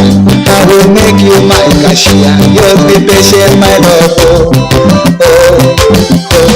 Be patient, my love. All right, I have an update. Just sent in to update today at the Supreme Court. The new lead counsel Kanu Agbai SAN informed the court that He's appearing with Michael Zakome, S.A.N., Nnaemeka Ejiofor, Ifeanyi Ejiofor, and my humble self. Thereafter, the hearing was conducted, and the court adjourned to 15th of December for judgment. It's very clear. Exactly what I was trying to say before I just got this update now. Tweeted in by Aloy Jimako. He said here that the update today at the Supreme Court, the new lead counsel, Kanu Agbai, S.A.N., informed the court that he's appearing with Mike Ozakome, S.A.N., Nnaemeka Ejiofor, Ifeanyi Ejiofor, and my humble self. Therefore, after the hearing was conducted, the court adjourned to 15th of December for judgment. This is very clear. I don't think there's any ambiguity about it. It's very, very clear. It's what is expected. The important thing was that judgment was held today. And I know our people, everybody is, including myself, we are anxious that it's taking too long. But there's even if you spend 1 minute, especially when you have not done anything. Mazi Nnamdi Kanu'S has spent all these days. God knows how long he's been there for doing nothing. For just wanting to be a free person. We can exercise a little more patience. Let's not be like there. Because the best thing that is happening to us, we don't really know it. We are not seeing it on the positive side. We're only seeing the incarceration is spreading. Oh, he is there, our leader. No. He's as white as snow. Whiter than snow. All they are doing is just a little thing to provoke him to get away from our way of agitation. But it's not going to work on my Galaha because we know the truth, we know better, we know what we are supposed to do, and that's exactly the way we are following. This is Radio Biafra USA 2. Call us, the lines are still open for you. Nigeria, bosom. You know me, say I don't know myself again. The love I have for Biafrans take over my heart. It's burning like fire. Biafra is my heart desire. I want that like Messiah. Nnamdi Kanu is Messiah. My love, I'm ready to do anything for you, my love. I'm ready to do everything for you, my love. I will make you my cancer. Hello? Caller, good morning. Tell us your name and where you're calling from. Yeah, good morning. Hi, Peter. My name is Chinyere Ejo, good writer and the messenger of the crackers. I wouldn't like you to cut me off because I have a very important message for our people. Tell me not to cut you off, I'll cut you off right now. Just say what you want to say, sir. Go ahead. My friend, if you have, okay, let me say what I want to say. If you are fighting. Have a nice day. All right, this is Radio Biafra USA 2. The lines are still open for you. This is Radio Biafra USA 2. The line here is 646-920-4541, 845-344-7984929, 406-9953. Call us. A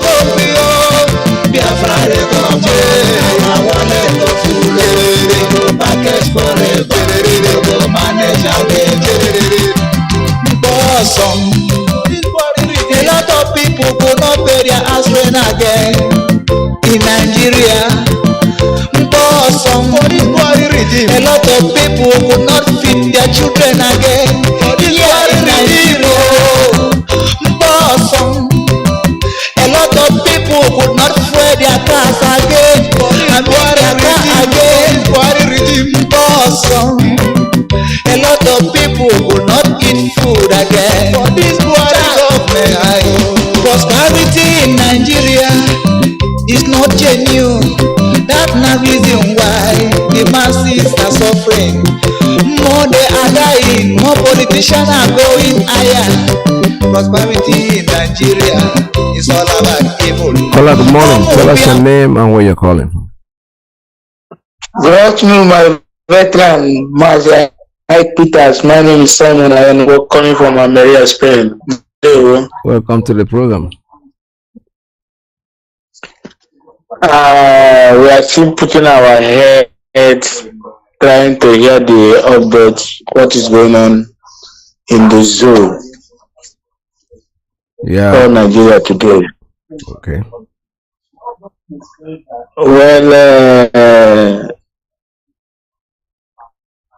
we wait because we in the also Jumarina John.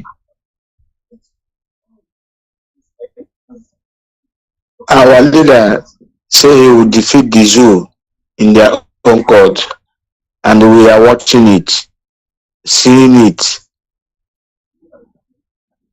When you see, you're a man, I respect you. You have done it.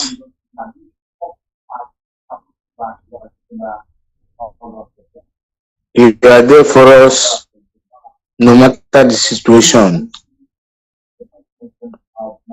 We all appreciate your sacrifice. We know what it is to be locked up. Be exalted. Mazi, are you talking to me? Yeah, go ahead, sir. Go ahead. Just round it up because I have other people waiting to make it. Okay, let me round it up. No matter the situation, you're still there. Still hang on. We appreciate you. Chukwu Kikabiama will lead you. It's a battle that have been won. Because the mantle of this battle, mantle of the leadership was given to you to lead us in this battle. Only Sierra Cable. Thank you, sir. I bless you, guide you, be with you until time we see you again. There we Oh, hey, Biafra. Thank you. Biafra. Thanks so much. All right, this is Radio Biafra. I just received the clip that was sent to me. It's on BBC News. I think it's a live from the Supreme Court. Actually, we are very preempted. The lawyer has already told us what happened there, but let's listen to his legal counsel. I think they just came out of court, so they're making this BBC clip. Be exalted. We, the team of Mazi Nnamdi Kanu'S. All right, let me see if I can take this call before I continue with that. Caller, good morning. Tell us your name and where you're calling from.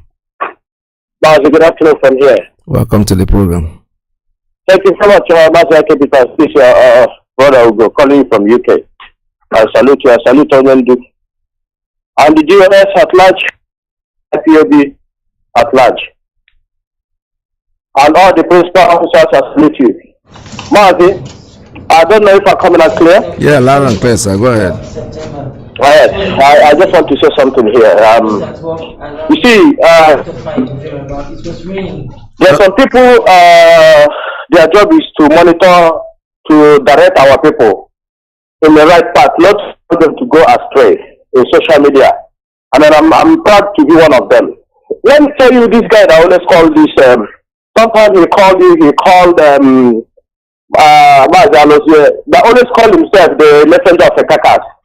I really want to leave this message for him, and I know he's listening. And some people know him, whatever he's living in the US. You know, this guy always come in our radio and keep talking rubbish. He has nothing to offer. He's not an IPOB member. He does not contribute. He just anytime he came here to come try to, you know, tell you people how to do the job and what to have to, you know, where to go and whatever you people have to do. This guy, I don't know if he's mad. I think I have to tell him my mind today because I've even called Mazi Nnamdi privately not to pick this guy in call because he's sick. These are the people we are talking about. They know everything, but they know nothing in their spine, in their brain. They are empty. They call this radio station, contribute your what you want to say, and go. The same guy, this guy, always call some channels, some bloggers on social media, talking ill about our leader, talking ill about our leader's wife. I've seen him in some of social media he went to. I was there monitoring them. The idiot. Every time we come here and keep telling us he's the messenger of a Kakas of war. You are living in America, now about the idiot. Why can't you go to Biafra land? Why? Every time you are calling this guy, that's why I say our people like to listen to gossip. You don't go where matters. That is my problem with our people. This guy then he came to one of the social media. He was talking ill about Mazi Nnamdi Kanu and his wife.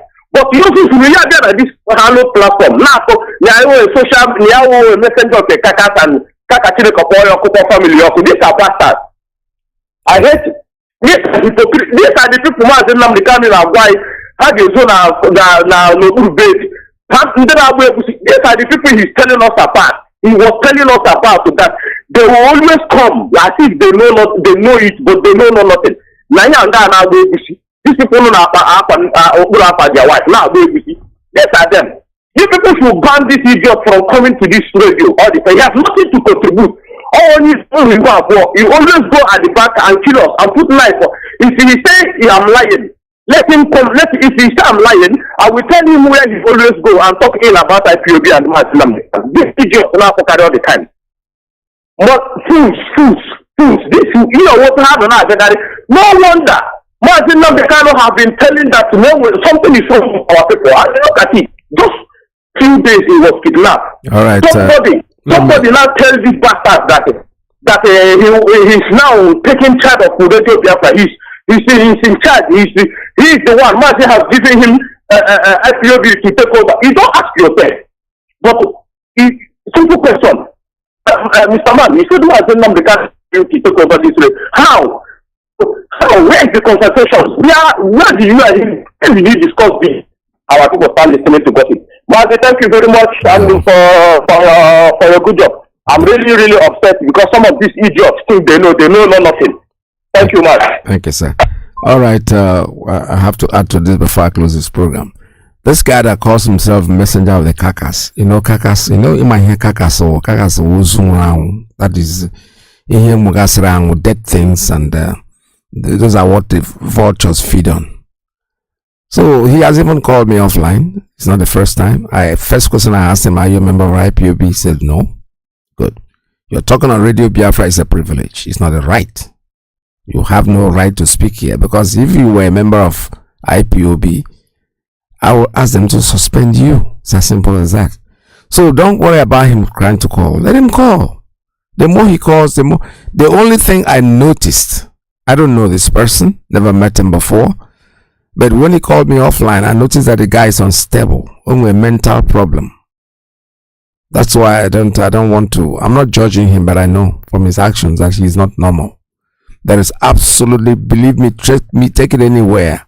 There's something. I see his number. I know his number when he calls. So as soon as he calls, he says, okay, let's give him a chance. Maybe his mental balance is better today. And as soon as he started, he said, don't cut me off. Means I was going to cut you off, because you are not going to make any sense. So let's not worry about him. He's not people like him. No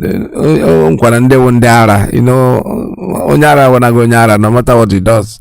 And he will always portray himself as, no matter how you treat a mad person, so he is not alright. He is not mentally balanced. I assure you that. Take it anywhere, anytime, he is not okay. Somebody says, I am a messenger of the Kakas. Go and look at the dictionary and check what Kakas is. Kakas is garbage, trash, maybe animal, that dead animal and things like that. And who feeds on Kakas? Vultures. So he's a vulture. Don't worry about him. He's a messenger of the Kakas in the real sense. He gave himself the right name. This is Radio Biafra USA too. I think at this point, I was trying to listen to what our lawyer have said after they came out of court. But the truth is, in a nutshell, rounded up, they heard the case today. And the case has been adjourned for the 15th of December when they will hear the verdict, what they've arrived at. All right, so there's nothing wrong, nothing shall. Anybody who is calling and was expecting to get results today, well, unfortunately, it doesn't work like that. You have a hearing. The important thing is, if the hearing was adjourned, that's what we'll complain. But if they were able to sit down today and listen to both sides, say what you want, tell us why we should keep this person, and they come with, okay, let's go home, we're going to go home, we're going to decide on that. On the 15th of December, you'll come back and get the verdict. This is Radio Biafra USA 2. At this point, I can see that nobody's calling anymore, so I have to turn down and the time is almost up too. And we'll be able to continue tomorrow, but I want you to please stay tuned, don't go away. because Mazi Alozie comes in next. This is Radio Biafra. We still have to remind you that Biafra for us is our religion. And here on Radio Biafra is where we worship. No matter what people go out there to talk about us, our leader said it today to you, and I want you to listen to it very, very well. This is Radio Biafra. Our time is up. We cannot take any more call, but it looks like this same call is coming from the person that we're talking about. He's not mentally balanced. I have said it before, and he's not normal.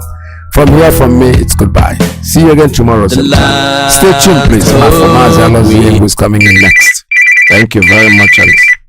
We'll be with you again tomorrow. It's in Biafran restoration.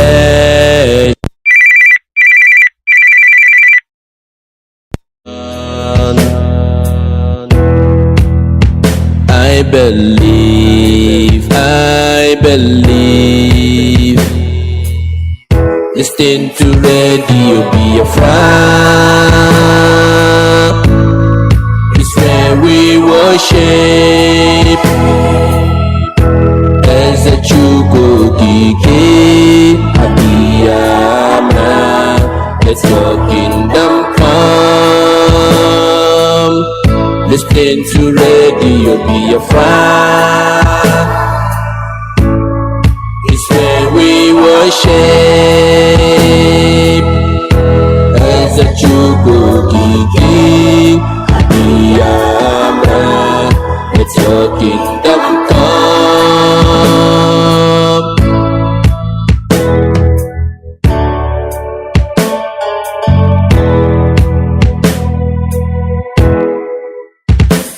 Lord save a nation from the evil Britain. There will be sing and dance for the world to know you are our God.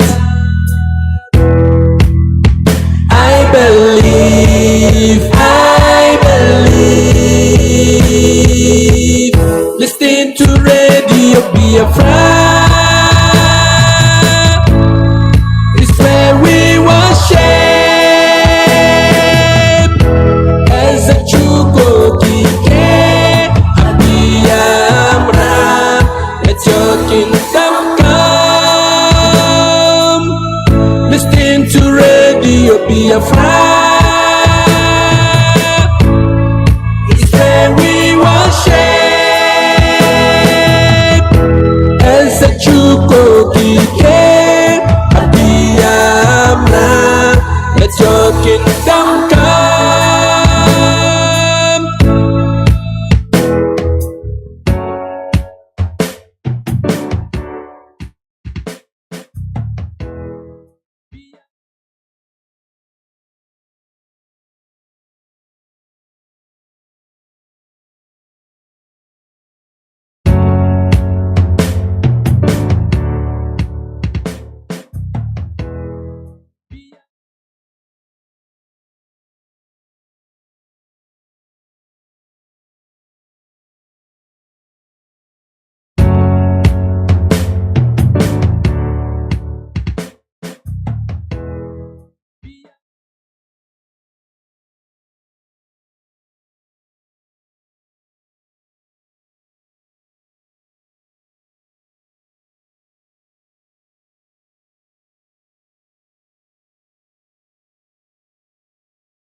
From Alo province of Biafra land, and today is the 3rd day of September 2023.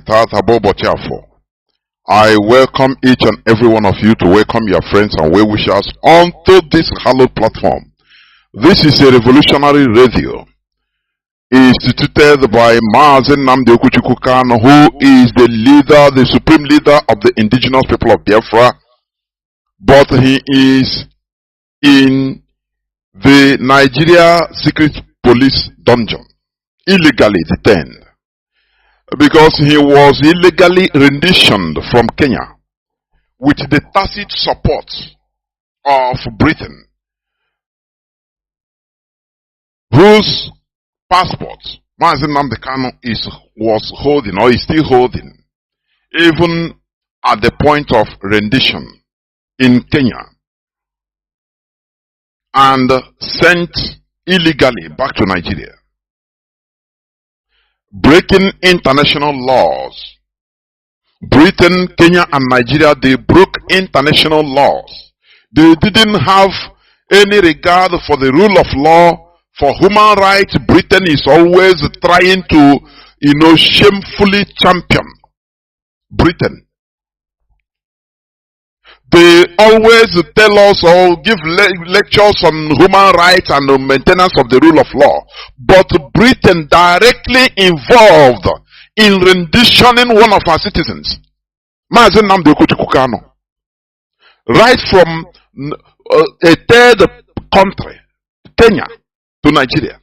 Something they prevented in the 1982 or 83, when the then head of Nigerian state, late Buhari, also tried to kidnap Omar Diko, although albeit Omar Diko was a criminal, and he is never, or he has never been a citizen of the United Kingdom.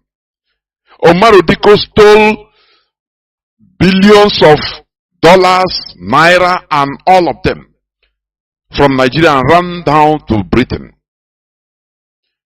where Britain secured him. When the then military head of state, Buhari, tried to kidnap him from Britain, they were caught. The agents sent to do the job, they were caught by the same Britain. And people went to jail. Some 8 years, 3 years, some people were deported. And Britain had a heavy diplomatic role for over a criminal, Omar Diko, who was not even a British national. He never held the British passport. But Britain had to, in order to protect a criminal, because he brought money stole money from Nigeria to Britain.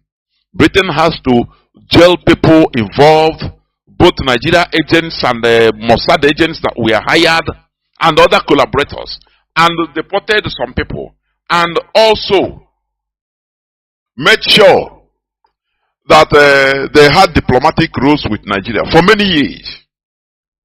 But here, Britain hypocritically is a hypocritical country.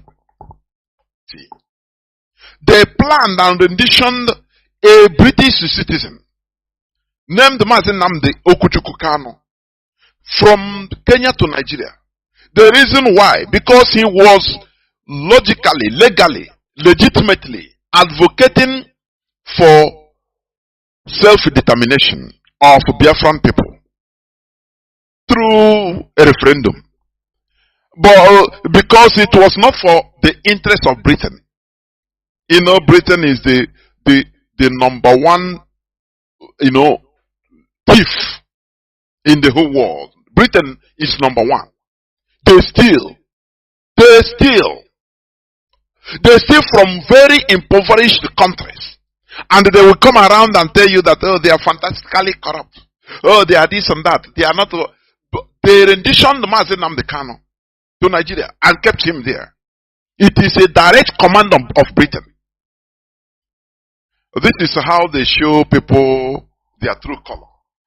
Every day they stand without being ashamed. They start telling people about the rule of law. You have to maintain the rule of law. You have to, maintain democracy.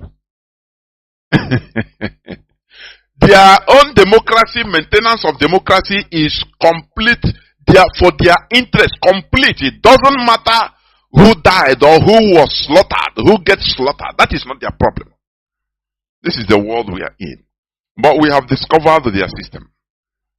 Mazi Nnamdi Kanu, even upon being renditioned, he was sent to the court, and Mazi Nnamdi Kanu defeated the Nigeria government in their own court, and the Nigeria Appeal Court gave a verdict on the 13th day of October 2022 that Mazi Nnamdi Kanu'S should be discharged and acquitted. And not only that, that Mazi Nnamdi Kanu'S should never stand trial in any Nigerian court any longer. But since 13th of October 2022 till today, the Nigerian government refused to obey their own court. They refused to obey the rule of law, the court order, their own court order. Because Mazi Nnamdi Kanu committed no crime known to Nigerian law. You understand? That is the world we are sitting. That is the evil world we are in. When Britain tells you about democracy, they are telling you about installing a puppet, their own puppet that will be helping them to steal gas and oil and all the minerals in Nigeria and in other African countries. That is what they mean by their democracy. Very shameless. That is who they are. But Mazi Nnamdi Kanu say we are going to defeat Britain with superior arguments. That is what we are doing. Because what is good for the geese is good for the gander also. Remember that Britain, Margaret Thatcher called Nelson Mandela when he was, I think when she was MP, member of parliament, during the ANC struggle. British government called ANC a terrorist organization. They labeled Mandela a terrorist, an international terrorist. Do you understand me? But they didn't stop apartheid to be kicked out of South Africa. Do you see it? I could remember when Theresa May came, when she was the prime minister, he came to visit South Africa and on the way to Robben Island. A British journalist. That's why I love them anyway. When they are talking about their politics, internal politics, these Western journalists, you see them bring their, their profession, exhibit their profession without fear or favor. Once they are dealing with their internal affairs, they don't miss words.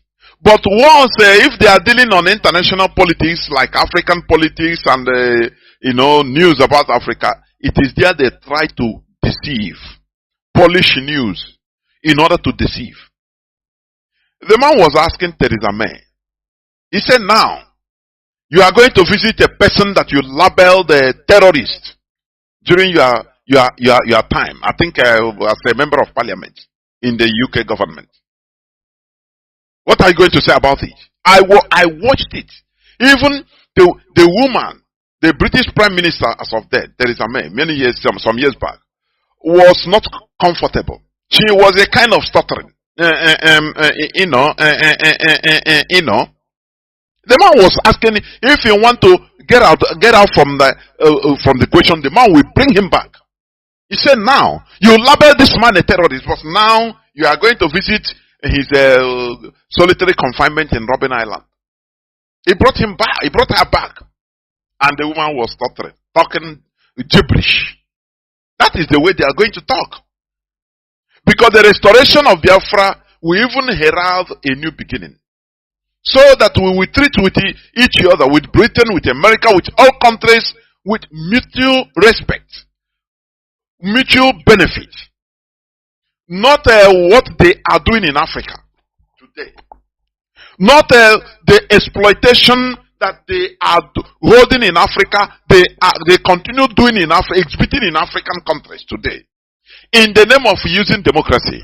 Because this democracy is just a term coined by the Europeans in order to continue their neo-colonialist agenda in Africa.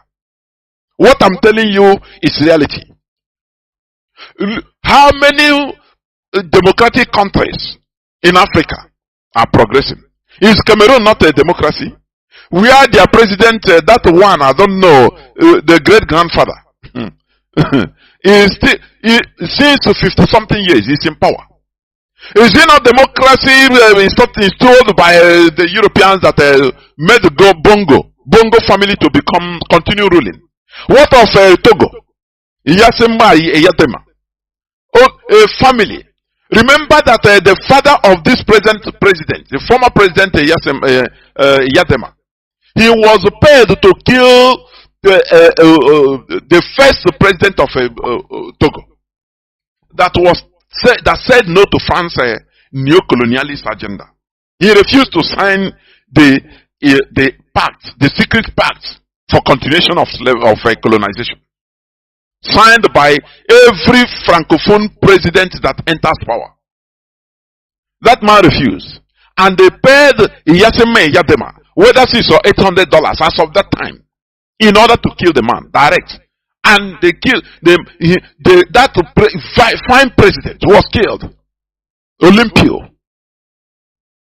if I'm not mistaken, he was killed by Iyatema. And after dying, his son took over till today. And today we are hearing that the European Union force, they are mobilizing in Togo.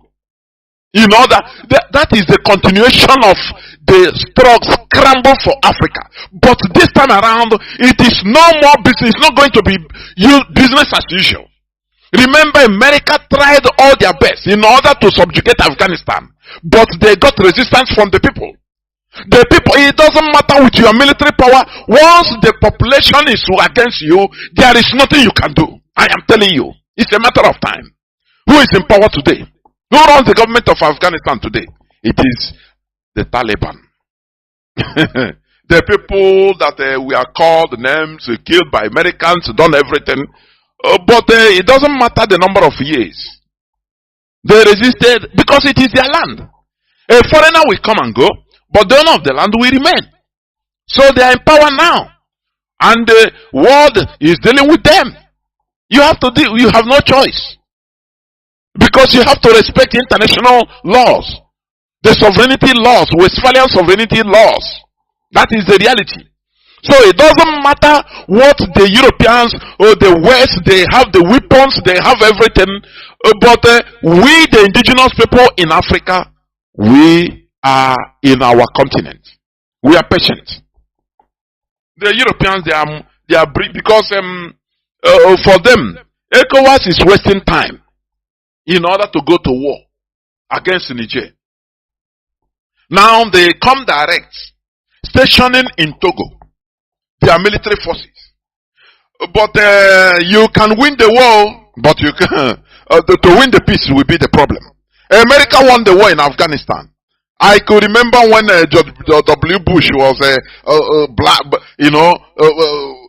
happy on television that they bombed Tora Bora with the Tomahawk missile. After all those things, the end justifies the means. Who is there today? America tried everything in order to find a saving face to run away from Afghanistan. Because you can bomb, you can occupy people with military force, but you come and rule now. That is the problem. One day you will run away. Once the people are against you, there is nothing you can do. It doesn't matter, it takes 1 year, it can take 10 years, it can take 20, 50 years, you must surely run away. That is the reality. Because the population, African populace, is now opening eyes on our suffering in that continent. That, they smartly installed people, that are representing only their benefit in the name of democracy. Today, Africans are waking up. You understand? That is why today I'm going to talk on a topic that says genuine Pan-Africanism. That is the topic of our discussion today. Therefore, I want each and every one of you listening to me to invite your friends and well-wishers onto this hallowed platform. This is where we preach the gospel of liberation. The gospel of genuine Pan-Africanism is not making mouth service. No. We say it the way it should be, so that we shall progress, so that Africa will restore its space in this beautiful earth we are in. Because we have been a people cajoled, subjugated, enslaved, in any way. Continuous exploitation till today. But it is time to say no. And we are doing it systematically. That is why we are agitating for the restoration of Biafra. IPOB is championing it. And our supreme leader is Mazi Nnamdi Kanu'S, who is still in the enemy dungeon. Albeit being released, ordered to be released, discharged and acquitted by the Nigerian court. But the Nigerian government, they don't obey their own law, their own court order. And it's a democracy, isn't it? Very ironic. But they are the people that are trying to go to restore democracy in Niger. Britain is using them. France is using them. The West is using them just for their interests. Do you see?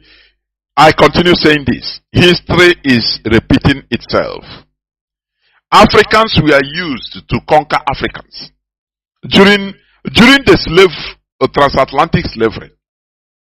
What started this transatlantic slavery?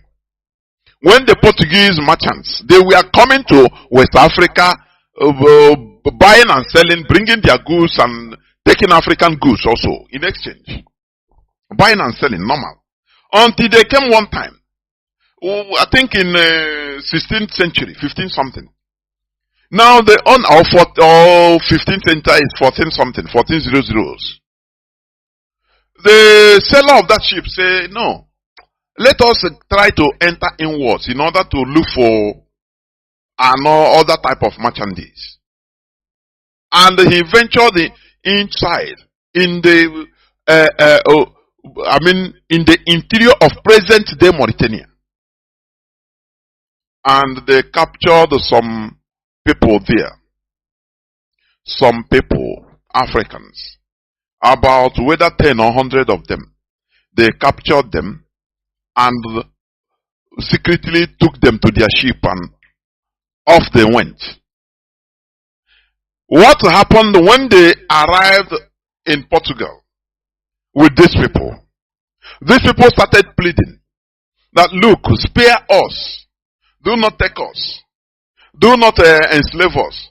We will rather help you become your agents in Africa, so that we will capture our brothers. We have people that we have been waging wars. They now remember their enemies, other African, tribes that are their enemies. We will help you conquer them. Now we become your enemy, your agents. You empower us. And that talk, they found favor in the king of Portugal that time. And after signing some treaty with those people, either 10 or 100 of them, I couldn't remember, but it is either 10 or 100. Either 10 of them. Now, do you know what happened? The European, the Portuguese, they brought back these slaves. Instead of arriving in the shores of Africa and turning against them, these people fulfilled their promise and carried them to other tribes with their arms. Their then guns as of that time. And used them, guided them, used the Portuguese now, guided them and went at either clan or other tribe and captured a whole people. Now the Portuguese were happy. But inside them, they were surprised. What type of people are these? People that can sell their brothers. And they remarked that thing, that mentality. And that is what they have been dealing with. When you talk about black race, African, they label them in the black book, the Europeans, the West. People that can sell their own, for their own private interest. It never changed it today. And they empower these people. And they become their agents. And all other things were history. That was the start of transatlantic slavery. They are still doing the same thing today. And let me tell you also, do you know why? When they established the first church, the Roman Catholic Church arrived first in Onitsha. In 19th century, 1857 to be precise. If I'm not tell you also, do you know why? When they established the first church, the Roman Catholic Church arrived first in Onitsha. in 19th century, 1857 to be precise. If I'm tell you also, do you know why when they established the first church, the Roman Catholic Church arrived first in Onisha in 19th century, 1857 to be precise, if I'm not mistaken.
Good morning, or good afternoon, good evening, or good night, or no matter your time zone. I say how na day una they listen to Radio Biafra USA.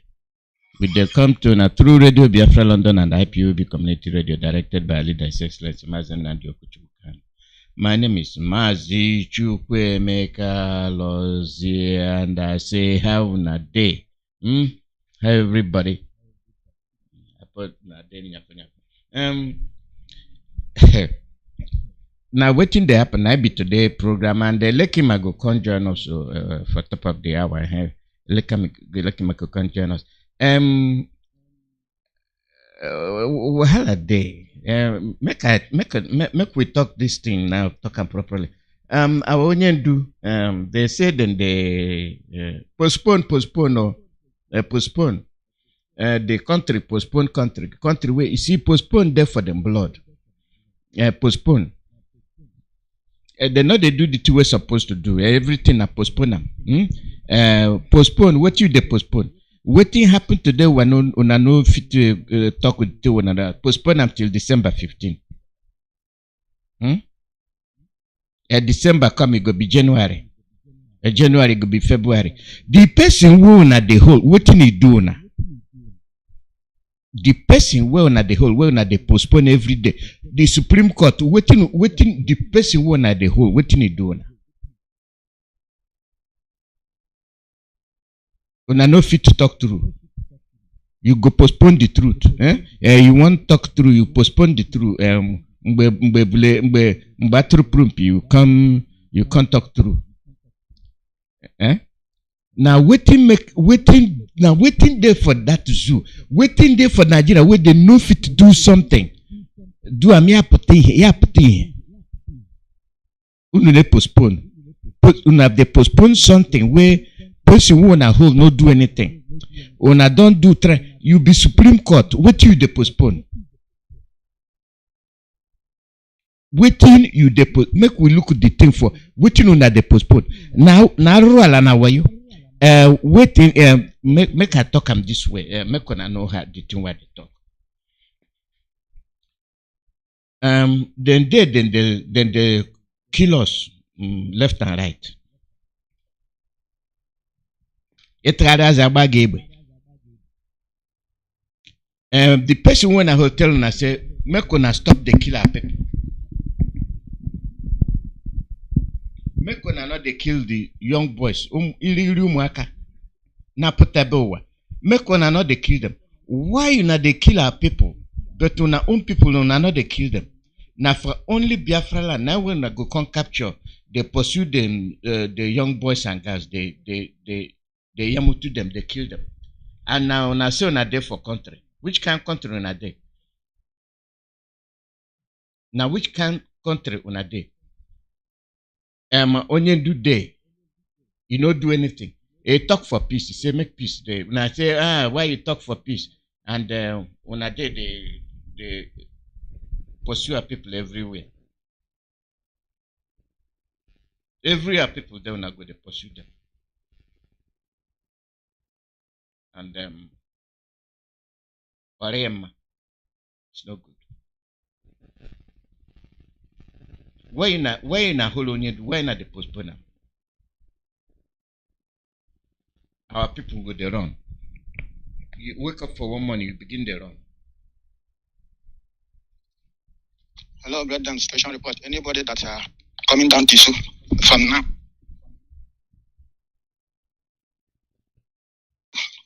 now should wait. Anybody that coming down for Isu should wait. That is station report for now. No. The soldier, they took of soldiers, not combined for soldiers with arms and ammunition. You know how they are 3P. So they are pursuing people, especially young youths and young ladies. They are pursuing people down from Agbebo to Nkwebisu, from Nkwebisu down to Mbanese.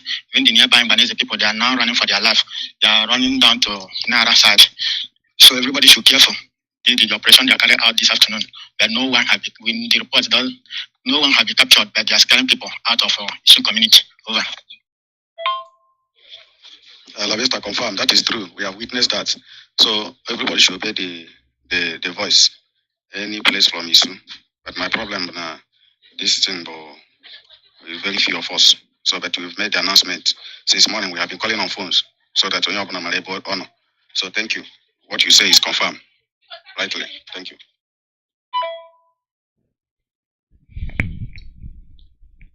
Anything we do, no good. You see, when I hold our leader Mazi Nnamdi Kanu'S, because he say, for the first say, una they commit crime on Biafrans, una they kill Biafrans. Make una give us referendum, make we find our way, make we go away. When I go now, waiting on that again when they kill Biafrans. Now, I don't they pursue all the young boys and girls from Isu. Which can contribute that? Our people make una get somebody where put something at the laugh. With the two way put in a true, and we can't say where instead the people go do something. Make una not they wait for IPOB and ESN. The one where they come for punch, a Nigerian punch. You can't put the nonsense for paper. IPOB, ESN. Only 3 people. Oh. They can't capture them agent where them put like say they commit crime. They can't capture them. They go put the Biafra flag and they went to. They put and they are saying they capture ESN IPOB.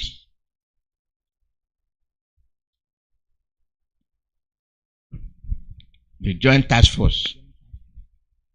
Capture IPOB ESN. Every time at the nonsense they talk. They no get news, or they no get so the photo where they put to the capture now be the Sioux operation where they happen today. So they come bring one vehicle, come put and they are saying IPOB Biafra army. I laugh. And a laughable laugh. And a laughable laugh. And we they look the thing where these people they do. The rumor don't come out say they're going to pursue the young boys and girls. Now it don't happen. They say they go they kill all them youths. It don't happen. Now then they do.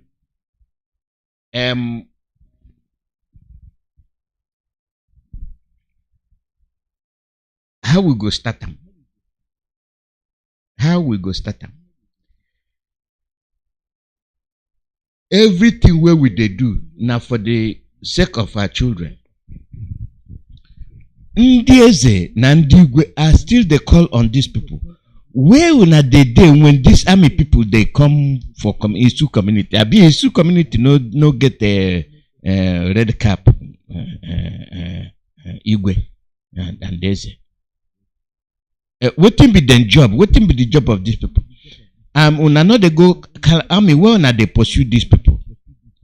They no go tell una because if not to kill them. And then our people they make politics and the election. And then go say okay we go kill Tinubu see this that gara stock everywhere. Nothing way straightforward. Nothing way straightforward. The thing where they talk we say why una they postpone Mazi Nnamdi Kanu'S case Supreme Court. That's number 1. Number 2, why una they shoot all them young boys, they pursue them from their village, Isu community? Why they go Isu community? Go do every community where they for Biafra land, una they go take army and arms and ammunition and the tank and the tanker. They pursue them, they sack villages for Isu. If una they sack villages for Isu and our leaders say make us stop the killer people, make una stop them. Now make una hold them. Now make una they put in case for December 15. Waiting this man do now. Where una they hold them. If Supreme Court no fit say no get case for Mazi Nnamdi Kanu, say release the man, make it go. I had the man wrong way. Release the man, make it go. You know go stop us from saying we want Biafra. You know go stop us. Because our people when they kill make us want Biafra. Our people where the way when they treat us make us want Biafra. Where we no get peace. If na Biafra person there for top for Nigerian presidency, they go kill Yoruba youth. They there. They do the same policy where they do when Buhari are there. Na the same policy. Na the same 10 and 10 pence. When they look for Biafrans, they kill them. How many people go remain? Ngwa kapop one on. Kapop one mecho nele hanya.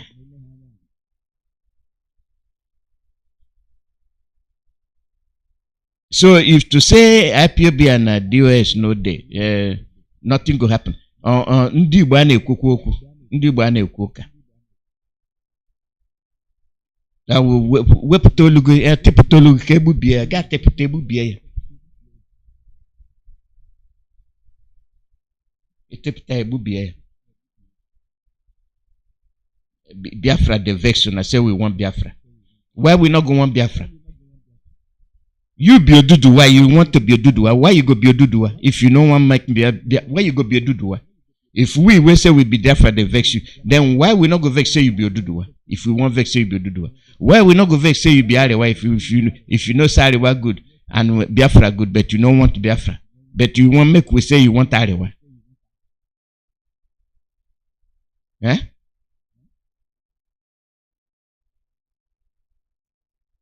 Our people, the ngwongwo ebunyere anyị ọ dị ama ohirinne. We go begin to look for where we go take face this thing. Where the Supreme Court, if they vex say a whole Supreme Court go put off the case, just like the thing where Bitanyako Court they do put the magistrate court postpone them and put them to the no postpone them. The paper no complete and 1 page if they miss, so you go postpone them. Okay, we don't postpone them, we don't come. You know, put a full stop for the sentence, so we go postpone the case. Now the Supreme Court, una they go wrong way. Anyway, when they meant the postponement of Mazi Nnamdi Kanu'S case, no good. No good. Which be the reason when I take postponement? I be say the case no day, or I be the amendment when they amend every day when they amend. Which time it go end? The lawyer for the prosecutor do amend. Ishipuria anya peria Kembo make amend, and at the day we go come for court, he go come make amend.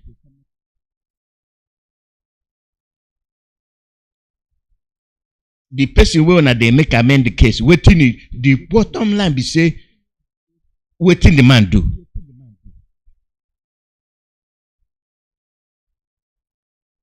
Now waiting Mazi Nnamdi Kanu'S. Mazi Nnamdi waiting the man do na. Eku katakwano ka abia challenge here. Abia chawa waiting Mazi Nnamdi Kanu'S do. Make on account tell the world waiting Mazi Nnamdi Kanu'S do. We every day on the postponing case. Waiting he do. Because you talk say you want to be free. So if you talk say you want to be free, you're a criminal. But you good make on a go forge on a certificate. Be another now. Crime where commit crime where you lie to everybody, say you graduate, you go here, where nobody see your face. Where you no qualify, you say, which can crime pass up? Then you go constantly on top to judge somebody who not do anything.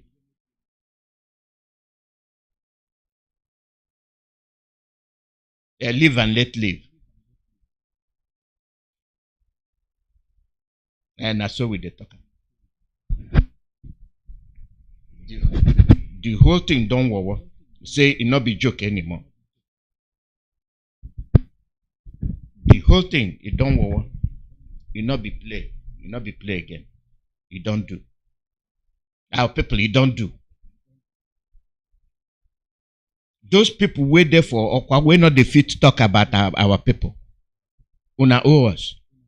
You whether you be rape or you be you rape, you no rape anybody, I no care. I no make be.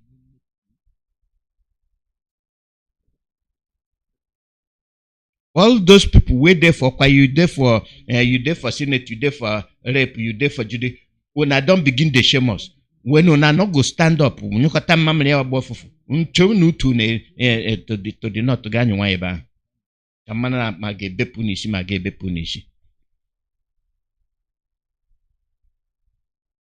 Unu chewe south sewenia east bi anyu wa eba. Ya nation ayamana no mamre mu nine nation. Waiting Nnamdi Kanu'S do.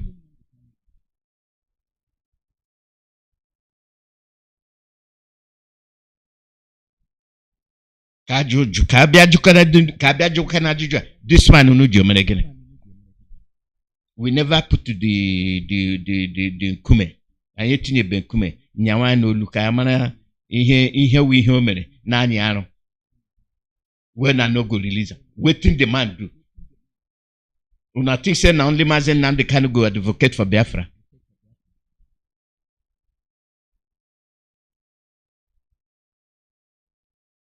Una think say na only Mazi Nnamdi go do? Oh, one day she na about gara stock.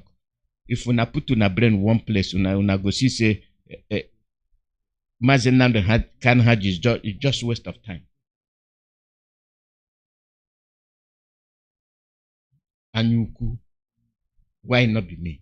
Now keep Mazi Nnamdi Kanu'S there. Una see truth, una no go talk am.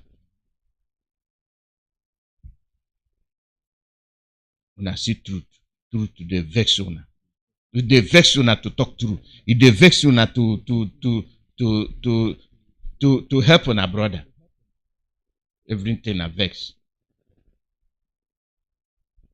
Una no fit to do something, do am well. Wait, can't take your wife from your house. Then you go no say not be just Mazi Nnamdi Kanu'S. Now they don't begin to pursue na pikin for road. You dey waka for road, then they pursue your pikin. And you say you there for contact. You there for contact. Country more or country mad.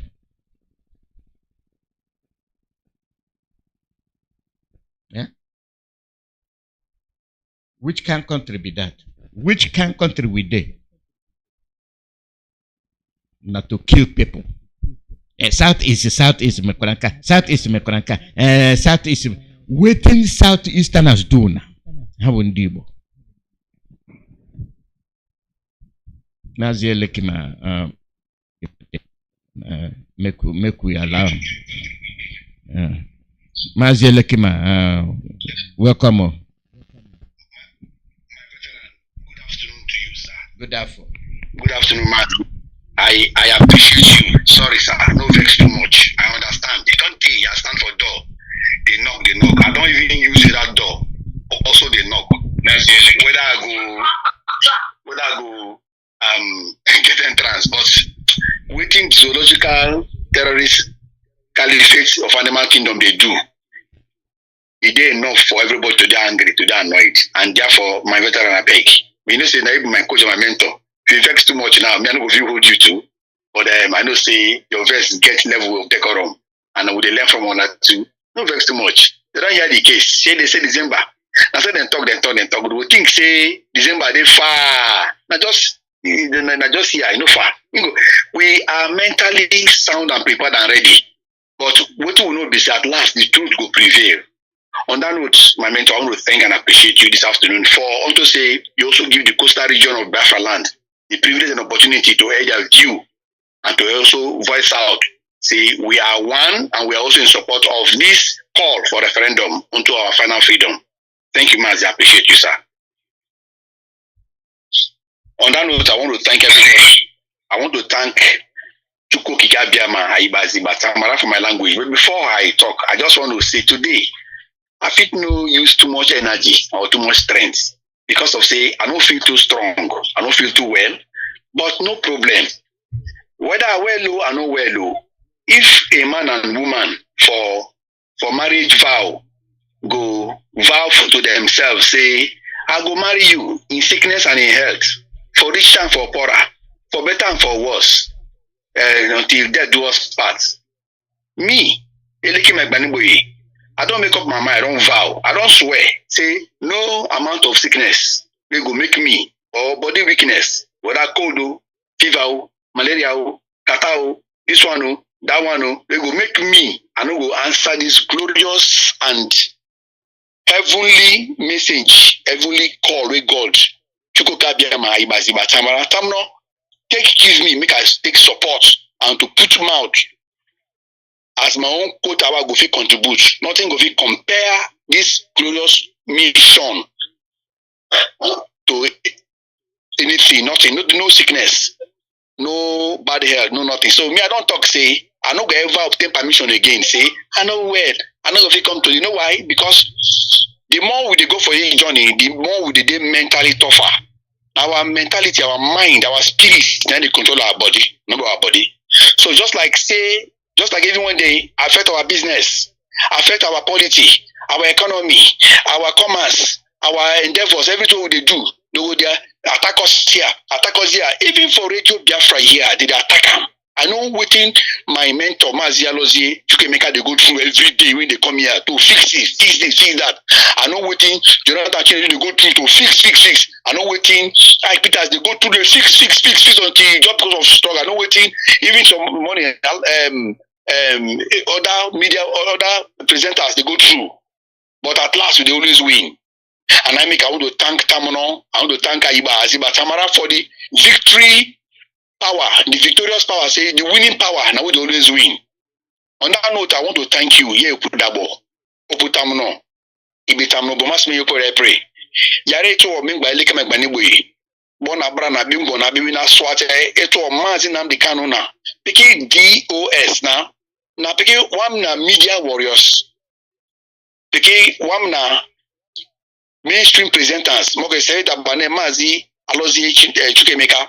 Ye tamri miete oboma inimba boma wan baboma e wan ba ka ware wan na ware ma wan na dumu ka wapre biyo ka wapre kro ka wapre piki si biyo ka wapre jo mengba piki biyo mo me ka wapre ke mo ko mengba mi wan na sebi yana na wan na bu yana bu na menjime kon bo mengba labra mebo to me fear to me far kuma ambe kunuma e bem na so wa broma yana ba and I met a CC put am no bomas me pere me ba Thursday mebo me waiting the happen program mebo e ke warete wa kokko ni korana korabo korafa koraje korabo wa korafo wa korabo amfa korana big boy elele koraso ta peke bro mo ko me korasa ke kabi digi abo me gbala January February March April May October no November la October November be December na peke Mazi Nnamdi Kanu'S itubo e ko bi me gbulu ma me na mari olukobo tamno ayi me cheke bela mam musambe kunuma opiki ebubuena bio belena ke pakabuba on Nigeria wo suba be kunuma te wana Biafra ana wake Erwama land of the rising sun sara mame abe kunuma buba ana yeni nyama tomi yeni mi sraure Mazi Nnamdi Kanu'S Radio Biafra pakabum ke wana toru finji ke wana sibi finji ke mete bura nimi ke mete wa buluma wa mina jonapuna isokona irobona anangna efikna ibidiona ibona wan bagbo wa buluma bara wa paka bura na nimi wa mina dapuna wa ngapuna wa paka bura nimi ya kuma imene mi asibi o meke Mazi Nnamdi Kanu'S okutu Kano preacher be na so digi afike fribar apiki si bomate apiki idumo ke preacher imebra mbro yudi korio mbro oru rekoru skumu angbese komia ebeke data boche okunta okekolo lu so to ba te bia kuma yana ibo fide ko apeke fibia ambe kuma bi Biafra beka bowa orido Biafra paka boy me obro semie oranke u ke gboso sa oromu ke gboso paka kuma just tumna toru finji krakraye na krakraye mie krakranga brana krakraye mie bra benmenji ane Mazi Nnamdi Kanu'S ke wamna na kai menji oba wa lagba imbidogi oba wa bu cruise na dogi teke mutomi ama fama bra menji konu mba rokosuli ya Mazi Nnamdi Kanu'S sibibio no de mate bemno so otoro finjite omna tam no teke otamoteke go peki bi mi menji kon ibi mi menji kon go peki mi etem opeki yimi mi na si finji medigi wamna bina omena wamna ijona omena isukona urubona anangna efikina anyomona okwali wan go bagberi ye tamro bomaso yo pore pray ike bona program ibi mane Mazi Nnamdi Kanu'S orime ibi ana metame ngba osisi wa bi finish dem ko wetin dey happen na tie pakar mo amama bio nde ye pakala te brana am pakara ngana an man gwa ndugara nga pa wana si finish dem yete wa ini wa ni mi yana mi ni na bo peke korka na pre wa peke bro data o so bariyo wa ikolu na koli muche nu so bariyo mi ba mebra batame kunuma tamno sisi bo ma ngoke ane Biafra pikibo so wa peke iboma eteke susu boma wanu mi susu te iboma wa peke amama telema bigi bu jirina ibiangana yana jomo pri oro bio bele jomo pri wa bari wana bo ba mbeme jikombia be Biafra ne wa dokel ana mete sobutam no imiete no so amekuruma mi bubua etubo Mazi Nnamdi Kanu peke papa me jikombia brabo anokosimi imiete obutam no but must be very pray imela mam. My fellow Biafrans, I want to say good morning, I want to say good afternoon. For today, we be saying now waiting they happen. Are they restricted to speak only broken in my language? So no can no vex for me. I take the language of the spirits. Pray. You know, say Biafra get many. In fact, Biafra get one language of the spirit, and that language of the spirit that way I want you to use. But this language of the spirit, get how they speak in tongues about them. I just speak my own tongue now. That different dialect of the spiritual language. Any Oyibo man, any white man, any Chinese man, Japanese man, any Arabian, any American, we know if you understand, make him come the coastal area of Biafra land, we go teach him, we go teach him how to speak this spiritual language. We Chukwukabiama, Aiba, Aziba, Tamara, Tamaro, Aziba, Nanowei, Awaji, Abasi, all Genne, V, Bari, Obasi, Osanovua, no, I think you call it Echi, yes, you don't want to call him Echi. We give us, into like us, and I be our help, I be our strength, I be our joy, I be our happiness. Today, what in the happen now with this so, and the person want to hear in voice now, ask them about on a good morning, a good afternoon, a good evening, and good night to every great Biafran, so all our friends, so we be they call on our friends of Biafra and lovers of freedom. Biafra die hard, so we are live on a day. Our fanaticals, our radicals, men and women of valor and goodwill. All over the whole world, where God took up my Tamara Aziba creates wherever on a day and I hear my voice. On a good morning, good afternoon, good evening. Even some to you, good night. But as you sleep, open your radio, they're listening. My name once again, me, I be unrepentant indigenous person of Biafra. That one are true because it's my blood, my wife, my family, my brother and sisters, my auntie, my nephew, my cousin, my neighbor, everybody know. Say, look at my now unrepentant indigenous person of Biafra. I be hardcore follower of Mazi Nnamdi Kanu.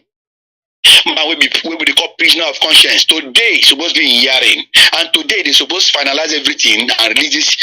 Sentiment will not do anything. The reason why Mazi Nnamdi Kanu they were in day now because of his political stand. I want that political stand and the belief of justice and equal right and justice. How that one can become a crime. And number two reason why they will be saying maybe because of say come from Jerusalem, come from Judea, maybe because come from directly from America, or come from Saudi Arabia or from Dubai or from United Arab Emirates. Mazi Nnamdi Kanu from Yoruba man, go fit be, be full and man. The man na call Biafran, and for the Igbo speaking part of Biafra where Chukwukabiama bring up, and it can't be say this region where it come from now, just like. Then talk for the Bible say, can any good thing come out from Nazareth? Nazareth now the most neglected country or part of the clan waiting for Judah be Israel. They say Nazareth a forgotten place, a nonsense place. Well, for this zoo here, for this zoological cattle colony of Animal Kingdom, where Mazi Nnamdi Kanu come from, now one of the most hated, most dreaded, and most feared. Fear. Hated not be saying a party they do. Unto say Chukwukabiama Ibaziba Tamara and they on top that community which they call the Igbo nation of Biafra land. So that inbred fear, anger, bitterness, hatred, and jealousy. God see decided to bring our Lord and Savior, our Liberator. Man, what would they follow? Mazi Nnamdi Kanu. Now make whether you from a Joy, Ishekiri, Urobo, wherever I come from, whether I from a Fik, Urobo, Isoko, Ishekiri, Godomi, Godo, Eson, Imbewa leader, Idoma, Gatu, Igala, Ogoni people, whether I do Goja, Okwali, Okwani, Mazi Nnamdi Kanu, our leader. Now I'm our God, now I'm our head, now I'm our King of Kings. So me for me, now I'm my Lord of Lords. Yes, because now I'm be the God why they see God, I be government in the God means the government of the day. Mazi Nnamdi Kanu government of the day. Now be my own God. Anang, Anyoma Ibibio. Any person where they pain, no concern me. Me na my own view be that. At the extent to which I love when you do. Now the extent to which I appreciate them, now the extent to which me I cherish them, now the extent to which me I accept them. In life, they're more important past even my own personal life. Why? Because the impact of this man they make globally and for this our generation, they far beyond 10 billion. So now make nobody vex say they eulogize this man. In be my oga. So Okrika brother, he come Kalabari brother, Elimi brother, his own brother. Even if a Bubura or Nyako, Igbo, by Igbo and Igbo speaking brother, some don't wait for worry for Sapele for Benin. Mazi Nnamdi Kanu'S, they were indeed because of saying come from Igbo land, Abi from Biafra. The third reason why they hold them down, because of saying be the head of, him be the leader of, him be the Ogakpatakpata of one justice and fairness, equality and freedom fighting group, what they call indigenous people of Biafra. Why did they fear? Why did they hate them? Because of say this IPOB group of people, now group of enlightened people, who they informed, who they illumined. America said they fear. Britain said they fear because IPOB now people truly from the land of the rising sun. That rising sun simply signify illumination, wisdom, understanding, power. On they see the way DOS they work. On they observe the way DOS they work. On they see the same level of intelligence, level of calculation, level of analysis, level of power and might. Oh, on a DOS I badu for now. Chika don't see me too much. Chinas and Woru on a too much. Martin Zurumike on a too much. I appreciate on all of on Abaim and all the sectional and all the zonal coordinators, all our coordination from our European rep, our Asian reps to Africa, all of them. We appreciate on our son, they say thank you for the way we understand them, on our know the shake, on our know the capitulate, on our know the shiver. This Chukokapia, my way they sleep, way they slumber. We say on a don't keep up on our front, just like Mazi Nnamdi Kanu'S teach us the way they can do it. Now I want to appreciate on our tone too much. So these three reasons I want to make MNK, Mazi Nnamdi Kanu'S, the terror, where they terrorize unrighteousness, evil, wickedness for this zoological terrorist sultanate of animal kingdom. This federal Islamic sultanate, they need to like any good thing. If you be righteous and pure man, we want justice and fairness and equity and equal rights of everybody, it don't cause trouble with that. Now the only crime way Mazi Nnamdi Kanu'S commit, but they come late. Mazi, they come late. No, I say they come late. Therefore, don't hold down Mazi Nnamdi Kanu'S that time. Make their abort the pregnancy when gets. They know about them. Mazi Nnamdi Kanu'S, I want to take like him. Make I talk for the language of I think Prophet Igila. He said this man where they like small puppy where they there. Hey, the kind creatures why they see for this man back when don't born. Followers where this man don't born. If Nigerian government, if this zoological terrorist alternative animal kingdom gets sense, make on now begin to dialogue now with the man. Dialogue now with the man. They don't make very big mistake. And the mistake when they make be say they don't fit abort the pregnancy where this man been get for over 10 years he don't born and the children said don't born many children. Some of us, you know what we did? Some of us did for a job. Mazi Nnamdi Kanu'S don't born, the egg don't grow. If you go in John Nation, he just speaking area of Biafra land. For Efiko, for Robo, Mazi Nnamdi Kanu'S egg don't scatter everywhere. Mazi Nnamdi Kanu'S egg and the influence don't full for Efiko land. If you go in Shekiri, Mazi Nnamdi Kanu'S, the egg don't scatter everywhere, finish. And those eggs that don't mature, born another egg again and over and over. You don't get generation of children. You go a son speaking area of Biafra land. If you go in Doma speakers, wait there for Biafra land. If you go Agatu, go in the kingdom of Biafra land, Goja. Don't just go find out. Mazi Nnamdi Kanu'S for Kwalio, for Okwanio. If you go even worry, go Sapele, go Benin City, go Igbo land. We say they plenty like water, yaka. You go in Yako, go Ibubra, go in Zon, go Eleme. If you come Kalabari kingdom, where me I come from, hey, go Krika kingdom, where me I come from, go Ikwere land where they live for Biafra, for you go here, or you want to enter Ibani kingdom. Fafa Bonny and Opopo, go give you. Go Anyoma, go Anang. You go see Biafra children everywhere. Where Mazi Nnamdi Kanu'S don't enlighten, don't inform. We be say the eye don't open like him. So I want to ask zoological category of animal kingdom government. How do I do them? Bola Tinubu, I want to do them. They want to kill all of us. They want to kill everybody. They want to arrest everybody. I want to arrest everybody now. We are more than 75 million. Make I tell you. Yes. We passed 75 million. And now they vex them. Say, why this man go get and gather all this crowd, all these people? If all these people go where I just mentioned now, for zoo don't fall now. You don't consign us. Whether zoo for zoo don't follow, what would they have to say? Make gonna allow us to do the referendum. We could test the popularity and the strength of this one so-called one Nigerian nice. We gonna hold our new do down. This one Nigeria, we don't crumble finish. We don't even expire since 2014. Even Britain said the surprise. The mumuness and the stupidity of the zoological terrorists of animal kingdom people. From the youth to so-called elders to politicians, I don't call it criminals now, criminal politicians, criminal primitive Neanderthals. All of them, even the white, even our full African brothers, they wonder. Seneca don't stay to Mali don't stay they don't tire. They go ahead take their freedom by themselves. South Africa. We don't even Britain said don't they wonder. See, this one don't reach to separate now. Say the time okay they don't pass. Our mumuness 90 they shine right now. It's okay now since they don't want to separate. Look at the woman they go. You Igbo a full politician. Igbo a full politician. You a just stupid nonsense politician. You a fake and a robo politician. It's a politician. You is a kiddie politician. You good nonsense useless politician. In the army, you work with politician. We wicked primitive Meander come from Idoma. Say did politics. One Nigeria from a song from a Gala land, from a Gatu, you from Okrika, you from a Courrt politician. You so wicked and Chibika and all their brothers them. All these stupid nonsense criminal Meander them. All these primitive idiots them. Where they benefit from one Nigerian syndrome through stealing. On the other, even Britain. Surprise, say the one 2014 ultimate way they give us a day expire, and yet we still want to keep Nigeria one way they walk. God punish wicked people. We go. We don't go because of our stupidity and our selfish gain, killer. We don't go that here. All of us must come out.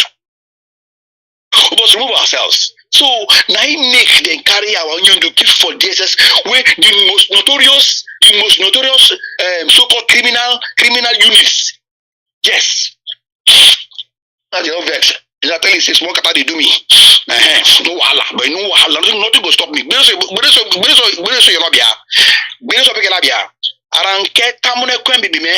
message of God we will preach them until the end. We need this capitulate. We need this shake. As if they go say for energy, strength, I don't they revitalize, I don't they resuscitate because of say I get on the line of duty. I don't know how to get them aiba as the Tamara they do. Tamno, emiete. When I say emiete, I mean thank you for the strength, for the energy, for the life, for the vivacity. So we come again. I see they attack my viewers for the way they stand very firm. Yes, one they say we they follow Mazi Nnamdi Kanu'S every day. So, and we follow the Directorate of State where he don't keep as a structure. So if he no day, make we follow and listen to these people. And these people, since when they go kidnap this one, I want you to do from this stupid country, this third world country to another third world country, from Kenya, another zoological country to another zoological country into this to Nigeria. The DOS, they stand stand strong. They don't win many battles, psychological, emotional. Which one we never win? Which battle? Both media, social media, out of media, physical. Hey, on too much. This kind of men, I never seen them before. Now I make on they inspire us.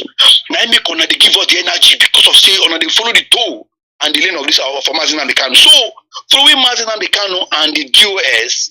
For the quest to restore our Biafra and our fatherland, now they keep us alive. Now be our strength. This mission now be my life. This mission inside now they walk. Inside now they walk. Inside now they live. Inside now my blood, my breath day. He removed the hustle and the hope for the restoration of Biafra. I don't die because no need now. I go there very. In fact, I don't know when my heart going to stop because of say. I don't know if you understand what the carry us come make us together with people where we don't like and we don't like us. I need to pretend about that. I don't like Yoruba. Me, my opinion be that. Me.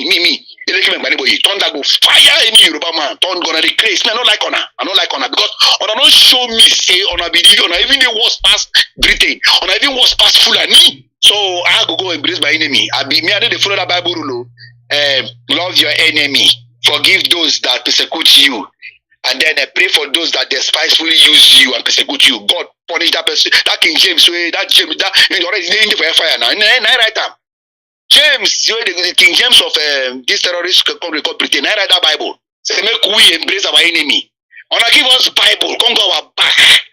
They go, they support, they empower, they support, they push Quran readers. People they read Quran, whether from Yoruba land or from Hausa land or from Fulani community to come they kill us on a head, correct? Britain wanna give us Bible, no go they read. Then they quote for us, no go they forgive our enemy and pray for those people where they despitefully use us and persecute us. And then on go back, our back. Don't carry knife, gun, grenade, that gap. Poison give them when they read Quran to that people. When they give mercy, they may they kill us for our own ancestral land to wipe us off. Come separate us, cause division, come make us make we hate ourselves. No, they separated so that Igbo man no go all the other lands of Biafra because to me, my Igbo brothers don't get problem. My Igbo brothers no get problem. Or I can't sow seed of discord for a young man mind against Igbo man because the Igbo man be the nexus. Igbo no be the connecting factor. Me, I don't do my research. Even when you do the teachers that why they follow one by one after the other. To be a good student, that means you must be a good follower and a good researcher. When you do tell us say Igbo now the nexus, that the connecting factor. Who be the neighbor of a Igbo day? If who be the neighbor of a Sikh Igbo day, Urobo Igbo day, the neighbor, the next door neighbor, our cousin for Isoko. Go check na Igbo dey there. Ishekiri Igbo dey there. If you go Igodomi Igbo dey there. If you go Esau speaking part of Biafra, Igbo man dey there. If you go Idoma land, Igbo dey there. If you go Agatu community, you go see Igbo there. You go see Igala people, you go see Igbo there. You go see Ogoni. Igbo na be our next door neighbor for Ogoni land. Go Ogoja, you go see Igbo man. Go Kwale, you go see Igbo man. Go Okwane, you go see Igbo man. What of Anang? Igbo Anang go Igbo people now. You go Anyoma, you go see Igbo. Go Ibibio, Igbo. You go Ibani, the money come now Igbo they didn't speak. Go Ikwere man, a full of people say they come from Benin, and Benin said don't reject them. Now Igbo people now for there. And I make this you go Shana Igbo. Now we in our land, all of them are the same. When we say go to Igbo land, we know they mean say Igbo won't come to dominate you, or oppress you. No, they will be one. Now extension of our brotherhood, now extension of Chukwukabiama, Iba Ziba, Tamara, benevolence, they can give us, we will spread, grow. Now what they mean? What in the man you understand? Because they're not Nigerianized. This zoological cattle of the animal kingdom don't brainwash on now. You go Okrika, go see Igbo. You go Ikom, go see Igbo. You go Okrika, go see Igbo. Inside Okrika, there plenty. We get we get Yogu, we get Oganama. We go, if you go Ogan, you go Jojama. Pure Igbo speaking Okrika. In fact, when I go make my experiment, I go check, Mazi. I hardly see Abba man. They speak Okrika language as in Okrika. Okrika Kalaban are the same. It is similar. Eba Fao, Tobra. But if you go Gushaku, go Abba, go Dojama, go Ogan. Hey, Igbo, pure Igbo, then they speak, but now Okrika. And the accent say, you know Igbo man. Say, no, I be Rivers man. Rivers. Che. I'm not participating, so I pray. This is that no, even though me, if God forgive me, I don't carry myself compared with you. If me I be true, I be God said, I go in provoke. Why? Because you don't know where you come from. And the Bible, when they read talk, say, do not remove the ancient landmark. The ancient landmark talk about the covenant, your ancestry, your originality, your spirituality, your identity. Make you no displace them, no remove them, no destroy them, no deny them. As we deny our originality, our common identity, with our no, one of my leaders, Jesse, I will call him our cosmology. Yes, our cosmology, our uniqueness, we make us united. That essence, that way we make us, all of us be one. We say, a John Mano, a Fik Mano, a Bibi Mano, a Kore Mano, a Komano, Kalabari Mano, a Elime Mano, a Zon Mano, a Galamano, Ibo Mano, a Son Mano, Idomao, Ogonio, Ogojao, Qualio, Okwanio, what I did for Sapale, did for Billy, did for Wario, what I did for Nyako, whatever Bubara, all of us are one. Now, one, because why? They under one kind of unique culture. tradition, everything. Our women, our mothers, them, our sisters, them, they tie two piece wrapper. Now you carry no the boundary. So if you ask me why you just sure say all of these people they mention are part of Biafra. Go check our women. Blessed are the women of Biafra, for they shall live long, because they be the yasti Tamara. Why in a way take do your own calculation? Say anywhere you see this woman they tie two piece wrapper, no say now part of Biafra. So when they scatter us, they cut us, they join with another state. They don't know say they expand us. Any person when they vex, say, hey, when they scatter us, no worry. Because you know, say even for their Bible, they write them say everything works together for good to them who are Biafrans. And to them who are called, like Nnamdi Kanu, according to the Pope of Chukwukabiama. So when they scatter, you know, say all the mistake they lead to our own breakthrough, or they need to observe them. Zoo, they shoot themselves for their leg, confusion, now trouble, they cause themselves. So as they cut us, they cut one, he cut an Yama man, he knock him inside data set, he cut one man, data set, you call him data set, I mean, don't worry yourself, he expand us. Because some put them for tattoo, they can't speak Idoma, so they get to the gala, from there it is a dog, you don't separate us, you know, fit. Now make I say, anywhere this our brother day, Tamuno, Aiba, Asiba, Tamara. Just like the way they carry guide Mazi Nnamdi Kanu, protect this man, what they call your man. Yeah, that's our brother where they try to unite all the Igbo communities together. God bless that boy. Protect and guide them. No threats, nothing will do him. So coming back to what I talk, my brothers and sisters. Wherever you did, they hear my voice. They hear the voice of Asamebo. Eleki my Maniboye. Time don't go. My time don't already go half. I never even go half of what I want to present today. What did they happen? Now something where they vex me. When we say I present for us today. And my mentor here, Mazi Nnamdi, don't already talk some part of waiting carry me come studio today. Be like say, now I tell somebody say, see this thing they do now spiritual. Me and Mazi Nnamdi, my mentor, no discuss, no plan, no talk. But when carry start time today, he just leave a level playground for me. Because me, I want to talk about the reason why they kill us. Well, make I see they go forward. So by saying also say we they follow Mazi Nnamdi Kanu, and we they follow our master. I call him our master. Now be our teacher. Now be our Lord. Now be our Oyendu. Our instructor.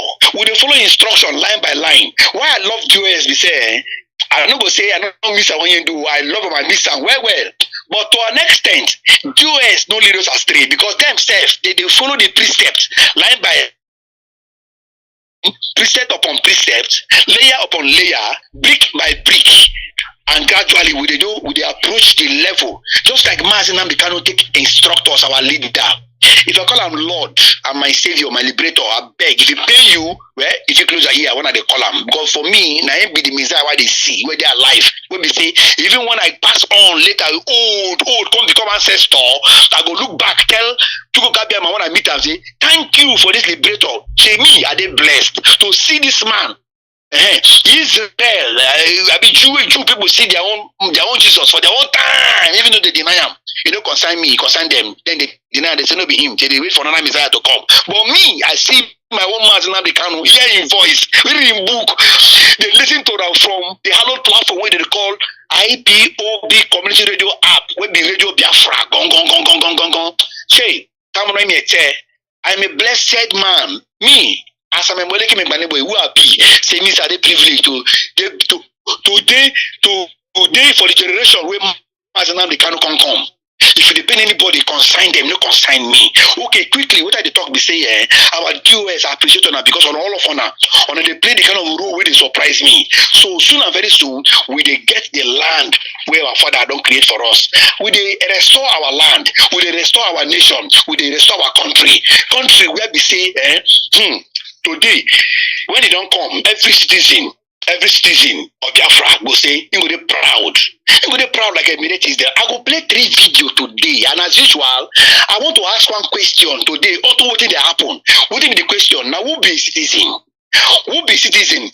Mazi, get one video where somebody send me, I know say some of us will be leaders, go don't see this video, we don't watch them, and maybe two, they don't play them. The video take about 5 minutes or thereabout. I go play this video. Oh, I go play this video. This video touch me. It make me vex. You can't give me a cause for concern. Say, who be true citizen? For this zoo, who be citizen? Who be citizen? Who be citizen? Abi, what do we do? Abi, as Chuko Gabe, my creators put inside, what do be citizenship? Just like my one of my great mentors to ask for one of our program, they say, now who be true Biafran? Who be Biafran? This one a topic of next time. Sometime who be citizen of a country. For me, I think say somebody with the citizen, now somebody with the say maybe your father, your mother, them born you for that country. Abi, now they say they call citizen by birth. Abi, whereby your father, your mother, your both parents, they be national. That is, they hold the nationality right, or through naturalization or by birth. Your both parents from that country then be a citizen. So you get your rights and you get your responsibilities too. So if you don't naturalize, or maybe your both parents, you understand, they owe allegiance to one particular government or country, then be citizen of that country. And that's something I think I will define who be true citizen. Now my question be say, citizens get their right now and get their freedom. This thing come make me, I can't go down. I go down to my primary and my secondary school textbook. I go buy primary civic. These are civic and government textbook for secondary school and civics textbook for primary school.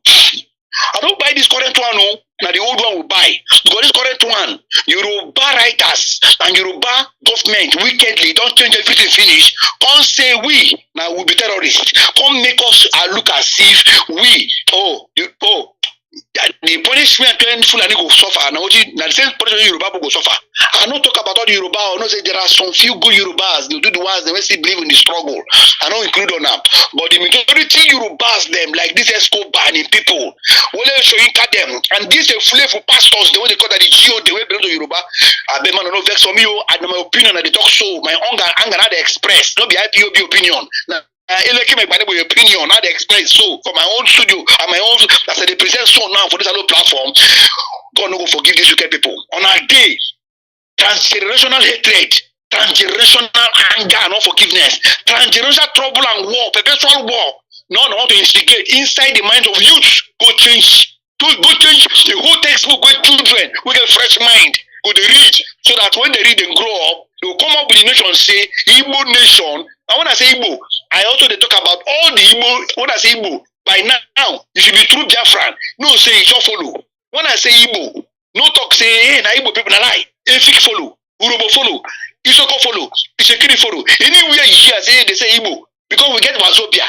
That's Wa, Yoruba, Zo, Hausa, Fulani, Abi, and then yeah, that means Igbo. So the nine cover up all of us. So another year Wazo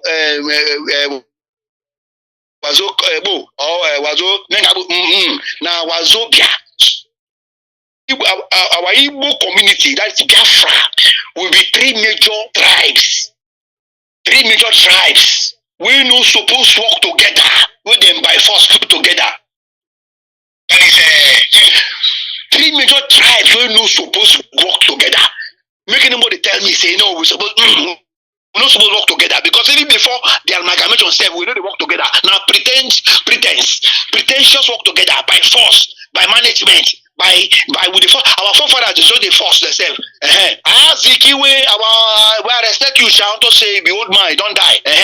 You know, you and other people, other Igbo, what Nigeria, even though you couldn't tell you, no. Now you cause this trouble, now you don't die, go. You don't die, go. They say, me, you not against dead, sir. I respect you, sir, but you know, try. You know, try, Azikiwe, you know, try. I don't go put that Namdi because you know, qualify to answer Namdi. You know, try. Now you put us on this while I will day. That is just going on with people who even hate us past Britain. Now the hatred and the anger, the acrimony, the grudge, the bitterness, the envy, the jealousy where Britain see for the man of Yoruba Fulani hand, they carry us go put, so we go join together. Come go our back, go empower them. So you give us Bible. I don't talk and before, I don't go forget this thing.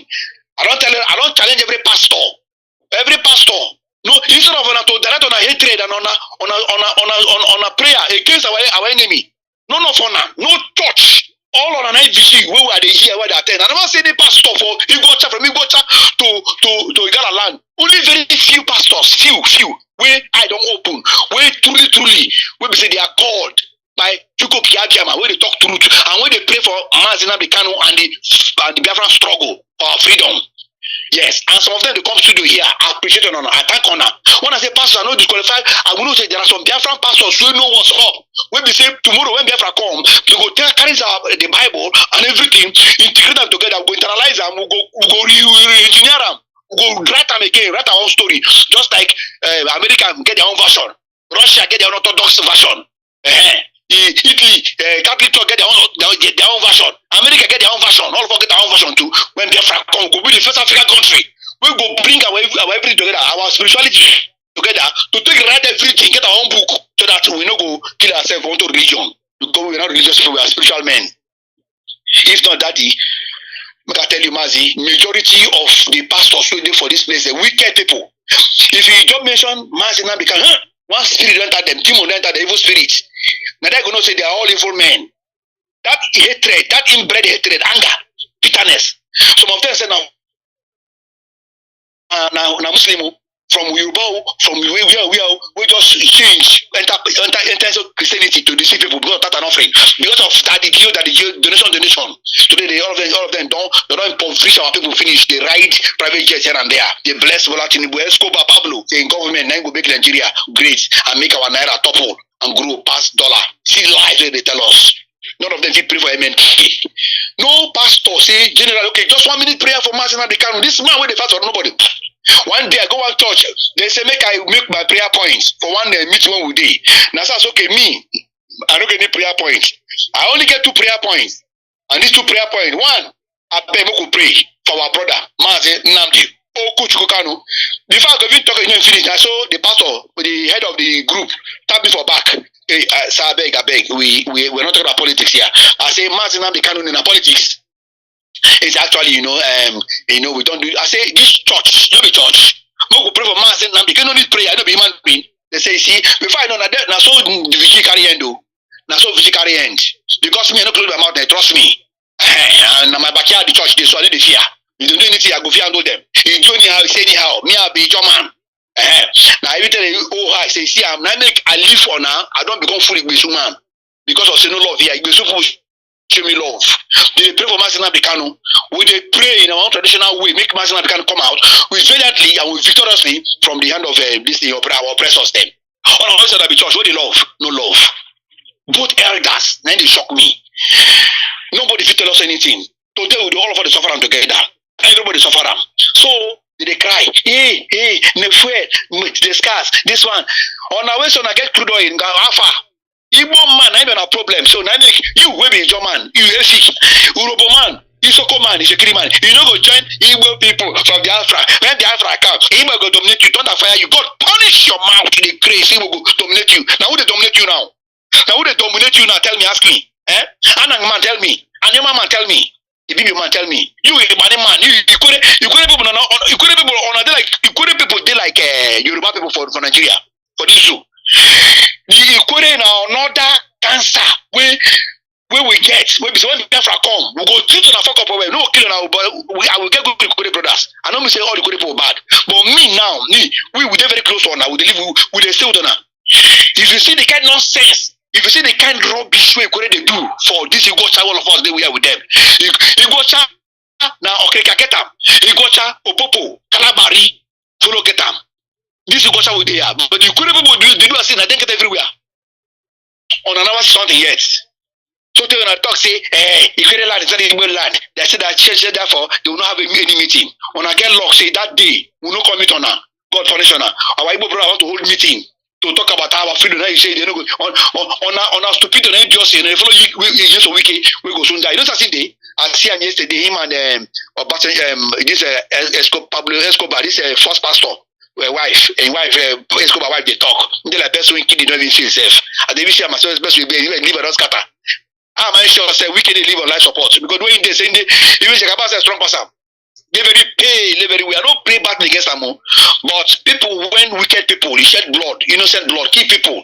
You think say you go free, you have your own way to reward you. All the billion way you steal for Igota, or the billion way you steal for River State, they shine for body. And the people see this man saying they pay. As they go buy, now so wicked they pay. In the pay, you know the day like Celine Dion. That good woman, I appreciate her, but it's a pity. It's an example. You know, they become statue. Wicked, they become statue, and you become statue. Why am I mentioning name in this platform? Hey, time not passes, forgive me. All these people are not supposed to mention their name, idiots. They're not worthy. Upon they get cheap publicity for this hallowed platform. So Mazi, now so it be. If you see the kind of hatred where it's now so life really carry end because I mentioned the name of Mazi Nnamdi Kanu, may they pray for him. So you where they go church, you where they go. All these so-called Pentecostal, Anglican, Evangelical, Cherubim Seraphim, mention them. Mention them. I don't go mention them again. Mention them. How many more can give a little more stress? Which time we on our pray for on our Savior, the man we God sent to give us, when they fight for all of us. Mazi Nnamdi Kanu do we in day, not because of Igbo nation. I can tell you the truth. If Mazi Nnamdi Kanu talk say, okay, he don't agree. He want go with the five Igbo states like Anambra, like Abia, like Ebonyi, like Enugu, and Imo. You go see quickly. You go let them go. But Martin can't talk say no. My brothers them day. Now the same blood all of us day. On a pack them go keep for another land. On a separate them from us. All of us now will be former East together, living in love and harmony. Our ancient book, our ancient map shows say all of us are the same king, because by virtue of culture, tradition, our cosmology, our unique identities, them, our spirituality and everything, it is similar. So me, we be young man, I go fit live comfortably, interact comfortably with my Igbo brother. We come from Imo, Anambra. We come from Ebonyi. We come from Urobo, Anangefiki, Bibio, and Yoma. You understand? So the soul of us they finish. Mazi Nnamdi Kanu say no. We must go with our brothers. 1 inch of Biafra land. As long as our women are tying to this rapper, we no go secede. We no go leave them. We no go leave them. I'm making the idea.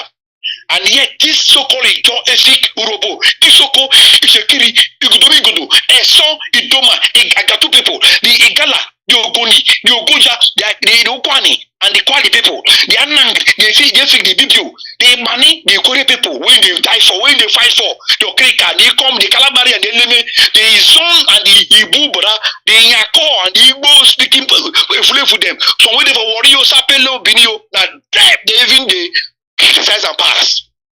On a head correct at all. I pray, make sense, man, I get sense from today. In the name of Chuko Kabiama, Asiba, Aiba Tamara, in the name of God of Mazi Nnamdi Kanu, and in the name of the land of rising sun, we're gonna get wisdom. Come on, we're gonna get wisdom. Make power and wisdom. Come on ahead today. We're gonna get wise today. God open, make Chuko Kabiama open on our eyes. Right today, I begin to pray now for now. In the name of Chuko Kabiama, in His name, in the name of Asiba, Aiba, Tamara, Ogene, make every nook and cranny, every part and parcel of people who come from Biafra land begin to receive wisdom. Open, eye open. We're gonna eye open now. We're gonna hide with open now. We're gonna hide with open now. So that we're gonna know say it don't reach for us to go, to move, to unite, and to cooperate, and to come together as one. If not, our suffering continues. Now who be citizen? The citizenship of one Nigeria, one of the claim. One of the enjoy them. The citizenship of one Nigeria, one of the claim. One of the enjoy them. Waiting be your right as a citizen. Before I play this video, I want to tell you, say, every citizen get right to life, right to life and liberty. And this my book where I go collect. This primary school and secondary school book I go buy. This olden days civics and government book I go buy. And history book I go buy, they read now.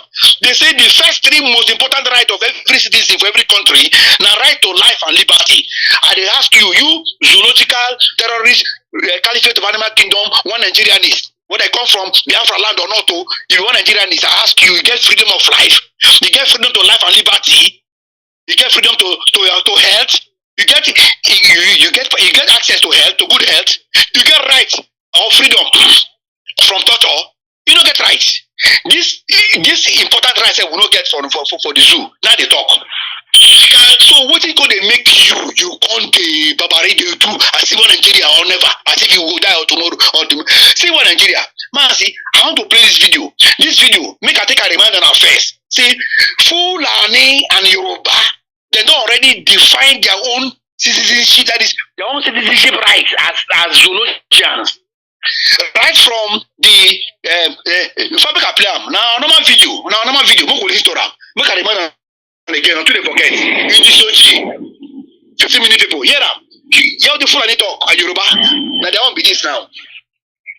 This new nation called Nigeria shall be an extension of the estate of our great father, Usman Danfodio.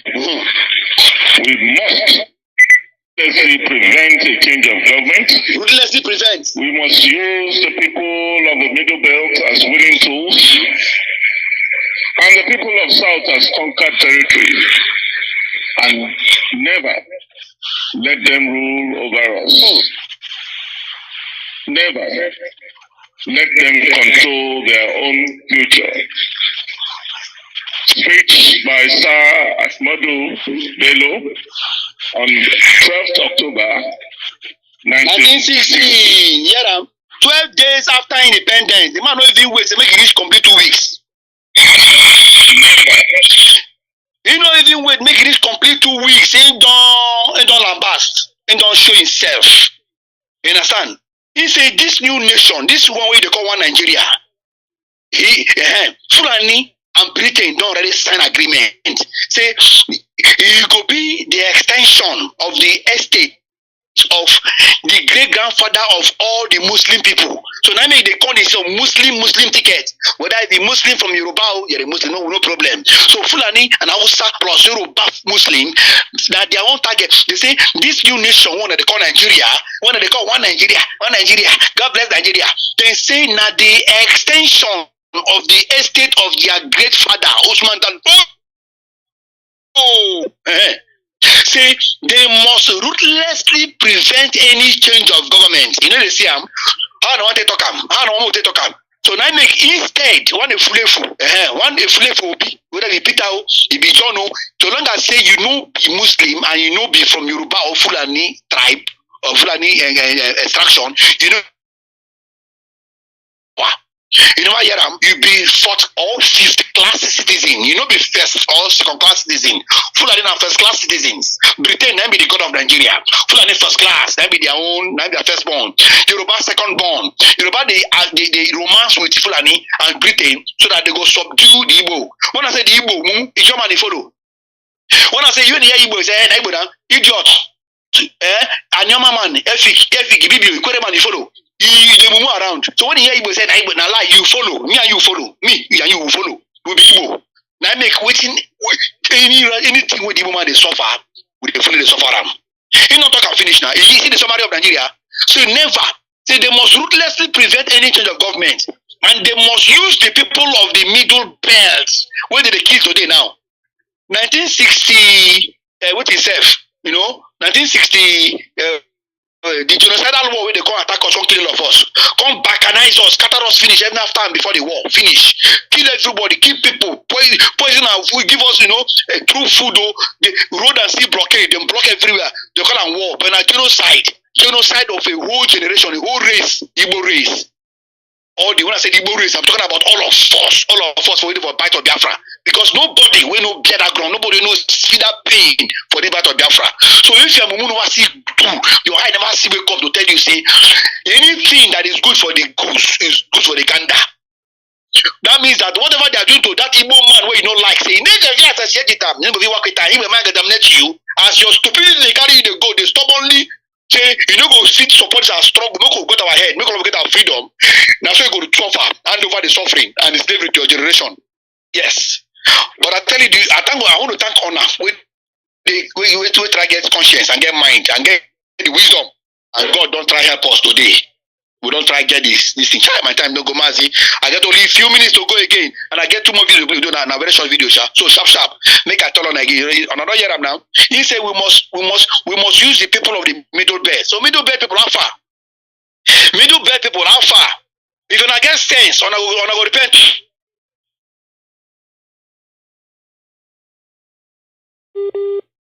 They know. They use take conquer us or take oppress us. No, they use take for the genocidal war. He did for army, he did air force, he did navy, he did work with Egyptian soldiers, the air force, call it bomb, throw bomb, they strike, kill our father, kill our mother. To therefore now, so they don't bring their second, they don't show us shaggy, they don't show us sticky ones. On also the past Biati now, the news of terrorism every day, kidnap, killing, inside village. Who they suffer and pass? Yeah, they Jolando, are they shielded by our ESN, and by the grace of Chukabema, God they help us, small. We don't ready because our eye open, we don't ready to resist. You are far now, and there they cry. Now so now, Mumusoto now remove one of our governor Autumn. What they help on now, and remove and put one water with them, one water, put the like seed, but now water. When I say water, party governor, you go show, now go see now, and I'll cry. Next time I go learn, no wisdom. You want to go remain for now. Next time I go know when I go vote again. When I go find out on a man. God bless on with a man with the call this one I remove him. So Benue, Plateau, how far? Hana Day, Nasarawa, Katsina, Middle Belt, all of our day with Middle Belt now. They don't even come Courrt put inside Middle Belt. Now they surprise me. Courrt. Conquered people. Make I go further back, I don't get time. So they say they go use on and they still use on it today. On I see they willingly giving us self. And then they say people of the south has conquered territories. South. Now southwest, not be we. Because Yoruba, they don't conquer Yoruba, they conquer Hausa. You know if you conquer, yes, well, different day between conquering and maybe winning. Now win the war through your hand and the help of all the whole world. All the world superpower put hand, Britain put hand. That Russia said don't understand what they say put hand. They don't know, but now they don't know. We know say even if it put hand, take follow fight for Nigeria. Now make all the world. Now third world war now they call them third genocidal war. Want to fight against Biafra, and we hold on for 3 years. And I know so if you win us, and I'll just win the war. I know if you conquer us. That conquest, all of us go die here instead. We don't conquer us religiously. We don't conquer us politically and otherwise, so that we go forget our essence. And I'll bring enmity between all brothers. Waiting for Biafra land. Thank God for Mazi Nnamdi Kanu'S not unite us. When I come late, we are already united.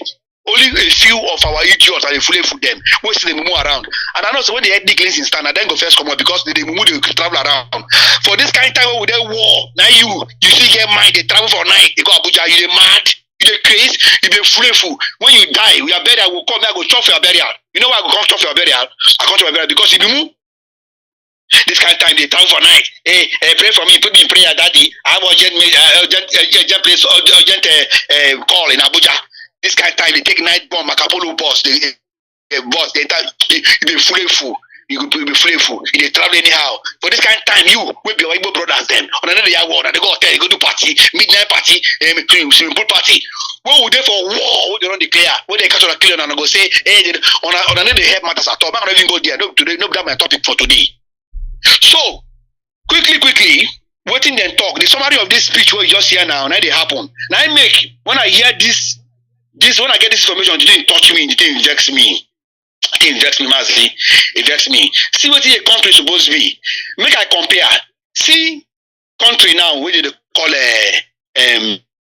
UAE, United Arab Emirates. See what they do for that country. Who could listen? UAE. This may be the best citizenship in the world, and they all have it. Biafra, I listen very well. Because of this card, they free education, free weddings, free hospitals, and even a free funeral. It's the citizenship of a country in the Middle East called the United Arab Emirates. This is what life is like for citizens from the Emirates of Dubai. And because the city is so generous, they get the craziest benefits I have ever seen. Are you ready for this? When you are born, your parents pay nothing. Your delivery and checkups for the next 9 months are all free. Then you grow up and you go to school. Local school in Dubai is free. This is the right of every citizen. So zoologian, make it a watch. Dubai get oil, Abi. We say we get oil past there. At least we get oil past them. For Africa, now we'll be the second, Abi, or the third largest oil producing country. The same oil we then get, now we get to United Arab Emirates. The same tourism we then get, we get opportunity they get. We get. We mean some time ago they come even borrow information, Abi, come borrow something here from us. Carry go their place. but they see what they enjoy today. I never seen it Dubai man, seeing they run, they meet him and say, I want to go America, I want to go UK, go find job, Canada. It never happened before. Man, Jesus Mapaka, my American now, so Dubai, Bubu Raibo, Mange, or Romamo Swed. Don't I go tell the Muzama Konono, never happened before. Listen.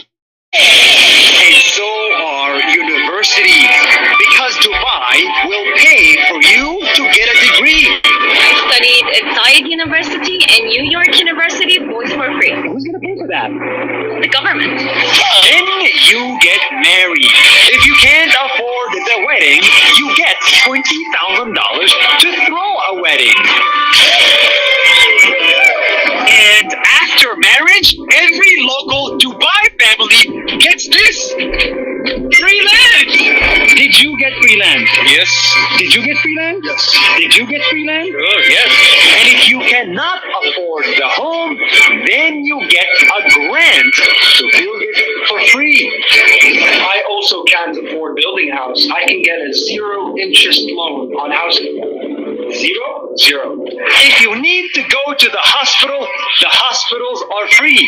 And if you need surgery that's not available here, they will fly you to another country to get treatment for free. When you become a senior citizen, you get discounts, many discounts. And if you live alone and can't afford it, Dubai will even send a caretaker to look after you for free. And when you die, well, in Dubai, that's also free. Your funeral will be taken care of, and Dubai will build a full tent with air conditioning within 5 hours of your death, next to your home, so your friends can come and say goodbye. The point of government is to take care of people. Yes. And in Dubai, they take it to the extreme. Imagine if every city, every state, every government in the world did this. We would have a much happier world. Now exactly what in Biafra will be when Biafra comes. So you ain't want Biafra. Waiting Dubai they do. Now toy to waiting Biafra go be. Now they talk. And I hear the story go soon end. You understand? But finally, on a no say Dubai no get money past Nigeria. Yes now, but now it's management. In fact, statistics don't show say zoo, this zoological terrorist sultanate, from our oil, from our crude, from our gas, from our natural resources, then the the richest country of Africa. These are the 3 richest countries in Africa. The last one will shock you. Number 3, South Africa. This country, located in the southernmost region of Africa, holds a prominent position as the 3rd wealthiest nation on the continent. With a highly developed economy, advanced infrastructure, and a GDP of over $412 billion, South Africa is considered one of the fastest developing countries in the world. Also known as the Rainbow Nation, South Africa's economy relies on a mix of mining, manufacturing, and tourism. Number 2, Egypt. For many years, this historic land in northern Africa held the position of the richest country. However, Egypt's economy has experienced severe decline in past years. With its most recent GDP of $469 billion, Egypt now holds the 2nd spot on the list. The Egyptian economy mainly relies on the export of petroleum and natural gas, as well as tourism, wholesale, construction, and real estate. Finally, at number 1, Nigeria. This West African country, with a population of over 200 million citizens, makes up an essential part of the African economy. With a GDP of $510 billion, Nigeria holds the position of the richest country in Africa. This high GDP is mainly driven by the abundance of crude oil and other natural resources such as coal, limestone, and zinc. Despite this high rank, Nigeria has the lowest GDP per capita on this list due to the prevalence of corruption within its borders. Crude oil, limestone, coal, and zinc, where these things they come from? Now they from land of Biafra. So Biafra now come make this country, what they call zoological terrorist sultanate of Animal Kingdom, the number 1 country for Africa. But what will they face? instead of to give us our rights, and what we do is our right, at least even right to life, and so what to buy the two. You will be Zonosian, say one Nigeria. Biafra don't give you the promise. Say when Biafra come, what did the boy they do now toy? Because when our leader Mazi Nnamdi Kanu'S tell us, they say waiting Biafra, waiting Dubai, Emirates, United Arab Emirates they do now toy compared to how Biafra go be. Me say even our own right and entitlements them and enjoyment. Now this zoo need to only kill us. This zoo need to only deny us of our rights. But now they don't go do. Zoo don't go. They negotiate with many countries now to even kill Biafrans them because. Take no. Now the last video I'm playing now. This video will pain you. It will fed. Now be a very short video. More don't listen to them, and then I will finally close the chapter. As against our own, as against to give us this thing.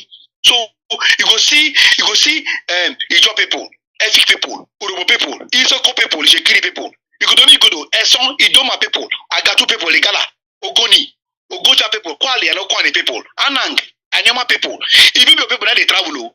This is many people, Igbo, Krika, Ikom, Kalabari, Eleme, Izon, Ibubura, and Yako. Our Igbo community, those from Wari, those from Sapele, go from Pina, who they travel, Fulani they travel come for Kananchi Zoo. Instead, they migrate, they come from Futajalon, they call it food for our country, and enter our bushes and our forests, they go to kill our people. They pack, they come from Guinea, from Senegambia, they pack, they come here. Why we they pack one, we they don't come for our country, they go to solve for another country, now they travel. How many Yoruba people they travel? If Yoruba man they travel, pata na UK they go. They don't go past either London or maybe Canada. You don't know Canada say UK, you just UK there, and few of them they travel. But we, Biafra, now they travel. You hear the story of people who believe in one Nigeria. If they call on one Nigeria, they can't save them. Until they can trouble where they don't put themselves, where they go say they will soon die. That means they will soon die. And then they say, no zoo government get on our time. When I see this video, I pity for those guys them. And I miss you. Cannot say, you do see this video? And I know say, after this time, something must be done to help our do the little group can to help our brothers them. So this zoo don't do zoo. You, all the people who live in the zoo. Oh yeah, watch what they happen to for outside and inside the zoo now. Hello, good morning, good afternoon, and good evening. This is Dr. Paul Ezekiel. Welcome to this page. Now, the information I'm about to bring to you right now, it's a very delicate one, very, very delicate. And if nothing is done about this information, more than 250 Nigerians will buy. These 250 Nigerians they here, no be Fulani, no be Hausa, our brothers from Biafra extraction, now our brother from the past of Biafra. Yes, believe it or not. Now, all these people I don't mention and more way from Biafra land, and then now they travel, go to this country them. Not to say one jackpa. You know, say Nigeria don't set you up already. Zoo don't set you up. You want to one jackpa, they don't set you up. With many countries them, when they come, may they catch on a kill on a destroy on a put them for prison on a drop away there. Systematically and gradually they terminate us. They finish us. Yeah, today they get sense. Then they vex me. Then they make me. They raise my voice sometime. Which kind of people be this? What could they say? Even the man they talk self. No, one Nigerianist. They get one group who will join. I join the group. I don't mention the solution to our problem. They hit me for the group. I go join again. They nonsense people. But I go play because of say this information will concern everybody. This is very important. If nothing is done about this information I'm about to give to you right now in details, I will explain it in details. And if nothing is done, if we don't do anything, if you, Nigerian, don't do anything, whether you are in Nigeria, whether you are in other countries in Africa, whether you are outside the continent, if we don't do anything, 250 people will buy. If the government, the state governors, the House of Assembly, House of Reps, all the parastatals, if the embassies don't do anything, 250 human beings will buy down. Oh God, don't worry, they're not going to do anything. I can assure you 100%. No kill yourself as Dr. Ziko, which is the Biafran boy self, but you don't go get accept now. Talk, look at the hear you. Now, this is not a joke because two people already are out of the picture. What happened? It happened in Ethiopia. 2 days ago, somebody sent me a voice note. I didn't pay attention because I was very busy. And he kept on sending and calling. I had to pay attention. I had to listen. He said, brother, please help us. I said, what happened? He said, we are buying. We are going. We are in Ethiopian prison. Said it's Kaliti prison, maximum security prison. In Ethiopia, Kaliti prison. This prison is filled up with more than 500 Africans. What is the problem? That most of them are people that are traveling. Ethiopia is like a country where people transit into other countries. Myself, I have passed through Ethiopia when going to Seychelles, passed through Ethiopia when coming back to Nigeria. So I know that particular, it's a very, very big airport in Addis Ababa. I think it's Bole Airport, Addis Ababa, Ethiopia. Now once you are passing through, once you have a green passport, you are like a suspect. And they will keep you aside, they will delay you and make you miss your flight, get you angry, and once you start agitating, they will tell you, well, you need to pay $5,000 to get another flight again back to your country. Imagine. And when you don't have the money and you're agitating, that they cost you to delay this flight, they searched you, they found nothing, they delay you, make you miss your flight, and when you talk so much, they will lead you out and say that you are a this, and take you straight from that airport to the hospital. They will say, check you, and if they can find nothing, what do? They will put you to prison, from hospital to prison. And while in the prison there, they will come and serve you paper that you are going to serve 17, 18, 20 years in the prison, even without going to the courts. Now this is a very, very serious issue. Help me to share this video at this juncture, please. Now this is a very, very serious issue, such that a lot of people have spied this year. I hope you know what to spy. They have spied this 2023. That's in April. That's a woman, a Nigerian. What happened? And the police was, and she sustained injury, internal injury in her ribs.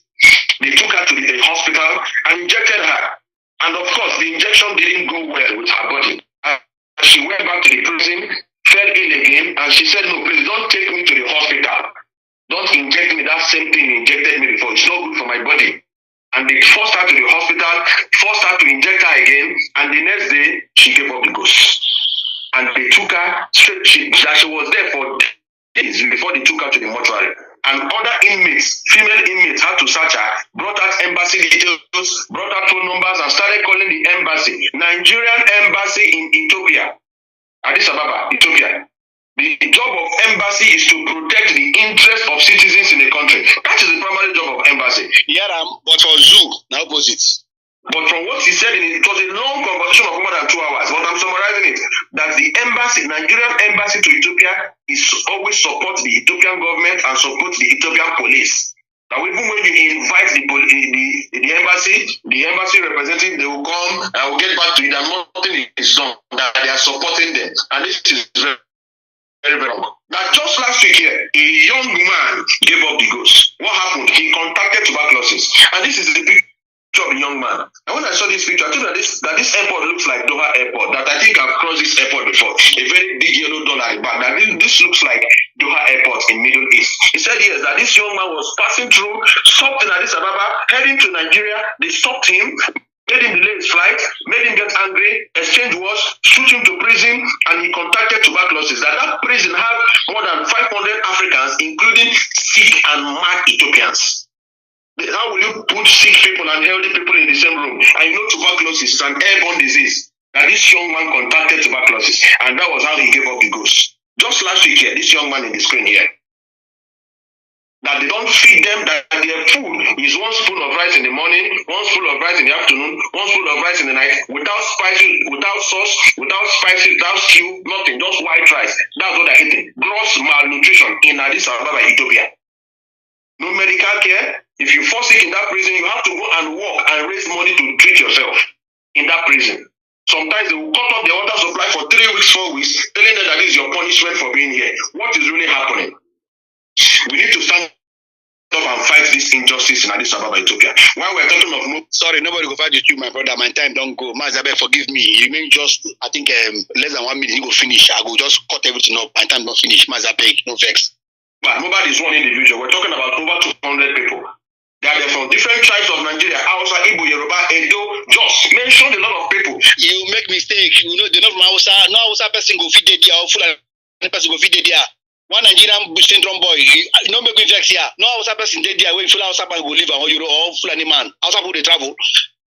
Which Yoruba people they travel to Ethiopia? What did they go find there? Now Biafrans food there. You say be Biafra man, shut up your mouth. No mention Hausa, Fulani, Yoruba, na lie. You better be cautioned. And they're in that prison that the Nigerian embassy is not helping issues. And he's calling for our help. He told me to do this video. He begged me to help him do this video, to circulate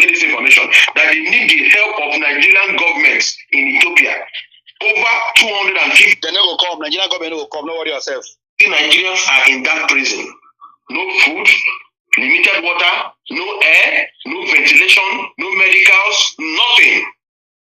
And they didn't do anything. They didn't go to the courts, the law court, to be sentenced for anything. That is just victimization because they have a green passport.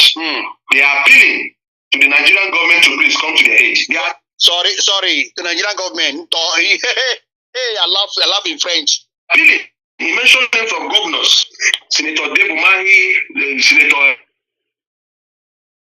He mentioned governors, please come to the. They mentioned Biafran extraction governors, them Development and Wicked, and yes, some Wicked. Then they try remember to tell you say these are Biafrans. They don't talk of one Kali governor for this, So they mentioned their governor. So now our people they there. They did the world, one Nigerian is. And they say now, opposite of what they buy, they do for that country, good country. Even Britain, when they go, which country we go do this kind of thing to their children? We go finish. The House of Reps, please, House of Senate. If there is a way that this can be pushed as a motion to the chamber, to the next chamber, this is very important. We are the leaders of tomorrow. Nigeria should not. You not be any leader. Our leader, Mazi Nnamdi Kanu'S, they never come out. All the mistreatment they face, where all of us they live in self-denial. Now we suffer so. The consequences of our lack of wisdom and understanding and unity. We say we're not going to unite and then fight for our freedom. We go suffer for the consequences of what we don't like. If you don't fit unite, change what you don't like, what you don't want, then you go ready to enjoy and endure the consequences. The consequences of what we suffer for outside and inside sociological terrorist Republic of the Kingdom. Now waiting we don't accept to ourselves, we live in self-denial. Say we not be Biafrans. Say we be one Nigerian is happy. Okay now, make them suffer now. And they feel bad saying my brothers them, but say pity. We don't feed everything for our finish, okay? Nobody say everyone they help themselves, and no one agree here. No one agree here. I mentioned Biafra from a group and remove me. I mentioned about the freedom for grace. Hey, political group, but they seek for help, and the help don't come. They say no, so that is why it's a pity, my brother Ezike. I be told Ezike. Sorry, it's a pity. That be your name because now we be that kind of a problem. See confusion, see trouble. See what I want to put on our head now, and the jackpot because of say the country no good instead of opposites. Now me if Biafra go what you do by itself, they do for their citizens itself. Biafra go do times 200 for us because we reach past them. We are the richest country in Africa. So you don't prove by statistics, and yet the money now few people they farm. This political things they call now them even question this thing. This reminds me of waiting the previous Buhari and the dead Buhari they do. They go from country to country secretly. Even is a problem. These Biafra agitators, they are the problem. Just to paint us black before the international community. And then the imposter come, continue the same thing. Now, Escobar, Pablo don't come now, they continue the same thing. I don't go doubt, say most of them travel, them they go, they tell people, countries and governments here and there, say now even people they drive the country back, if now Nigeria is a place to invest in blah blah blah, now we didn't get problem and war. To make us look black and to make us look as if now we be the villains, instead of saying now we be the victims. But now, on another Siam. I don't know if to continue the game. My time don't finish. Mazalozi, I beg forgive your son. It already ends. Citizens. It already ends. And this young one is appealing for me to help him do this video. So help me, please, by sharing this video. Okay. Help me tag the necessary agencies that are needed. Okay. To sort out this issue. Okay. More than 250 Nigerians are in Kilati prison, maximum prison in Addis Ababa, Ethiopia, and they were not convicted of anything. That is the point. Assuming they are guilty of an offense, we understand. And people are dying every day of tuberculosis, different diseases. They turn to nothing because they are Nigerians. And this is very, very, very Nigeria don't happen to them. One Nigerian is happening to them. That is the meaning. That's the meaning. Please help me to share this video. In my own capacity, I'm going to tag one or two people I know that might help. I think it will help. Anybody that can help to see what is really happening. Help me tag people. I can't know everybody. You know people. Help me. It's okay. Thank you very much. Thank you very much. I appreciate you, Mr. Dr. Ezike. It don't be. So, Mazi, thank you very much. I appreciate you for today. What did happen? Now, what did happen be this? One Nigeria needs. One Nigeria they happen to them. He helped the man talk. There is nothing, no evil they did. The only thing they did was because they are Nigerians, and that is it, my brother. Our green passport, and those of our way talk say they jubilate, they happy, say, oh, put on the job, want to carry on a go, they promise on to carry on a go. we are Canada, Europe for 4,000 job. I laugh in French too. Now why you? Now I want kill you. You still jump for outside. You know like on now. So more than not embark on that venture and that can look at that idiocy, that stupidity. Enter vote for him again. She may come rule on again for another 4 years. That I go cook buy everybody for him to finish. On that note, I want to say, make gonna get sense. Biafra wanna get sense. Mazi, all hail Biafra, almost say Biafra. I celebrate and appreciate you, sir. Thank you. Sorry, Mazi, for the time. My name once again, I say peace out. All hail Biafra. You get plenty for mind. Na so it be. Catch you. What Mazi Nnamdi Kanu do? Where this garagra now what Mazi Nnamdi Kanu do? Now the question where everybody go to ask Nigerian government. Waiting Mazi Nnamdi Kanu do? It don't become the football then they play. Waiting Mazi Nnamdi Kanu do because he talk true. I be the thing where he talk na lie. People will not they like the truth. You talk the truth, you bogi. You crazy, you bogi. Shame not the catch. Shame not the content in the Nigeria. Shame not the catch them. Shame not the catch them. When they know fit to do something right. They are 200 plus million. Government when no fit. Waiting Supreme Court they do. They go get into the game of postponement. Waiting. I got now the question where they ask Supreme Court. Which time when I can't get into the business of postponement? That means when I'm not ready. Make una talk am the way una see am. Talk am the way it be. Ekuzi eziokwu gị na-eme egbuo gị ikwuru eziokwu egbuo gị. That na government where they kill their own population. Government where they kill the population of the youth. Government where they deprive them from work. They know they make them. Government where no want progress for them youth, but they want the one from Doyibo. When I say na government, wait, why when I hold Mazi Nnamdi Kanu? This na ajuju, I gonna ajuju government Nigeria. Why when I hold Mazi Nnamdi Kanu? Why you na hold them? Why you na hold Mazi Nnamdi Kanu?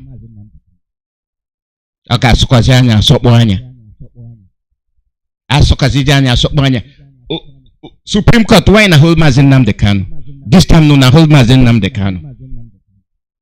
If you begin get into the game of postpone.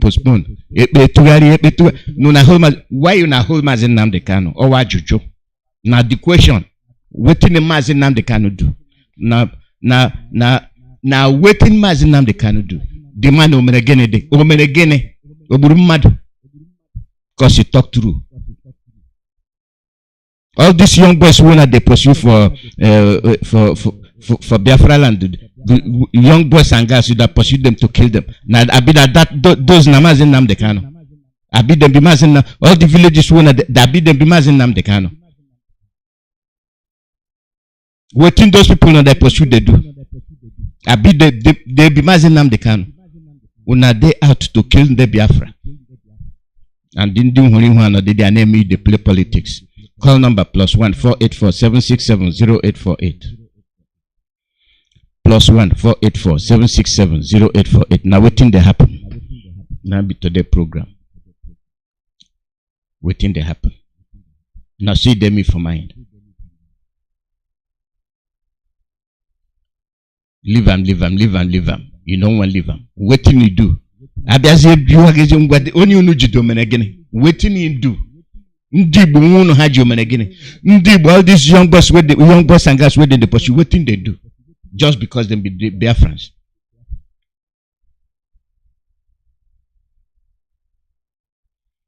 Call your name and where they come from. Good morning, sir. This is Osro from Atlanta. Waiting to happen, they say. In fact, a lot is happening. Not be one thing that happen. Too many things that happen. These people, they know something they do it deliberately. All of us with the Igbos, we do all around the world to suffer from one thing or the other. That is how they don't project us. Because they make that Nigeria, they make them very, very ungovernable, especially for the Igbos. Because they don't want to create our freedom. But always they talk and say, no matter how much they delay, what they delay, this Biafra and this freedom, it's a must. Nothing, I mean, they just, the rigmarole, they do a replace on Tontona. It will eventually be said that at that moment they run for that thing will happen. And I know so the reason why they postpone this our Onyendu case today, they say, I believe this is part of it. This is the governor of Imo State. I know they won't make it. They say they don't do this. They are useless elections done and dusted. So before we say they will come, they will lead to Onyendu. But how do you even know saying I ain't go enter that place? I mean this useless what they call how you know saying I ain't go enter that place?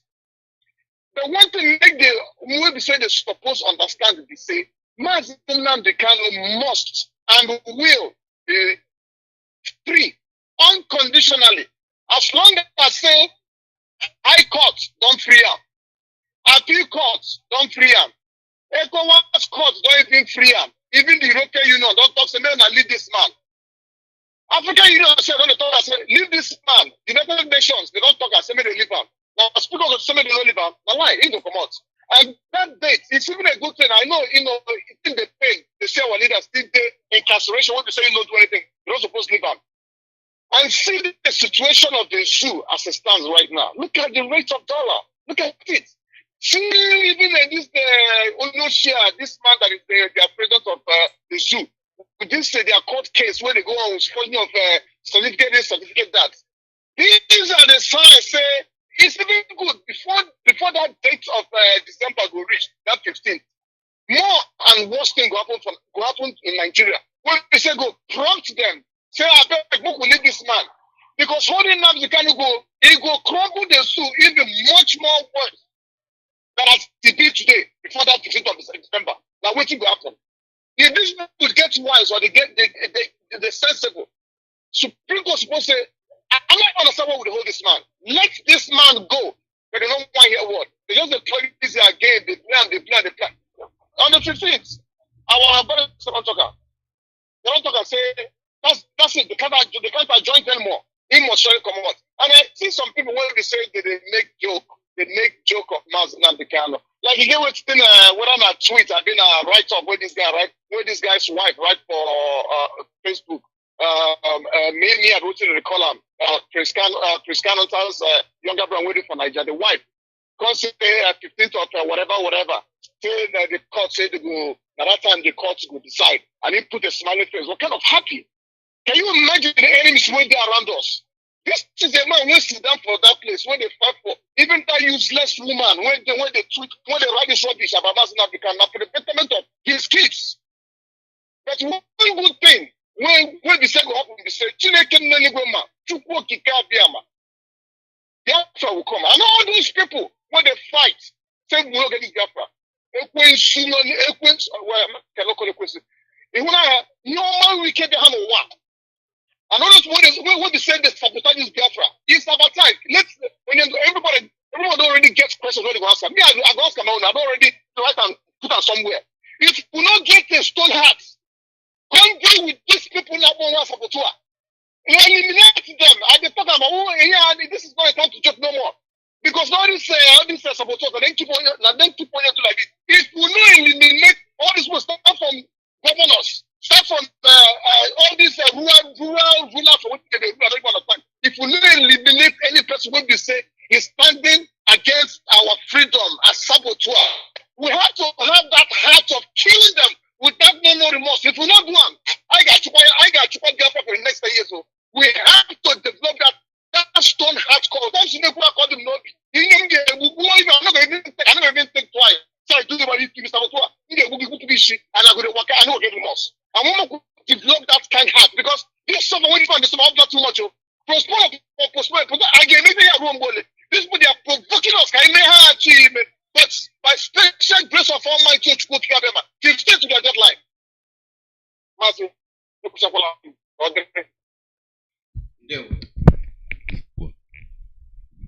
Ndewo. Otu onye The same case. Waiting demand do. Ka akpọkọ na ọkụkọ akpụ ewu onye unu jomere gịnị. Okay, make it say na Mazi Nnamdi Kanu na ho and na holam. You know, committee beto na holam. You know, she said the same thing way they do Mazi Nnamdi Kanu na the 10th way they do all those children when they pursue up and down. Una not the shame. Country where they kill their own picking. And when I say na country, when I say na people they inside there, they say they make country. How country go stand where they kill them picking? How the country go stand? Country where they look for young boys, where young girls and where go build future. When I state they kill the ones where they for Biafra, they pursue them. Nobody na ajuju ogini mere. Ndugu na na ajuju. Waiting happen. Abugini mere. Billion ajuju. Demand ku basinu kuna lese onye nujo mere gene de. Onye hụrụ ya na ala hotel azụ. Asị ụmụ nwoke pụta ha ekpuru dashiki. Kama ha wụ ọgọdọ ndị Igbo na wa ha ekpuru dashiki. Kpuru okpu ndị Fulani na-agagharị. You tell me say na Biafra men be that.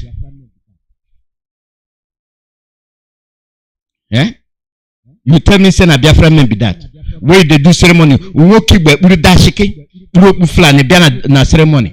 Gisi m na onye Igbo.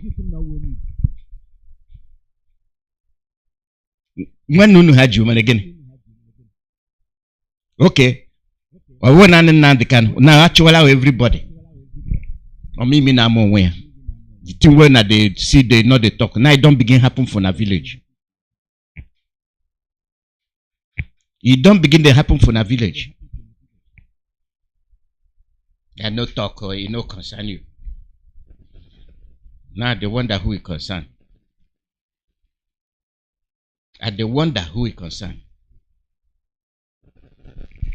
Now our people talk this. You know, fall from heaven. Our people. Now then they give you the report. And they get a report. Report. Hello, Brethren, special report. Anybody that are coming down to Isu from now should wait. Anybody that coming down for Isu should wait. That is special report for now. The soldier, they took of soldiers, not combined for soldiers with arms and ammunition. You know how they are 3P. So they are pursuing people, especially young youths and young ladies. They are pursuing people down from Agbebo to Nkwebisu, from Nkwebisu down to Mbanese. Even the nearby Mbanese people, they are now running for their life. They are running down to Nara side. So everybody should be careful. The operation they are carrying out this afternoon, but no one have when the report does, no one have been captured, but they are scaring people out of Isu community. Over. La Vista confirmed that is true. We have witnessed that. So everybody should obey the voice. Any place from Isu. But my problem now, this thing, very few of us. So that we've made the announcement since morning. We have been calling on phones so that we open a honor. So thank you. What you say is confirmed. Rightly. Thank you. Isu. You know, no longer gonna pamperam and anachugari nisu. Ibsunoshi. Abi you carry somebody goat. Or you carry somebody fowl. Or you go to ban go to fiam. Why then go they pursue all the young boys and all the young girls? Why then they pursue them? And then the army. Which army be that? How many Biafrans there for inside that army na been a village honey to be a chupu when them mad? Then one way they vex me to say all these people where they say them be men, I know they talk about women. All these people where say them be men, I be then they from them annals the reason. All these people where they run from Isu, I be they not be human beings. All these people when the soldier na pursue everywhere. Why then they pursue them? Ndu soldier, ndu no na chogari hamenu no gene. Na Fulani soldier.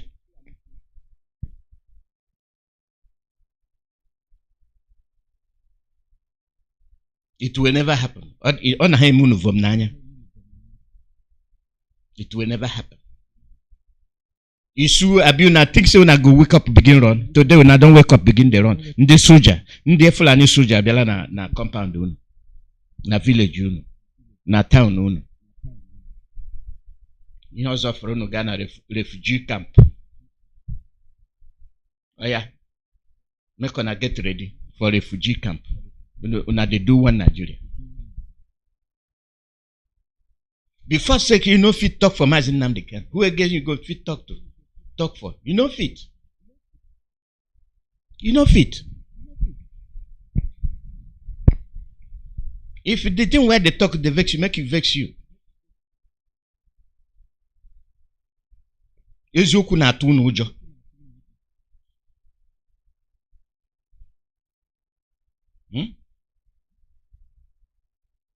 Ndị na-agụrụ onye ihe m na-ewe ya biko wegbuo ya ọshụkọshụ ya biko shugbe make una wake up ndị Igbo ihe no be joke, no be joke.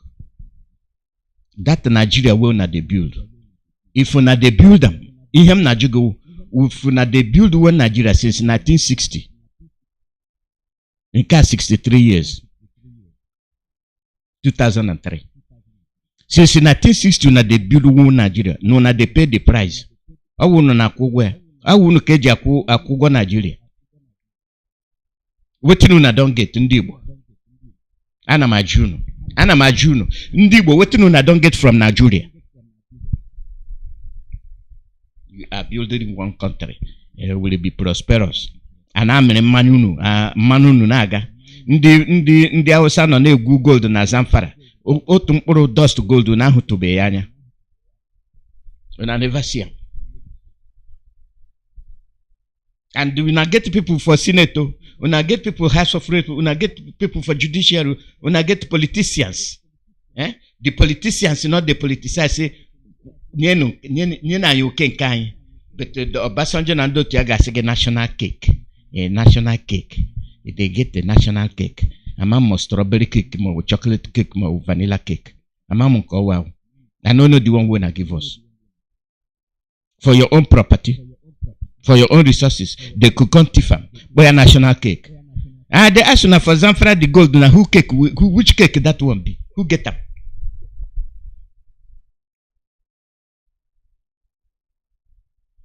That Zamfara cake, that's the gold for Zamfara. Is read the other day, we 30 something in the mud.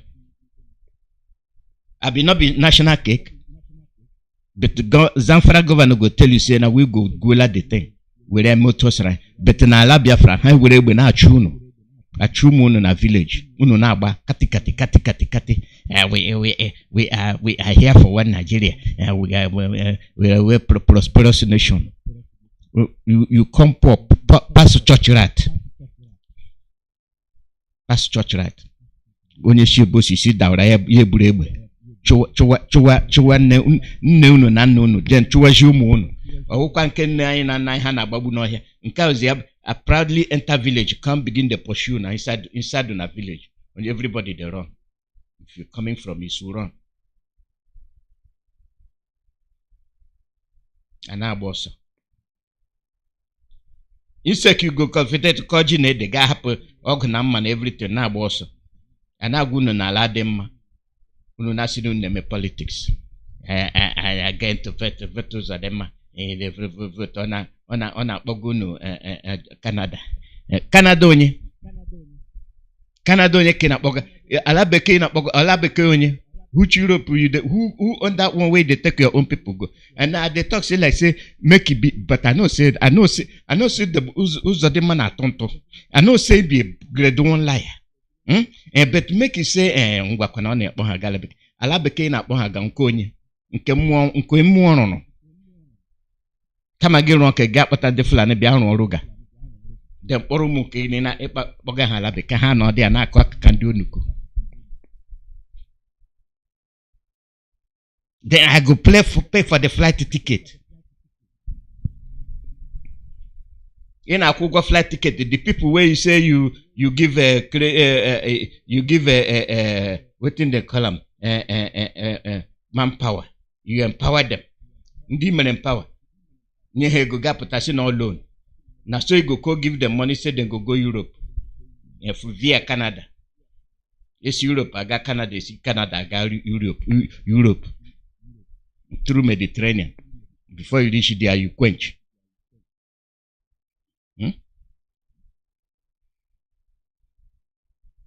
Oka you or why coca there. Oka or why go there. And when the Biafrans come open their eye, Mekona open, I say we not they act like people way in Sobo there. We not they act like that. I don't think any true Biafran go stand within leg the talk saying they talk about prosperous Nigeria. And on your kurishi mebiria. Today, if you constant say you be Biafran, you stand up, you they talk about one Nigeria. You see mebrigi. You wakola lilo. For the fact that the two way they do with P2B, if you no learn from the two way they do P2B, and look the Rufai and the co wait there for arrested. See the nonsense then they talk because the woman. You see the woman they on top. So now they don't who feel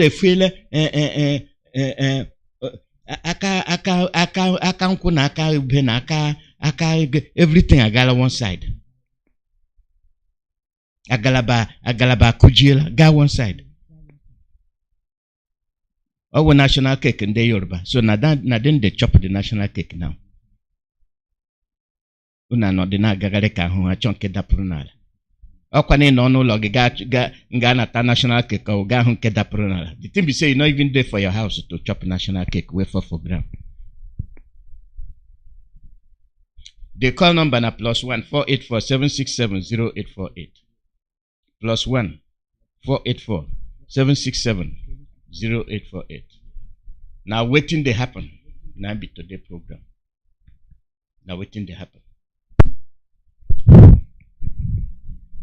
Make we the look. I let chaya uru moros kanya toro. Then we go the look. Ajujun juruno. What didn't fe?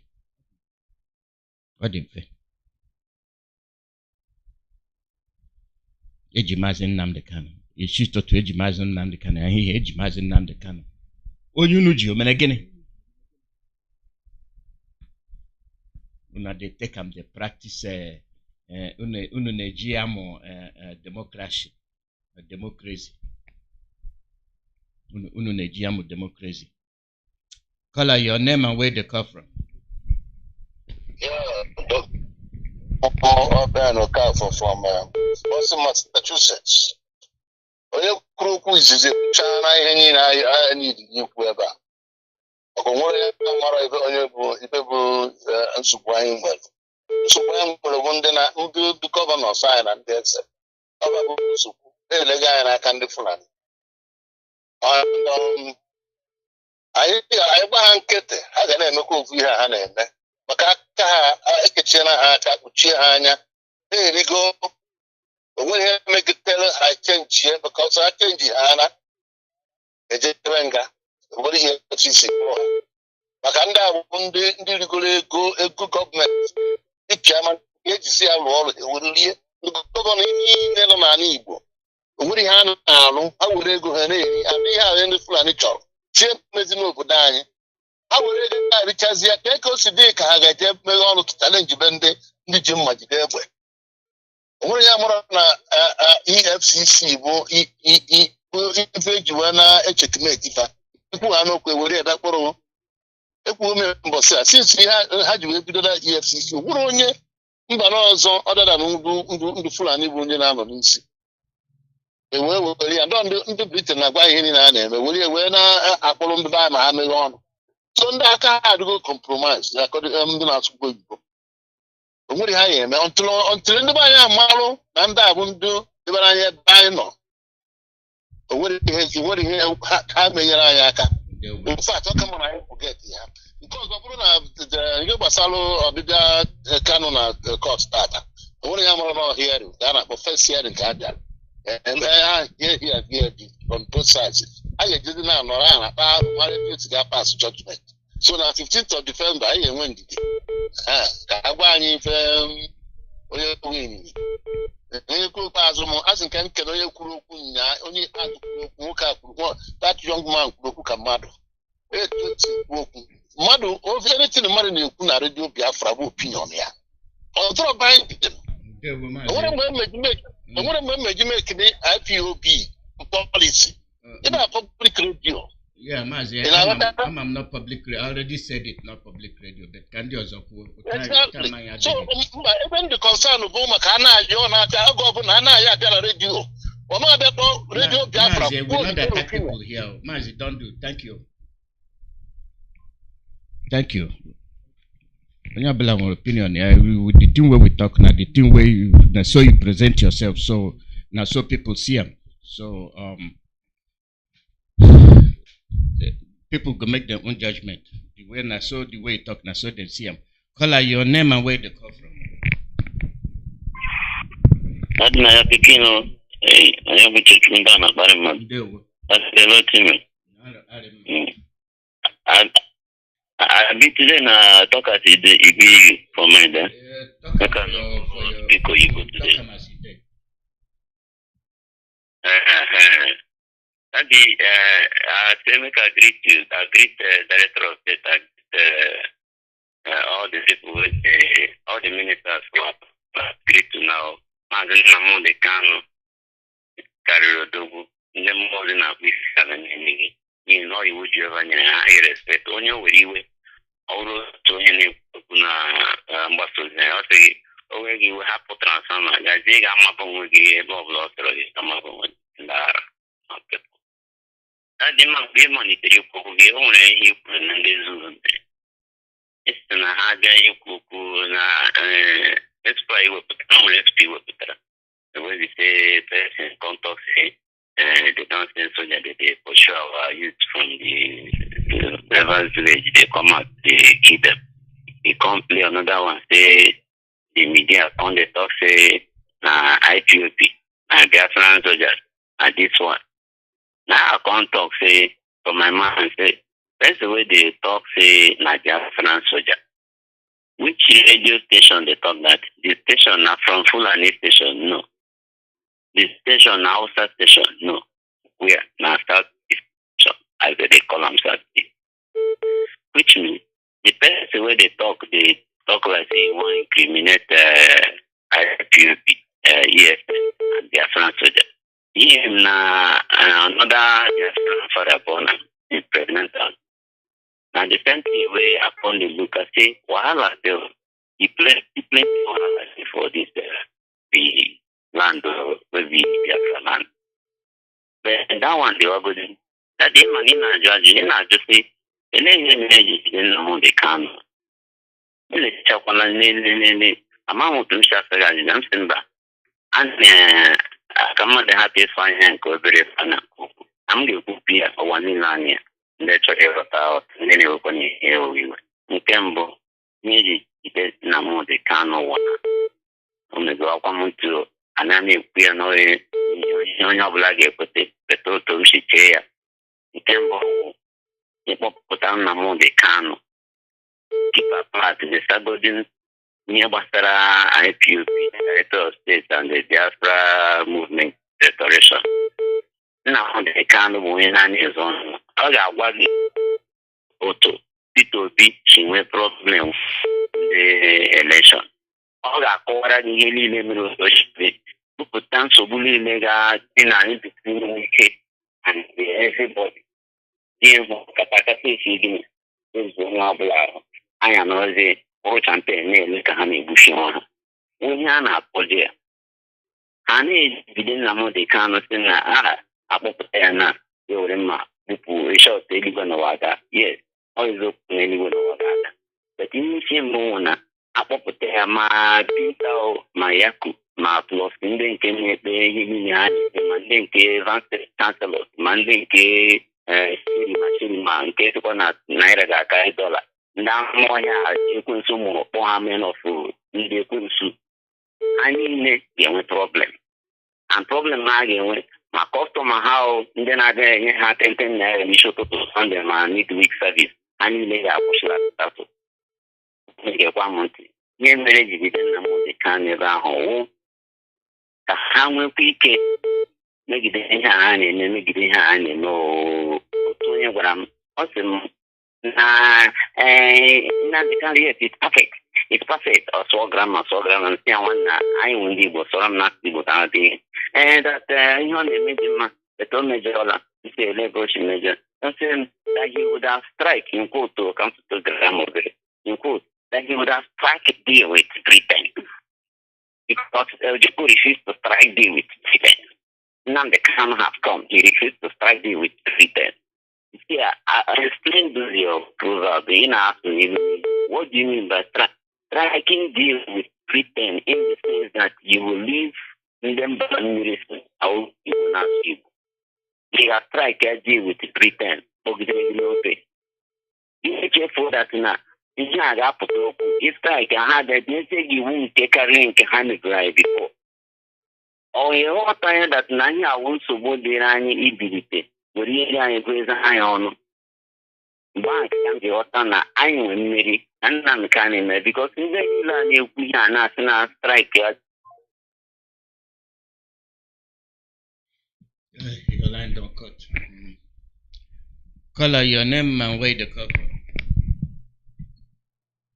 Yes, Deda here. My name Mazi Michael Israel. And I speak from the holy land of Biafra, the land of Chukwuka. That land where Fulani and British still the fight, made them take from the children of Chukwuka.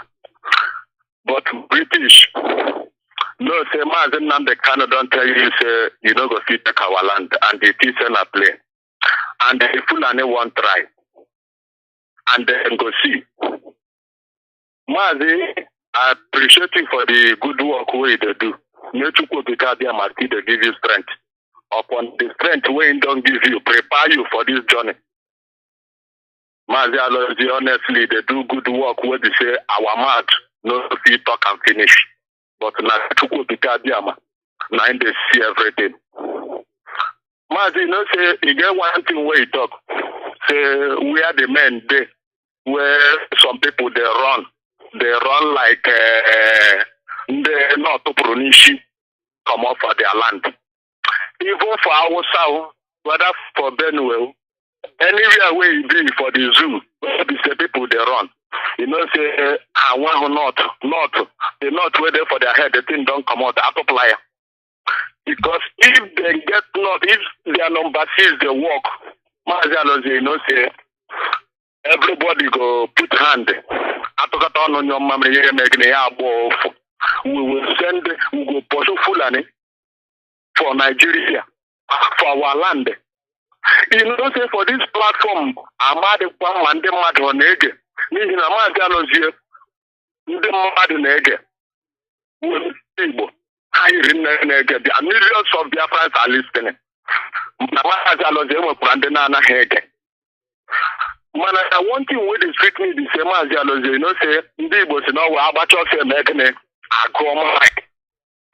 Whether you be good wow, whether you be Awusa, whether you be Biafra, or now whatever you be. See, I tell you, if you think they do the Kanu, the kind place where they do you, the kind of way they don't realize you, child, nine make you know even feel come out. Because una need to do Mazi Nnamdi Kanu, una they do on herself. And Mazi again, before I go drop, Omo IPOB, no. I can just still be behind, whatever, do I know behind? Because Mazi, no say, you get within the zoo 1 free, and then go see them before Mazi Nnamdi Kanu go be released. We will go beg them. Waiting go come for the zoo. Manomu Biafrans no na Igbo. Look at you know, something go come on. You know, say Mazi Nnamdi Kanu already talk everything.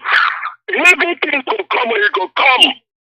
Just prepare your mind. They say when the thing come, I go feel carry am because Mazi, you know, say as me are there here now. Now the teachings of Mazi Nnamdi Kanu'S, all those in lecture, Mazi, all we do more, I'm telling you. So sometimes because the prophet don't tell us everything. Finish. Oh, what is this? You know. So what do you want to do again? So something go hit the zoo. How does the Mazi Nnamdi Kanu'S again? Or can make you pack your load, they go your house. The thing must hit it. Waiting go come for the zoo must come and nothing go stop up. Mazi, all we hear na Chewa, Umibo, Pleno, support IPOB. Make some support you need to do anybody.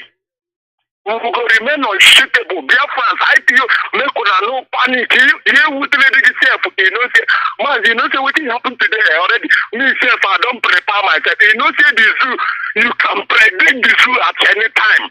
Because they no get dignity now. We here, we're not, you know, we here acting. We go defeat them.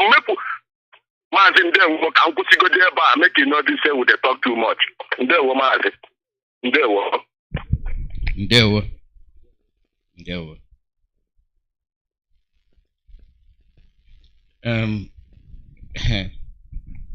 Make we ask you, I cannot join. Oh, when you actually know the thing where you they do, and when you look something enter your mind, then you gonna say things no good. Onyu noji, waiting in do. Onyu noji omenegene. Now the question we will go to ask the federal government. Call out your name and where they come from. There were Mazalazan. Hello? Mazin, they were here, you're here, make you the talk. Okay. I'm Bochukwu Emmanuel. I'm speaking from my location. I greet you once again, Mazalozi, as always. I greet my leader and our leader, Mazi Nnamdi Kanu'S, the man who set up this platform to expose everything that is going on in the whole world, mostly in Nigeria. Yes, I jụrụ ajụjụ ihe Mazi Nnamdi Kanu'S eji jide Nnamdi Kanu'S. Ihe eji jide Nnamdi Kanu'S na Nnamdi Kanu'S kwuru eziokwu. N'ihi na Nigeria achọghị eziokwu. Ndị Igbo sị na onye aghụghọ na-aghọ ihe ya n'ifu. Ọ ya bụ ihe na-eme Nigeria. Ndị Nigeria were aghụghọ dịka ihe oriri. Ndị aghụghọ ahụ akpọọla ha isi. Ndị Nigeria bụ ndị Igbo sị na nkịta dị asaa. Imegide ihe asị gị na nkịta dị asaa arachaa gị anya. Onwe uru ịbara dịka mmadụ. Nkịta dị asaa aracha ndị onye ọbụla onye Nigeria, nkịta dị asaa aracha ya anya. Ihere adịghị ya n'ime. Ihere onwe ya na-eme. Na mmadụ nwere ike pụtasị na ya onye Nigeria. Anaghị ekwu okwu ihe dị iche iche, obodo dị iche iche na-eme onye wụ Nigeria. Ma clip play this our brother play. Somewhere Beijing, in Nigeria do 200 or something at least. Hakere na ndị mba ọzọ ama ihe wụ Nigeria. Na Nigeria wụ obodo rụrụ arụ. Obodo ekwesị ugboro ọnụ, Chineke bụọ ya ọnụ, mmadụ bụọ ya ọnụ, mmadụ sị na ya onye Nigeria. Ịbịa Nigeria ebe ahụ ka chọọchị dum, sọsọ chọọchị wụ ihe Nigeria, ihe Nigeria ma sọsọ chọọchị. A na-eche every Sunday ka a ga-atụ ego kpọọ aka. Ajụjụ m na-ajụ, ya wụrụ na onwe ihe dị ka alaeze Chineke ebe mmadụ ga-anọ karịa Chineke ebi ebe ahụ. O nwere onye Nigeria ga-aba alaeze Chineke? ya bụ na ha ga-aba ha dị mkpụrụ mmadụ ole. It's a big question. Gị nwa na-claim na-edefend religion Christianity ma Muslim. Gị nwa na-edefend ya atụọ gị n'ihe onwe ihe a ga-eji gị ime because onye ọbụla onye Naijiria wu onye ugwu. Obodo dum na ha achọpụta ihe Naijiria ahụ na-achụsị ndị bi na obodo. Nwa wuru prezidenti ndị ọcha gba m ekwe ka onye wu Naijiria bata obodo because they refuse to reason. Nnamdi Kanu bịara ịdọpụta ndị ekwensu kere agbụ ndị akpọrọ Naijiria. That's what is come to do. But it's a bit na ụfọdụ n'ime ha mabeghị ihe ruo taa after all these years. Onye Igbo achọrọ mgbara ọsọ na Naijiria gbafete Finland, gbafete America, gbafete Europe na-agba mgba ka ya wuru ohu site n'ịlụsị ndị GOS ịlụsị ha ọgụ ibu ebubo dị iche iche Kanu nta Kanu anyị na-enye ya anya n'agbanyeghị ihe dum na trọst dum Nnamdi Kanu nyere na-enye ya anya na-enye refused to reason ya na Kanu nta Kanu. Ahụhụ ga-adịrị nwaanyị ahụ na ndị otu ya. Nke ahụ dị ka na-ekwe ahụhụ ga-adịrị nwaanyị ahụ. Nwere ike ịbịa on the middle of the road disappoint ya our leader. Ahụhụ ga-adịrị ya. Onye ọbụla ọbụ Naijiria ebere gị na-emere m. Ị nwere ike nweta ego dum nọ n'ụwa bulatara ndị ọcha were mezi obodo ya. Because ndị ọcha were black dịka ndị izizi. Ha makwara Nnamdi Kanu na-ekwu eziokwu. Ha makwara Nnamdi Kanu bịara ịnapụta ndị ekwensu kere agbụ na Naijiria. But olee ihe ndị black n'ebe ahụ na-eme nzuzu iberibe chọọchị na ya na-aga alaeze. Onye ohi ọ ga-aga alaeze Chineke. Onye ohi kedu ebe isi aga alaeze Chineke? Dị m onye ohi. Maazị Alaeze ya dịwa ọ na-agwụ ntala taa echiwo nta. Jisi ike Chineke gọzie gị gọzie ndị dum ji obi ha na-eje ozi ya. Gọzie Nnamdi Kanu na ezinụlọ ya. Thank you very much, all Biafra. Thank you. Oh, we don't begin the Golap Krapo. +1 484 767 0848. Now be the number. +1 484 767 0848.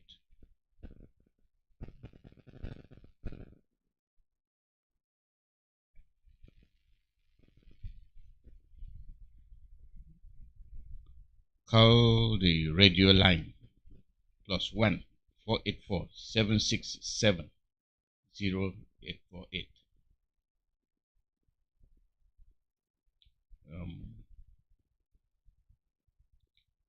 When we see things where they happen,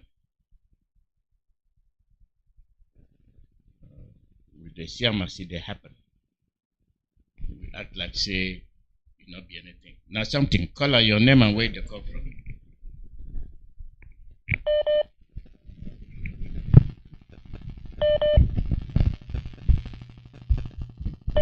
Color your name and where they come from.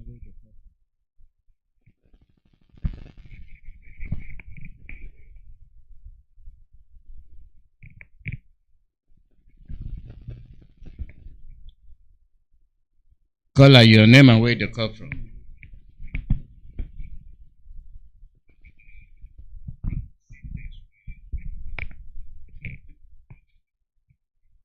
Hello? Yeah, color your name and where they come from.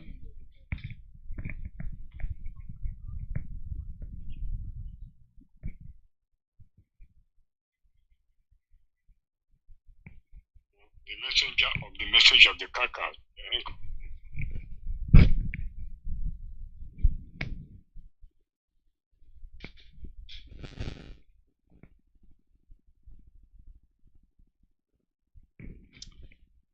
Anyway, I don't get time.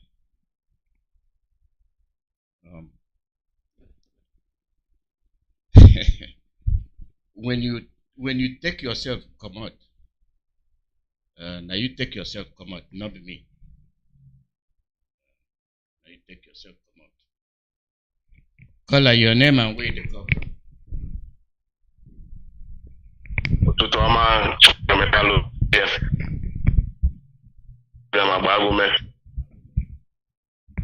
Biafrans, good morning, good afternoon, and good night to wherever you are, Biafrans. My name is Emeka. I'm calling from Colombia, Bucaramanga. Biafrans all over the world.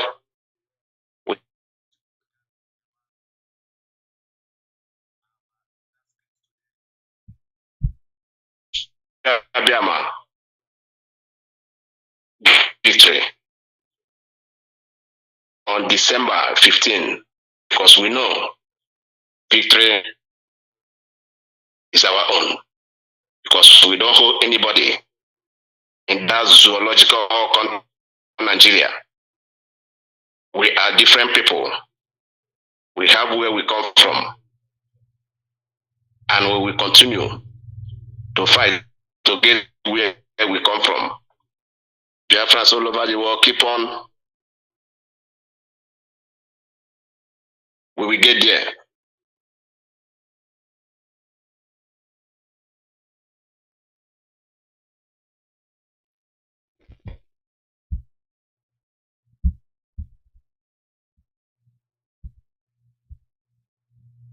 Your line don't cut. They will.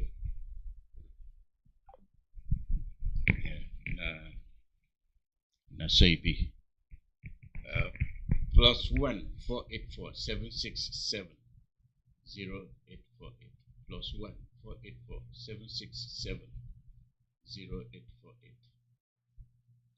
Live broadcast. Radio Biafra US.